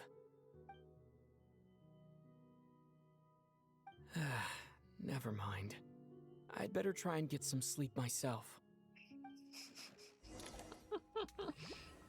Uh-oh. Oh no, we're going back into the Black Mist, y'all! Piero, Masco's character, also known as Sad Clown in Comedia. Dude, he is but a fucking clown. What are you spacing out for? Are you reaching your limit too? Where are we? I don't know where this is, and yet this feels strangely familiar. How long have we been walking for? Do you remember? Time's lost all meaning. Ever since we noticed that thing above our heads. Ooh. What was it called again? A star key? Or key star? Anyway, the person who named it was swallowed by the black mist. Uh-oh. Whatever it's called, ever since we noticed it, we've been walking up and up, hoping that as long as we reach it, we can find a way out of this place. But it seems like no matter how far we walk, we never get any closer. Well, we've come this far. You never know. Maybe we're almost there? Come on, enough moping. Let's go. The black mist is catching up.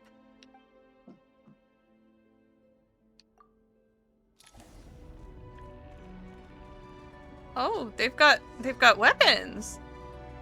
They got weapons.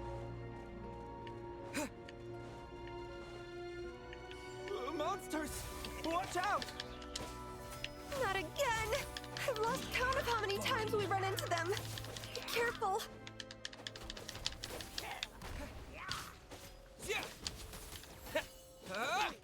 What the?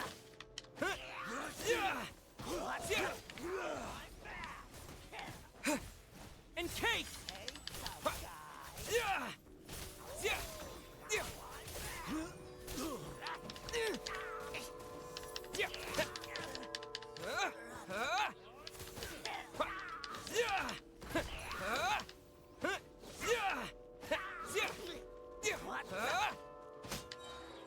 Surely if we just spam attack enough, we'll be okay, right?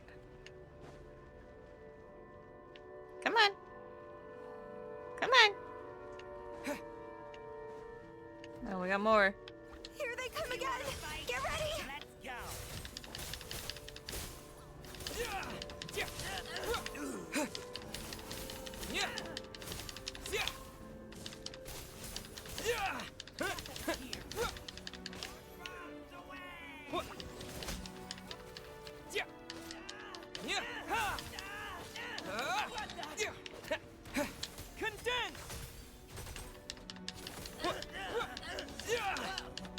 Oh, down he goes.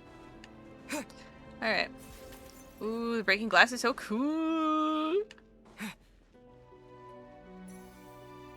Monsters ahead of us? The black mist behind us? It feels like there's no escape.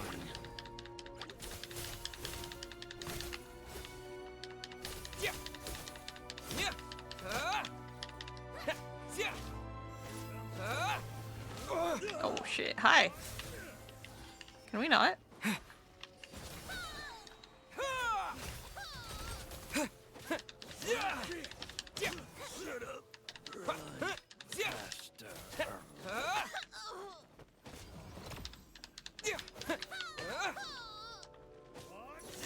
There you go. Off the railing you go. Are you hurt, Coolish? No, I'm fine. It's just... suddenly I don't want to walk any further. I get you. In fact, I reached my limit a long time ago. Sometimes it feels like there's hope where there shouldn't be. Yeah. The hope that the star gives us is the only thing keeping us going. But I'm not sure it's real at all. It may just be a collective illusion. Otherwise, why would it always be out of reach? Are you really gonna give up like this? I actually feel like we're slowly getting closer to it. We know you mean well, but you're only saying that to try and encourage us to keep going, aren't you? Thank you, friend. But enough is enough. Please don't give me any more false hope. Hope is poison in this place. You're going to continue, aren't you? I admire that. I've given up, but I wish you the best.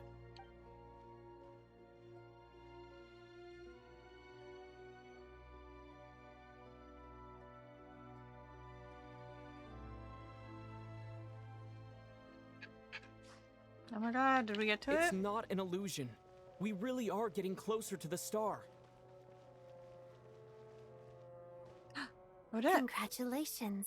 You're the first person to make it here. I actually made it.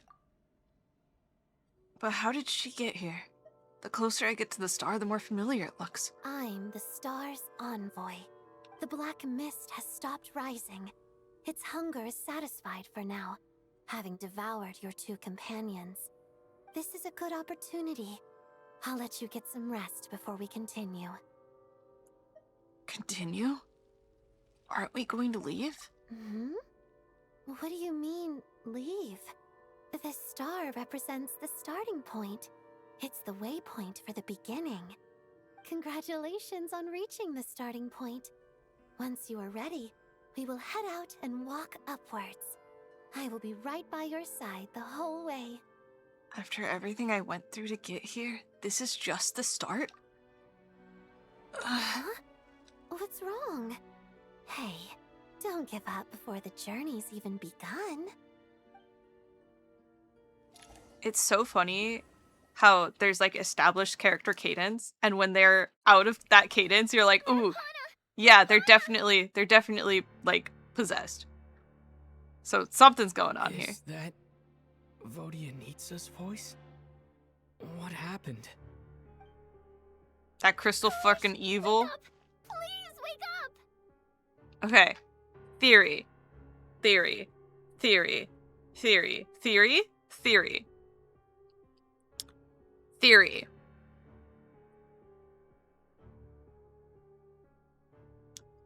It's trying to grab souls to resurrect itself because it is the everlasting flame, right? It burns until there's nothing left to burn. So, like, what if the crystal is doing the thing where it's devouring the energies and essence and souls of the people around them to transmute them into a new living soul? You know? Thoughts? I don't know. We'll see. A drama about sleeping, which began as a joke the other day, is now playing out on stage. No one counted on it being a tragedy. Everyone is gathered around to see the two sleepers in the center of the stage without even inspecting the scene. You already know what has happened, as if someone had told you in advance. Oh my god! Stop! Coolish, deceased. A staff member of the Korolevsky Theater Exceptionally diligent and reliable, he rarely makes mistakes. Regular theatergoers know him well, as he has long been responsible for checking tickets at the entrance. He also seems to be a fan of Odette, deceased during the night. Rampana, a staff member of the Korolevsky Theater, drawn there by dreams of a celebrity lifestyle. She now handles duties such as announcing performances and hosting events. She can occasionally get a little too fixated on things, deceased during the night. The situation is identical to that of the 2 casualties yesterday. We cannot ascertain the cause of death. At least there are some elements that we can rule out this time. They slept on the stage with everyone else. So I suppose the surrounding environment can't be a relevant variable. You're so right. Where is the photographer? Where did he go? Wait, was that? No. Yes? No. Yes. That was the guy who left to go get blankets, yeah? That was the guy who left to go get blankets and then didn't return, right? Right? Like Lich's phylactery? Yeah. That makes sense. Danganronpan ass. Sorry, Danganronpan ass? God, I fucking hate Danganronpa. I really do. It doesn't like me as much as I don't like it. Wait, this implies more people are gonna get killed than just these 4? Oh yeah, who was the photographer again? Or this is a dreamscape and no one is actually dying and it's simply their souls being trapped temporarily. The guy who vanished into the storm. Yeah. Okay. Alright. Options. A, dream bubble. B, Groundhog Day but worse. C, Rosalina's everlasting flames are sucking the souls and vitality from the people surrounding it in order to resurrect itself. D,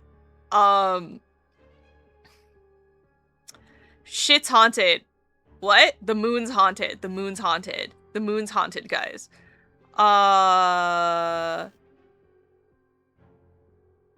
E? It's all fun and games and an experiment by Mitya? Question mark? Question mark? Question mark. I swear to God, if they kill off Tonya, I'm gonna fucking cry. I think the last one...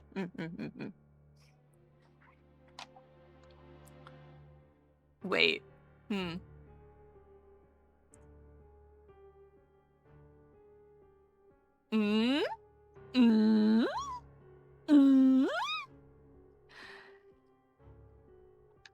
Rampana.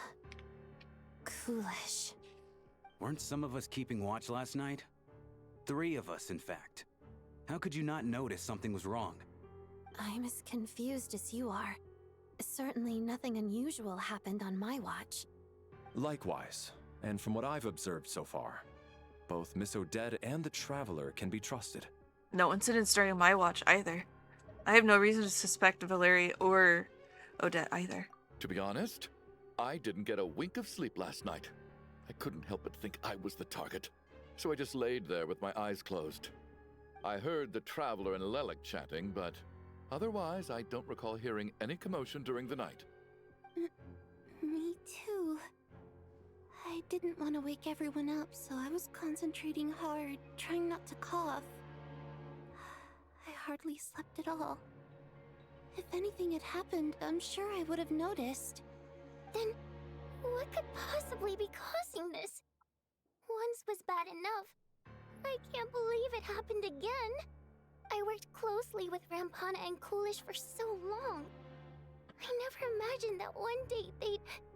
And on this stage of all places... Voryanitsa... 4 victims in just 2 days, and we still don't have a single lead. I need to get to the bottom of this as soon as possible. And above all, keep Tonya safe. I'd never be able to look Child in the eye again otherwise. Edge of Sleep starring Markiplier Headass. This is giving Catherine vibes. You know what I mean? Where you just gotta keep climbing or the darkness will take you. Gotta keep climbing. Must keep swimming, must keep swimming, must keep swimming, swimming, swimming. I totally get it. Yarr. Still snowing? Yes, I just checked. Still no sign of anyone outside either. So we only have ourselves to rely on.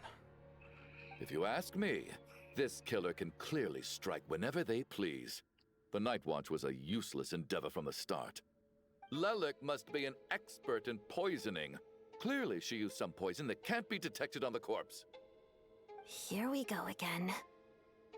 Listen, I was already thinking to myself last night, was Lelik's reason for revealing her identity the real story? Well, now I have my answer. It most certainly was not. She's been playing us for fools. You get off on this, don't you? Revealing your identity, only to carry on with your killing spree? That's a hideous thought. One that only a hideous mind like yours could dream up. How dare you? That's enough. Yesterday, you named Lelik as a suspect because the victims were both wealthy merchants. Lelik might have had a motive then, but today's victims were just ordinary people.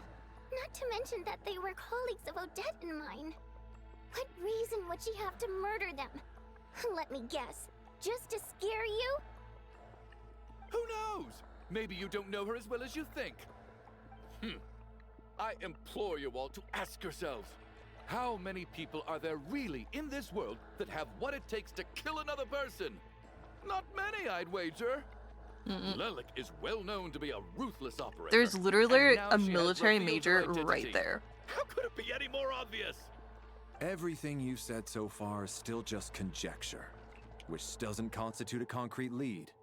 You need to back up your claims with some evidence. How can you defend her, officer? Your sword can you melt while you were on HP Night bars. Hey, Traveler hasn't canonically killed anyone. I think?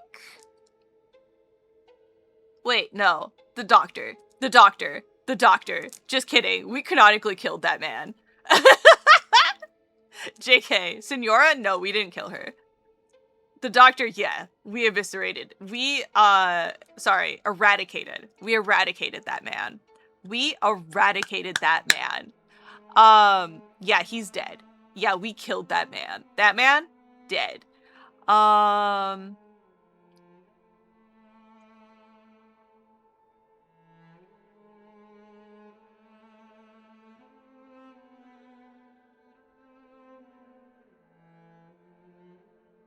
Trying to think. So, what happened with Senora is that Senora challenged us before the throne, which is like the loser accepts martial punishment, essentially. And what happens is we beat Senora. She was like on her hands and knees and being like, I can't believe you defeated me. Like, this is BS. And then she like stood up to like fix herself and then looked over at Raiden Shogun, and Raiden Shogun was like, peace, and just like Muso no Hitatachi'd her. So she's literally a box of ashes that was shipped back to Snezhnaya. So like, we didn't kill her. No. She knew what she was doing. It's not our fault. It's not our fault that she decided to challenge us before the throne and then get absolutely fucking pummeled by us. Like, that's not... It was like the voice ranger lightning thing. Yeah! Literally that. Literally that. We carry her fried throne... not her throne, sorry. Her fried crown is what I was trying to say. We carry her fried crown inside our, like, digital luggage as our, like, trophy from the end of, like, yeah. Anyways. Maybe I shouldn't be so surprised. You military types are always colluding with criminals to target the rich. Okay. Okay, Chuganov. I think you're chewing off a bit more than so you can get your chew. bloody paws on our hard-earned fortunes, then tell us to fall in line. The Fatui, the Druzhna, and the Rokot. Thugs, the lot of you.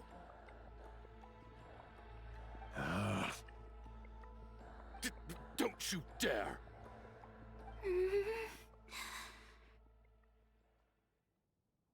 Sir, but you were the one who told us not to stop other people from expressing their opinions yesterday. 4 people have already died. Only yesterday I was chatting with Mr. Coolish. Then we woke up in the morning and he's... Turning against one another is the last thing we should be doing right now.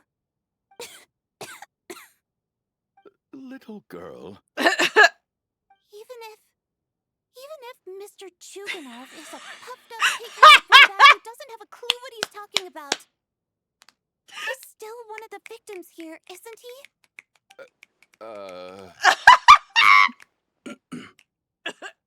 Quite. I had no intention of resorting to violence. But you're right, Miss Tonia. I ought not prevent him from speaking his mind. In any case, I believe Mr. Chuganov has calmed down a little now. We may resume our discussion. I don't think there's any need for that. What is there to discuss? Nothing about this situation is normal. Did you have an idea, Mitya? You're the brainiac here, right? Come on, clue us in. I've been mulling something over. All the leads we have so far concern things from outside the theater. Miss Odette's alter ego, the threats Mr. Chuganov received. But then there's the 2 double murder crime scenes themselves, which have given us absolutely nothing to go on whatsoever. That's highly unusual. Even with the most careful killers, there's always some evidence left behind. So what are you suggesting? I think this could be a supernatural event. It isn't characteristic of human-on-human homicide at all. Correct me if I'm wrong, but aren't you supposed to be a scientist? That doesn't sound like a conclusion someone like you is supposed to make. I got into scientific research because of my insatiable curiosity. But if the present situation defies all known scientific explanations, I don't mind shifting my curiosity toward the paranormal instead. Now that you mention it, I remember when I first came to the theater. I heard rumors about this place being haunted. Haunted? Yeah, I think I heard the same thing. But I mean, they're only rumors, right? We've worked here for years. Surely we would have noticed any spooky goings-on by now. Well, this has taken an unexpected turn. A haunted theater? If Paimon were here, she'd probably be hiding behind me in fear right now. Why don't we take this opportunity to look for clues again with a more open mind? Maybe a different perspective will help us see something different. Very well. Whether it's criminals or ghosts we're looking for, the same rules apply. Everyone needs to tread carefully. I'll move the bodies into the same room for now.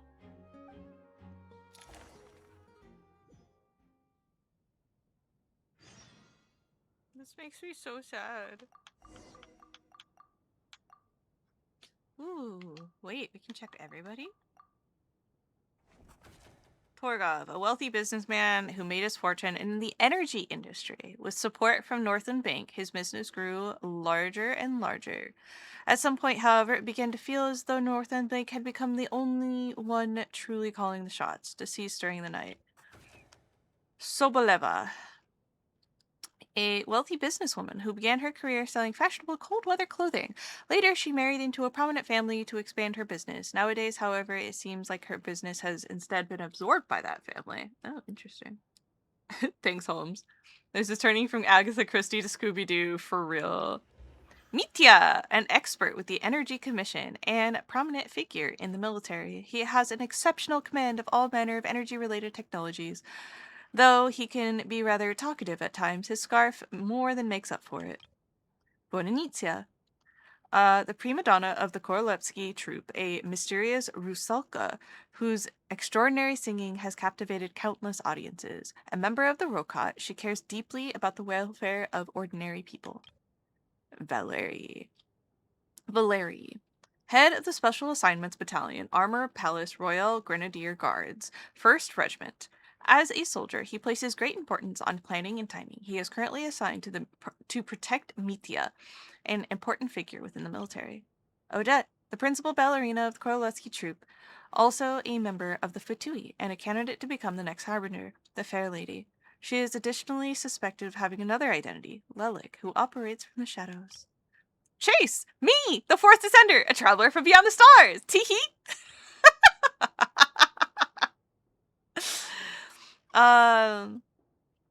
Tonya! The younger sister of Tartaglia. He talks about her so often that this is the first time you've actually met her in person. Though of poor health and prone to coughing, she's excited to be spending the night away from home. Chuganov, owner of the Iskra manufacturing plant and member of the Snezhnograd Veche. He carefully maintains the image of a devoted family man and deeply loves his wife and daughter. The factory he operates is known for excessive energy waste. Shram! An independent mercenary unaffiliated with any mercenary organization. Flexible in jobs he takes on and often works for Snezhnayan nobles. Outgoing and humorous, he has an endless supply of mercenary jokes. Alosha. Alosha is a hunter from Alatir and a member of the Roka. He often takes part-time jobs at Korolevsky Theater and to make ends meet. He may well have been the first friend you made after arriving in Snezhnaya. All right.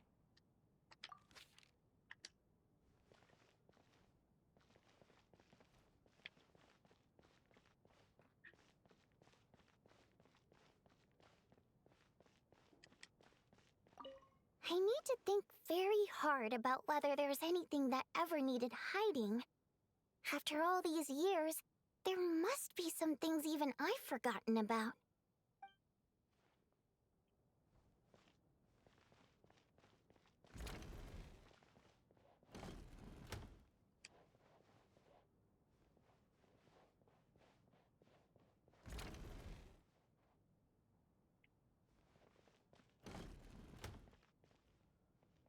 Tonya, did you find anything?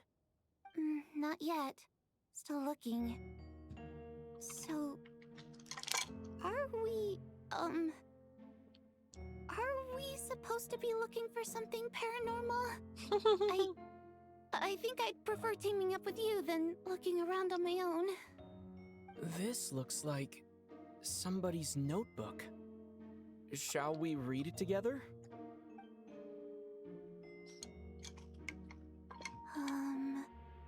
Well, it doesn't look scary or anything, so I guess it should be fine. When did we meet Tonya? Tonya is the Harbinger child's little sister. Child has like 6 siblings or something like that, and we have met one of them named Tusser during his story quest. And Tusser thinks that Child is a toy manufacturer man. He runs like a toy plant or something, allegedly. And so, I don't know how much they know, actually. But, yeah, Tusser's like baby. And so, I'm sure they're gonna change out his model at some point in time, probably. But, yeah. This is his other little sister, who I think is... She's gotta be like 17 or 16 or something like that. Something like that. I don't know. I don't trust anyone who clings to the MC and acts helpless. I know she's sick, but still, I'm traumatized by that Mr. Media affair. Like, swoinks, Velma! Find anything? Jinkies, a clue! Alright, let's read it together.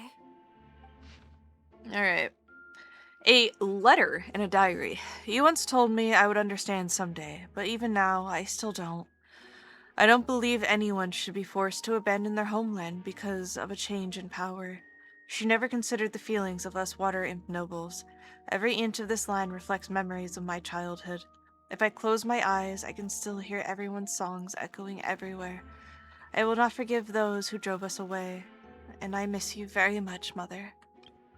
I often find myself missing the dress with the tassels, the heavy bed curtains, and the first rays of sunlight that would stream into the manor each morning. But it's all right now. If I narrow my eyes a little, the light seeping through the crack backstage feels like one in their manner. I know that life has gone forever, and I can miss it all I want, but I also feel like what I have here now is no less than what I lost. The fantastical sets designed by the prop master and the many fans who come in all the way just to see me, and the quiet dancing girl who doesn't talk much. These are all mine. I won't lose them for anything. Any of it again. Never. Absolutely never. I've joined a rather remarkable organization, though I can't tell you what its name is. Whatever the great figure intends to do this time, there should always be someone looking out for the misfortunes of ordinary people. That's what our organization exists for. Even now, I still don't understand her. Why is it that those in power always seem this way? They clearly have the ability to bring greater happiness. Some say she has her own difficulties, but what could possibly trouble someone so seemingly omnipotent? Never mind. I should just focus on what I can do. I suppose you'll all hear about our organization sooner or later. The name is... Never mind. I'll leave it a mystery for now. Huh. This has to be Vodyanitsa's writing, surely. Maybe it's a little rude for us to peek at this. I feel like I just read someone's secret diary by accident. Since it's an accident, it should be fine. Oh, I feel a little guilty too. Sounds like she's writing this for her parents, right? I don't understand. Why put this stuff in a notebook instead of mailing it in a letter? Because her water imp parents belonged to the aristocracy, who were driven out of Snezhnaya by the Tsaritsa long ago. And now they live somewhere new, where the postman can't get to. Oh, hey, Vodyanitsa.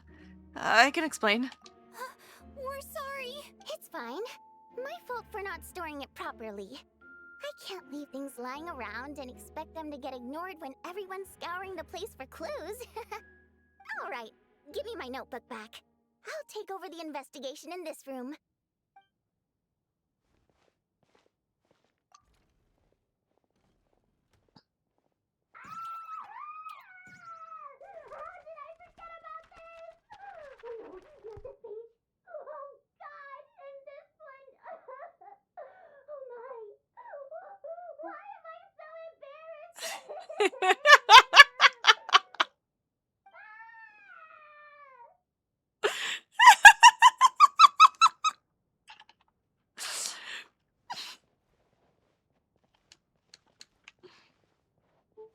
R.I.P. Girly Pop.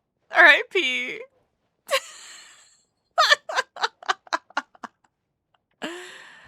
Oh, incredible. Valeri, come take a look at this. You too, traveler. Some sort of notebook. What is it for? It's the on-duty logbook for the theater. Kulish was the main person to use it. He mostly used it to record any unusual incidents during a show, audience numbers, exit times, and so on. I saw Kulish at the entrance before coming in. I think he was holding this book at the time. Yes, he'd always have this logbook with him when he checked tickets at the entrance. This should confirm a lot of key details about the recent show. So, find anything unusual? Yes. The number of people. I've checked and double-checked, but the numbers just don't match what's recorded in the logbook. Apparently, we have an extra person among us. Are we certain that logbook is accurate? Could someone have sneaked in without buying a ticket or something? Unlikely. Kulish took his duties very seriously. I've rarely seen any errors in his work. Not to mention that this was a dress rehearsal, meaning smaller audience numbers and tighter ticket restrictions than usual. Everything would have been well within his control. We no longer have our tickets with us, do we? They got collected on entry. I assume there's no way we can check them again. Unfortunately not. The theater recycles tickets. Once people are in the door, they don't tend to leave until the show ends, so we collect the tickets at the point of entry. Too bad Kalusha's dead. If he were still around, we could just ask him. Still, I'm inclined to believe that this discrepancy in the head count is significant somehow. Did an extra person just materialize out of thin air?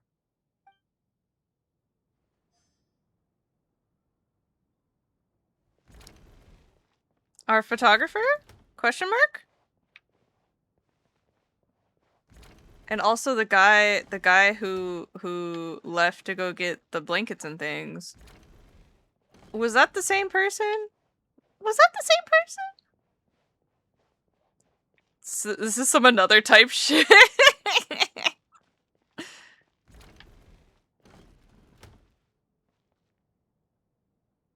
Ah, Traveler. Since you're here, come take a look at this. Alosha found it. We're both curious to hear your perspective. It appears to be well, an investigation report. And the focus of the investigation was the rumors of haunting we heard about earlier.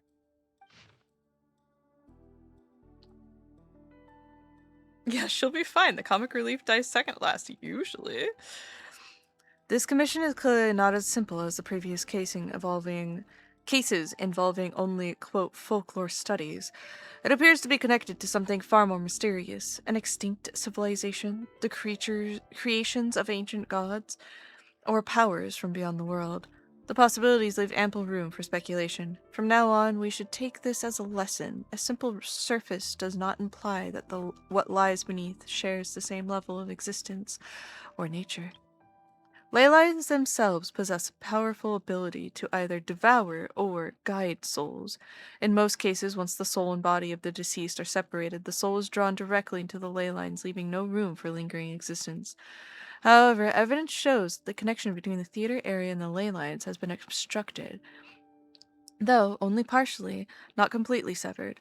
Still, this has granted certain souls unwilling to return to the ley lines an opportunity. If their resistance is strong enough, they may even linger within the theater indefinitely. In theory, however, these souls within the theater are incapable of influencing the physical world. Only under extremely rare circumstances can they produce phenomena observable to the human eye. Overall, they can be considered harmless. This assessment may be conveyed in advance to the theater's management to reassure them. But for me, the investigation does not end there. Uncovering the reason why the ley lines have been obstructed is the true focus of this inquiry. After consulting multiple sources, the most reliable hypothesis at present appears to be, quote, the existence of an angel civilization and its preliminary attempts at ley line renovation. There is too little information available here. I must return home as soon as possible.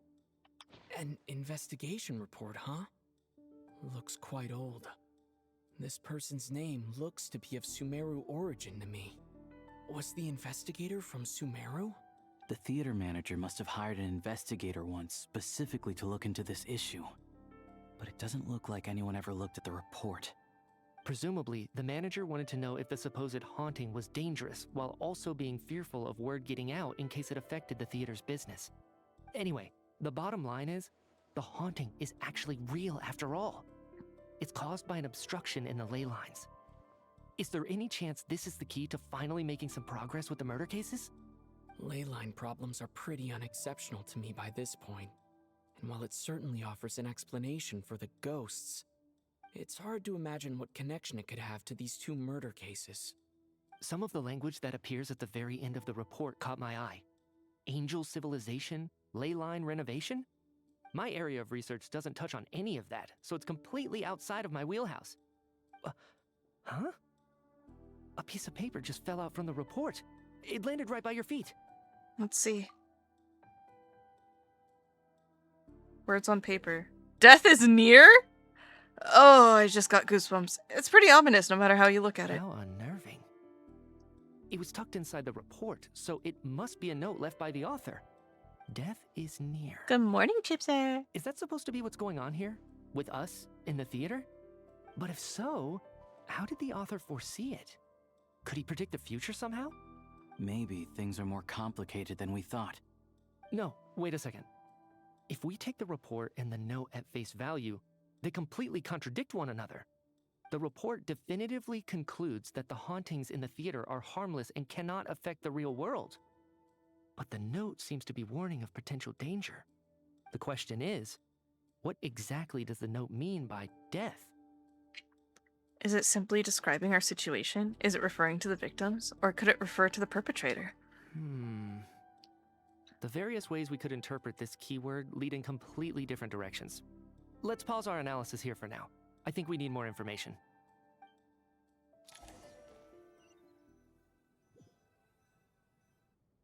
If we take all this together, it's not impossible, is it? If anything, it's the natural conclusion. Oh, I beg to differ. This sounds to me like a product of a researcher's vivid imagination. And perhaps it's because I'm still viewing this through the lens of a typical murder investigation. But still, I'm struggling to be persuaded by your theory. Does it really sound that far-fetched? Alright, well, let's treat that as speculation for now. I do agree with what you've said, so let's go with your idea for now. Good. Okay, now that we finally have some meaningful leads, I think it's time to reconvene. Let's get the others.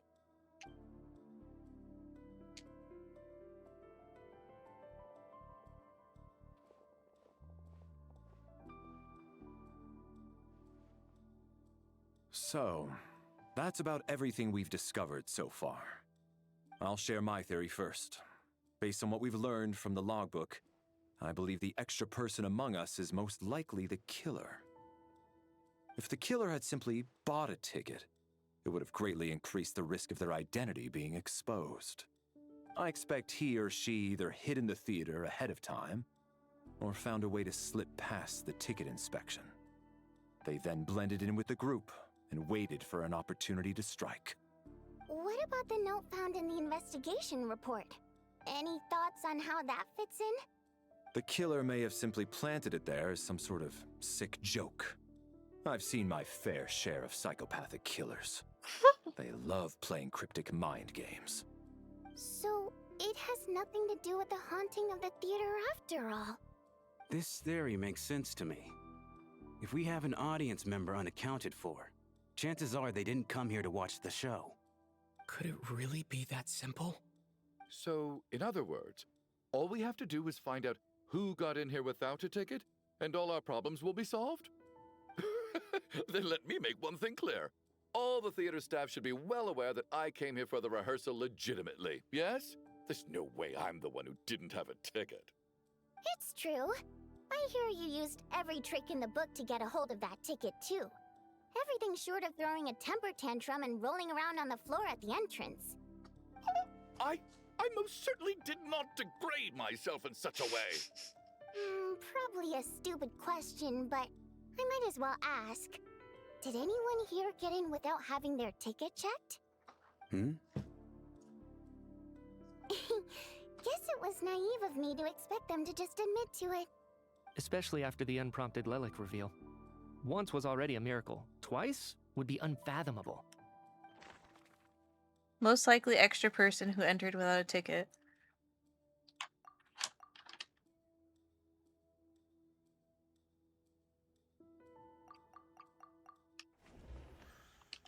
Valeri came to the theater to catch Mitya.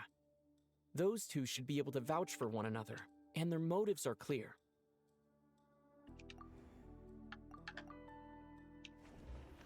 Valeri came to the theater to catch Mitya. We have to catch this extra person.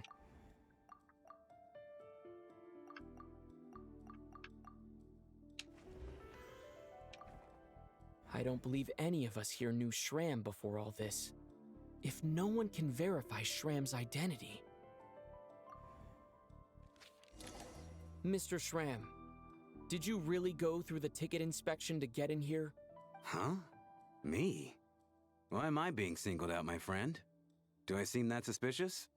It's not that you stand out as suspicious, more that everyone else has been ruled out as trustworthy. Okay. Well, we spent the best part of 2 days together now, so I'm sure you can all tell what kind of person I am. I'm a true gentleman. I never dream of doing something like sneaking to the theater without a ticket. Yeah, I have no doubt that you're a good person. But the problem is, none of us here actually know you, so no one can say for sure that you are who you claim to be. Although, actually, what was it you said last night? Yeah, you're friends with that water imp, which is why you understand our primary mode of expression. Last time I checked, there were barely any of us remaining in Snezhnaya, since most of the water imps left. Could you tell me a little bit more about your friend? There's a good chance I actually know her. And I suppose it's also kind of a way for everyone else to get to know you a little better.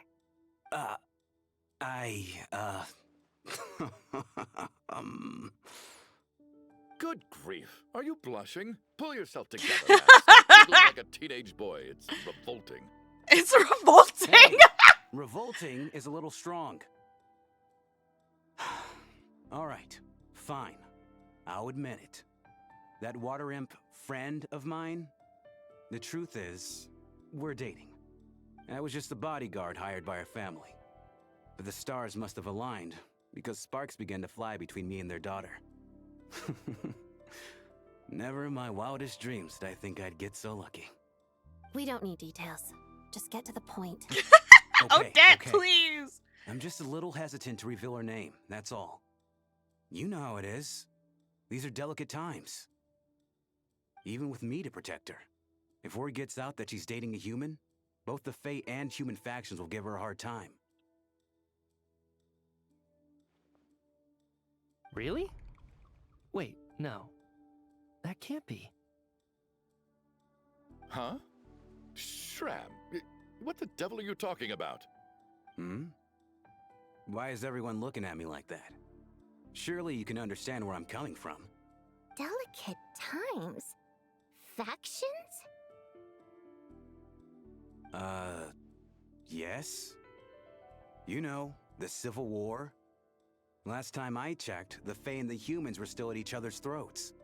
If I'm not mistaken, the last significant civil war in Snezhnayan history was over 400 years ago, when Her Majesty the Tsaritsa had just taken the throne and was consolidating her reign. What do you mean, 400 years ago? What's going on here? Is Shram from the past? All right, Mr. Mitya, you win this round. As far-fetched as it is, it appears that your theory may be correct. I'm just as amazed as you are. I didn't even believe it myself, to be honest. Is someone going to explain what's going on here? From the look on your face, you figured it out too, haven't you, Traveler?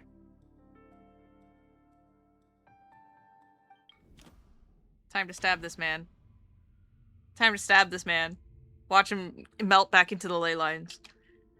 According to the theater's duty log, there seems to have been an extra person at the scene. That seems to be the case. Shram's the extra person, but there's no way of learning his identity from this clue. It's really funny too because like his model is also like one of the oldest faces. So I feel like they did that on purpose. Like, you know, a little meta, you know?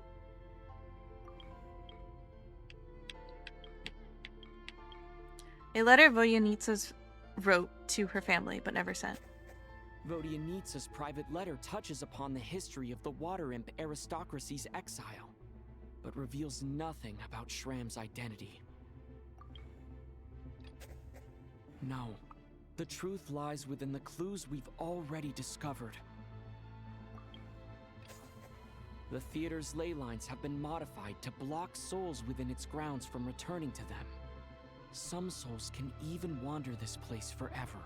Mr. Shram's statement proves he is from hundreds of years ago, and according to the investigation report on the theater hauntings, Mr. Shram is very likely a lost soul wandering the theater.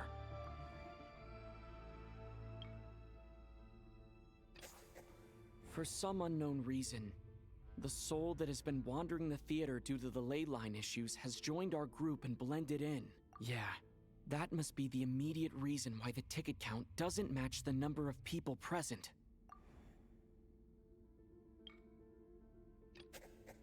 The death of those victims is an irrefutable fact. It is the outcome of whatever's going on here. What we need to do now is find the truth within this information. The contents of the investigation report have been verified. There are indeed leyline issues and wandering souls in the theater. Death likely symbolizes the deceased. Mr. Schramm, for instance, death is near. That must mean that there's a dead person in our midst. That's the truth, isn't it? Yeah, the logic is clear now.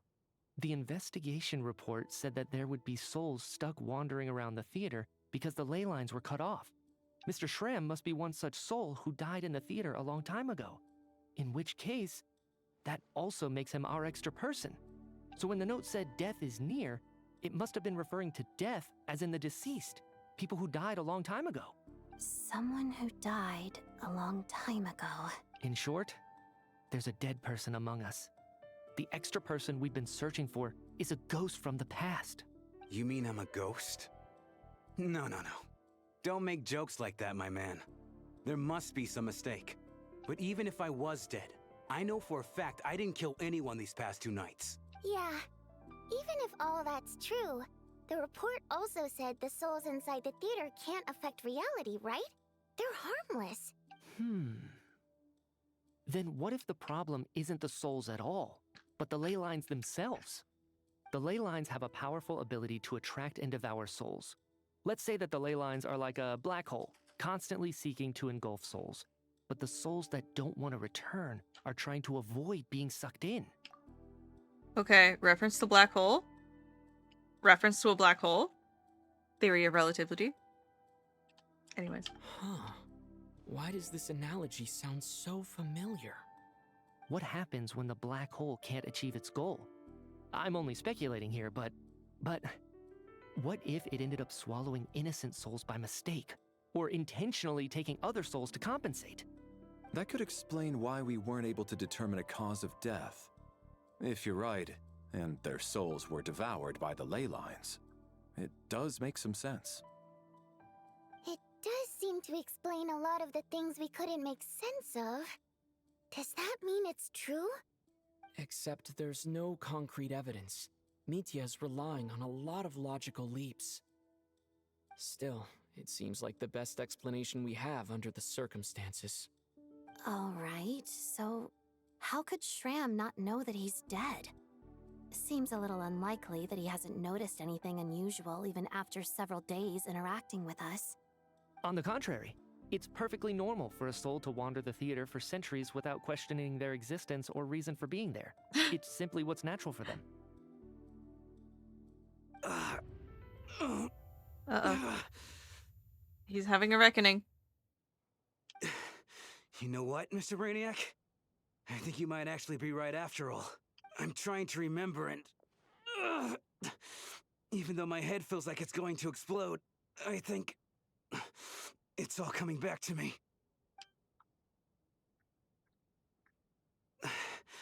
I was the one who didn't want to remember my own death, so I forced myself to forget.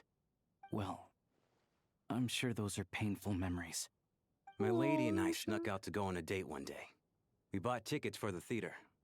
It wasn't really my thing, but I was just happy to be together.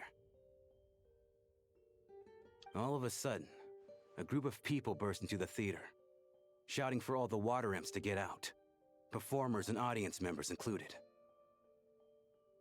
It was clear the conflict between humans and Fae had reached a boiling point. This time, the extremists were even coming after the water imps who had nothing to do with the war.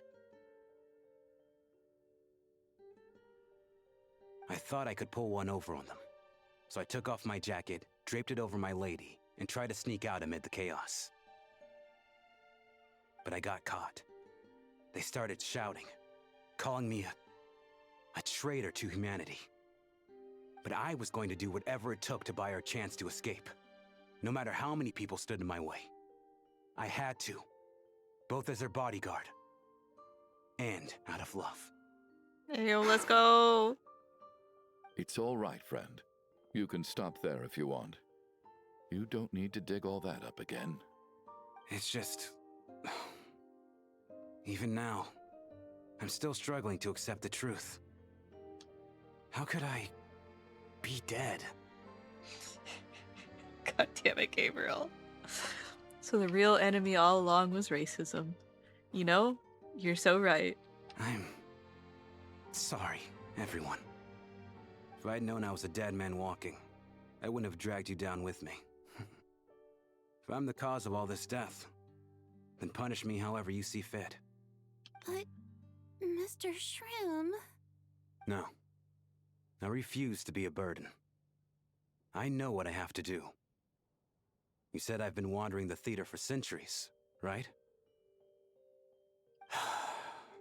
I guess it's high time I got a breath of fresh air. Out there, I mean. I'll leave this place and take all this death with me. Go out on my own terms. Mr. Shram, I'm sure we can figure out a different course of action. My good sir, we both know I'm not supposed to be here. I should have accepted my death long ago.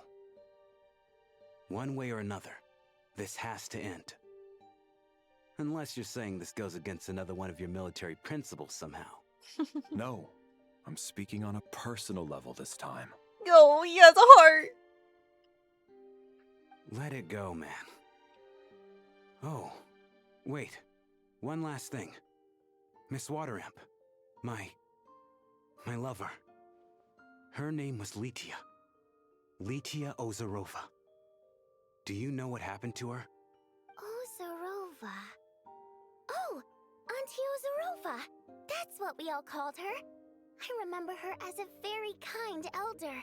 She had a bunch of kids, too. I'm so glad she survived. And she had lots of kids? Good. That's good.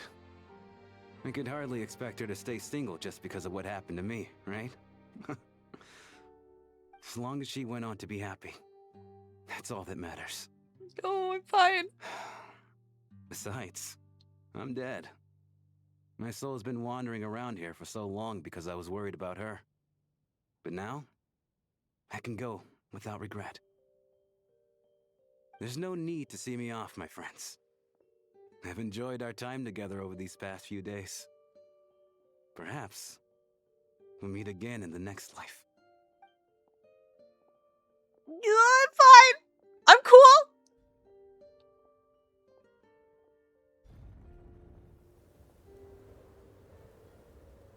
Take care, my man. I knew Mr. Shroom was already dead, but... I still feel so sad. Death is cruel, no matter how we might try to make sense of it. So, was the conflict between Fae and humans really that bad back then? I was only little, so I don't remember much. It's terrible to think that so many innocent people had their lives turned upside down. Even the historical records about that time period don't say much about it. All people know is that the Tsaritsa founded the Fatui, drove out most of the Fae aristocracy without explanation, then used her terrifying power to suppress the humans. It seems to me like the Tsaritsa chose to make herself the enemy. She downplayed the conflict, directing whatever animosity both sides had for each other at herself instead. That's also why, despite how brutal the conflict was at the time, there hasn't been much lingering tension between humans and Fae since. Things have been fairly harmonious for the past few centuries. So, the Tsaritsa banished the Fae to protect the Fae living in the city? She offered herself up to be hated in exchange for peace. Maybe it's not quite as bad as it sounds. I don't think Her Majesty is too concerned if mortals hate her or not. And besides, there are very few who truly do.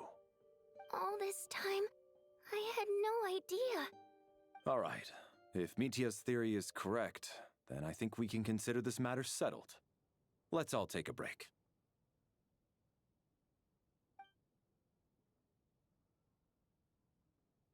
Ugh, if only this blasted storm wasn't still raging on.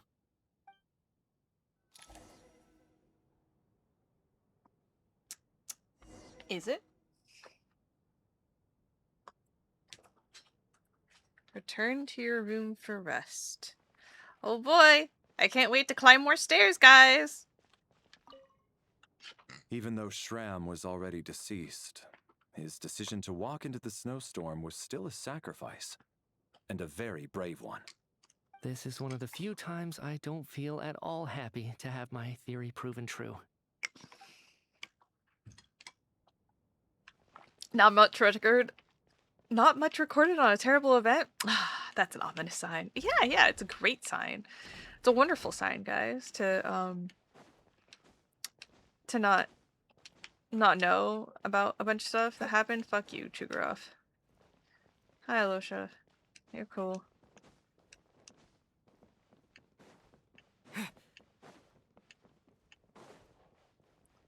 I live.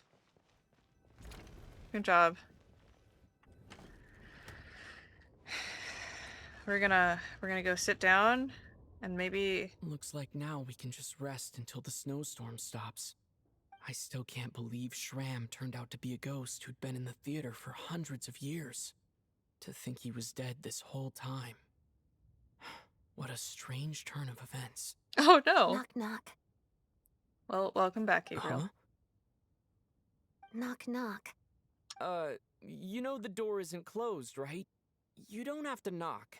Think of it as a signal then. When I'm entering someone else's room and I knock, I'm here as Odette. If I don't knock, it's Lelik. Please come in, Miss Odette. Thanks. So, why did you come to find me? Is there something I can help with? Vodyanitsa said you knew about my secret identity from the start. But when everyone was discussing who Lelik could be, you were worried that revealing what you knew would be unfair to me, so you kept it to yourself, right? That's what you wanted to talk about? You just came here to thank me? Yes. I'm extremely grateful for that. It's nothing. I mean, you didn't hold what happened with Signora against me, so I should thank you for that as well. Actually, there's something else as well. I found myself in a situation similar to the one you were in when you helped conceal my identity. So I thought I'd come and ask you for advice. I'm honored. What's the situation? It's about Mitya. Before all of this, the last time I saw him, he was dead. What? As I'm sure you know, my goal as Lelik was to stop Project Stuja. Well, when I found out the tech lead for the experiment behind Project Stuja was Mitya, I immediately started planning to track him down and threaten him to back out. I often saw him around the theater, but I soon concluded that making my move there would risk exposing my identity. So I decided to infiltrate the Armory Palace and go directly to his lab. That way, the threat would be much more effective. That must be basically the most classified place in Snezhnaya. If you manage to infiltrate it, you really do have what it takes to be a Harbinger. Well, I suppose there was a bit of luck involved. But I am a Fatus, so I already had some familiarity with the building's layout. But when I finally made it to his lab, Mitya seemed to be dead. How did you know? Are you sure he wasn't just dozing off? I checked his breathing and his pulse. He had no vital signs whatsoever. I'm certain of that. I thought maybe another anti-Project Stuja activist had beaten me to it, and chosen a much more brutal method. So I made myself scarce. That's why you were so on guard around Mitya that first night here. Yes. When I saw him sitting in the audience during the performance, I could barely contain the shock. To me, it was a miracle. Somehow, he'd come back from the dead. But then, the murder started happening and things got so complicated that it wasn't really at the front of my mind. That is, until Mitya himself said there must be a dead person among us. Then, I couldn't ignore it any longer. And yet, you thought that bringing it up right away would single Mitya out. Just like when everyone was suspecting Lelik. Exactly. I thought there could be something I was missing. Besides, we soon figured out that Mr. Shram was a ghost. And we knew there was only one extra person. So we thought he had to be the one. But now, it seems like there's another candidate. I understand why you kept it to yourself. There was so much information being thrown around during that discussion. Bringing up Mitya would have just introduced more confusion. So, what do you think we should do? Let me confirm one thing first. When was it that you found Mitya dead? Around a week ago. Sometime in the afternoon. A week ago? That's earlier than I thought. I saw him just a few days ago at a restaurant. That definitely would have been after you found him dead. He seemed completely normal to me, chatting with Vodyanitsa, trying to avoid Valeri. So he was definitely alive on that day. Huh. Well, all I can say is I know what I saw. Here's a thought. The reason we even suspected a dead person could be among us was because of the problem with the theater's ley lines. But Mitya's death happened inside the Armory Palace. The ley lines affecting the theater shouldn't reach that far. You're right. I guess he doesn't fit the profile of the person we were searching for. I think the chances of it being him are very low. Surely he can't have died for real in the Armory Palace. Unless... Unless what? Unless he really did come back from the dead. You're right. Do you think we need to disclose this to the others? Huh, what's this? A private meet and greet?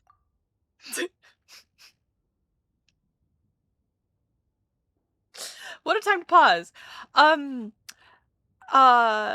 What if everyone is a ghost? Everyone's a ghost.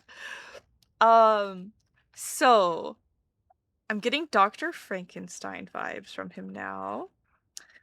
He has a gold stellar linchpin, and you know who else has a linchpin and maybe also died? Sandrone. She's fine.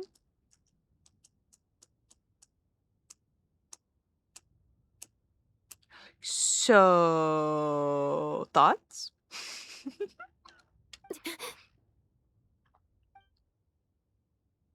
Where do I line up?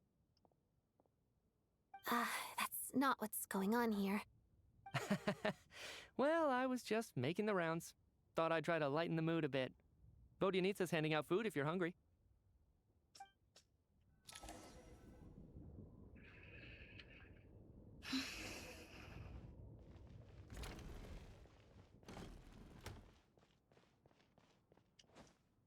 Oh. Someone just loaded into a bed. Outside, the snowstorm continues to rage.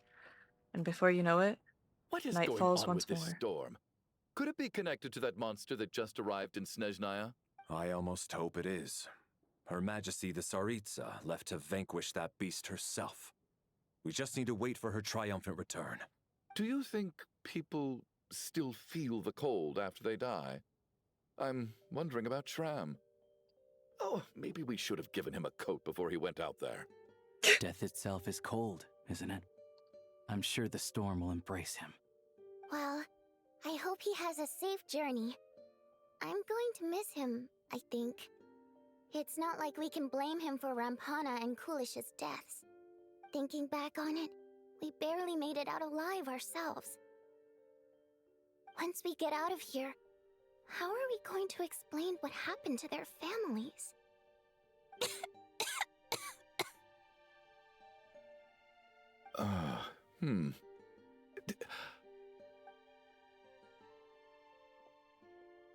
Are you okay? Here, take this. I've never used it.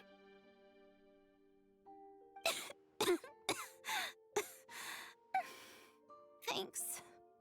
Look who's Mr. Nice Guy all of a sudden. Is it because Tonya stood up for you this morning? At least you know how to return a favor. Yeah, without Tonya, who knows how badly he would have been hurt. I told you already, I never intended to resort to violence. Duh, bunch of rascals. Little girl? I was rather surprised when you spoke up for me this morning. Doesn't even know her I name. didn't think I had many admirers here, so, thank you. Oh, no need to thank me. I said some bad stuff about you too. I've been too embarrassed to admit it, but you remind me a lot of my daughter. So kind to everyone, but never lets her old man off the hook. Unless my wife and I are having a fight, then she's always on my side, especially when she was little. Every time I took her out.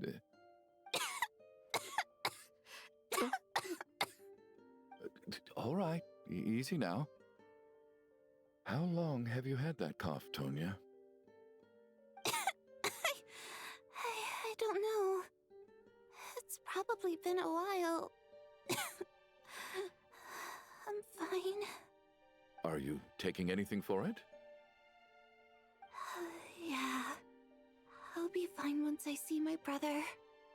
He's gonna pick some frost fairy flower leaves and brew a tonic for me. Guess I'll what? feel I have much plenty of better those. once I drink that. I see.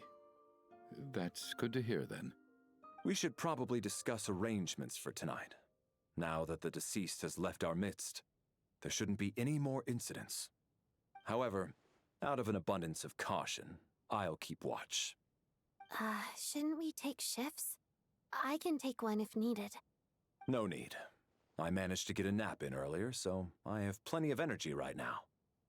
After all the tension of the past few days, everyone else should just focus on getting a good night's sleep.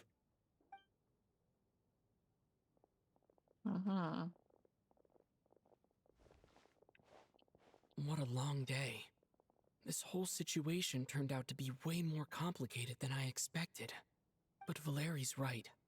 I should just try to calm down and get some rest. The last thing I want is to give myself nightmares. Speaking of nightmares. He's awake. He's awake! Get over here, you big lug, and take a look.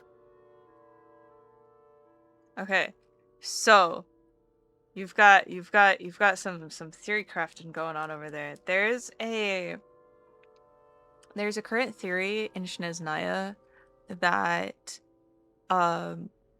the Tsaritsa is using her cryo power to like never let tomorrow come, essentially, for Snezhnaya. There's like a certain amount of time. She's like frozen Snezhnaya over so much that she's slowing the progress of time towards something. And so the idea there is that it's affecting people in different ways. Dark Souls Holy Knight add head as, yeah, something like that. You know. There's a thought there, but obviously I don't know what happens, so we're gonna see. If you must call me something, call me Mr. Door. The Black Mist is coming. You need to go. Where are we? Black Mist? Haven't I heard that before? Are you all right? Can you walk? We just got attacked by monsters on our way up. That Mr. Door fellow protected us. He just seemed to come out of nowhere. Not much of a talker, but when it comes to taking down monsters, that man doesn't hold back. Okay. Curses. Funny. The Black Mist is catching up to us. We need to keep going. Funny thing is that it literally looks like one of those ley line things that we activate, fight enemies, and then get a blossom for. Like, if you look at it. Mr. Door, I don't believe I've ever seen you around here It before. looks like the same. Why is that? There's no need to try to get to know me. I'm just Mr. Door. I have to find the door that belongs to me. Mr. Door, monsters! Quick, get rid of them! I can just push these ones off.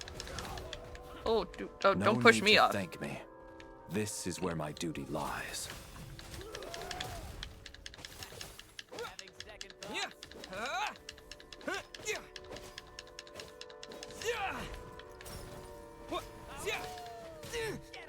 Ow, bitch. Ow.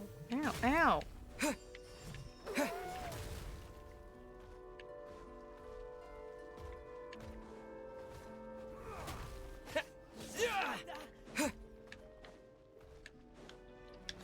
And Kate!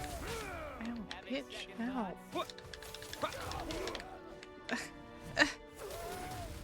Why am I... Ow. Can you... fucking not for 5 seconds? Okay, get off the ledge. Thank you. Oh god, this. Fuck this guy, fuck this guy, fuck this guy, fuck this guy, fuck this guy. Fuck this guy. Fuck this guy. Ow! Ow! Can you chill for 5 seconds? Act. Bitch asshole. Ow!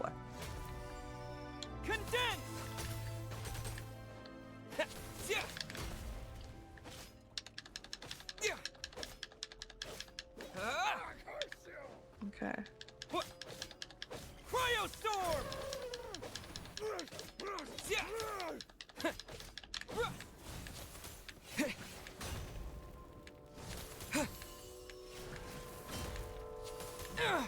No.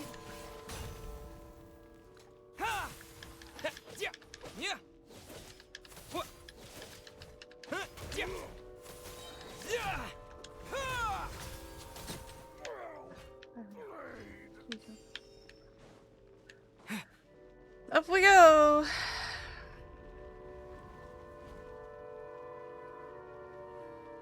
So we're doing this the hard way. Cryostorm!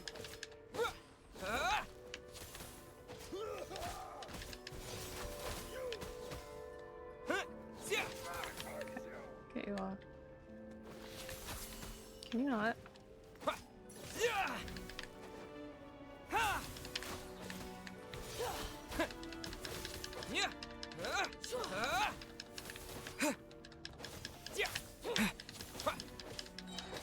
Fighting frog!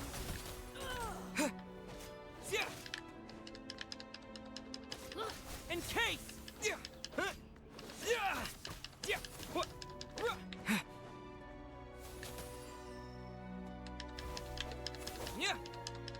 Oh, I can! Oh shit! I missed that! Oh, thank God! Finally, some stellar reactions. I didn't even see that. He's here as my Are none of these doors the one you're looking for? No.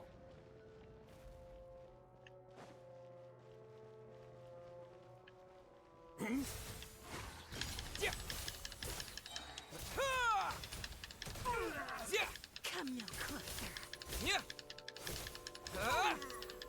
My command.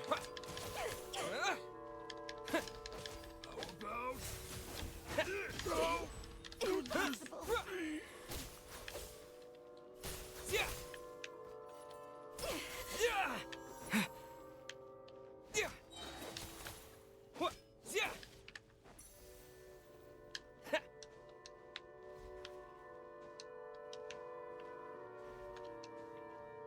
Alright, lady, come on. Sunshine! Hello! How are you? How is Sean?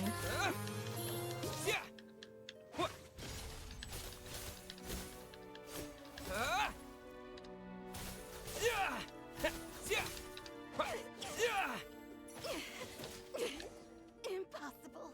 Hello, Raiders! So exhausted. And the black mist is still rising. Oh. Hello, Raiders. Hi, Raiders. My name is Chase. I am your local intergalactic, interdimensional alien demon angel gremlin thing, and I'm here to be your next president. I'm an artist, animator, game dev, and sometimes I also play games.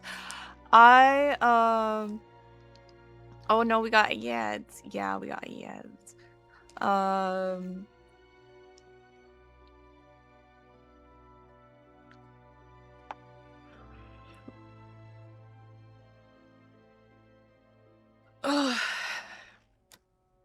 What was Sean also doing? It was Sean also doing Genshin? He was. Damn, that does some damage. Yeah. We needed that. I did not even look at my team comp. I didn't even see him up there. Good call out there, Gabe. 4, 3, 2, 1. Welcome back from ads, everyone. Hello, Sushi Shine. Hi, Raiders. Hi, my name is Chase. I'm your local intergalactic interdimensional alien demon ninja gremlin thing, and I'm here to be your next president. I'm an artist, animator, and game dev, and sometimes I also play games. We're playing the new Genshin story quest. If you guys don't want spoilers, leave. If you, it's even later for you, Sean. What are you talking about? Gosh, what an intro. Yeah. Hello. Hi, Vivi. Is it? Aren't you East Coast time? Oh, there we go. Or are you West Coast? Oh, you're West Coast. It's only 2 a.m. for me too. PST gang. Let's go. I don't know why I always think you're EST. You're East Coast. Noma, it is 5 a.m. for you. We are in the throes of Genshin Impact 7.0 second Archon quest. So we are, Vivi is SEA or something. Damn, yeah, that's crazy. Hi, Vivi. But the story's so good. Noma, your fiance is gonna come home and be like, "What the fuck, dear?" Ooh, I should be going. I just finished the first. Okay. Yeah. AEST? Australian Eastern Standard Time? Isn't that like 16 and a half hours or something like that? 18 and a half hours? No, 26 and a quarter hours or something silly like that. It's 7 p.m. but also on a Wednesday. He works nights, but yeah, he'll be displeased I skipped out on sleep. Alright. We're gonna get back to it. Anybody who does not want to be spoiled on Archon Quest number 2, please leave. The door is right there. I love you. Mwah, mwah, mwah. Thank you so much for showing up, but also we are getting into heavy spoiler territory. I give you 1 minute and I will continue.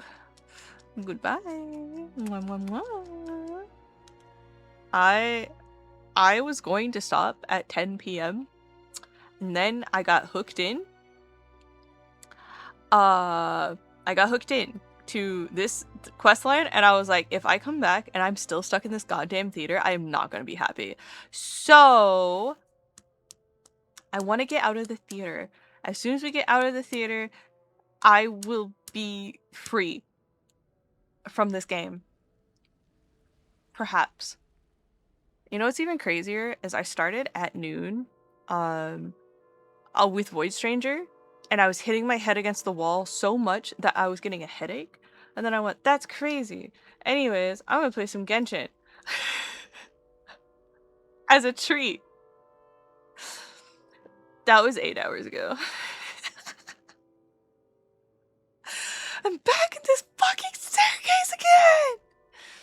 Yeah, exactly. Alright, we're continuing. Oh. Wait, look! There's more monsters down there. Are they coming from within the black mist? No! They're gaining on us! Quick, keep going, or they'll be at our heels any second!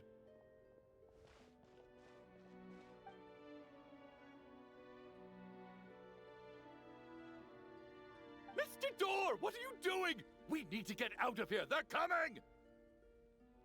Found it. This is my door. What? You mean you're going to stay here? I am a door. This is where my duty lies. He meant a door for closing, not opening. No! You saved us. We can't leave you behind. You must keep going. A door can only keep things out for so long. You must make haste. But... Oh, you're right. Let's go. We can't let Mr. Door's sacrifice be in vain. Okay. So far, Mitya was the one who gave us the initial information. He was the guide. We then got the Star of Hope for Odette. And allegedly, the person who named her the Star of Hope was already dead. Has already been taken by the Black Mist, which is very interesting to think about. Who could that have been? And now we're getting Valerie. Valeri.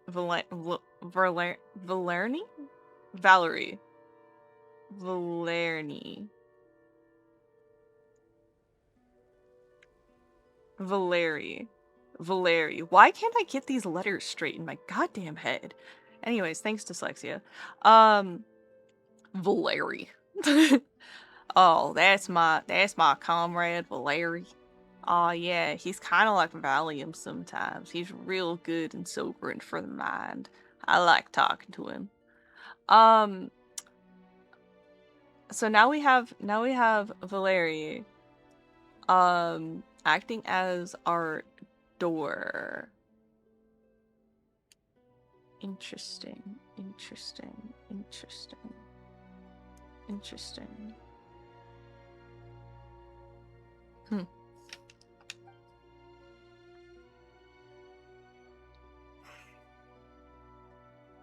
The Black Mist isn't moving anymore. Looks like both the monsters and Mr. Door are gone. I didn't just imagine all that, did I? Surely I wasn't so scared out of my mind that I hallucinated a door as a human being? No, I remember Mr. Door too. Oh, okay, good. There's no way we both hallucinated the same thing. Getting sleepy? Well, looks like we're safe for now. Go ahead. Let's get some rest.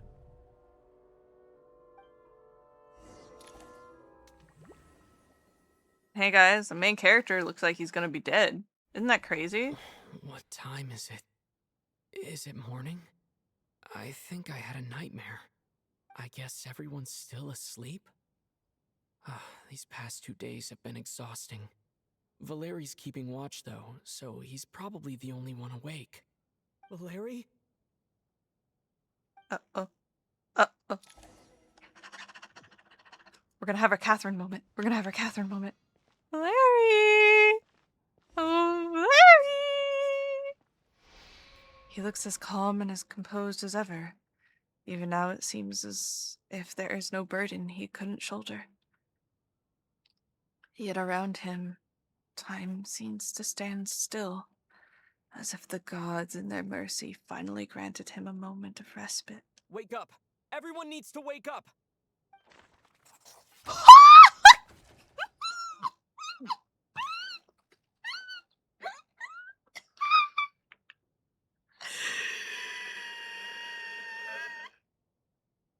Wraith's Nocturne is the mission name. Yeah, Wraith's Nocturne has been the entire mission category name.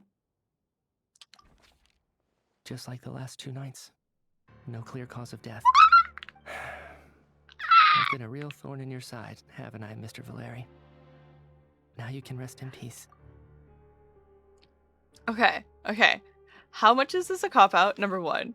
Because, okay, and number 2... 4-star looking ass. What can I say? 4-star looking ass. Would they kill a 5-star? No, they would kill a 4-star though. They would. They've done it before. They'd do it again. But for me, life will be all the duller for not having to run away from you, my friend. How's Tonya?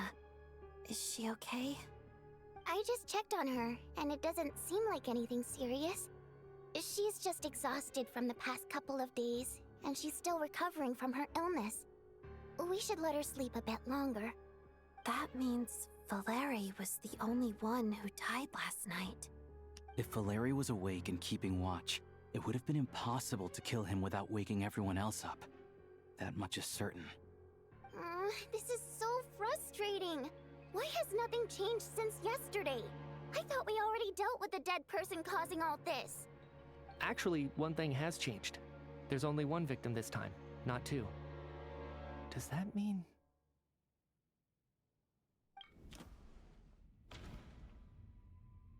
I love these like noir sketches going on. Valerie died twice in a single night. No similar cases have ever been confirmed, so this theory doesn't seem to hold up. Mr. Schramm was one of the people who should have died last night. But Mr. Schramm was already deceased to start with. That doesn't seem very likely. After the deceased Schramm left, there was one less victim last night. That more or less tracks. It's a reasonable conclusion, considering the only variable that changed. The number of people who die each night is equivalent to the number of dead among us. That's your theory, right? Exactly. We identified Mr. Schramm, and the night after he left, the death toll dropped from 2 to 1. By that logic, there must be one more dead person left among us. Mithya? Another one? But there was only one person unaccounted for in the ticket checks, right? The head count should match up now. Having an extra person was definitely a cause for alarm, but being one person short isn't nearly as unusual. Someone could have left in the middle of the show, or made it out before the storm hit. One more dead person among us. If Mithya's theory is right, then what Odette told me seems a lot more relevant. It's just, at the time, we had no reason to think there was more than one dead person. If only we'd taken it more seriously as a possibility. Maybe this could have been avoided. I'm sorry. This is my fault. I had information that could have been helpful, but I held back. I should have brought it up right away. I'm partly to blame as well. I was too quick to dismiss Odette's concerns. What is this about? What have you two been getting up to behind my back? Sounds like there's some big news you've been keeping from the rest of us. Well, we're all ears. Odette tells the group about the finding Mithya dead. I'm the dead person? Wow.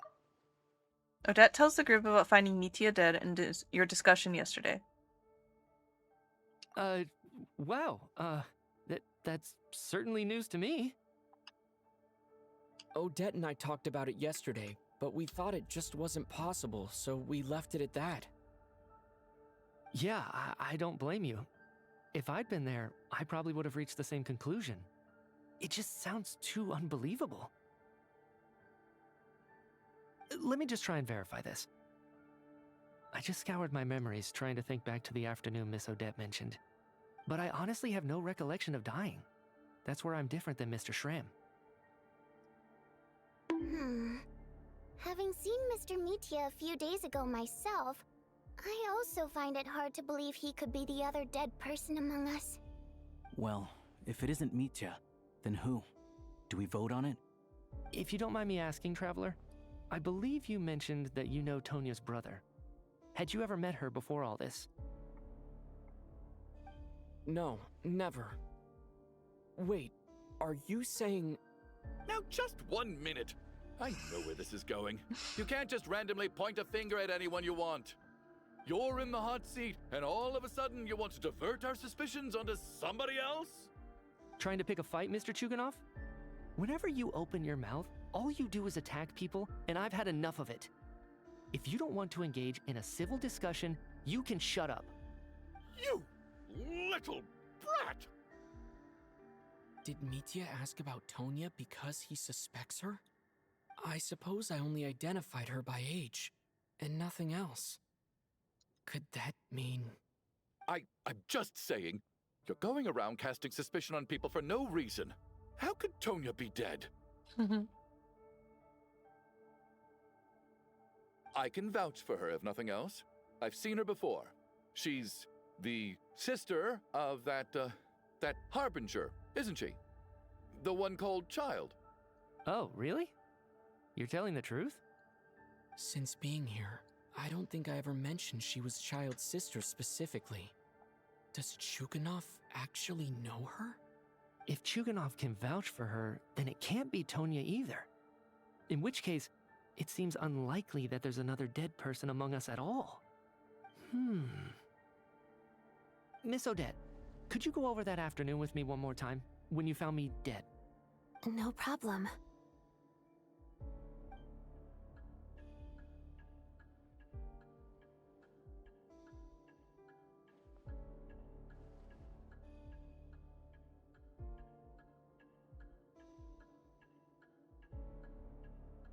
Huh. No matter how hard I try, I just can't remember anything about dying. But I do remember something else. Miss Vojanitsa, during our last meal together, I told you how some of the researchers were suffering from temporary memory loss. Do you remember that? Oh, yeah. You said it was hindering the progress of your experiments. You thought they were just under too much stress or something. Right. And even though I don't remember dying that day, I'm pretty sure I experienced something like amnesia. Some of my memories from that afternoon are missing. Are you suggesting you're missing the memory of your... Of course, how am I only just realizing this? Humans aren't necessarily aware of their own death. You mean being silently assassinated, or dying in your sleep? Situations like that? The researcher's amnesia. Suddenly it all makes sense. I must thank you, Odette. I think your perspective just helped me reach a breakthrough on a series of issues that have been troubling me for quite some time. All right. It's decided then. I'll be the one to leave today. Oh, leave? Hey, wait a minute. Aren't you rushing into this? What if you're wrong? You'll pay with your life. Come on, kid. Aren't you gonna fight for your life?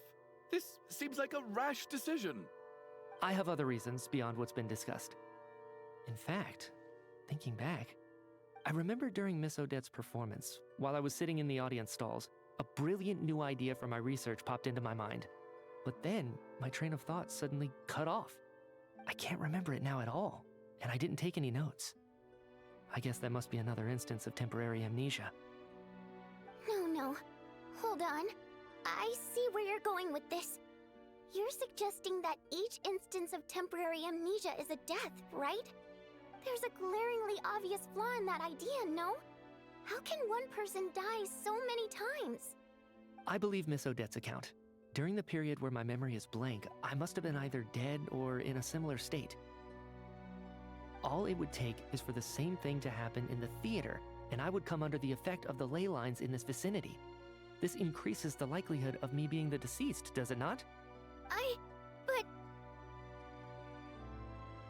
There's no evidence to suggest that anyone other than me is a candidate for the deceased. So allow me, as a scientist, to treat this as an experiment.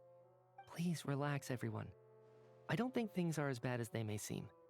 If I really am the deceased, then to leave the theater will be a relief for me. If, on the other hand, I'm still alive right now, well, apparently you've all witnessed my resurrection recently anyway.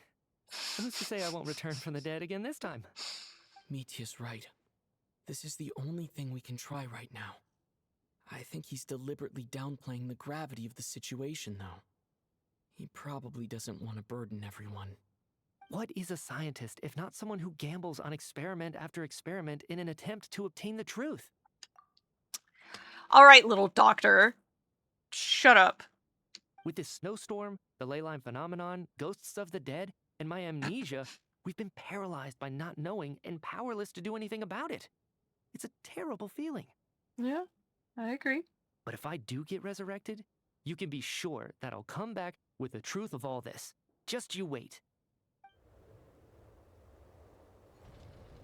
Out into the snowstorm he goes. Bye-bye.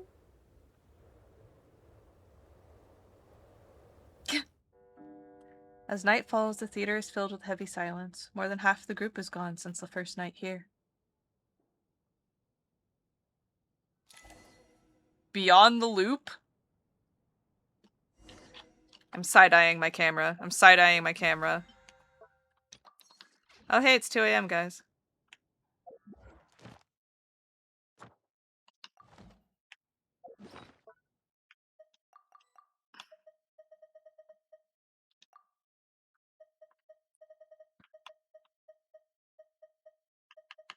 Oh, would you look at that?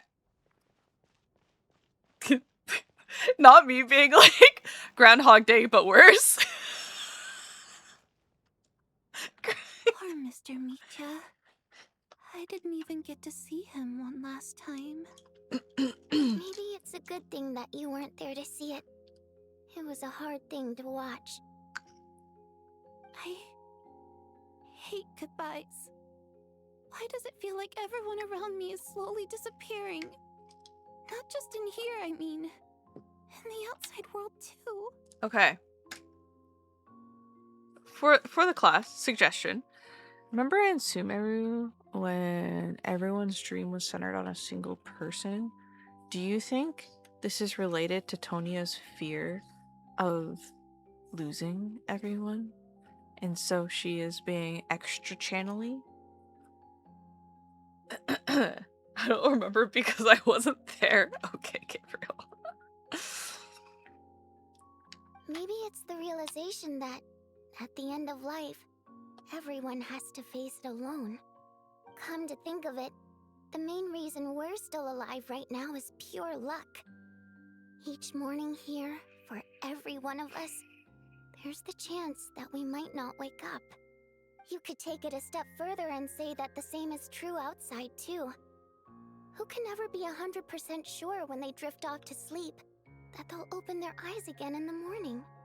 If I make it out of here, I'm going to cherish every moment that I'm awake and live without any regrets.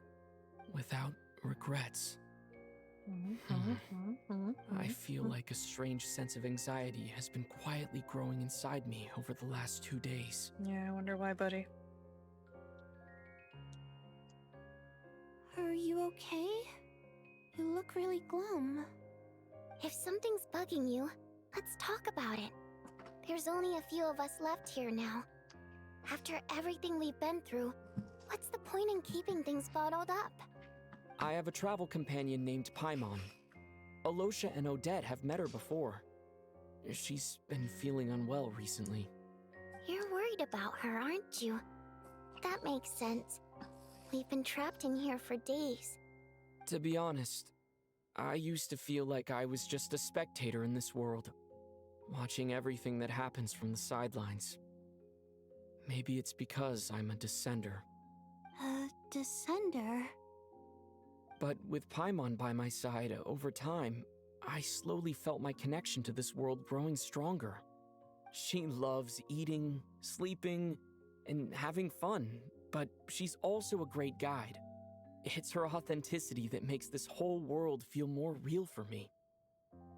Over the last few days that we've been apart, I've often caught myself wondering, what would Paimon say if she were here right now? WWPD, guys. WWPD. But by the time I snap out of it, the conversation has already moved on, and I'm still in my own little world. I'm trying to overcome this sense of detachment, but I really miss Paimon. I guess, in a way, she means the whole world to me. I bet she misses you when you're not there as well. Maybe you're her entire world too. I don't know if this will make you feel any better, but back when the water imps left Snezhnograd in droves, I also felt like the whole world was suddenly empty. I could be surrounded by people all smiling and having fun, and still feel completely separate from it. So, I totally understand how you feel.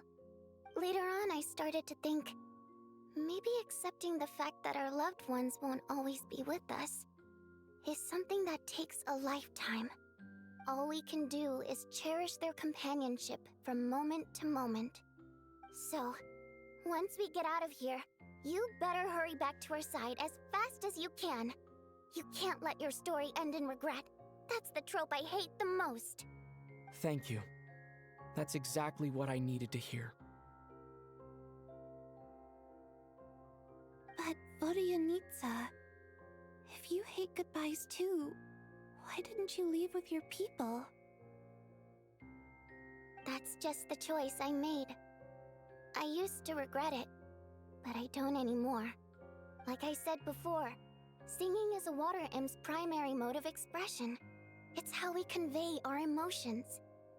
Our songs have echoed through this theater for hundreds of years, each one a story pieced together through moments of joy and sorrow. But does a story exist without someone to read it? To me, the answer is no. So I made the choice to stay. That way, there would still be someone left to sing these songs and listen to their stories. Otherwise, they could have been lost forever. Could you teach me how to understand your people's songs sometime? I want to be able to truly hear them, like Mr. Shram. A fan after my own heart. Thank you, Tonya. How about I sing something for you, and you tell me what you hear? Okay, I'll do my best.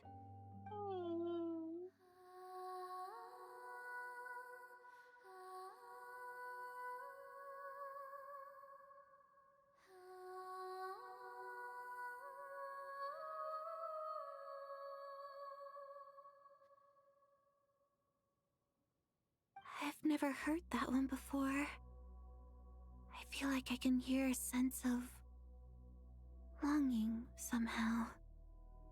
I wonder why that is. Color me impressed, Tonya. You're a keen listener. Most people can only tell if a song is happy or sad. I didn't think you'd be able to pick up on such specific details. So, what's the song about then? Come on, tell me! I've actually never performed this song in the theater before, because it has more of a ceremonial purpose for our people. It's not meant for the stage. It means something like, "May those we have lost watch over us, and follow this song back home in the night, so that we might be reunited once more." So it's kind of like a requiem? A call to be reunited with our loved ones in our dreams. No wonder I could hear that sense of longing. You sing it for loved ones who have passed away. I hope it reaches them. It's getting late, Tonya, and you're not well. We should all turn in early. I suppose there's no reason to keep watch tonight. Okay, but, before I go to bed, could you sing that song a couple more times for me, Vodyanitsa? Of course! Anything for my #1 fan.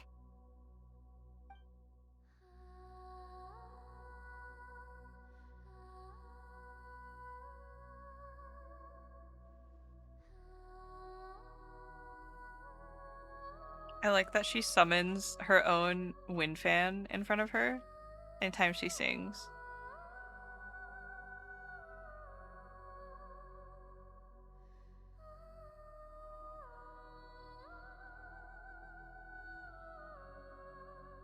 Once I get out of here, I definitely don't plan on ever coming back. But I guess that means I'll never get to hear Vodyanitsa sing again. That's a sad thought. Before I fall asleep, I should cherish this moment of companionship while it lasts.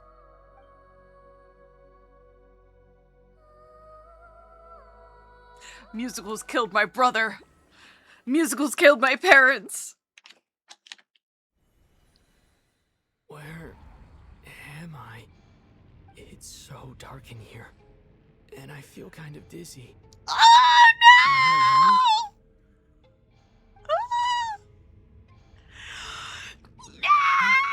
What was that noise? Oh no! Oh no!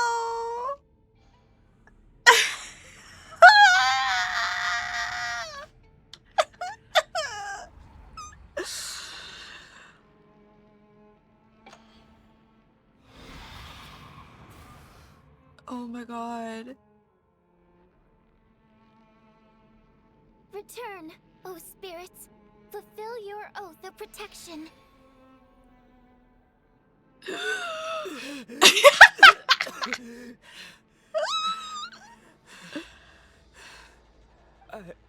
I'm alive? What just happened? No time for questions. Quick, over here. Turn on the switch. We need to bring back the light.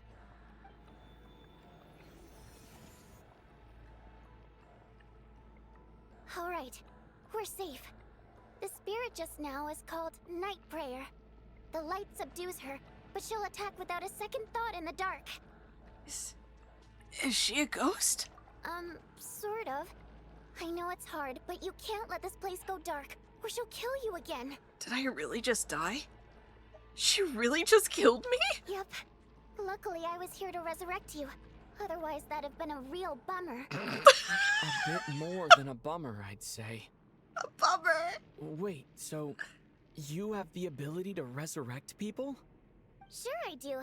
I'm your guardian spirit after all. I specialize in soul recall. Oh, it's nice to meet you, by the way. Thanks. It's nice to meet you too. All right, there's no time to waste. The black mist is already catching up. We need to avoid it at night prayer at all costs. Come on, let's go. We need to reach the next switch before the place gets too dark. If we bring the light back, night prayer won't be able to get to us. Sweet, sweet light, it's back. Now that's a sight for sore. Shh, it's night prayer. We need to move quick, but don't let her notice you. Look out!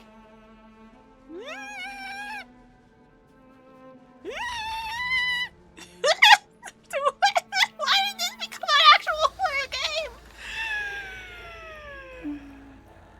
Oh my god.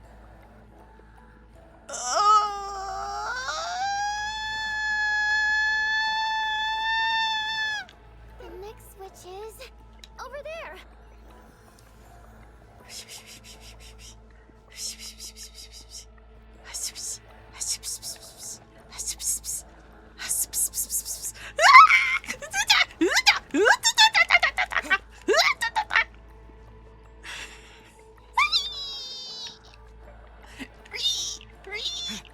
Why is she here?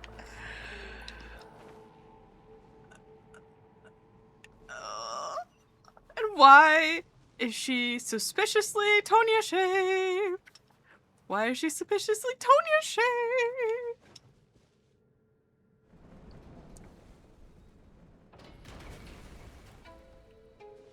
Okay.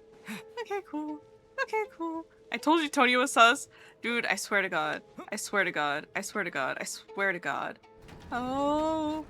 Oh. My lord. Oh my god. Oh, there she is. No, thank you. I'm going above. The switch is just up ahead. Hurry! Fuck off. It's too dark. We're not gonna make it. Don't start with me. Don't start with me. Traveler! I won't let you die like this. Not.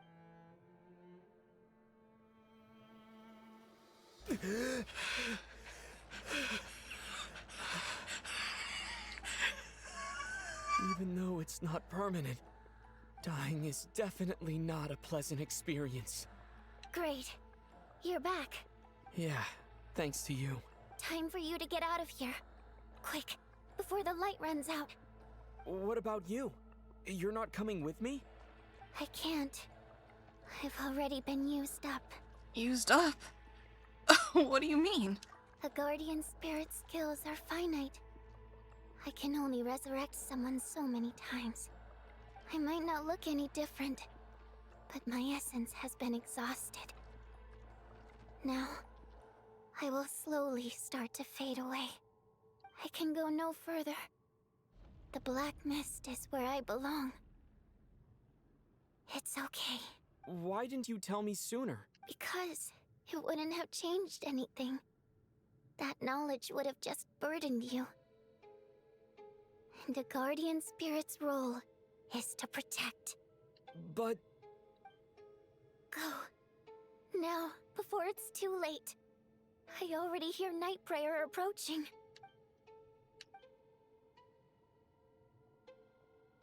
Run. Don't walk. Run.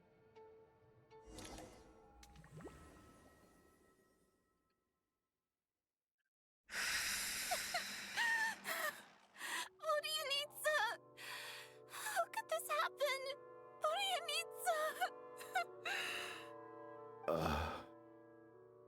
Well, I guess there's no need to inspect the body.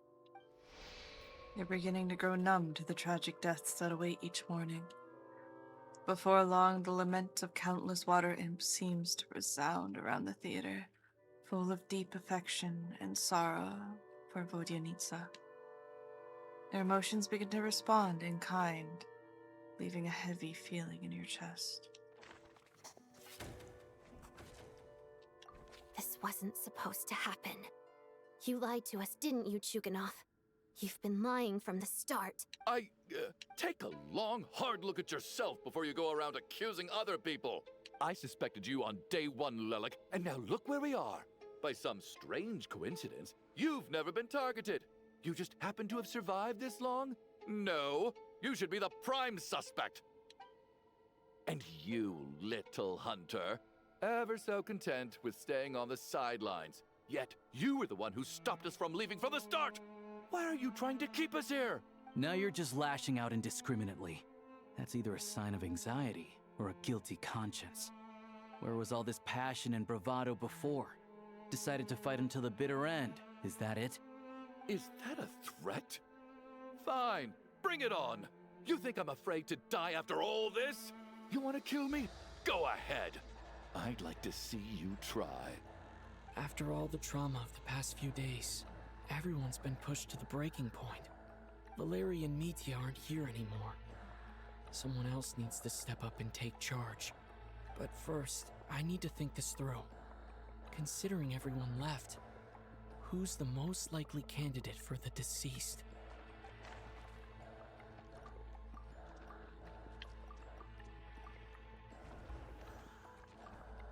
Of those who remain, the only person we've never met before is Tonya. There is room to doubt her true identity. People are easily misled by first impressions. Now that I think about it, Child's sister was in fact a label I imposed on her due to my own assumptions. But Mr. Chuganov vouched for Tonya's identity yesterday, with basically no other possibilities left. Could it be?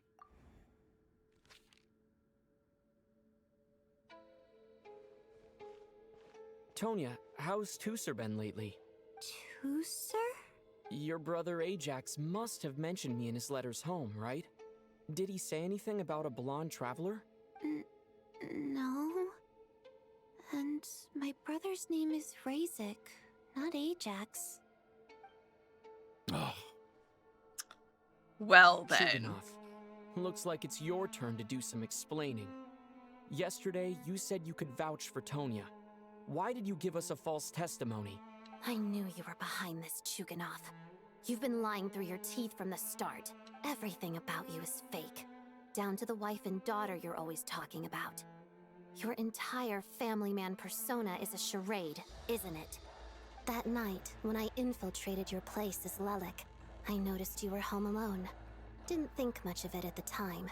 Just thought everyone else was out. But thinking back on it now, that doesn't seem very likely. My guess is, you live alone, don't you?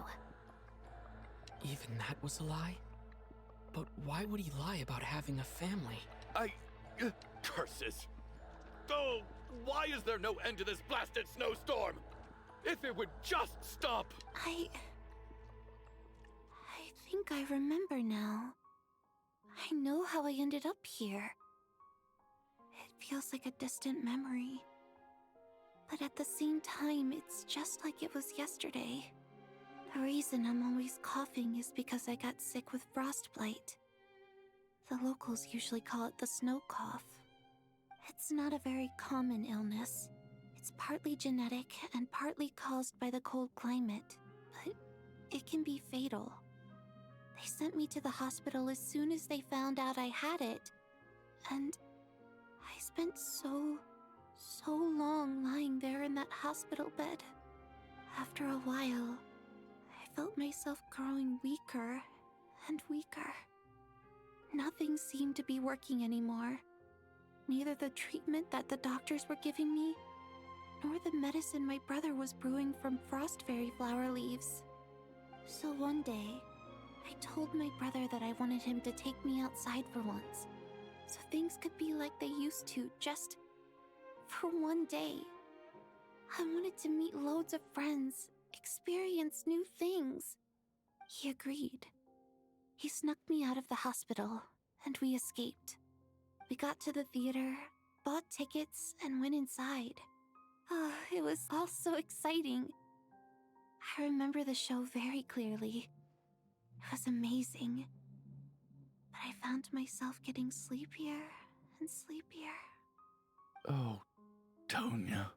When I woke up, I couldn't find my brother anywhere, so I guessed he'd already left. But there's no way he'd leave me behind. So I decided to stay here and wait for him. At the time, I figured he'd probably gone to brew some more medicine for me. I was planning to chew him out for abandoning me when he got back. Tonya, it sounds like by then you'd already... Yeah, I know. I understand now. Dead, aren't I? This cough and the feeling weak, it's probably just my body's memory. After all of that, it turns out I can't blame my brother after all. I was the one who abandoned him. I'm sorry, everyone. I realized this much too late. It seems like death skewed my perception. And now I've dragged you all into this mess. Your name probably isn't even Tonya, is it? Didn't that ever strike you as odd over the last few days? Well, when I was little, my brother and I read a storybook, and Tonya is the name of one of the characters. When we escaped from the hospital, our family and the hospital security were looking everywhere for us. So when you first approached me and said my brother had sent you, and called me Tonya, I thought he must have chosen a fake name that only the two of us would know. Because he was afraid of getting caught. Now, it seems like that was just wishful thinking. At least your memory of death isn't painful. That is a small comfort. Now it's your turn, Chuganov. Talk to us. I believe no lie is ever told without a reason. Traveler saw a redhead and was like, yeah, that's Child's sister. Bro, I also saw her and said that's Child's sister. She looks exactly like him, okay? Easy mistake. You're right. I was lying. I happen to know that the Harbinger child and his sister Tonya managed to get tickets, so I lied to you and pretended I knew them. And yes, I was lying about my family too. The truth of the matter is, I lost them a long time ago. I just refused to accept reality. And now I've spent the second half of my life living a lie. I'm a joke. My daughter's name was Iskra. And before you ask, yes, Iskra, as in Iskra Manufacturing Plant. She also died from the snow cough. She was just 6 years old. If she were still alive today, she'd be around the same age as little Tonya here. After Iskra passed, my wife couldn't bear to face those memories either. So she chose to start a new life without me. One day when I came home from work and saw the empty room, I felt like I couldn't breathe. Subconsciously, I started to imagine that they were still there. I soon discovered that This was the only thing that made me feel any better, so I just embraced the delusion. Nothing more than a pathetic means of escapism, I know. But at least it's not a crime. So explain your false testimony then. The night before last, when I was chatting with Tonya, she mentioned that her brother would brew medicine for her from frost fairy flower leaves. Combined with her various symptoms, I suddenly understood everything, including the fact that she was deceased. The snow cough used to be an incurable illness. I would pick frost fairy flower leaves to brew medicine for Iskra too. It took hours and hours on the stove. But the year after my daughter passed away, the jester of the Fatui announced that a cure for frost blight, also known as the snow cough, had finally been developed. It turned out that all previous treatments were completely ineffective. No better than random concoctions. That was the final straw for me. I just couldn't take it anymore. Just one more year. One more year, and everything would have been okay. So, more than anyone, I know full well that in this day and age, no one in their right mind would still be using frost flower leaves to brew medicine for the snow cough. Poor Miss Tonya, therefore, had to have been from an era when snow cough was still a terminal illness. So, you projected your daughter onto her? Even though you knew she was one of the dead? Even though you knew that protecting her could get you killed? That doesn't make any sense. You knew she was already dead. What did you hope to achieve by protecting her? I just don't believe in your crackpot theories, nor do I approve of your actions. How can you just declare a living person dead and throw them out into that snowstorm? Nitia's gone. My good buddy Shram's gone. And now it's Tonya's turn, isn't it?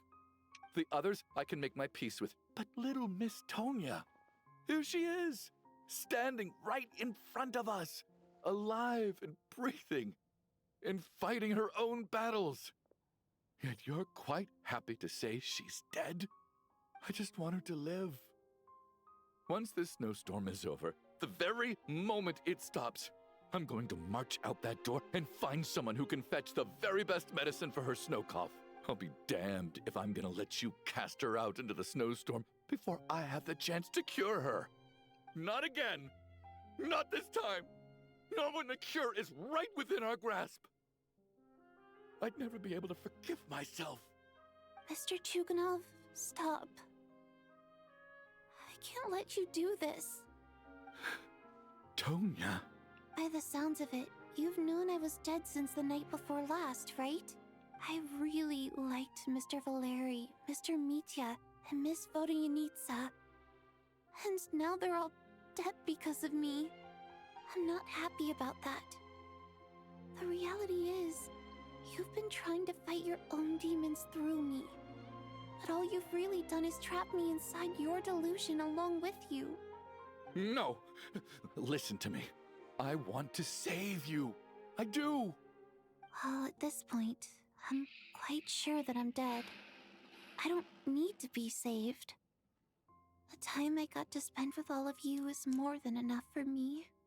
Despite all the bad things that kept happening, I got to meet so many interesting people and spend so many days and nights by your side. I am seeing the pre-rendered cutscene in my head right now, and I am trying not to cry. Are you guys ready? I haven't seen it. Since the day I escaped that hospital until now, this has been an adventure I never even dared to dream of. I'm very fond of you all. If it were only possible, I'd trade my soul to bring back the ones who died. If it meant things didn't have to end like this. And that's why I'm not fond of you at all, Mr. Chuganov. I'm sorry. It's them that you owe an apology to, sir. Not me. Well then, I suppose this is it. It's time for my adventure to end. I've caused enough trouble. You're leaving already? It's still early. Don't you want to stay a little longer? No, thank you. Oh, and by the way, my name is Patashka. It was nice meeting you all. We're not even gonna get a Feels pre-rendered strange that we're cutscene. only being properly introduced now that it's time to say goodbye. Patashka?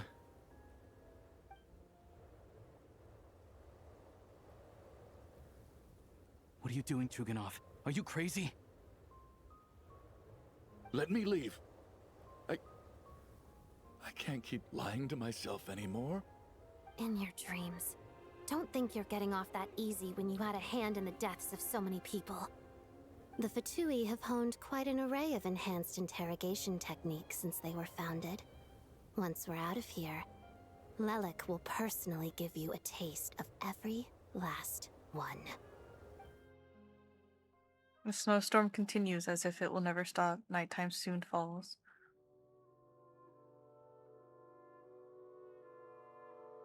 I think we should leave. I doubt this snowstorm is ever going to stop. For all we know, this storm might have destroyed all of Snezhnaya by now. Maybe even the whole world. I'm starting to feel the same way. Maybe the heat death of the universe. Wait, we finally solved the mystery of the haunted theater today. Maybe let's at least try to enjoy tonight? Fair enough. I don't particularly feel like dying in Chuganov's company anyway. And yet you won't let me die first. Hey, Chuganov, on a serious note, if we do make it out of here, you should close down that factory of yours. A lot of people are freezing thanks to you. Is this really the time to be discussing my factory? All right, fine. I'll shut it down.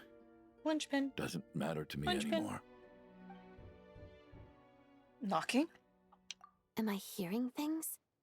Or was that a knock at the door? There it is again. But I don't understand.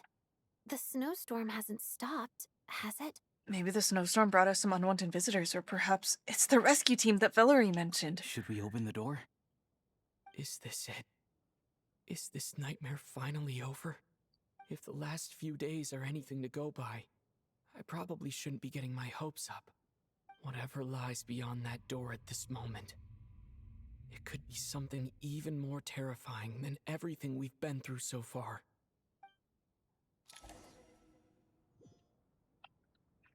Oh, I gotta approach it myself, yippee. What a present. What a gift they've given me. Alright, I'm ready. I'm ready, I got my sword out. We're going, we're going. Cryostorm! God damn it, okay. Mithya? Hi, Mithya!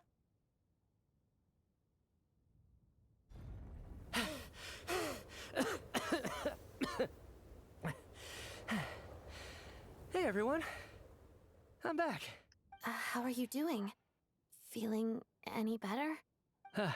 Much better, thanks. Whew, it is so good to have you guys here. I was a little worried that the theater would be empty by the time I got back. Let me see. Tonya and Vodyanitsa are missing, which means Vodyanitsa died last night. And then you discovered that Tonya was the other dead person. Am I right? Not Tonya. Patashka. First, tell us how you made it back here. Given the conditions outside, no one should be able to return alive.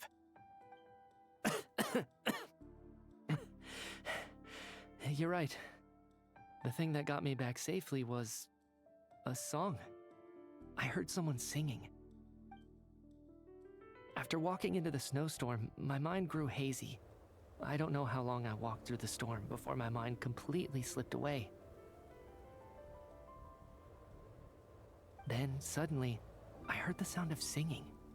The voice instantly brought me back to my senses, and I regained consciousness. So I followed the voice, searching for the source of the singing.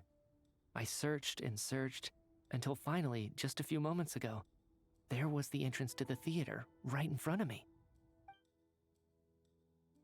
The singing. I've actually never performed this song in the theater before. because it has more of a ceremonial purpose for our people. It's not meant for the stage. It means something like, "May those we have lost watch over us, and follow this song back home in the night, so that we might be reunited once more." That must have been Vodyanitsa's Requiem. Who knew it actually worked? That song is meant to guide the souls of the dead. Mitya, that must mean that you... Huh. No kidding. Huh, seemed like I guessed right then. This is what I've been so desperate to tell you about.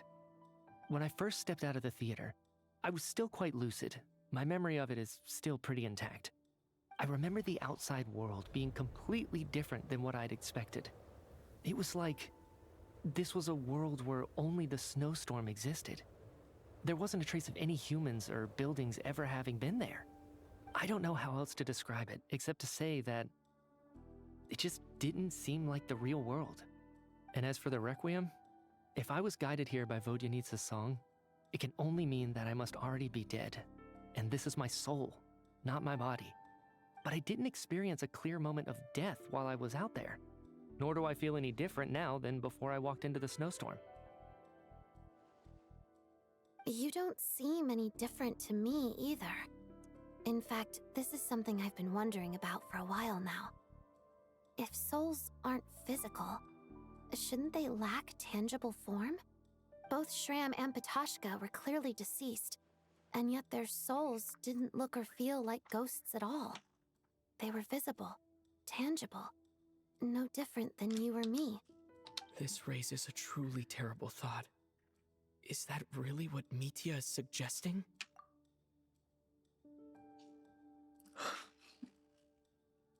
I had a guess, but I didn't voice it. Mitya, my beloved, ultimate detective head ass, chased my joke from earlier. Which one? Also, Patoshka meaning bird. Is everyone fucking dead? Oh, yeah. Yeah. Yeah. That's been in the back of my mind as a possibility. But I've been sitting here like, that feels like a little bit of a cop-out. So we're gonna get a much more complicated answer. That's for sure. That's the Genshin style for you. But, Yay, Spirit World shenanigans! Yippee! The entire theater is actually just a vacuum for the ley line. Who could have thought? What Mitya is trying to tell us. Everyone in the theater has been dead all along. Mitya's soul was summoned back by the Requiem, confirming that he is indeed already dead. And yet, he looks no different from us.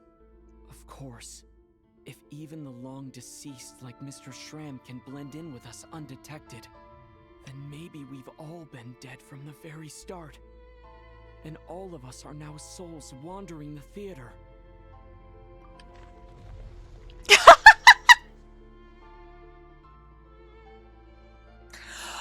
Oh no. Yes.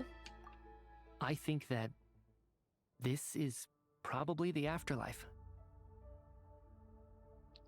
Okay, I don't know if you guys saw that, but there is, on the picture, it showed an eyeball. You saw the eye? Okay. What did you say?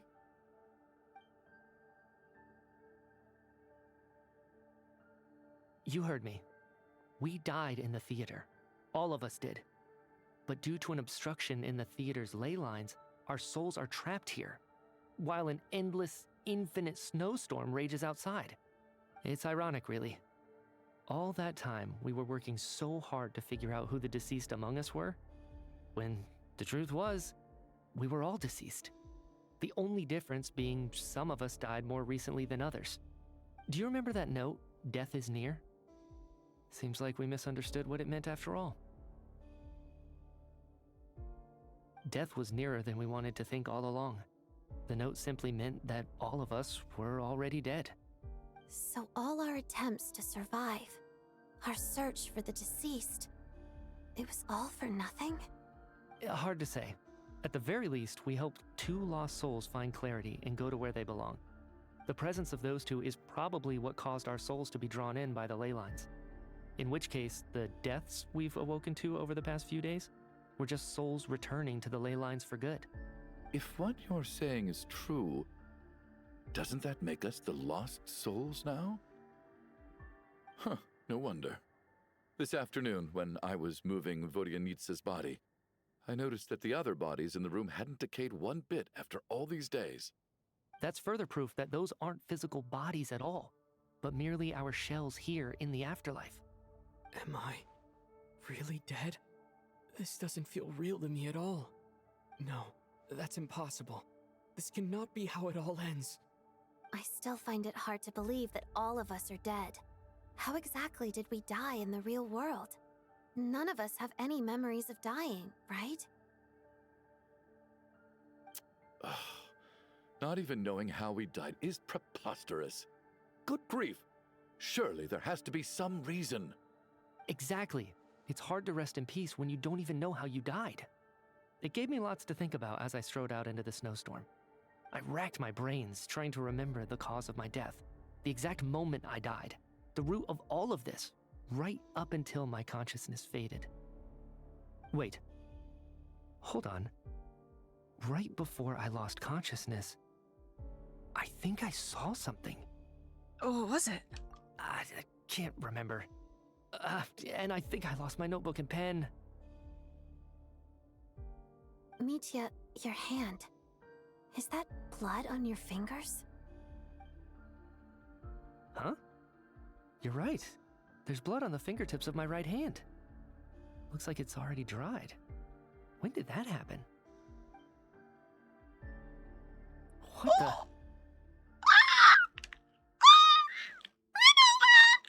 I guess this was what I saw. Oh, it was just an exclamation point. Okay. I guess this was what I saw. I must have desperately drawn it in my own blood right before losing consciousness. What's wrong? Do you recognize the symbol? Do we recognize this symbol?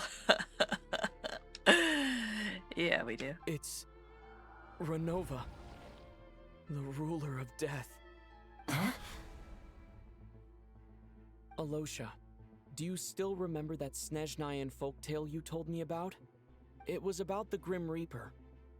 When someone's about to die, he appears as an incarnation of someone familiar to guide their soul into the afterlife. And as soon as you recognize his face, your life is over. I heard a similar tale when I was little.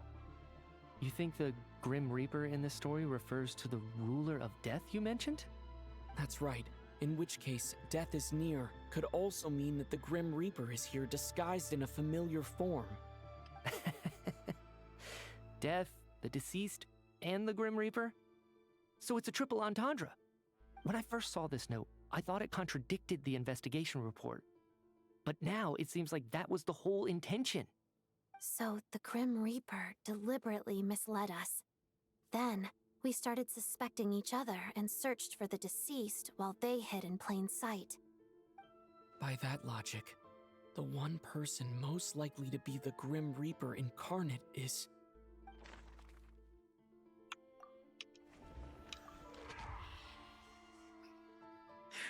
Spooky as fuck! It's Alosha. Looking back at how everyone has acted over the past few days, Alosha is most likely the Grim Reaper lurking among us.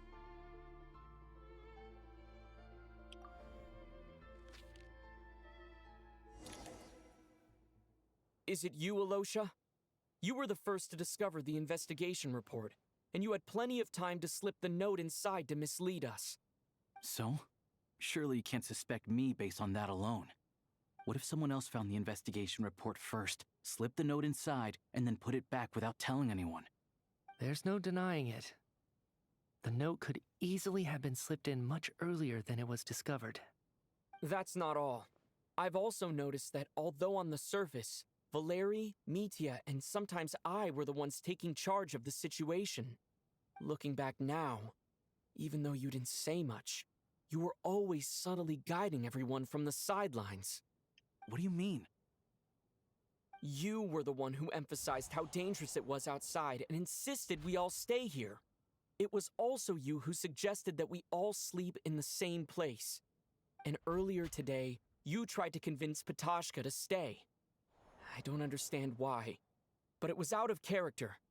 So, you didn't understand my intentions, and now you're assuming the worst. Seems pretty unreasonable if you ask me. He still won't admit it. Fine. Let's see how he responds to the most damning evidence of all. The biggest question I have right now is, if the Grim Reaper is impersonating Alosha, then where's the real Alosha? When did they switch? After the performance while investigating the snowstorm, the first night we spent at the theater, when we discovered the investigation report, when Mitya returned from the snowstorm. Ooh, yeah. That's right. This was the moment. Right at the start, before any victims had even emerged, Alosha was switched with the Ruler of Death while everyone's guard was still down.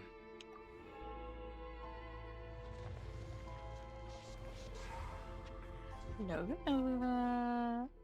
When all this began, right after the performance ended and the snowstorm began to pick up, no one suspected anything unusual. We just assumed we were snowed in. It wasn't until we discovered the bodies the morning after that we realized something out of the ordinary was going on. But it's clear now that the oddities actually started earlier than that, when Dimov walked into the snowstorm and never came back. Right. So Mr. Dimov was the first victim, not Sobolova and Torgov. And if we pinpoint that moment as the beginning of this incident, then one thing becomes clear. Alosha, you are the only person who walked into the snowstorm and came back without the help of Vodyanitsa's Requiem. More precisely, Alosha never came back at all. The one who came back was the Grim Reaper. Not bad. Well, since you've backed me into a corner, I suppose there's no point in keeping up the act anymore. Alosha? You're the Grim Reaper? I am no such tired cliché. Mortals should address me as the ruler of death.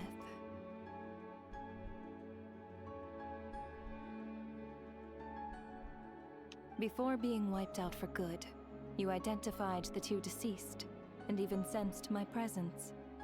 A commendable achievement. Far beyond what I expected. I heard you can ferry souls.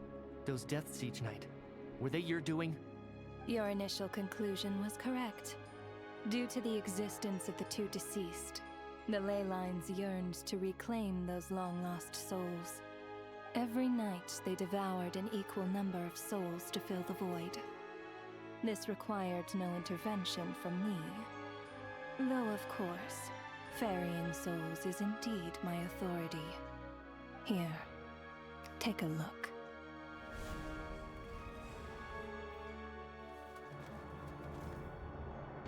Odette! Mr. Choganov! What are you doing? That takes care of today's too. Don't get so worked up.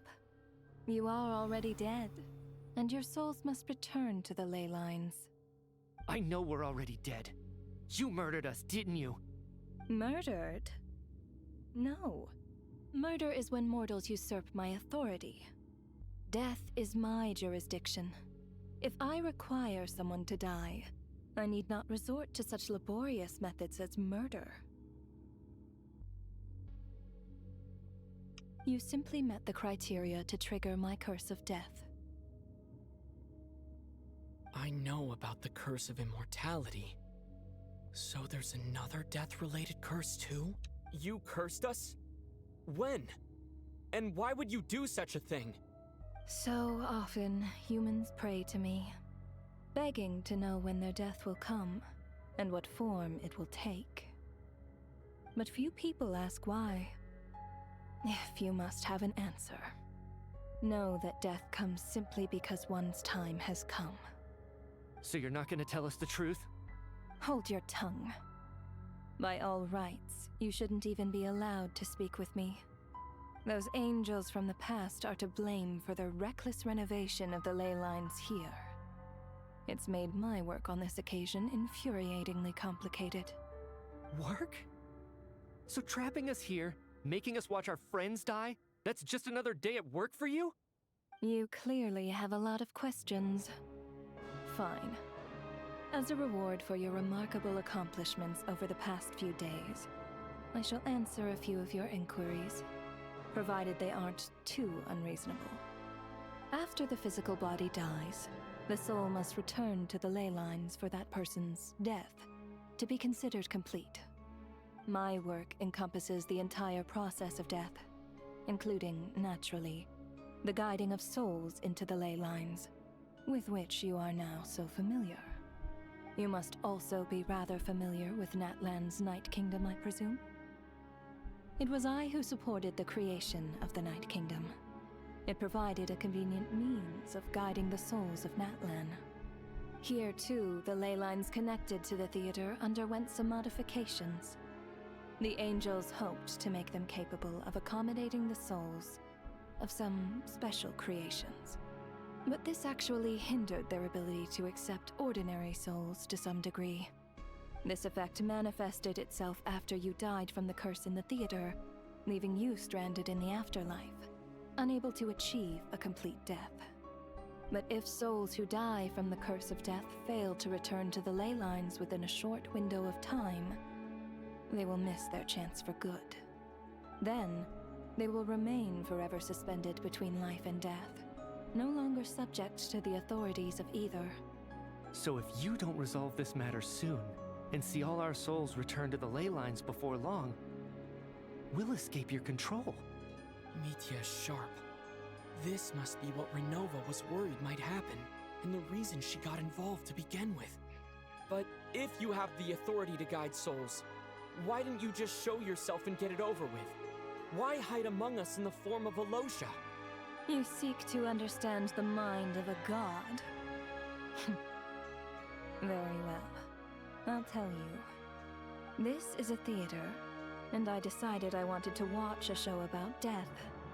That's why I encouraged you to take the events to the stage. I found myself getting quite immersed.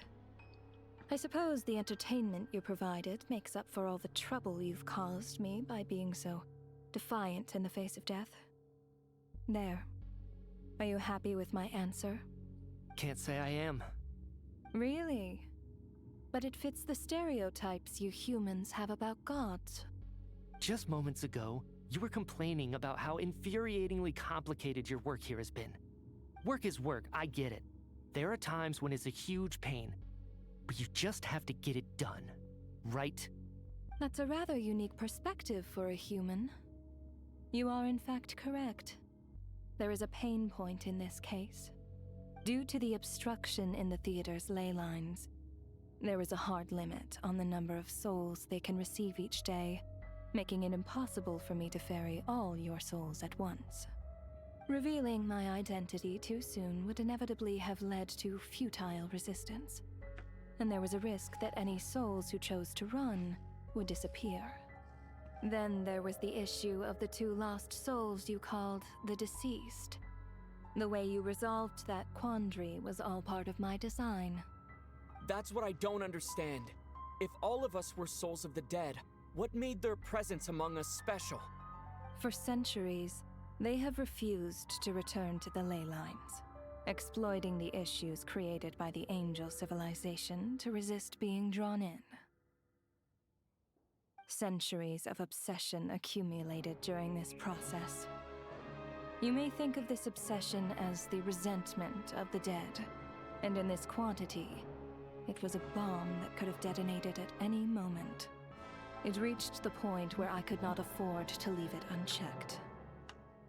But the only way to fix it was to help them acknowledge their own deaths, make peace with their regrets, and willingly walk into the snowstorm.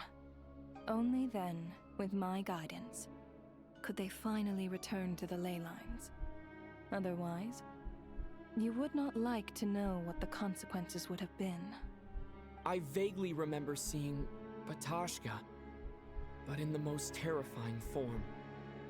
Was that in a dream? Is that what would have become of her if she hadn't returned to the ley lines? I see your dreams brought you many revelations. So you see, death in fact grants wisdom to mortals. Souls connect to all things in the world and see the chain of cause and effect between them. It's nothing unusual. Anyway, giving psychological counseling to lost souls is not my strong suit. That is more of an angel's role. It was something I could not resolve directly using my authority, so I decided it was easier to leave the bomb defusal to you. Meanwhile, of course, their presence caused the souls of other members of your party to return to the ley lines each night. From where I stand, that was killing two birds with one stone. As both issues slowly resolved one another without me having to lift a finger, all I had to do was stay close by and keep the situation under control. Then use my authority to wrap things up at the end. And, of course, while I was at it, I thoroughly enjoyed watching this drama, dealing with death from a mortal perspective, play out on the stage. Sounds like you had it all figured out, Grim Reaper. I just did the math. You said there's a hard limit to the number of souls the ley lines here can receive each day. It's 2, isn't it? That much is obvious, even to a fool. It's time to review this whole affair. If the ley lines can only take in 2 people per day, I need to go over the deaths from these past few days again.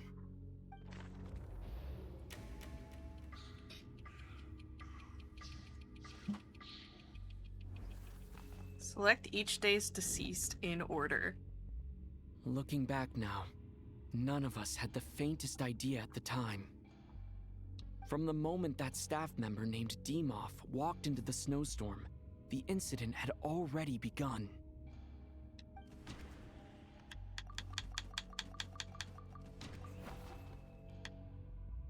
No. Let me go over this. Huh? Day 1? No. Let me go over.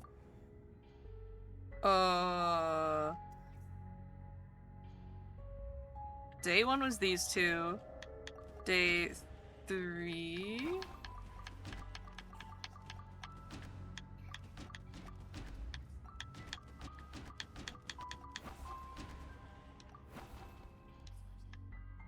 No. Huh.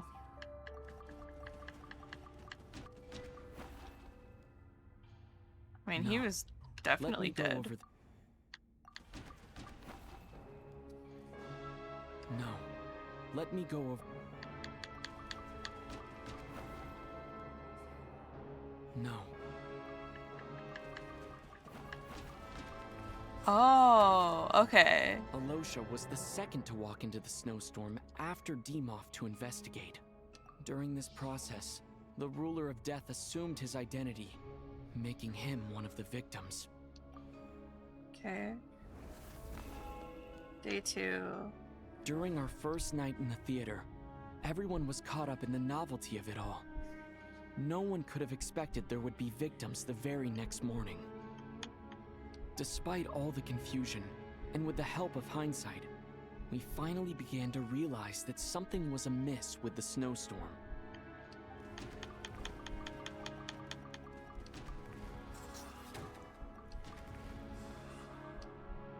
The ley lines devoured Torgov and Sobolova on the first night. At the time, we thought this might be a murder case connected to Lelik.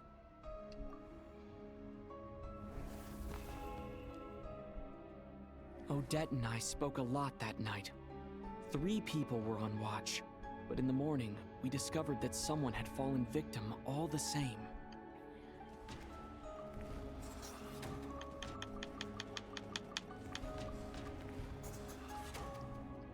The deaths of Kulish and Rampan caused everyone to stop suspecting Lelik. Unexplainable phenomena occurred one after another, leading Mitya to suspect that we were caught up in a supernatural event.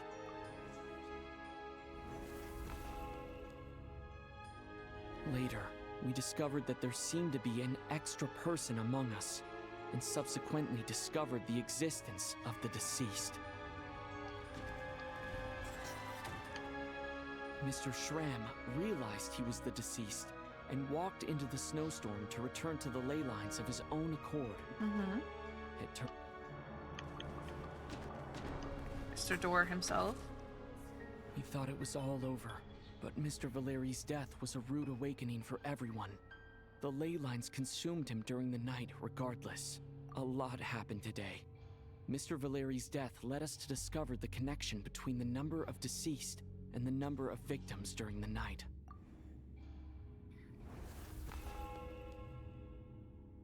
The fact that there was more than one deceased seemed to bring us back to square one. Odette revealed some information she had been keeping to herself.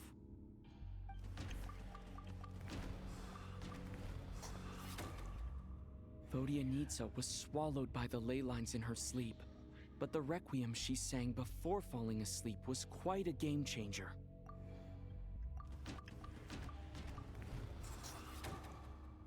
As it happened, Ptashka filled the void left by Mitya's return from the ley lines by walking into the snowstorm this morning. The girl I thought was child's sister Tonya turned out to be another of the theater's deceased. Come to think of it, Ptashka was about to walk into the snowstorm at that time, and Renova, unaware that Mitya would return, was concerned that her soul would overflow from the ley lines. That's why she used Alosha's voice to try and persuade her to stay behind. Looking back, I suppose that was an early slip-up on her part.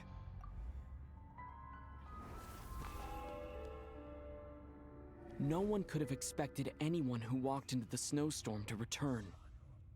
But just after nightfall, Mitya returned, bringing crucial information with him. Various truths began to surface, including that all of us were already dead, and that the ruler of death was here among us.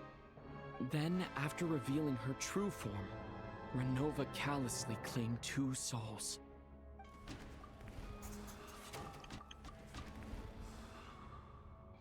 In fact, everyone was already dead by the time we took the photo. And in the days since, we've experienced many more partings in the afterlife. Now, only Mitya and I remain, and the true culprit behind everything still stands before us. In Mitya's eyes, I see the same anger and frustration that I feel.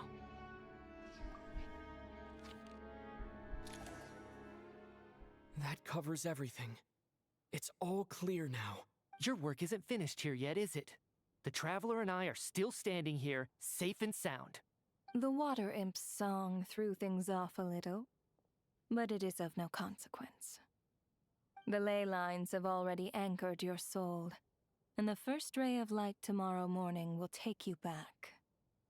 I, meanwhile, need to review my attitude towards the water imp race. So the reunion in the night that Vodyanitsa mentioned, I suppose that was never meant to be a permanent reunion. That just leaves you, Traveler.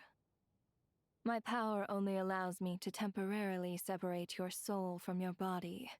The ley lines of Tevat would not accept you, and your soul is firmly anchored to your body by your will. For a descender like you, who is not bound by Tevat's rules, your death can only be brought through the most violent of means, such as directly destroying either your body or soul. You haven't done that yet, have you? Thanks for letting me know that I can at least still be saved. I have no interest in involving myself with Descenders. For now. Although, this may change if Asmodee remains missing, or you insist on interfering with our affairs. One last question then. All our struggles and sacrifices here, they were meaningless from the very beginning, weren't they? Death abides no reason. Besides, what you call sacrifice is merely a concept created by humanity. To me, it is nothing more than a self-indulgent charade in the face of death. Mere mortals fantasizing that their actions could reclaim something from my grasp. A truly laughable idea. Ma'am? Grim Reaper, you really know how to get on my nerves. I'm not here to ingratiate myself with you. I kill merely because your deaths are necessary. Oh, you've made that quite clear. But humans don't take well to being scorned. Not even by the gods.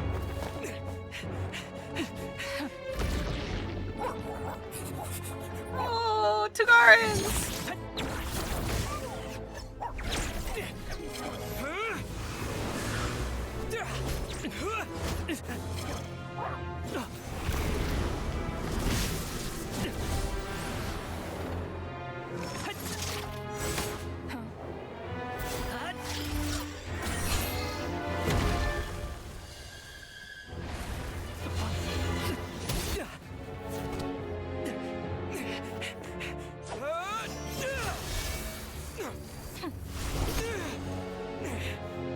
This is futile. You must know that you are powerless against me in my own domain. I suggest that you save your strength. For what? Maybe we can't change anything. But if nothing else, oh my we god. can at least teach you to have some respect for the dead. Audacious.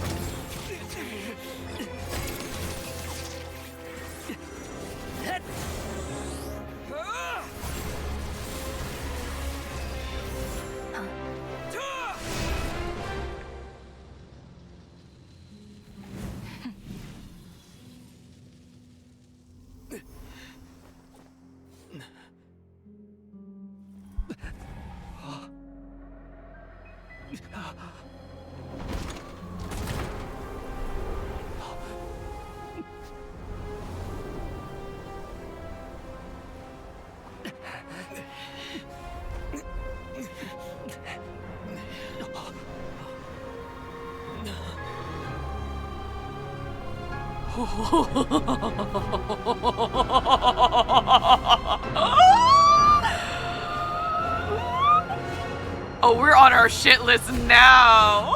Oh my god.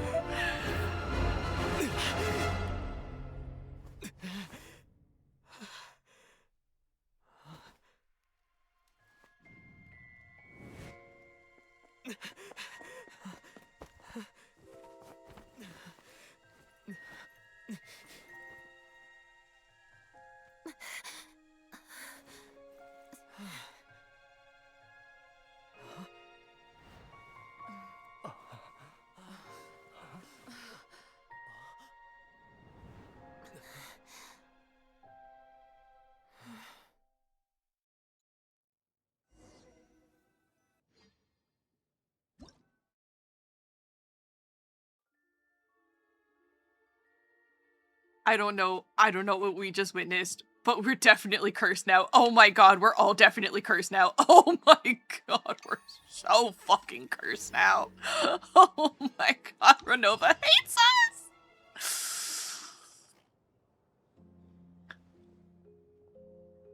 How are you holding up, Odette? What happened to me? How much do you remember? What do you mean? Is the performance over? I can't seem to recall what happened. Has Odette already forgotten? He's the only one whose soul was firmly Nithya? planted in his body. Hmm? Oh, I'm sorry. I guess I spaced out there for a second. Remind me who you are? Don't you remember anything?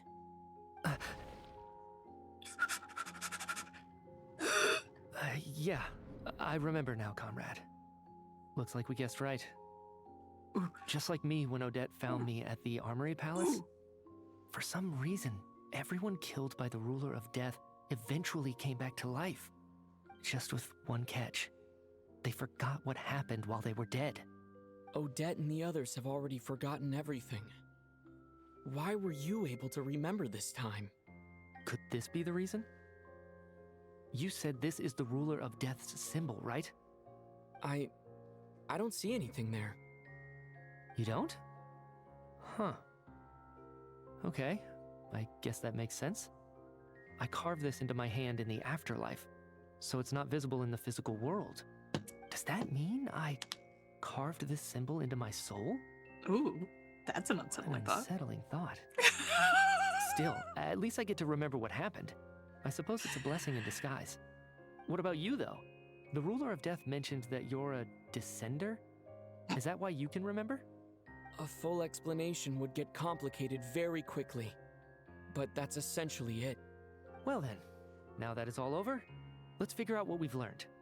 The first thing I notice is that everything here is precisely as we left it, right before our deaths. This confirms that time passes differently in the afterlife than in the real world. They say that right before death, time slows down, and your whole life flashes before your eyes. That must be how you know you have one foot in the afterlife by that point. Anyway, clearly the few days we spend in the afterlife probably only amounted to a few short minutes in the real world.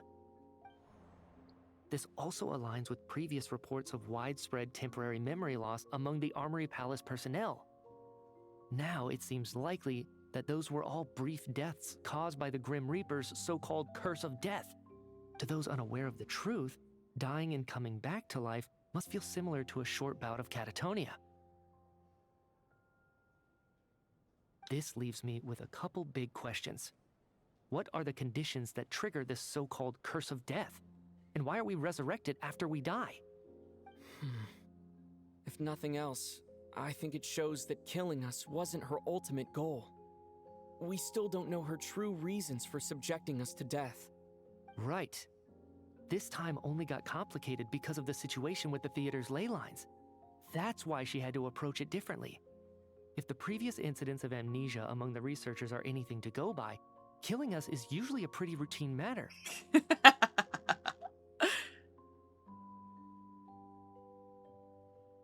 Come to think of it, wasn't I about to note something down before I died? I can't remember what it was, but I think it was something related to my research project. Sorry, Traveler. I'll catch up with you again later. Right now, I have to make a trip back to the Armory Palace. Sir, if I may, no one of your description has ever shown up in my investigations into Mr. Mitia's friends. Yet, you two seem very familiar with each other. Could you perhaps tell me where he was in such a rush to get to? And, by the way, have we ever crossed paths? Forgive the presumptuousness, but I feel a vague and indescribable sense of familiarity about you. I can explain everything. Could you help me gather everyone in the theater in one place? Everyone gathers on stage once more, but this time you do so in the real world, without everything outside being devoured by a snowstorm. Due to the unique properties of the theater's ley lines, it seems no one has completely forgotten their experiences in the afterlife. As you recount the tale of what happened, people slowly begin to remember, as if accessing memories of a distant dream. Everyone is lost in thought. Everyone confirms their own fate with each other, until finally today's show draws to a close.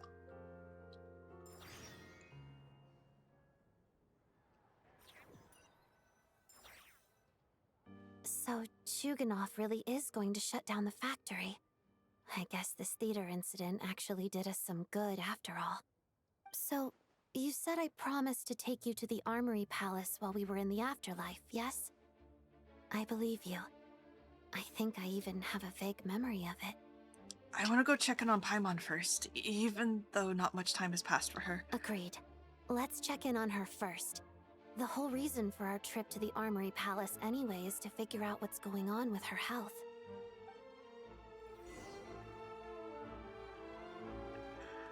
Oh my fucking god.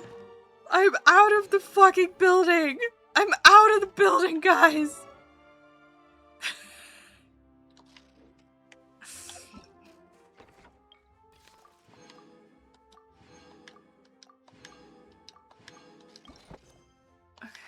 I'm out of the building. I'm out of the building. Oh my god, I've left the building. Marsha, I'm coming, sweetheart!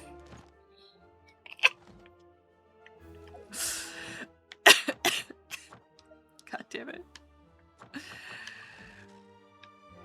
So, on Death God's shit list, how are you feeling?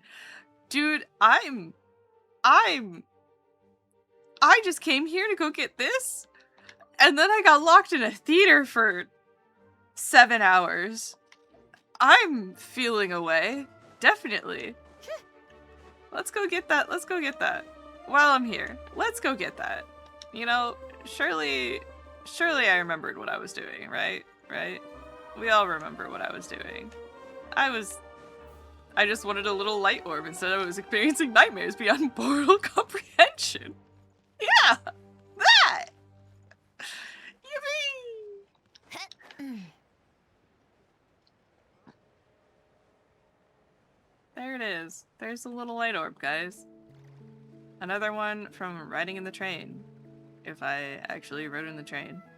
Or rode on top of the train. You know, the usual. Jesus Christ. Okay. I was just going around, 100%ing the area. But no. No. Peace was never an option. That's not what I wanted. Get out of there. I'm going Eeps now. Pray no existential dread hits me. I'm also going Eeps, guys. I'm also going Eeps. I just need to Welcome to the claim these. Thank you for And I'll 100% my maps probably tomorrow.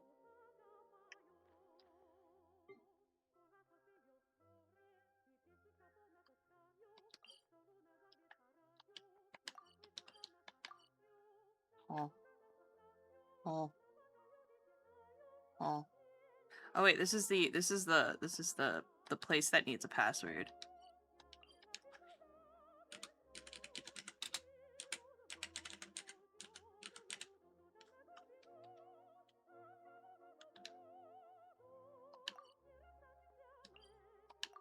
Okay, needs password.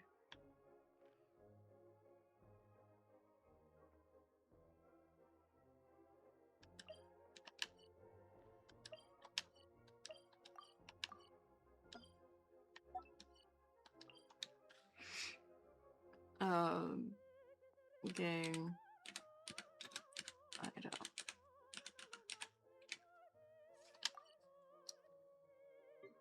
Set it up. This has been a wild adventure. Hey, Gabriel! You ever just whoopsie your way into death's endless harassment of people in Snezhnaya? Yeah, isn't that crazy?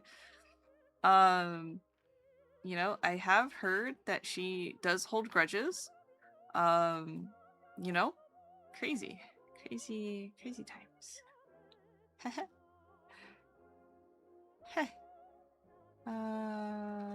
Anyways. Good shit, y'all. Good shit. We, survived the snowstorm somehow. Crazy. Anyways. We